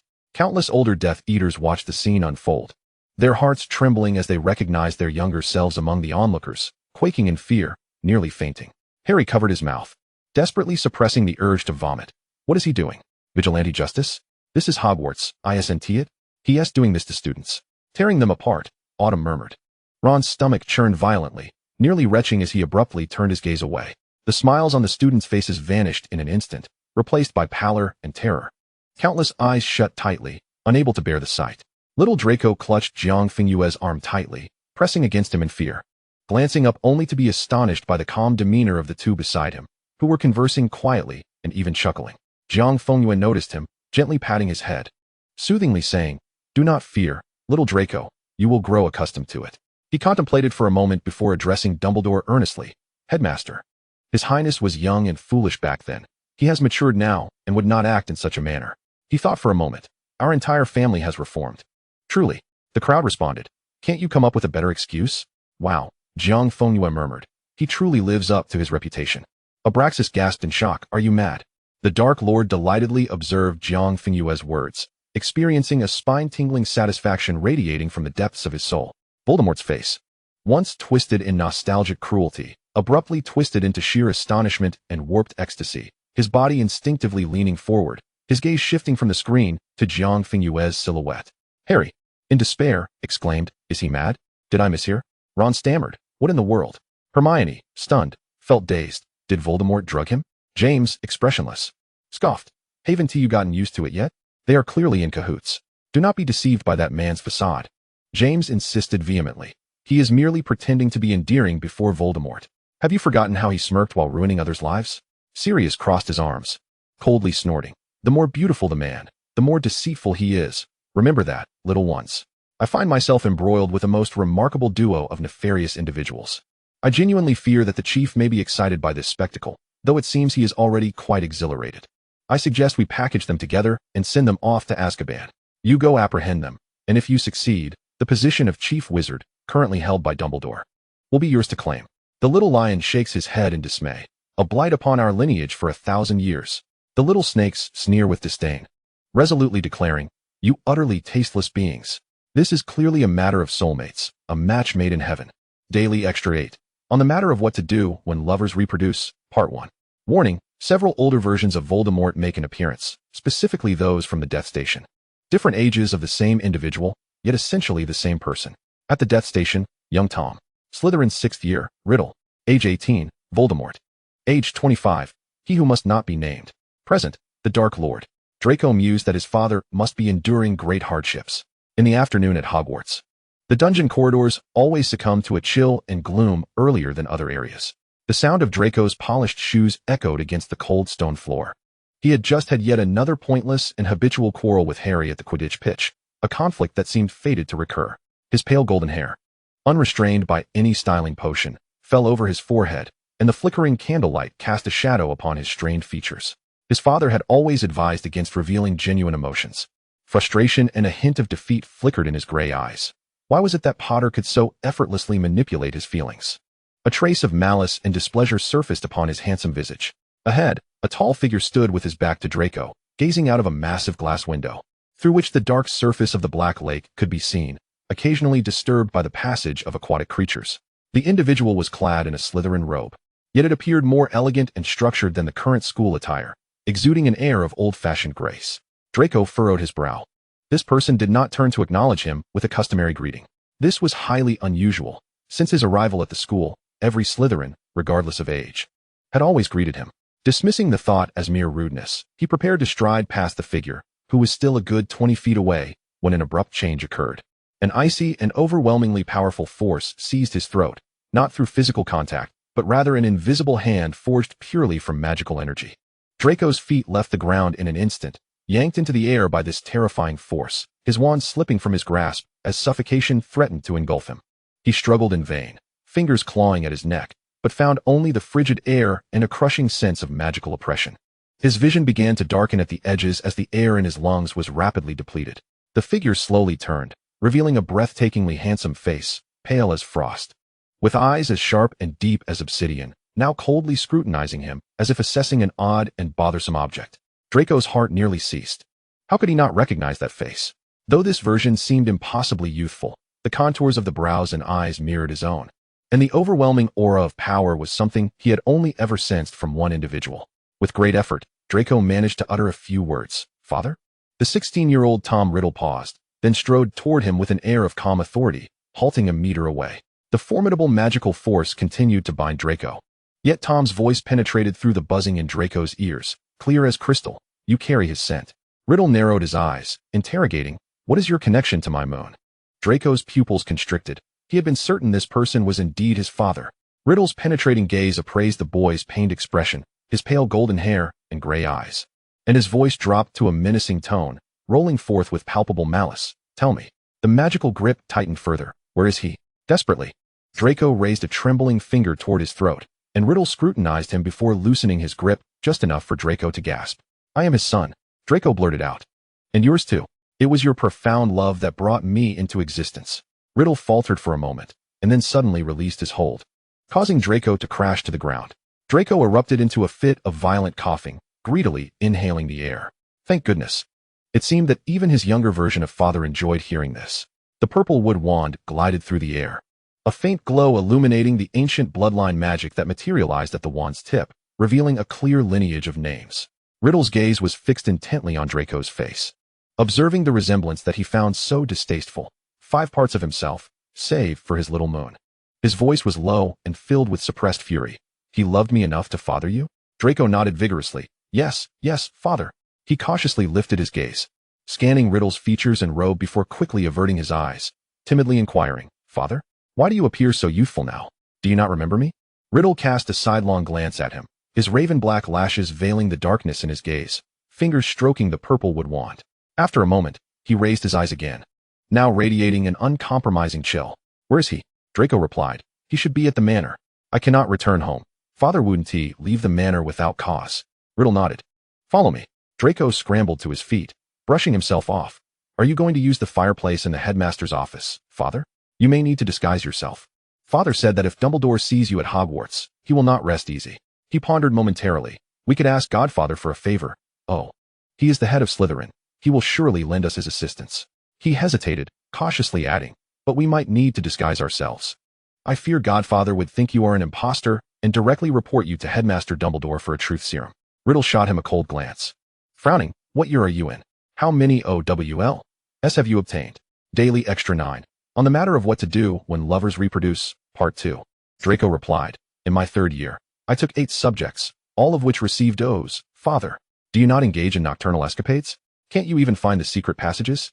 Riddle scoffed incredulously. "What occupies your mind?" Draco explained, "Father, it's complicated. Whenever I wander at night, it usually ends with me fighting another person." His voice dwindled under Riddle's icy stare, and he shrank back, whispering defensively, "Actually, I have discovered a few secret tunnels." Riddle ignored him, striding toward the end of the corridor, lifting a massive curtain that revealed 2 grotesque serpent portraits. A low and eerie parcel tongue slipped from Riddle's lips. "Open." Draco watched as the serpents writhed as if alive, and then the stone wall thundered open, revealing a hidden passage outside the castle. Riddle stepped into the darkness without looking back, and Draco hesitated briefly before hastily following suit, the entrance closing silently behind him, sealing away all light. In stark contrast to the cold and shadowy tunnel, Malfoy Manor basked in the languid warmth of summer. The house elves had meticulously tended to the sea of blooming flowers, their sweet fragrance intermingling with the fresh scent of grass, as a mist rose softly in the air.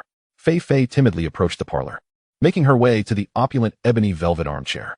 She delicately placed a white porcelain cup brimming with clear red tea upon the coffee table, from which wisps of steam gracefully rose. Turning around, she set a chilled lemon almond drink and a slice of black forest cake, generously drizzled with chocolate and liqueur-soaked cherries, onto a low table on the opposite side. Upon encountering the depths of those obsidian eyes, she trembled and quickly averted her gaze. Finally, she set the tray containing the red tea on the side table by the floor-to-ceiling window, where a young man stood silently, gazing outside, exuding an aura that warned others to keep their distance.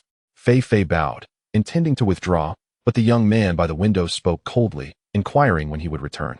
The moment the words left his lips, both the elder and the younger turned their attention towards her. Fei shuddered, nearly lowering her head to the ground.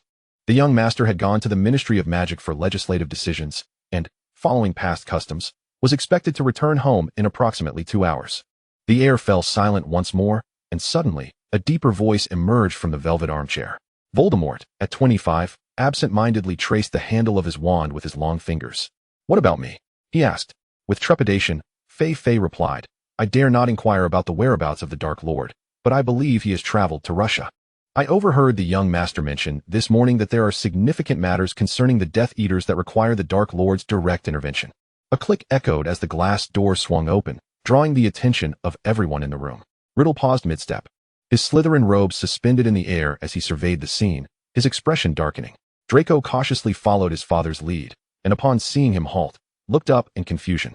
Frozen in place. Wow, Draco thought, feeling somewhat stiff.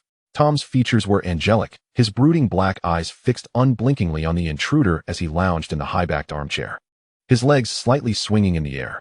Before the floor-to-ceiling window, 18-year-old Voldemort stood like a mountain, his stern visage imposing, with one hand casually tucked into his trousers, his crimson gaze fixed on the newcomer. Meanwhile, the 25-year-old Voldemort sank deeply into the ebony velvet armchair, his fully matured physique radiating strength and a breathtakingly handsome visage. Apart from the absence of some regal gravitas that came with age, he appeared almost indistinguishable from the Draco he knew. Upon seeing the three figures, Riddle's eyes sharpened like a knife's edge, his knuckles tightening around his purplewood wand. The 25-year-old Voldemort lifted an eyebrow. "Another one. Restrain your tricks. There is no room for your insolence here." Fei's eyes brimmed with tears as she desperately signaled to Draco, panicking that the young master was in peril. Should they inform the young master and his father?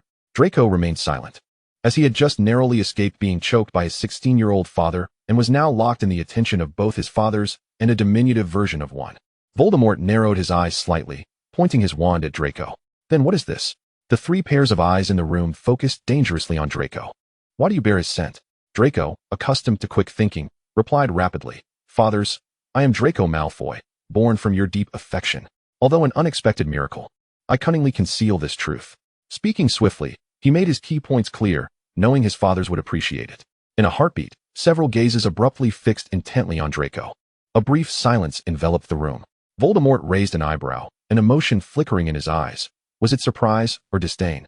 It quickly morphed into indifference as he slowly rose, an overwhelming aura of pressure filling the space, his scarlet gaze sweeping across the occupants. The rest were of no consequence. An invisible tension surged within the parlor. Draco stealthily sidled up to Fei, trembling as they huddled together. Riddle's gaze was as frigid as a bottomless abyss, and Tom silently set down the cake fork. Voldemort, with an elegant demeanor, withdrew his purplewood wand, his fingertips caressing its surface. The four of them stared at each other with icy indifference, a tempest brewing in their midst. So, before his return, Voldemort articulated each word deliberately. "Let us first decide who possesses the right to be the first to embrace the little moon." The viewing entity 47 would not repent. "That sort of lunatic, should you dare to reveal any thoughts of fleeing, you shall not touch anyone." Abraxas thundered. "If you wish to escape, the farther, the better." Jiang Fengyue, however, chuckled softly. "But I think the same, father." The Dark Lord was indeed a heinous villain, unworthy of pity, yet he remained indifferent. The ones he set his sights on must possess the strength to conquer him. "Lock him up?" Abraxas offered a worthy suggestion. "Once Voldemort is dead, I will destroy all the excess Horcruxes, leaving only one, confining Voldemort within Malfoy Manor, allowing him to gaze solely at himself, never again reflecting upon the world." The Death Eaters fell into a collective silence, glancing helplessly at one another. "Something feels off, exceedingly off. I knew it. Anyone chosen by the Master must be a lunatic. All right, no need to fret. I wonder if we would live a happier life in that world. Being governed by two madmen, likely worse off than we are. Such is the fate of our little minions. Harry cow. Ron bull. Sirius, exploded bull. Ginny screamed, that's it. I want this. I want prison play. Autumn Zhang embraced Ginny. He has even planned life after death. How can this not be considered pure love? The oppressive clamor reverberated within Hogwarts, a cacophony of astonished gasps and lewd laughter alternating in a flickering rhythm. Grindelwald stroked his chin, looking seriously at Dumbledore. Albus, do you enjoy this tune? I do not, Dumbledore politely declined. Voldemort's fury transformed into sheer shock and stasis as he fixed his gaze on the central seat. Waves of tumultuous emotions coursing through his eyes, an interest sparked by encountering another formidable intellect and a frenzied soul, escalating to a point bordering on danger. Tinged with a hint of delight, the Dark Lord paused momentarily before letting out a chuckle, overwhelmed by a profound shock and joy, as Jiang Fengyue's desire to hide him away struck him as utterly endearing. He let his fingers linger over Jiang Fengyue's forehead. You wish to confine me so soon? Should I commend your foresight or punish you for daring to entertain such thoughts? Jiang Fengyue tilted her head slightly. Punish? Have I done something wrong, your highness? A chuckle escaped Voldemort's throat. Is that not a fault? Then I must be beyond redemption, your highness. Jiang Fengyue lifted her gaze, provocatively enticing. Will you confine me as punishment? I shall not repent. Have you fallen for him? Abraxas queried incredulously. What is love? Jiang Fengyue raised an eyebrow. I merely wish to possess him for eternity. Is that so wrong, father? His ambition had always been clear, to ascend the ladder of Voldemort and stand atop the pinnacle. Thereafter, Voldemort too would become his radiant son. Is it absolutely necessary to have him? Absolutely. Is there anyone more formidable and radiant than he? Jiang Fengyue laughed with reckless abandon, declaring, this is the only one I desire. The entire viewing hall erupted in a fervent cheer, akin to a barrel of gunpowder igniting. The raucous laughter and applause thundered, as a group of Hogwarts students cheered like monkeys. Together. Confess. Propose. Wedding. Honeymoon. The Weasley twins, with an air of mischief, produced streamers from seemingly nowhere and tossed them into the air.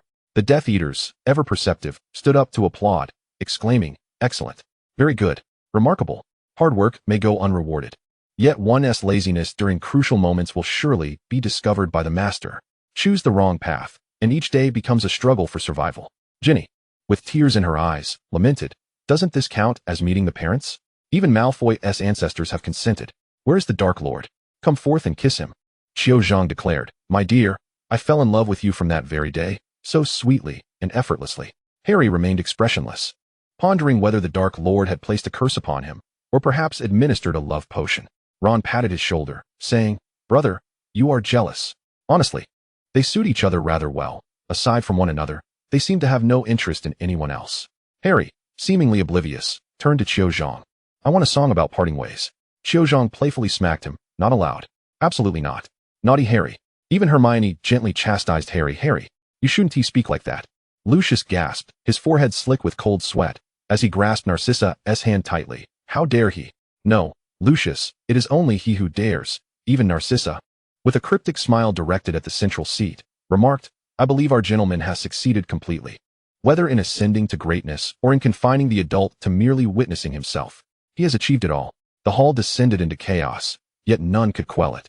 Not even Dumbledore, who had begun to clap, nor Grindelwald, who laughed heartily, while Jiang Fengyue gazed intently at the screen.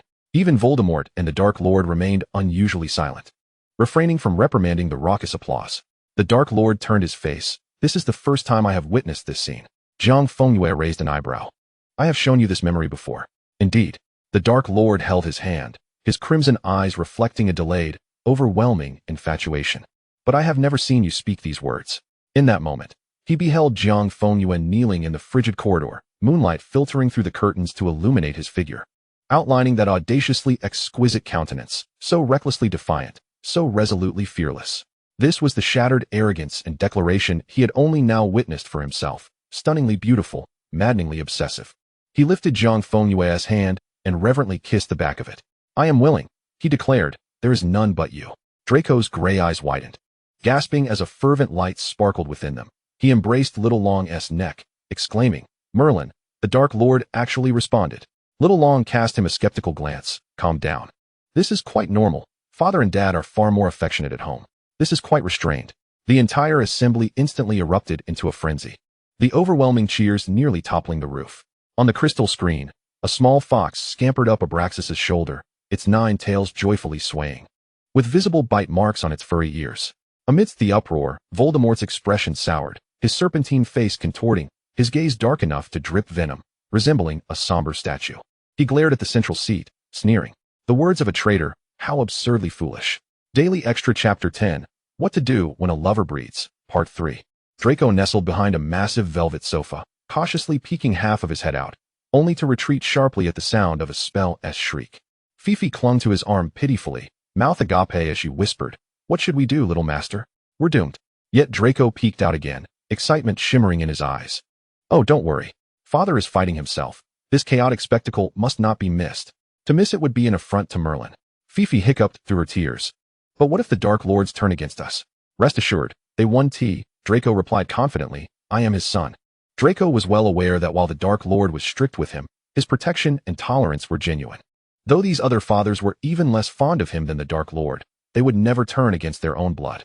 Draco eagerly continued to watch, and as a red light zipped past a vase, he let out a sharp cry. "Father, please be careful. That's the priceless peach blossom vase Dad brought back from the East. It's worth a fortune. If it shatters, Dad will be heartbroken." Voldemort's movements visibly faltered, his spell veering off course, crashing into an empty space nearby.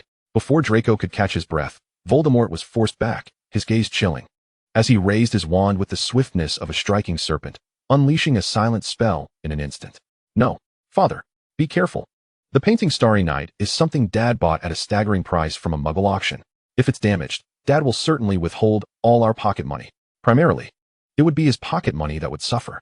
Voldemort clicked his tongue and redirected the spell aimed at Riddle, obliterating a seemingly worthless silver flask instead.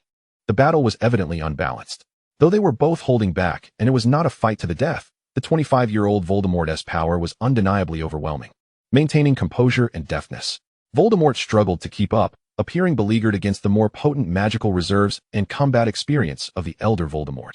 Riddle, in his most compromised state, bore a slight frown, his handsome features marred with frustration, his hair disheveled, clearly outmatched in power and experience. Within the chaotic flurry of spells and incantations, Draco caught a glimpse of a shadowy figure in the corner.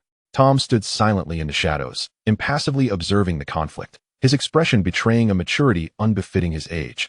Marked by a coldness and disdain, Draco hesitated for a moment before quietly calling out, "Little father, it's safe over here. Come this way." Tom glanced at him, causing Draco's heart to skip a beat as he recoiled slightly. For some reason, he had a clear intuition that among these fathers, it was the youngest, seemingly the most harmless, who harbored the most animosity towards him. After a moment's contemplation, Draco crouched low and cautiously made his way to Tom, unbothered by appearances. Sitting on the ground, attempting to hide behind Tom. "Little father, aren't you anxious? Who do you think will win?" Draco whispered. Tom replied with a blank expression. "Who do you think will win?" Draco was momentarily stumped. He observed as Tom slowly knelt, hugging his legs and resting his chin upon them, curling up like a genuine child, yet his words were anything but innocent. "No one will win." His obsidian eyes remained fixed on the skirmish. "They know as well as we do that we are all the same person. They all emerged from the same abyss, pursuing the same moon, with no victor to emerge." Draco attempted to speak, but found himself at a loss for words. "Father, I love you." Of course, he loved me. Tom interrupted him. Yet all his affection, desire, possession, and future are tethered solely to the present. He paused. "We are but shadows cast by the restless souls of our true selves." Tom grinned. A cruel innocence etched on his face. "The little moon loves me, loves Voldemort. No one will win. No one will lose." Draco fell silent, somewhat understanding. Then why do the other 3 fathers continue to fight? Why? The corners of Tom's lips curled into a cold arc, starkly contrasting his innocent demeanor. Because love is unreasonably tyrannical. It makes us aware of our futility, yet unable to tolerate others inching closer to the moon, even if that person is ourselves. He tilted his head, a cruel certainty lurking beneath his innocent facade. But it matters not, when he returns. The first to embrace him amidst the clamor will be the quietest and most obedient one, me. He paused, suddenly turning, his dark eyes devoid of light, glaring dangerously at Draco. "Draco, I'm not quiet. I can be loud, little father," Draco exclaimed, tugging at Pansy and waving his hands about. "I can cause a ruckus and be bothersome. When father returns, I'll roll on the ground and make monkey sounds." Tom turned away, satisfied. Draco silently edged behind Tom, attempting to shield himself from the chaos, clinging to Pansy for comfort. Within the circular conference hall of the Ministry of Magic, Jiang Fengyue listened intently to Not's report when, unexpectedly, he let out a small sneeze. Narcissa looked over with concern. What's wrong? Are you ill? Goyle craned his neck. How strange. Your health has always been excellent. What's the matter? It was no wonder they were puzzled. Wizards typically possess a resilience far superior to that of ordinary humans. Jiang Fengyue was particularly exceptional, almost entirely immune to ailments. Yet this very fact meant that when he did fall ill, his condition was often more severe than that of others. Crabbe furrowed his brow. After the meeting, let us visit Severus at Hogwarts. It's nothing. Jiang Fengyue waved his hand dismissively. I just feel as if someone is speaking of me. Apollyon chimed in, her voice teasingly lilting. Oh, who could it be but the Dark Lord, yearning for his beloved? At the sound of Apollyon's words, Jiang Fengyue, caught off guard, sneezed once more. Narcissa raised an eyebrow. It seems the Dark Lord is rather keen on you? Apollyon, stifling laughter, leaned against Narcissa, shaking with mirth, drawing the attention of nearby officials. She quickly straightened, feigning seriousness as she cleared her throat. Not shot her a peculiar glance before checking his notes again. No mistakes there. Jiang Fengyue rubbed his temples. For some reason, I have an ominous premonition. What? He shivered, feeling an inexplicable chill run down his spine. It was an odd sensation, akin to being entwined by several serpents. In this daily aside, episode 11, What to Do When Your Lover Procreates, Part 4. Apollyon chuckled. Oh, aside from the Dark Lord, who would dare entangle you? Rest assured, you are quite safe. Jiang Fengyue sighed, casting his vote in favor of Not's concluded proposals. The high-ranking officials in the chamber, ever attentive to his movements, promptly followed suit, casting their votes of approval. As the chief secretary read the final resolutions, Narcissa leaned in closer. After the meeting, go see Severus for some potions. I can see your spirit isn't quite right. Apollyon, catching a whiff of the situation, chimed in mischievously. Severus? What he needs isn't potions. It's clearly. Jiang Fengyue interrupted with a calm, yet unyielding gaze that brooked no dissent. Apollyon crossed her fingers over her mouth, sharing a conspiratorial laugh with Narcissa. Jiang Fengyue tapped lightly on the table, maintaining an expression of serene indifference, while internally deliberating whether he should visit Severus at Hogwarts. Last night, the Dark Lord had, for reasons unknown, been unusually exuberant, insisting on ensnaring him by the floor-to-ceiling window. That was one thing. He had even used magic to remove the upper portion of the glass, pressing him against the frame, compelling him to lean out and gaze at the night over Malfoy Manor, where the moonlight danced over vast fields of flowers. Meeting the abyss of the man's eyes, he realized he would be ensnared for the entire night. To prepare for today's meeting, he had resorted to some dubious tactics, not merely proactive. He had employed every means at his disposal, uttering a barrage of shamelessly sweet nothings. It had been the first time in history that, in less than half an hour, he had overwhelmed the Dark Lord.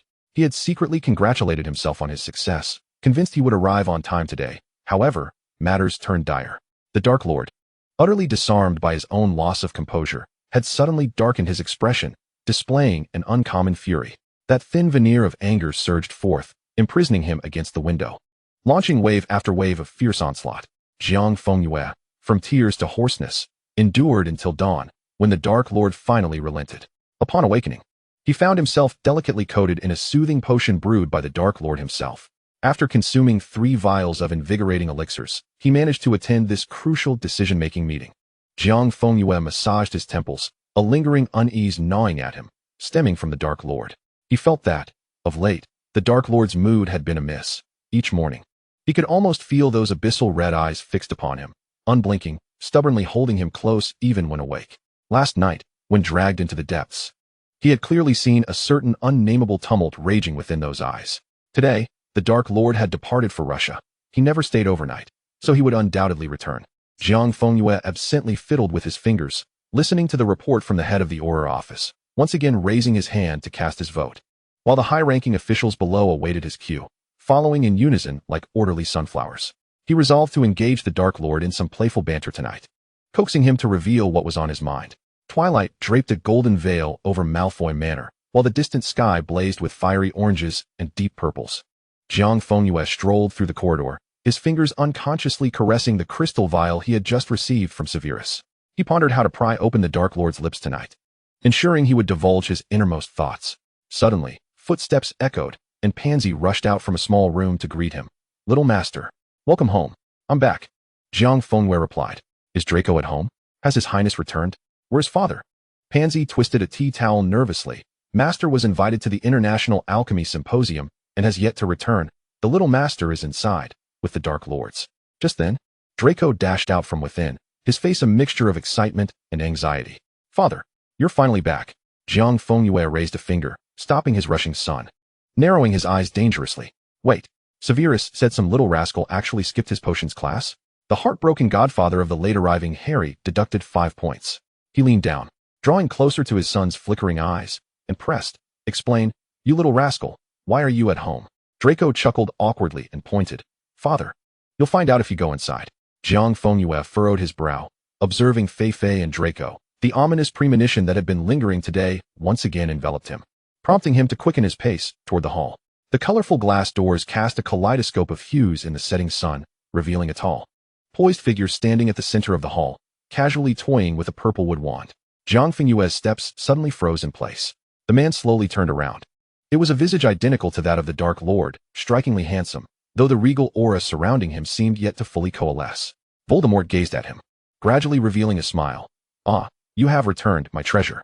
Jiang Fengyue's brows knitted together, his eyes brimming with inquiry and scrutiny. Instinctively, he began to retreat, only to be abruptly halted by a sensation beneath him. In disbelief, he lowered his gaze, his pupils constricting sharply. He collided with a pair of obsidian-like eyes. Tom's finely chiseled face unwaveringly fixed upon him. His voice, laced with a melancholic grievance, murmured, "You're back. I've waited for so long." Before he could fully comprehend this astonishing scene, a cool body pressed against his back, a chill breath brushing past his ear. Voldemort embraced him from behind, his magnetic voice softly whispering, "Got you, my little moon." A pair of hands, serpentine in their gentleness yet fraught with danger, caressed his neck, slowly tightening. Jiang Fengyue struggled to turn his head, finding Riddle, clad in Slytherin robes, burying his face into the crook of his neck, teeth lightly nibbling at his earlobe. "I've waited for you for so long." He was ensnared by the same soul, yet from different moments in time, each breath both strange and familiar, sending tremors through him. Jiang Fengyue found himself utterly immobilized, watching as Voldemort, standing at the center of the hall, approached him with deliberate steps. Voldemort halted before him, grasping his chin, compelling him to raise his gaze, an icy aura washing over him. He suddenly pressed his lips against Jiang Fengyue's, capturing his tongue in a passionate embrace, voraciously consuming him. The taste of iron and sweetness spread, and though Voldemort winced from the bite, he merely chuckled softly, retreating and wiping away the blood. In the next moment, for overlapping voices, each imbued with the same obsessive, lingering affection, rang in his ears. "It's me, little moon." The twilight filtered through the stained glass doors, casting the entwined figures upon the marble floor, as if they were ensnared by several constricting serpents, unable to escape. Jiang Fengyue licked the blood from his lips, squinting as his gaze swept over Tom, Riddle, and Voldemort, ultimately landing on the scarlet eyes that mirrored the Dark Lord's. He had seen them before, at the station of life and death. After a brief, bewildering pause, his heartbeat steadied with an unusual rhythm. The initial shock akin to cold water splashed upon his face, leading to complete composure. He sighed. "I knew my premonitions would not be wrong."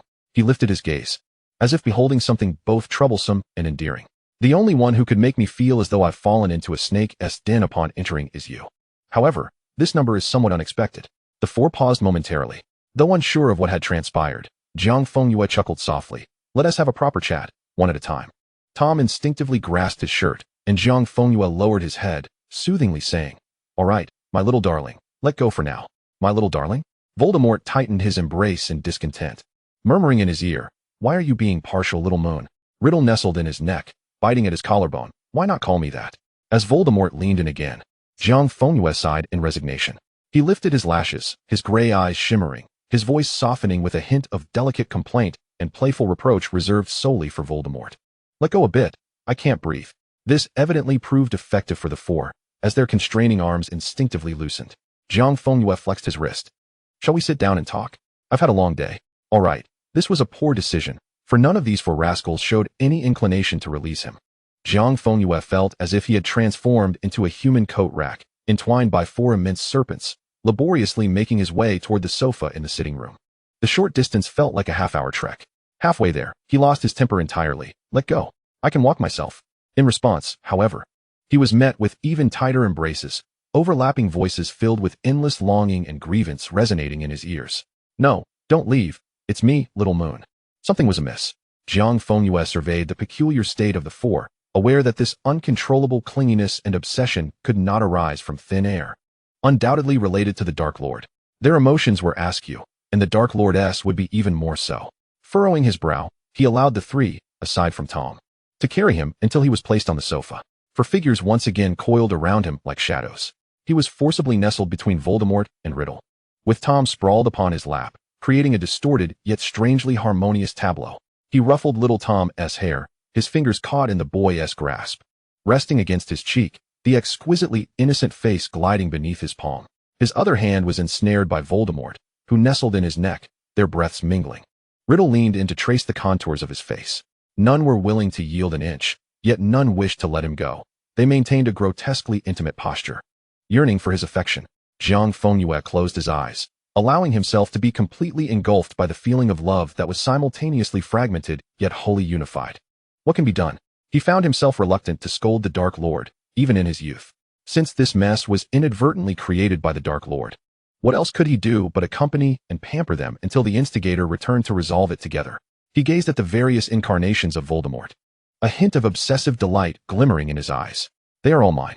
Each pair of Voldemort's eyes fixated upon him, swirling with the same obsessive possessiveness and affection. Voldemort, wholly and completely, belonged to Jiang Fengyue. A slow smile crept upon his lips. Jiang Fengyue tugged at the hem of his shirt, playfully swatting at the misbehaving hands, pulling out those that had ventured into his trousers, and tugging at Voldemort's hair to create some distance. He gently rubbed Tom's face, squinting. The Dark Lord would surely be driven mad upon his return. Draco, hiding in the kitchen, cautiously peeked out, while Feifei tugged at his sleeve, eyes brimming with unshed tears.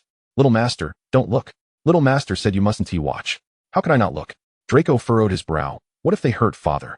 He knew that his father would never harm him, but he also understood that his father was not a normal person, and with so many abnormal versions of him around.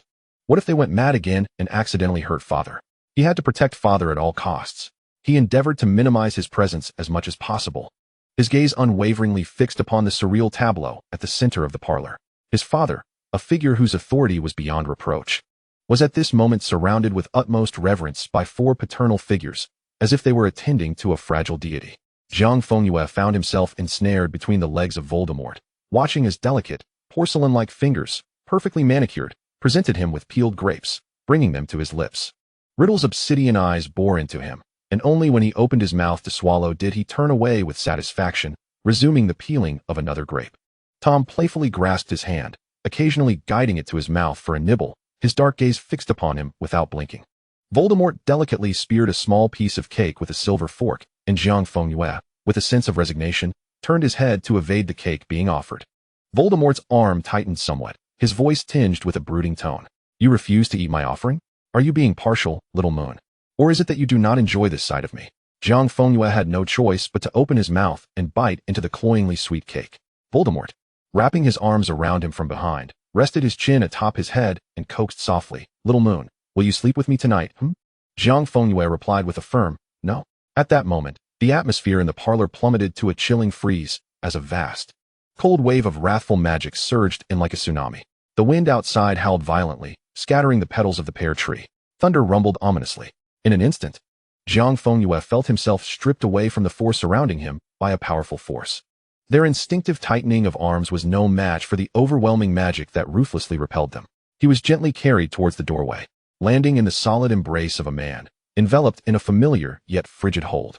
He was firmly pressed against the man's chest, the cold fabric of his robe brushing against his cheek, that contained fury and possessiveness palpable as if it had taken form. Jiang Fengyue raised his face, encountering the Black Lord's striking features, now marred by bulging veins, with crimson pupils swirling with a cataclysmic tempest, fixated intently on the four fragmented souls before him.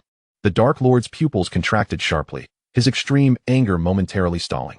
His prior experiences had endowed him with an acute perception of souls, and the energy emanating from those four beings was unmistakably his own. Absurdity, shock, and a resurgence of seething wrath mingled with a strange sense of disorientation. In an instant, he lifted his gaze, casting a sinister look at the four figures, his violet wand raised without hesitation. Jealousy and possessiveness overwhelmed all rational thought, and the realization did nothing to quell his fury. Not even he would permit anyone to touch Jiang Fengyue. With his wand raised, the atmosphere around the four shifted dramatically. The anger of having their treasure forcibly taken, coupled with their shared obsession, ignited a madness and hostility in their eyes that matched his own. The air crackled with magic. Green and red lights flickering dangerously at the tips of their wands. A fierce confrontation loomed, just as the first spell was poised to erupt. Stop! Jiang Fengyue's voice rang out, not as a plea, but as a command. All eyes, whether filled with rage, obsession, grievance, madness, or possessiveness, turned toward him. Jiang Fengyue tilted his face upward, and before the Dark Lord could unleash his wrath, he leaned in to gently peck his tightly pressed lips, teasingly licking with the tip of his tongue until the man finally softened, chastising him with a light bite on his tongue. Do not be angry, my lord. Jiang Fengyue pulled back slightly, his eyes glistening with moisture as he looked into the crimson depths, his voice soft and soothing. You frightened me. I was a bit scared. These words proved more effective than anything else. The Dark Lord lowered his head, observing the furrow in Jiang Fengyue's brow, his eyes devoid of any fear, clear and bright. Fully aware that Jiang Fengyue was indulging in playful manipulation, he nonetheless suppressed the impulse to annihilate everything in his path. They touched you, the Dark Lord stated, his voice restrained. But Jiang Fengyue did not respond directly. Instead, he tugged at his robe, feigning a complaint. But you must loosen your grip a little. It's hurting. Voldemort relented slightly, and Jiang Fengyue seized the opportunity to press his cheek against his, nuzzling affectionately like a seeking little fox. He murmured softly, I'm just glad you're back. With a fluid series of gestures, the terrifying magic radiating from the Dark Lord began to visibly dissipate. He wished to say more, but Jiang Fengyue did not grant him the opportunity to erupt. Instead, he cradled the man's face, compelling his crimson gaze to meet his own. My lord, he voiced with concern, tell me, why are there so many of you? What has been troubling you lately? His fingertips gently brushed over the Dark Lord's furrowed brow. I am genuinely worried about you. The Dark Lord stiffened, evasively avoiding Jiang Fengyue's gaze, his lips pressed tightly together. Jiang Fengyue did not press further. It was not the moment for inquiries, as his intention was merely to redirect the focus. He withdrew slightly, gently patting the Dark Lord's back. All right. If you don't wish to speak, then promise me you won't harm the others, all right? He tilted his head slightly, casting a glance at the four figures who remained fixated on him. They are part of you. If you hurt them, you only inflict pain upon yourself. He tapped lightly on the Dark Lord's chest, smiling brightly. Besides, I cannot bear to see so many of your faces suffer. The Dark Lord let out a heavy huff, his grip on the violet wand slackening in tacit agreement to his request. The four figures across from him continued to stare intently at Jiang Fengyue, but their previously volatile aggression had significantly receded. Jiang Fengyue caressed the Dark Lord's earlobe, his peripheral vision catching the calming expressions of the four, a glimmer of understanding passing through his eyes. Draco, in the kitchen, let out a sigh of relief, joyfully embracing Pansy as they cheered softly. Father is the best. The paternal figures tear the family apart.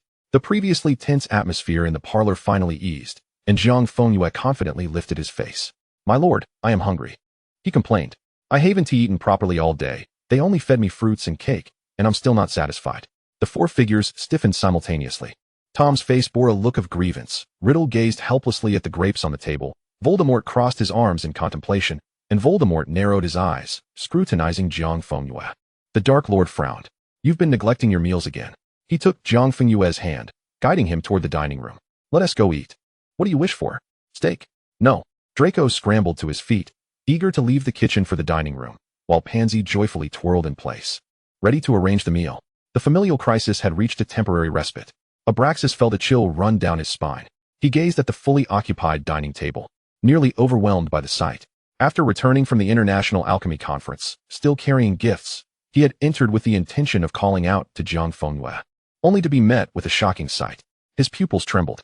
The Dark Lord remained seated at the head of the table, which was normal. Jiang Fengyue sat to his right, which was also acceptable. But to Jiang Fengyue's right, nestled closely, was a child with a stunningly familiar face, exuding an aura of mischief that unmistakably belonged to the Dark Lord. Even more alarming, seated directly across from Jiang Fengyue was another individual who looked exactly like the Dark Lord, and behind them was none other than Riddle, dressed in Slytherin robes, his expression cold and inscrutable. And there was Voldemort, clad in a suit, exuding an icy demeanor that left one unsettled. 5 Voldemorts, of varying sizes, cast a fleeting glance at him before resuming their meal. Abraxas felt as though he might have stumbled into the wrong abode. In the Daily Side Story 14, concerning the predicament of what to do if a lover has reproduced, 7, only Jiang Fengyue noticed him and smiled, his eyes curving with delight. Welcome back, father. Was the meeting exhausting? Did you bring me a gift? Abraxas stiffly nodded, presenting a beautifully wrapped gift box to Draco, which elicited a chorus of cheers from the latter. He then retrieved a small, exquisitely crafted velvet box from his pocket. Within the plush lining lay a pair of earrings, delicately entwined with fine gold chains, fashioned into the shape of a crescent moon, emanating a gentle, yet potent magical aura. Father took quite some time to choose, Abraxas said softly. But I believe this suits you best, the eternal gold and starry blue sapphire, imbued with formidable protective magic, capable of deflecting most curses and physical harm. Jiang Fengyue accepted the box, beaming at Abraxas. Thank you, Father. I absolutely adore them. Abraxas, under the scrutiny of 5 pairs of eyes, ruffled his hair affectionately and settled beside Draco, observing the group before him as they showered Jiang Fengyue with various expressions of care and concern, his gaze turning vacant. Little dragon, has your father finally lost his mind completely? Abraxas mused absently. Draco, gripping his fork tightly, replied, I am uncertain. It seems even father does not comprehend the situation. After a moment's hesitation, he whispered, Grandfather, is there any of the fathers here who is a tad more agreeable? Abraxas's gaze swept over the Dark Lord, Voldemort, and finally landed on Riddle, who was adorned in a Slytherin robe. His expression was hollow. No? Your father has never been normal, even during his studies. Draco inquired, puzzled. Then what about the youngest father? Abraxas's eyes shifted to Tom, whose delicately beautiful face was marked by innocence as he pretended to struggle with cutting his steak, leaning closely against Jiang Fengyue, his hands inappropriately clutching the latter's arm. Abraxas rolled his eyes. Your father, at any age, is hardly a paragon of virtue. Dinner unfolded amidst an exceedingly peculiar and tumultuous atmosphere. Riddle offered a honey-glazed oyster to Jiang Fengyue's lips. Try this, it's quite sweet. Voldemort scoffed derisively. You can only entice little Moon with that youthful visage of yours. Spare us the theatrics. Riddle retorted with a chuckle. And what of you? What are you doing, posturing as you do? The silver blade of Voldemort scraped against the porcelain plate with a jarring sound as he elegantly interjected. Let us conclude this childish banter swiftly. Youth is often synonymous with shallowness. You seem to be envious, Voldemort sneered, having long lost your taste, devoured by a desire for power and slaughter. A butcher devoid of refinement. Amidst the quarrel, Tom quietly clutched Jiang Fengyue's garment, gazing at him with the pitiful eyes of a frightened young creature. Jiang Fengyue's heart softened at the sight of the youthful Dark Lord. He could not resist, and discreetly took Tom's hand to comfort him. The Dark Lord's knuckles rapped against the table, his voice flat. Silence. The trio turned their gazes toward him, eyes brimming with jealousy. Voldemort spoke languidly. What? Do you aspire to control us? Growing older tends to lead one to believe that power can obliterate all. He feigned surprise, raising an eyebrow. Oh, my apologies.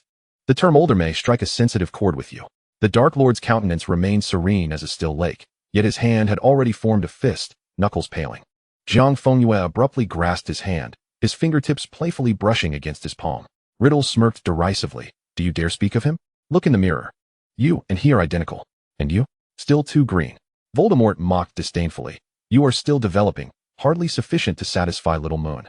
Jiang Fengyue suddenly choked on his pudding, coughing violently, as the Dark Lord carefully wrapped his arms around him, while Tom's eyes darkened, his obsidian pupils fixed upon him. Abraxas rubbed his forehead, while Draco silently lowered his head, his ears tinged with crimson. Yet Voldemort derisively remarked, You are hardly better than he. What? Have you completed your development? The glances exchanged between Voldemort and Riddle darkened, chilling enough to freeze water. Voldemort, satisfied, withdrew his gaze, drinking red wine with the poise of a victor. The Dark Lord, rendered speechless, rubbed his temples. Jiang Fengyue pondered, his gaze sweeping over the Dark Lord's lower half, nodding in understanding. Indeed, it was unparalleled in its astonishing grandeur, a source of immense pride. Jiang Fengyue gazed at the Dark Lord, unconsciously licking his lips, feeling a swell of desire. He raised his eyes only to find the Dark Lord staring intently at him, his crimson gaze narrowing dangerously, lips curling into a smirk. The meal passed pleasantly. Jiang Fengyue swallowed the pudding, feeling the subtle caress of a leg. He could not discern which Voldemort it belonged to, rubbing against his own. Initially, he had kicked it away, but eventually, he surrendered. For each time he dislodged one, another would invariably come to replace it. Abraxas, expressionless, remarked, Did you see that? Your father is truly a beast. Draco's expression was one of lifelessness. Moonlight flooded Malfoy Manor, enveloping it in silence. Save for the warm glow and soft sounds emanating from the room at the end of the second-floor corridor. Last night, he addressed the Dark Lord once. This night, to coax the truth from him, Jiang Fengyue donned it again and also consumed a potion procured from Snape. The blue sapphire earrings Abraxas had brought swayed gently at his earlobes, the delicate chain cascading down his elongated neck, tracing a brilliant pattern upon his skin, glimmering like moonlight. The gemstone chain clasped at his neck bore 2 teardrop-shaped pendants that chimed softly with his movements. With both hands restrained behind him, his fingertips curled helplessly. Jiang Fengyue stared vacantly at the moon outside, intermittent sobs caught in his throat, rendering him voiceless. The window flung open, night winds whisking in pear blossom petals, fluttering gracefully before settling onto the carpet. The cool sound of bells resonated within the room, unwavering, while outside, the floral rain continued to fall. Snape's potion kept his mind alert, stubbornly clinging to the last shred of lucidity, yet it swayed amidst the Dark Lord's reckless whims, like falling from the clouds, or plunging into the depths of the sea. Though he harbored suspicions, he could not help but feel astonished. The Dark Lord's dismal, uncontrollable, and unsettling emotions were inexplicably tied to him. A warm body pressed closely behind him, and Jiang Fengyue gasped softly as the Dark Lord buried his face in his neck, whispering fervently in his ear, "I love you. I love you. Do not leave me." Jiang Fengyue's voice fractured. "I love you. I will not leave you." Jiang Fengyue had never fathomed that Voldemort's insecurity stemmed from the very love he bestowed upon him. In the Daily Side Story 15, concerning the predicament of what to do if a lover has reproduced, 8, the Dark Lord was overwhelmed with happiness, so much so that his soul trembled, giving rise to an inescapable panic. Voldemort felt an unprecedented sense of helplessness and indebtedness. He had given everything to Jiang Fengyue, power, wealth, and his very self, but still, it felt insufficient. The tremors within his soul, wrought by the immense love of Jiang Fengyue and the exquisite happiness it brought, began to fracture his very essence. He is overwhelmed with happiness, profoundly enamored with Jiang Fengyue. Yet, paradoxically, this very affection breeds a gnawing fear of her departure. He finds himself compelled to repeatedly interrogate Jiang Fengyue, to incessantly seek her promises, etching his words into permanence. The specters of his past selves, standing at the threshold of life and death, materialize his unease. They are the silent cries of his anxiety, an unconscious projection of his total devotion to Jiang Fengyue. The bell tolls frantically, reminiscent of a sudden summer downpour, drumming against the tranquil night. The Dark Lord holds him tightly, almost melding him into his very being, his breath cascading against Jiang Fengyue's ear, declaring, "You belong solely to me." Jiang Fengyue gently pats him, enduring the overwhelming discomfort as he turns his body to face the Dark Lord. He gazes into those tempestuous crimson eyes, tenderly kissing the depths of those orbs, heavy with darkness and obsession. "I belong only to you, forever yours." Voldemort watches him intently, his voice dripping with temptation. "Tell me you will never leave me, never." Jiang Fengyue kisses his forehead, cherishing the moment. "I will never leave you. I will always be by your side." The Dark Lord's gaze grows more fervent, his grip tightening slowly. The corners of Jiang Fengyue's eyes are tinged with crimson, tears clinging to his lashes, yet he grasps the Dark Lord's hair, forcing their foreheads to meet, their breaths intertwining. "I love only you, belong only to you, forever at your side. I yearn solely for your touch. My gaze devoted to you, my soul resonates solely for you." Jiang Fengyue whispers, "I love you, Voldemort." The Dark Lord clasps his neck, their noses brushing tenderly. Each word articulated slowly and clearly, each syllable infused with an overwhelming possessiveness and fervent love. "I love only you, belong only to you, forever at your side. I yearn solely for your touch, my gaze devoted to you, my soul resonates solely for you. I love you, my little moon." Jiang Fengyue's fingers weave through his thick black hair, caressing gently. "It's all right, my lord." Jiang Fengyue murmurs against his lips, "You can ask, every day. I will always respond the same." He lightly kisses his thin lips. "Do you remember? We made a pact. We have all the time in the world. Life and death shall not separate us." Voldemort inhales sharply, pulling Jiang Fengyue deeper into his embrace, as if to absorb every ounce of tangible security, falling silent. Yet that restless soul begins to gradually find peace. The night breeze stirs the curtains, and though the specters of their souls still linger, at this moment, Voldemort's heart, fraught with anxiety from profound happiness, is gently soothed. Jiang Fengyue gazes softly into his scarlet slit-pupiled eyes, his heart melting. "It's all right." This clumsy, timid yet obsessively reckless man, who severed all paths to choose his Dark Lord, Voldemort, stands before him, overwhelmed by love and happiness, yet terrified of losing him. Jiang Fengyue knows their time is still vast. He will devote his life to teaching him this truth. Suddenly, the Dark Lord, still tightly entwined with him, lifts him completely off the ground, catching Jiang Fengyue off guard, eliciting a muffled gasp as his arms press deeply into his skin, leaving marks. "Where to?" The Dark Lord's voice is low. "They are just outside." The sound of the bell rings crisply as they move. Jiang Fengyue opens his hazy eyes. What? When? He pleads with a quivering voice. Please, my lord, just a moment outside. I have always been here. The Dark Lord cradles him like a child, gently patting his back, coaxing him with admiration. You can do it, my little moon. You have always been remarkable. He approaches the door, pressing Jiang Fengyue lightly against it, bending down to whisper playfully in his ear, good baby, you can do it. The bell tolls incessantly, and the sapphire earrings at Jiang Fengyue's ears sway wildly. Platinum hair cascading over the jeweled chains, while the ring on his leg glimmers with radiant light. Just a door away, figures stand silently outside, indifferent and voiceless. From the very beginning, the Dark Lord was aware of their presence, even intentionally refraining from casting any concealment spells. They listen intently to the voices within. Those belonging to Jiang Fengyue, soft, weeping, pitiful, comforting, like a fairy's. Until this moment, the sounds from within the door resonate clearly. Jiang Fengyue's voice echoing as if whispering directly into their ears, every word intact, not a single sound lost. One door separates them. Both sides are hell, yet also paradise.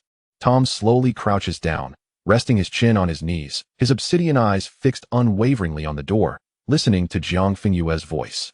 He speaks coldly. Tomorrow. I will go in. The other three remain oblivious. Voldemort taps lightly on the door. I will go in. Riddle leans against the corridor balcony, gazing at the moon outside. I will go in. Voldemort slips his hands into his trousers, his gaze chilling. I will go in. Four voices intertwine, mingling with the Dark Lord's soft laughter from within, weaving an inescapable web. Little moon, I am coming in. Scene 48. The ruin of Grindelwald. Little Barty trembles uncontrollably as he is thrust into the room by the professor. A tall figure sits upon a stone bed, confined within the small chamber, appearing unbowed. The man squints his sharp blue eyes. You are the student brought here by Dumbledore himself. Voldemort rolls his eyes. Disgusting. Grindelwald rises, pointing mockingly at him. Voldemort glances at him with a cold smirk. Dumbledore has locked you away, yet you still charge into battle. He scoffs. Does anyone even give you a title? Grindelwald glances at the central chair, about to retort, but suddenly halts, silently sitting down, gazing at the screen. A flicker of brokenness and weariness in his eyes. Dumbledore observes him, contemplating for a moment before leaning in to whisper softly. Voldemort watches as Grindelwald's words falter. The numerous retorts he had prepared rendered useless, and after a long pause, he exclaims vehemently, disgusting. Harry, if I hadn't seen the trailer beforehand, I would think Grindelwald is threatening revenge. Ron, bro, in some respects, it could indeed be revenge. Harry blinks. What do you mean? Draco covers his forehead. Is your emotional intelligence only a tablespoon, Potter? Little Dragon blinks, turning his head. Dumbledore, in your time, were you and Grindelwald a pair too? Dumbledore. Grindelwald immediately abandons his stance, clapping in laughter. Little brat, how about me and Al in your world? Quite well, actually. I even invited both to my 11th birthday. A glint of mischief crosses Little Dragon's eyes as he deliberately speaks slowly. It's just that Mr. Grindelwald is quite improper. He couldn't help but kiss the headmaster in my family's Violet Garden, and, wow, the entire Hogwarts erupts in uproar.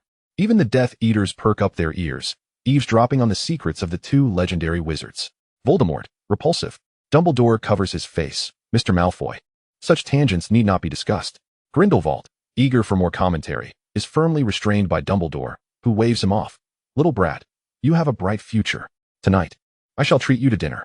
Xiaolong turned his head, gazing in surprise at Jiang Fengyue. How did you know, Xiaolong? I encountered them while I was searching for a place to duel with Porter, Xiaolong replied proudly. We decisively fled before they could catch us. Xiaolong looked at Jiang Fengyue, playfully leaning in for him to ruffle his hair. What can I say? The moment Grindelwald saw you, he couldn't resist teasing you. I simply had to ensure he and Dumbledore lost some face. The Dark Lord chuckled, and Jiang Fengyue raised an eyebrow, a smile blossoming on his lips. You may have miscalculated. I suspect Grindelwald will only revel in it. Jiang Fengyue frowned. St. Mungo's? Is that what your father wants you to pursue? Yes, Norton sighed. He suddenly changed his mind and insisted that I enter St. Mungo's to join the Department of Magical Law Enforcement. Jiang Fengyue stated unequivocally, Selwyn Malfoy will move heaven and earth for you. By mid-next year, before I graduate, you must ascend to the position of Deputy Director of the Department of Magical Law Enforcement. That seems a bit challenging. Not at all. Jiang Fengyue replied nonchalantly. Malfoys shall pave the way for you. You will become the youngest Deputy Director in history. Norton instinctively glanced down at his legs, ignoring his words. My father will probably break my legs. He has never sat in one of the 12 chairs beneath the Dark Lord. Jiang Fengyue set down his teacup, the bottom clinking against the saucer, producing a crisp sound. But the moment you become the head of the family, you will be one of the 12 pure-blood patriarchs. It's time for a change among those old fogies, he smiled. The Death Eaters fell into a hushed silence, their spines chilling, each one silently gritting their teeth. Tears threatening to flow. How is it that this Norton has such good fortune? Everything is arranged for him. In a dark corner, one figure stood rigid, eyes fixated on the screen, and after a long moment, he scoffed. Lucius's expression became exceedingly complex. He understood better than anyone the weight of those words. Elevating a freshly graduated young man to the head of the Department of Magical Law Enforcement requires terrifying power, strategy, means, and resources. A year. After a long pause, he turned his gaze to the central seat, a twisted awe and pride flickering in his eyes. He quietly remarked to Narcissa, "Incredible, yet for some reason, I feel compelled to believe him." Narcissa murmured, "Remarkable." She paused, just a few words, "Yet I cannot help but be convinced." Dumbledore's crescent-shaped blue eyes gleamed with extraordinary sharpness. Belonging to the most potent white wizard and politician, he perceived a political talent and absolute control that far surpassed mere appearances, leaving him astonished and wary. Grindelwald applauded, an appreciative smile gracing his face. "Albus, this is the future, a master of power in his grasp, a born ruler." He narrowed his eyes. "I am quite curious what this lad was up to before. His soul seems rather unremarkable, yet he is a prodigy." "You are perpetually fascinated by dominion," Dumbledore replied coolly. "Tom seems to have found a true counterpart and rival. For Mr. Malfoy." The little lions closed their eyes. "If I were to shout chief right now, could he arrange a job for me as well? Straight into the ministry upon graduation. Within a year the director, yet I do not feel he is jesting. Why can't I call Norton? I would gladly call him foster father. Woe is me. I am about to start working. Merlin, turn back time. I do not want to work. I do not." The little snakes unleashed a frenzied assault of elbows. "You can all forget it." They gazed at Jiang Fengyue with almost reverent admiration, then shared whispers of uncontrollable excitement. Harry was left dumbfounded. He is still a student, yet he speaks as if he can truly accomplish this. "He can," came Hermione's resolute voice. Everyone turned to her, astonished. "Why?" Hermione regarded the screen with a complex expression. "Because he has already orchestrated it." Harry looked bewildered. "Huh? He merely said a sentence? He personally engineered Selwyn's downfall. That in itself is a fearsome display of strategy." Hermione's quill danced across her notebook. His assurance that Malfoy will go all out for him signifies that he has either complete control or is on par with the will of the Malfoy family. "Huh." Ron scratched his head. "Isn't he merely an heir?" Draco chuckled darkly, his gray eyes shimmering with pride. "If you can uproot a pure-blood family with centuries of lineage in a single night, deposing the head of the family, and manipulate the entire clan, then the resources and will of the family shall naturally regard you as their standard." The 12 chairs beneath the Dark Lord were mentioned as if arranging his own seat. Sirius crossed his arms, frowning. For him, perhaps it truly was not difficult. Hermione carefully chose her words. The Dark Lord's endorsement, the Malfoy family's gold and connections, even. He might create significant achievements or public favor for Norton in any future endeavor. A year since he proposed it, it indicates he can genuinely achieve it. This is no longer merely a matter of courage. Hermione lowered her head, her notebook brimming with notes. A strategist, a schemer. He hasn't even graduated yet. Silence enveloped the room. Ron was stunned. "Merlin, he speaks as if it will rain tomorrow, a year to rise, and Selwyn to fall." Hermione replied. "Selwyn survives the hunt only because Voldemort needs him. Replacing him may not be difficult for Voldemort, but it will undoubtedly delay his plans." Hermione's hand suddenly halted. Furrowing her brow, "Voldemort's plans? What does he intend to do?" Harry shrugged. "It shouldn't be to deliver warmth to orphanages or blessings to nursing homes." Narcissa raised her head thoughtfully. "It seems we must begin preparations now, shall we?" Norton replied. "Clearly, I will be the first to pave the way." A flicker of hesitation and confusion crossed Snape's face. "Must I also establish the Snape family?" A suppressed burst of laughter rippled through Hogwarts. The little snakes exchanged glances, their eyes alight with suppressed mirth. The Professor Snape from another world was decidedly more vivacious. Snape firmly shut his eyes. "Wow," Goyle muttered. "It seems we are about to embark on a grand venture." "Wrong, Goyle." Jiang Fengyue elegantly crossed his legs, hands poised, fingertips gently tapping. "We are to rewrite the rules." All present stared at Jiang Fengyue in stunned silence. No one doubted the veracity of his words. They believed every proclamation that fell from his lips. The viewing hall fell into an eerie stillness. Xiaolong's mouth hung agape, and Voldemort's body leaned forward involuntarily. The Death Eaters, witnessing this scene, fell into a profound silence. Harry murmured, "Rewrite the rules." Only Grindelwald's laughter echoed throughout the hall, accompanied by his relentless applause. Crabbe hastily made his way to the dormitory. returning shortly with a bottle of liquor. "Where did you get that?" Apollyon exclaimed, eyes wide with astonishment. "I borrowed it from Professor Slughorn for safekeeping." Narcissa picked up a glass, gently swirling it. "It seems we are preparing to tread through a sea of corpses and blood." Snape lifted a glass. "A sea of corpses and blood? Then we shall face retribution."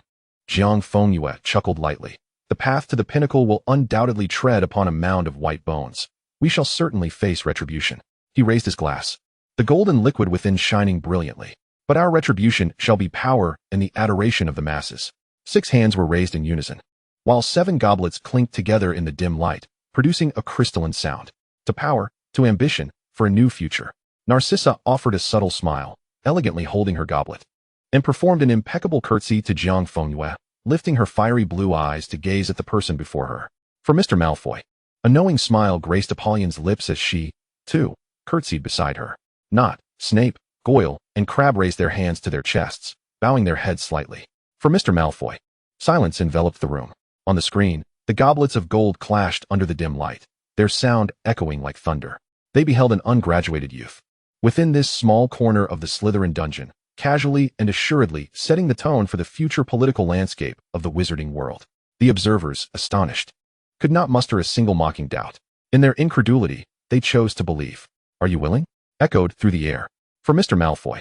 Lucius stared blankly at the scene, his grip tightening on the armrest. He slowly turned his gaze to the central seat, his eyelashes trembling. Narcissa lowered her fan, her eyes fixed on the screen, where the 7 crystal goblets were frozen mid-air, observing the burning fire in another version of herself, her hand curled on her lap, gradually forming a fist. "For Mr. Malfoy." Draco stared at the screen in disbelief, turning his head to see another version of himself equally entranced by the display. The young dragon murmured softly, "I know Father is remarkable. Everyone listens to him. But I never imagined that when he was merely 4 years older than I am now, he was already like this." A wave of dizziness washed over Draco as he beheld the platinum figure in the central seat, his gray eyes igniting with brilliance. The screen revealing his father from another world. He whispered, "Creation and conquest." Ron exclaimed, "Am I going mad? I don't even find this absurd." Harry felt his heart constrict, having never witnessed such a scene. No killing curses, no frenzied madness, only overwhelming ambition, contained within the goblet, calmly consumed by a group of youths. They knelt, heralding the birth of a new king. Hermione's voice was barely a whisper. "Is this where it all begins? The embryonic form of a political cabinet?" They were not pledging allegiance to a mere slogan, nor to an ethereal ideal, nor to the Dark Lord, but to him. They willingly bound their personal ambition and the fate of their families to Jiang Fengyue's grand vision. Hogwarts fell into a hushed reverence, all present gazing in awe at someone their age, even younger, casually determining the future of the wizarding world. Every little serpent in Slytherin straightened their spines, gazing at the screen as if in pilgrimage, their eyes ablaze with fervent flames and brilliance. Without the need for words, Slytherin focused on that figure. Grindelwald suppressed all mockery, his azure eyes reflecting pure admiration and a hint of solemn respect for the first time. "Albus, do you see this?" he murmured. Dumbledore removed his glasses, rubbing his brow, softly stating, "For the first time, I find myself anticipating the unfolding story." However, it was the Death Eaters who truly found themselves engulfed in a tumultuous wave of shock.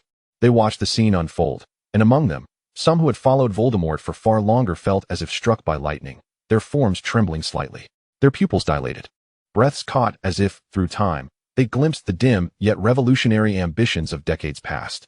Different individuals, varying words, contrasting postures. In the shadows of the Slytherin dungeon, they too had once knelt before Voldemort, witnessing him wield words like blades, dismantling the old world's order and reconstructing everything with frenzied ambition.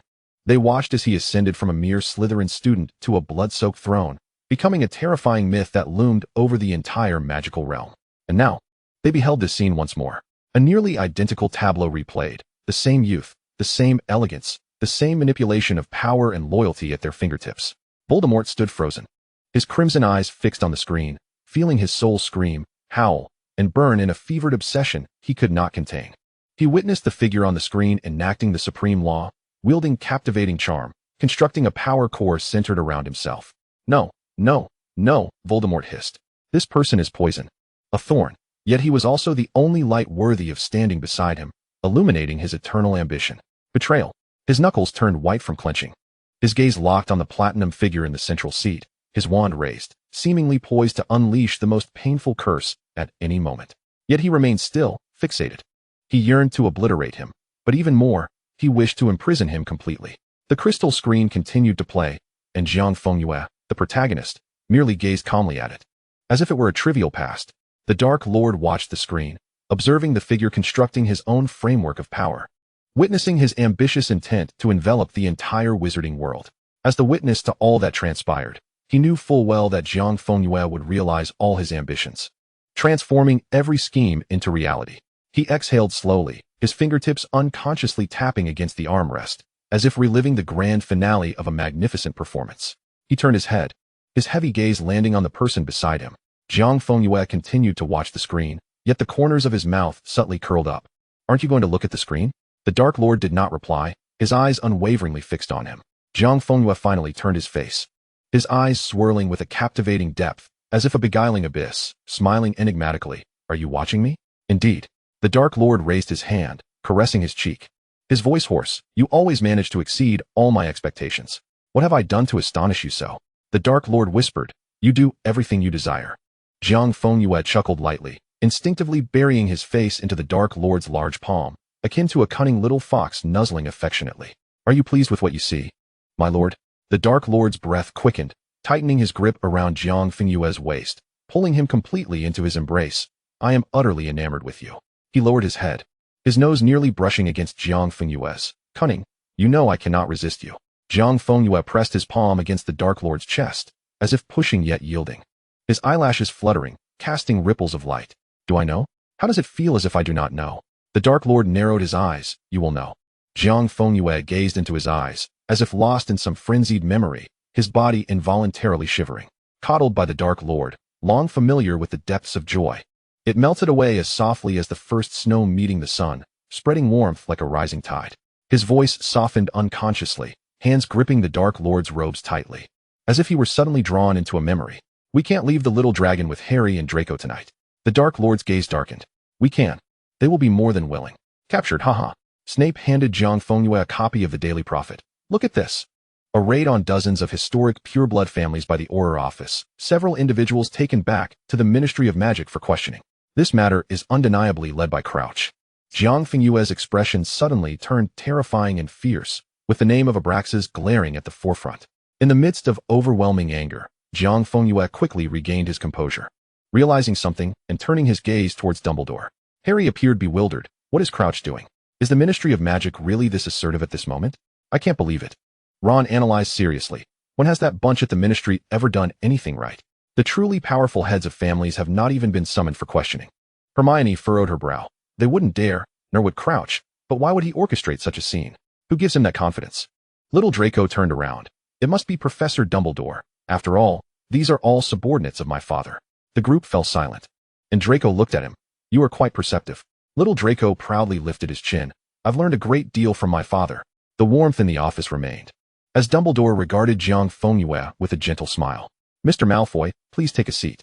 Jiang Fengyue, with a troubled tone, explained, "I apologize for the intrusion. I was sent here by young Barty Crouch." "Oh?" he inquired. "Has Professor Dumbledore been sleeping well lately? Is the fireplace in your office warm enough?" He deliberately imitated a tone of profound elegance. "And does he still enjoy lemon drops from across mountains and rivers, in a place of extreme cold?" Jiang Fengyue smiled. "Young Barty still cannot let go of his concern for you. Everyone has their own thoughts." Dumbledore's voice resonated, carrying an undeniable finality. "Mr. Malfoy, I have received word that the investigation into Malfoy Manor has concluded. Would you like to return and see your father?" "As long as my father is well, I shall be at ease," Jiang Fengyue replied with a smile, having obtained the answer he sought. "Thank you for your time. I shall not disturb you any longer." Harry secretly glanced to the side. "Young Barty," asked Dumbledore. "Why do I find that so hard to believe?" Ron chuckled. "Is there any doubt? It's certainly isn't Dumbledore's doing." Grindelwald's gaze suddenly shot over like an arrow, only to be halted by Dumbledore in an instant. Dumbledore said, "The child is foolish. Gellert, sit down." Harry quickly covered Ron's mouth, forcing a dry laugh. "He is a bit slow, you know." Grindelwald narrowed his eyes, glaring at Ron, while Dumbledore spoke softly in an attempt to calm him. Grindelwald listened intently to the words of those around him, his anger gradually dissipating, although his expression remained unchanged, his eyes even fiercer. After 10 minutes of persuasion, Dumbledore's eyes twitched, and he simply sat there, ignoring the glare. Grindelwald, in a fit of agitation, forced a smile, and attempted to persuade Dumbledore again. Draco crossed his legs, squinting. Are they testing each other? Hermione closed her notebook. It's a game of strategy. He is using those Dumbledore cares for to probe his limits in this matter. The heavy wooden door of the pub was suddenly flung open, and Narcissa's face was as pale as a sheet. She rushed towards Jiang Fengyue without reservation. Regulus. 10 minutes ago, at the Honeyduke's entrance, a team of Aurors took him away. In broad daylight, Jiang Fengyue's wine glass suddenly cracked with several fissures. His gray eyes lifted, seething with fury. Sirius sprang up from his seat, his face ashen. Regulus. Flames of rage ignited in his eyes as he witnessed his brother's capture, even in another world. That familiar feeling of anger and helplessness engulfed him instantly. Narcissa clutched Lucius's hand tightly, her jaw set. Harry's eyes widened. The Honeyduke's entrance? Hogsmeade. This is so brazen. How dare Crouch? Is he not afraid of the repercussions from the pureblood families and the Black family? Jiang Fengyue on the screen had already pinpointed the crucial elements, swiftly issuing orders for everyone to take immediate action. Ron looked at Hermione, bewildered. Most pureblood families can't intervene? What could happen that they wouldn't manage? Draco pondered. There are only a few possibilities. The 28 sacred families have a principle of vigilance among them, unless the Dark Lord ordered otherwise, or war has erupted, or the pureblood family's own interests are threatened. His expression grew grim. The analysis is correct. The head of the Black family is very likely to have been captured as well. Hermione fell into contemplation. Crouch. Jiang Fengyue hurriedly pulled Narcissa to catch up with the Auror team, with James and Sirius trailing closely behind. Narcissa instinctively moved forward, but was restrained by Jiang Fengyue. Something's not right. Let us go. He forcefully pulled Narcissa back, but a massive magical array erupted beneath their feet. Malfoy. Jiang Fengyue turned back to see Sirius and James rushing towards him, grabbing his arm in an attempt to pull him from the vortex. As the magical formation reached its zenith, the world spun around them, and they were transported to a dim, lightless space devoid of magic. Crouch approached slowly, his voice cold. Welcome to the Department of Mysteries Anti-Magic Prison. He forced a sinister smile. Little brats, you will reveal everything. The Dark Lord's expression darkened abruptly. His fingers curled into fists on the armrest. Jiang Fengyue grasped his hand, leaning close, whispering softly to divert his attention. Has Crouch lost his mind? Harry exclaimed in shock. Watching the screen. Is he planning to feed the serum to him? That's illegal. James scoffed, observing how Crouch dared to malign another version of himself and the Potter family as being aligned with the Dark Lord. When has he ever abided by the law? During and after the war, everyone knows of his abuse of the serum. Those parasites at the Ministry. Dumbledore's expression turned gravely serious. Illegal imprisonment, abuse of power. Attacking my student. Barty Crouch has crossed the line. His methods are even filthier than those of us dark wizards. Grindelwald sneered. The anti-magic prison. How will that boy escape? If he cannot escape, he is surely to be tormented. Furthermore, once administered the serum, even if he resists with his will, it will come at a great cost. Lucius frowned. But if he cannot withstand it, once he speaks. Viewing subject 52, commence. Snape spoke coldly. He can withstand it. Everyone turned to him, and Snape averted his gaze. At that level of serum, he can resist, but at a price. Where is Dumbledore? Why hasn't he the Dark Lord arrived yet?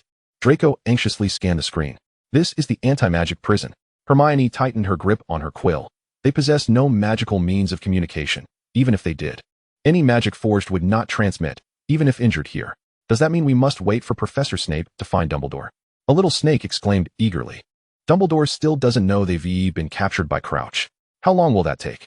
Jiang Fengyue on the screen suddenly spoke to Crouch, each word piercing through to his heart, breaking down his defenses.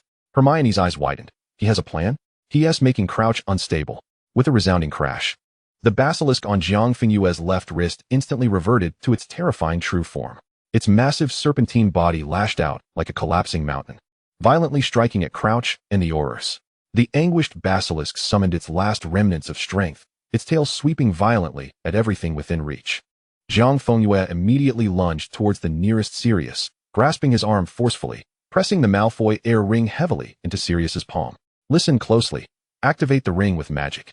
It is imbued with numerous defensive spells, sufficient to shield against all malevolent curses, save for the killing curse.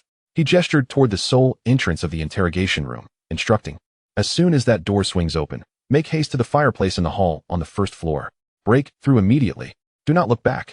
Do not concern yourself with me. However, Jiang Fengyue interrupted him sharply. There are no buts. Obey my command. The Dark Lord's aura suddenly darkened, his magic silently radiating outward from him as he grasped Jiang Fengyue's hand, striving to suppress the fury that burned in his eyes. The young dragon cried out, "Daddy."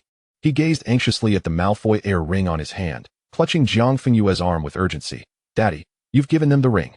What will you do?" Jiang Fengyue pinched his cheek, smiling gently. "Father is far more formidable than they are." Sirius stared at the screen, his gaze lost in the figure seated at the center. James furrowed his brow, observing the silhouette on the screen, his expression flickering with uncertainty. Ron awkwardly remarked, "Bro, Merlin, he's truly handsome." Harry lowered his eyes. "He gave the family ring to Dad and Godfather. He will be hurt." The young lion stood in stunned silence. "He indeed resembles a Gryffindor." The young snakes glared fiercely at them. "Nonsense." Jiang Fengyue fixed his gaze upon the dazed face of the dark-haired youth, crystal clear. "Protect your brother and your sister. You are the eldest son of the Black family." "Sirius." Narcissa froze, her alabaster hand tightening around her fan. Sirius trembled, his mouth agape, yet his throat felt constricted.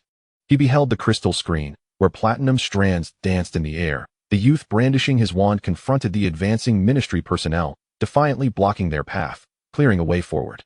"What is happening? What has transpired at the ministry?" The witch at the front desk screamed in shock. An Auror shoved her hand away, bellowing, "Enemy attack. Level 1 combat readiness." No sooner had the words left his lips than a deafening crash erupted from above. A bloodied figure descended like an arrow from a height. The figure landed heavily, half kneeling on the ground, palms pressed against the marble floor, blood seeping between his fingers.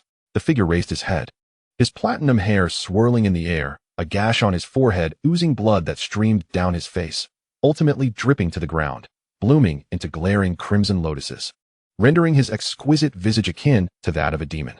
His gray eyes lifted, lashes stained with blood.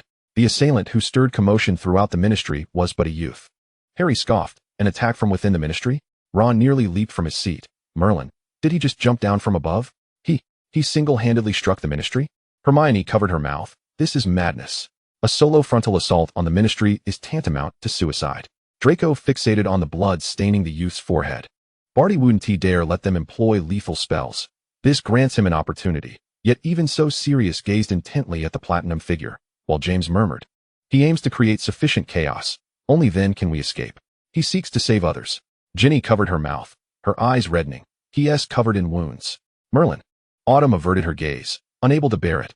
He must be in so much pain. The assailant suddenly sprang to his feet, his wand waving, causing the entire ministry to tremble, debris cascading like a torrential downpour, smoke billowing ominously. The Aurors brandished their wands. Countless crimson beams shooting toward the figure in the center of the hall, a colossal magical barrier unfurling in the air. The youth dodged repeatedly, yet still. Crimson light grazed past him, tearing through his body at the waist, neck, and various other places, blood gushing forth, soaking his robe. "Malfoy, do not kill them. Capture them alive," Barty shouted, a flicker of sanity breaking through his deranged facade upon seeing the wounds on Jiang Fengyue. For figures, encased by the magical barrier, suddenly leapt down from the ceiling. Several defensive spells erupted before Jiang Fengyue, blocking the remaining attacks. Jiang Fengyue gasped, as if he were a broken bellows. His entire body trembling in pain, blood streaming down his robe. He looked at the four, unwilling to pause. Narcissa's eyes brimmed with tears, desperately casting healing spells to staunch Jiang Fengyue's wounds. Regulus followed closely behind him, unable to bear the sight of his bloodied back. The dark-haired youth weeping as he unleashed various defensive spells. Sirius and James brought up the rear, their faces ashen, staring at the blood-soaked figure ahead, their hands trembling slightly around their wands. The ring belonging to the Malfoy heir pulsed with magic, safeguarding each of them. The viewing chamber fell into silence. The earlier gasps, questions, and murmurs of awe faded into nothingness, leaving only the sounds of suppressed sobs and heavy breaths intertwined, all eyes fixated on the screen. They witnessed the youth's uncontrollable shivering convulsions, blood pouring like a fountain, as he raced toward the fireplace in the hall, his blood staining the floor tiles, transforming the ministry's ground into a deep crimson. He ran forward, the blood coalescing into a continuous stream. The young dragon's tears fell incessantly. His lip clenched tightly to stifle his cries. He had never seen his father so grievously injured. In his memory, his father was always poised and graceful. Never had he appeared like this, drenched in blood, his face marred, even the very air he breathed tinged with the scent of iron. He wiped his tears yet refused to lower his gaze, fixated on the screen, hatred flickering in his eyes. Those who harmed his father deserved death. Narcissa leaned against Lucius, her lashes dampened, watching the version of herself and her brother being so resolutely defended in another world. "If any harm were to befall any of you in the future, be it you, not Narcissa, Goyle, Crab, or Apollyon, regardless of whether it concerns me. I would strive with all my might to rescue you. The words of that person echoed in her ears. He merely had to wait. It was ostensibly irrelevant to him. It was indeed true. His words were a promise made with utmost sincerity.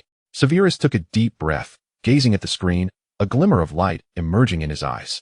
Ginny wept uncontrollably, clutching Autumn tightly while sobbing. I just thought he looked so handsome. Now, I think he looks good, even when he asked not how could he be so gravely injured. Sirius remained silent, his usually carefree visage now solemn, the past prejudices shattered. He looked at James and smiled bitterly. No wonder the version of me in that world listens to him so. He sighed deeply. I owe him a life. The Death Eaters huddled together. Even Bella dared not utter a sound.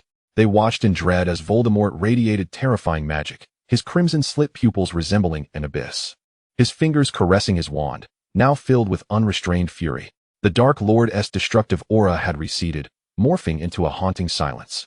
He stared unblinkingly at the screen, witnessing the youth erecting barriers for others, witnessing his battered form, blood flowing freely, trembling in pain.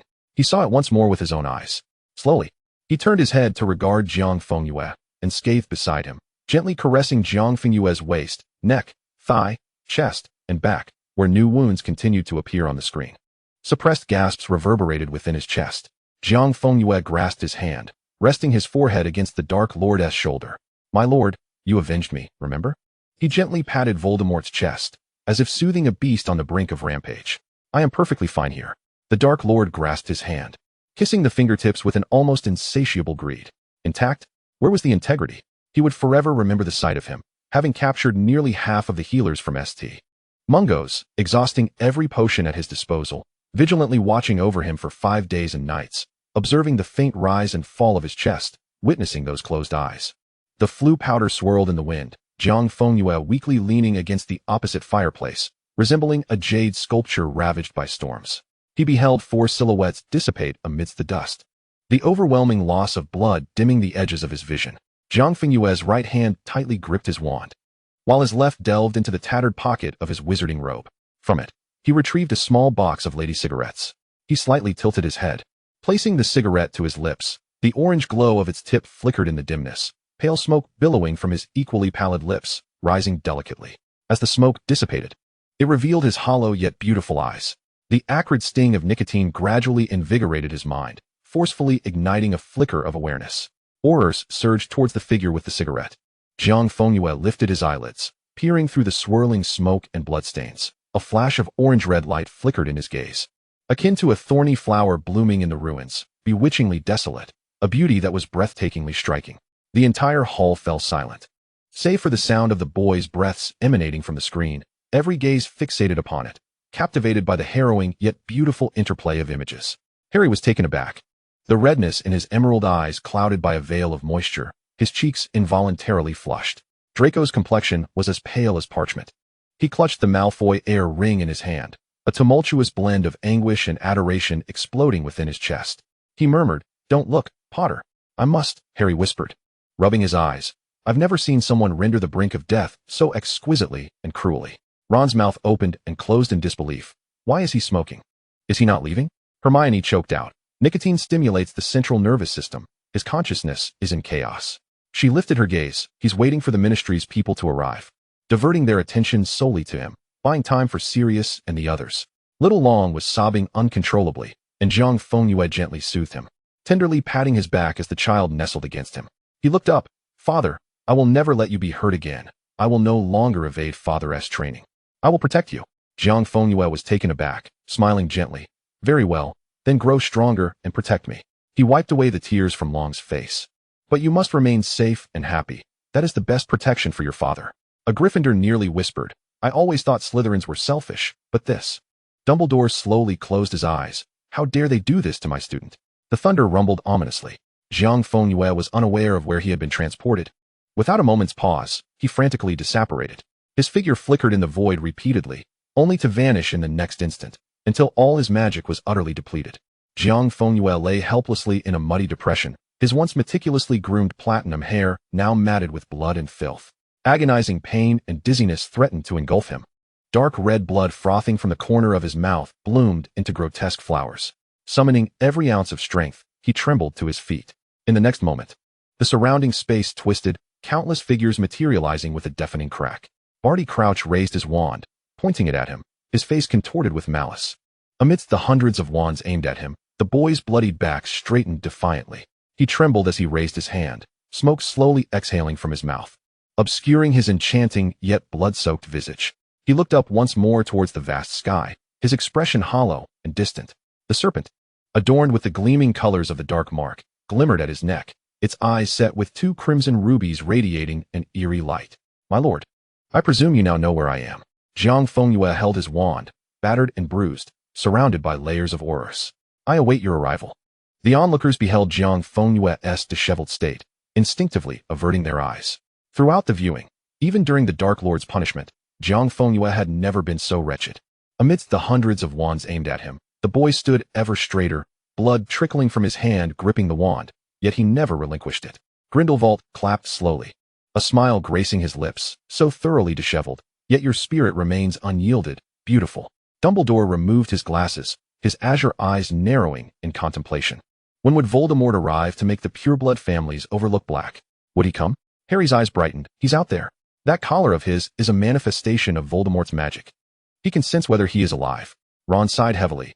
I've never been so grateful for the fact that Voldemort is a pervert. Thankful for his possessiveness that led to this contraption.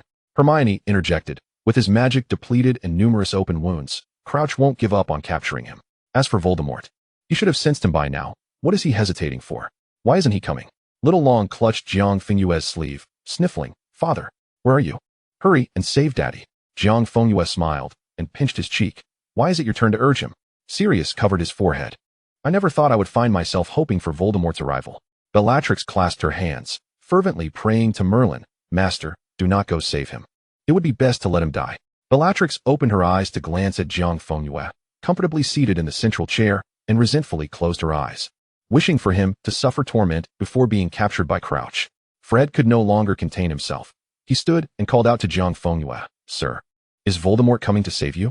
George cupped his hands around his mouth. Dark Lord, are you here to rescue him? Or will Dumbledore arrive first? Dumbledore was taken aback. Donning his glasses and stroking his chin, that is indeed a possibility. Perhaps I will arrive first. The entire hall felt as though a bomb of anxiety had been dropped.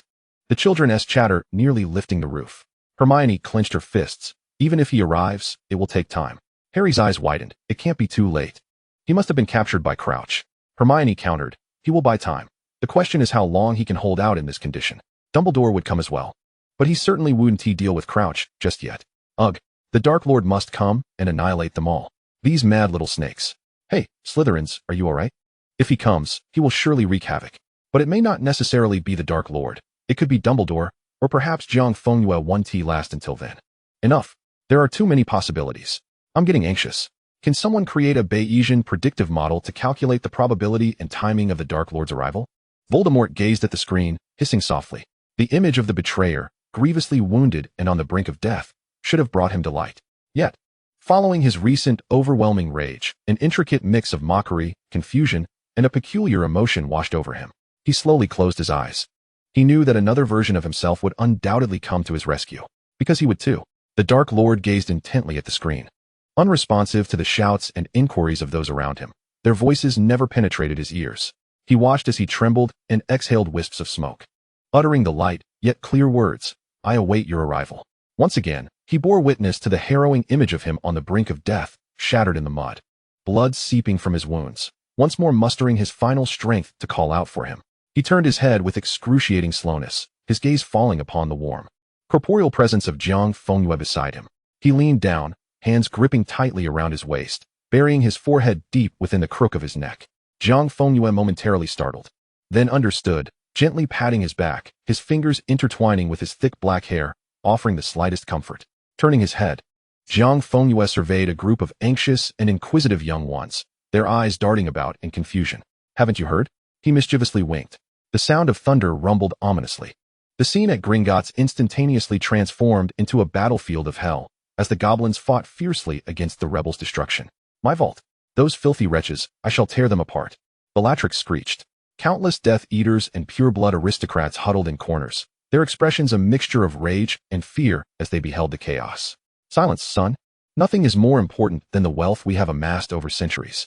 The head of the crab family admonished his son sternly. Regardless of whether it was the accursed black or white family, he demanded that his vault remain unharmed. Draco exclaimed, "A goblin rebellion at Gringotts.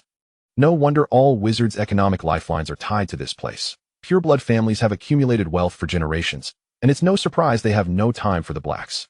Harry scoffed. "Money, power, and wealth are their true masters." Ron murmured, chasing after it, unable to let go. Gringotts, the lifeline of countless wizards, no wonder. Hermione tightened her grip on her quill, staring at the screen as she muttered, "Some goblins have rebelled due to the laws.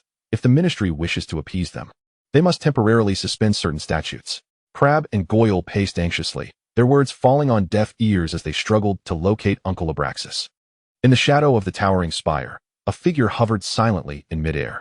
The wide black robe remained still amid the chaotic winds, and beneath the shadow of the hood, red eyes surveyed the masses, their consciousness probing deep beneath the ground towards Bella's vault. Suddenly, he jerked his head up, his red gaze piercing through the swirling chaos. Locking onto a distant point, the Dark Lord gripped his wand tightly, veins bulging across his pale hand, the scarlet slit of his eyes flickering ominously. Ron slammed his fist against his thigh. Hesitation? What more is there to hesitate about? What is he doing at Gringotts? Harry muttered. His Horcrux is in Bella's vault. He suddenly looked up, teeth clenched as he glared at the central seat. Don't tell me, he hasn't gone there. A Horcrux? Even if that Horcrux is temporarily intact, is a Horcrux not more important than our master? He is weighing his options. Hermione's gaze turned icy. A Horcrux or our master? Draco pressed his lips together tightly, glancing at the little dragon, who remained composed, watching the screen. Sensing his gaze, the little dragon did not turn around but stated plainly, "I do not know about my father in the past, but I believe he will go." Dumbledore shook his head slowly. Is it always like this? Has Tom still not understood? Has he chosen wrongly once again? Grindelwald let out a derisive snicker, understanding, hence, he will never become a true king. One who truly knows when to pay the price, including temporarily sacrificing a treasure. Fool. The Dark Lord opened his eyes, observing the scene on the screen. And after a moment, he coldly snorted and closed them again. He knew how he would choose. In a fleeting moment of deliberation, he stepped into the very heart of the battlefield, hovering above the throng. Boundless magic surged forth, and as his figure appeared, silence enveloped the crowd, eyes widening in terror. Most had never seen his true form, yet an instinctive fear engraved a singular name into their minds, the Dark Lord, Voldemort. He looked down upon the masses, his gaze settling on Bellatrix, his lips moving. "Bella, if my belongings are harmed in the slightest," he declared coldly, "everyone present shall perish by my hand." The Dark Lord did not wait for her response, but surged forth in the direction he sensed. With arms crossed, Voldemort exhibited no surprise. Harry's emerald eyes widened. "Voldemort is coming," Ron exclaimed. "Wow, did he just score Slytherin 10 points?" A cheer erupted from Hogwarts. Ginny and Cho clung tightly to one another. "He is coming. He is coming. The Dark Lord is coming. Oh, hero to save Daddy. I want to see what happens next. Immediately. Right now?" The crowd at Hogwarts was a mixture of tears and snot.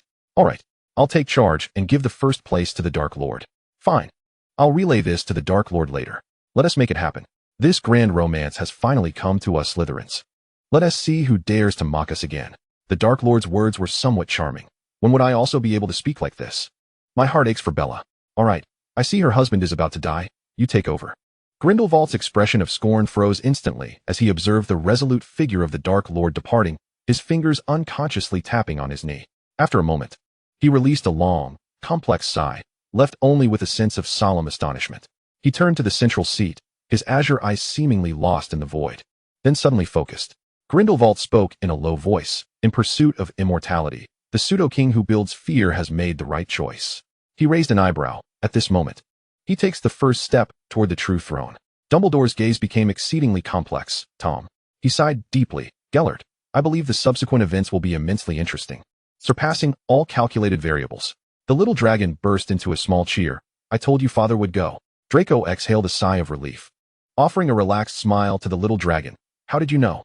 The little dragon tilted his head thoughtfully, then seriously stated, "If my father did not choose Daddy, then I think Daddy would be very angry. So Daddy should let father go." He then self-corrected. "No, Daddy has his eyes on father. He must have him. He might take advantage of father's weakness and lock him away just for himself." The crowd responded with astonishment. The Dark Lord's figure stiffened momentarily before slowly relaxing. The little dragon stroked his chin. "After all, Daddy once said he would cuff father and teach him a lesson." The crowd murmured, "That seems a bit off." Jiang Fengyue suddenly covered his mouth, smiling mischievously as he threatened, "Little dragon, you dare to eavesdrop on my conversation with your father?" The little dragon's response was muffled, sounding as if he were in a garden, kissing and whispering. The crowd gasped, "Wow." Jiang Fengyue flicked his forehead, "Dare to spy?" The little dragon, pouting, protested. "I accidentally overheard while picking up the golden snitch with Potter. I immediately pulled him away. I didn't hear anything else." The Dark Lord remained unperturbed, wrapping an arm around Jiang Fengyue, who nestled against him, eyes narrowing as he glared at the crowd. The crowd chuckled. Hey, he's deaf now." Hundreds of wands pointed menacingly at the precarious figure. "Damn little wretches." Crouch growled in a low voice. "I shall send you to Azkaban. Do you dare to strike?" Jiang Fengyue interrupted him, coughing up a mouthful of blood with a sardonic smile. "Do you still have time, Crouch? To knock me unconscious and drag me back to the ministry for a dose of Veritaserum? Are you even able?" Jiang Fengyue took a step forward, the blood seeping from his waist trickling down his tattered robe, plopping into the mud beneath. "Do you dare to act? Do you dare to kill me?"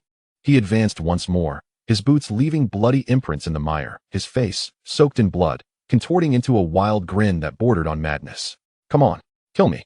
Here lies the last heir of the Malfoy family." The entire hall was filled with gasps of disbelief. Ron's heart raced violently, his voice dry as he wondered, is he mad? Draco's face turned as pale as parchment, his fingers gripping the armrest of his chair as though he were finally seeing the true visage of this individual. Glory, blood, madness. Hermione wiped her eyes. He had calculated it perfectly. Crouch dared not kill him. He was stalling for time. The Slytherins were enveloped in a profound silence, acutely aware of the madness and fearlessness inherent in his words. The headmaster. Ginny stared blankly at the screen, her gaze fixated on the wounds adorning the youth. Unable to escape the chilling thrill of the extreme madness and allure that erupted from the brink of death. "He.S. running out of time," Harry murmured. Having endured numerous battles, he understood better than anyone that the figure on the screen was merely a spent force, his magical energy depleted, blood flowing excessively. His gray eyes now lost in chaos. Voldemort had not yet arrived, nor had Professor Dumbledore. Harry anxiously gnawed at his nails. He was about to pass out.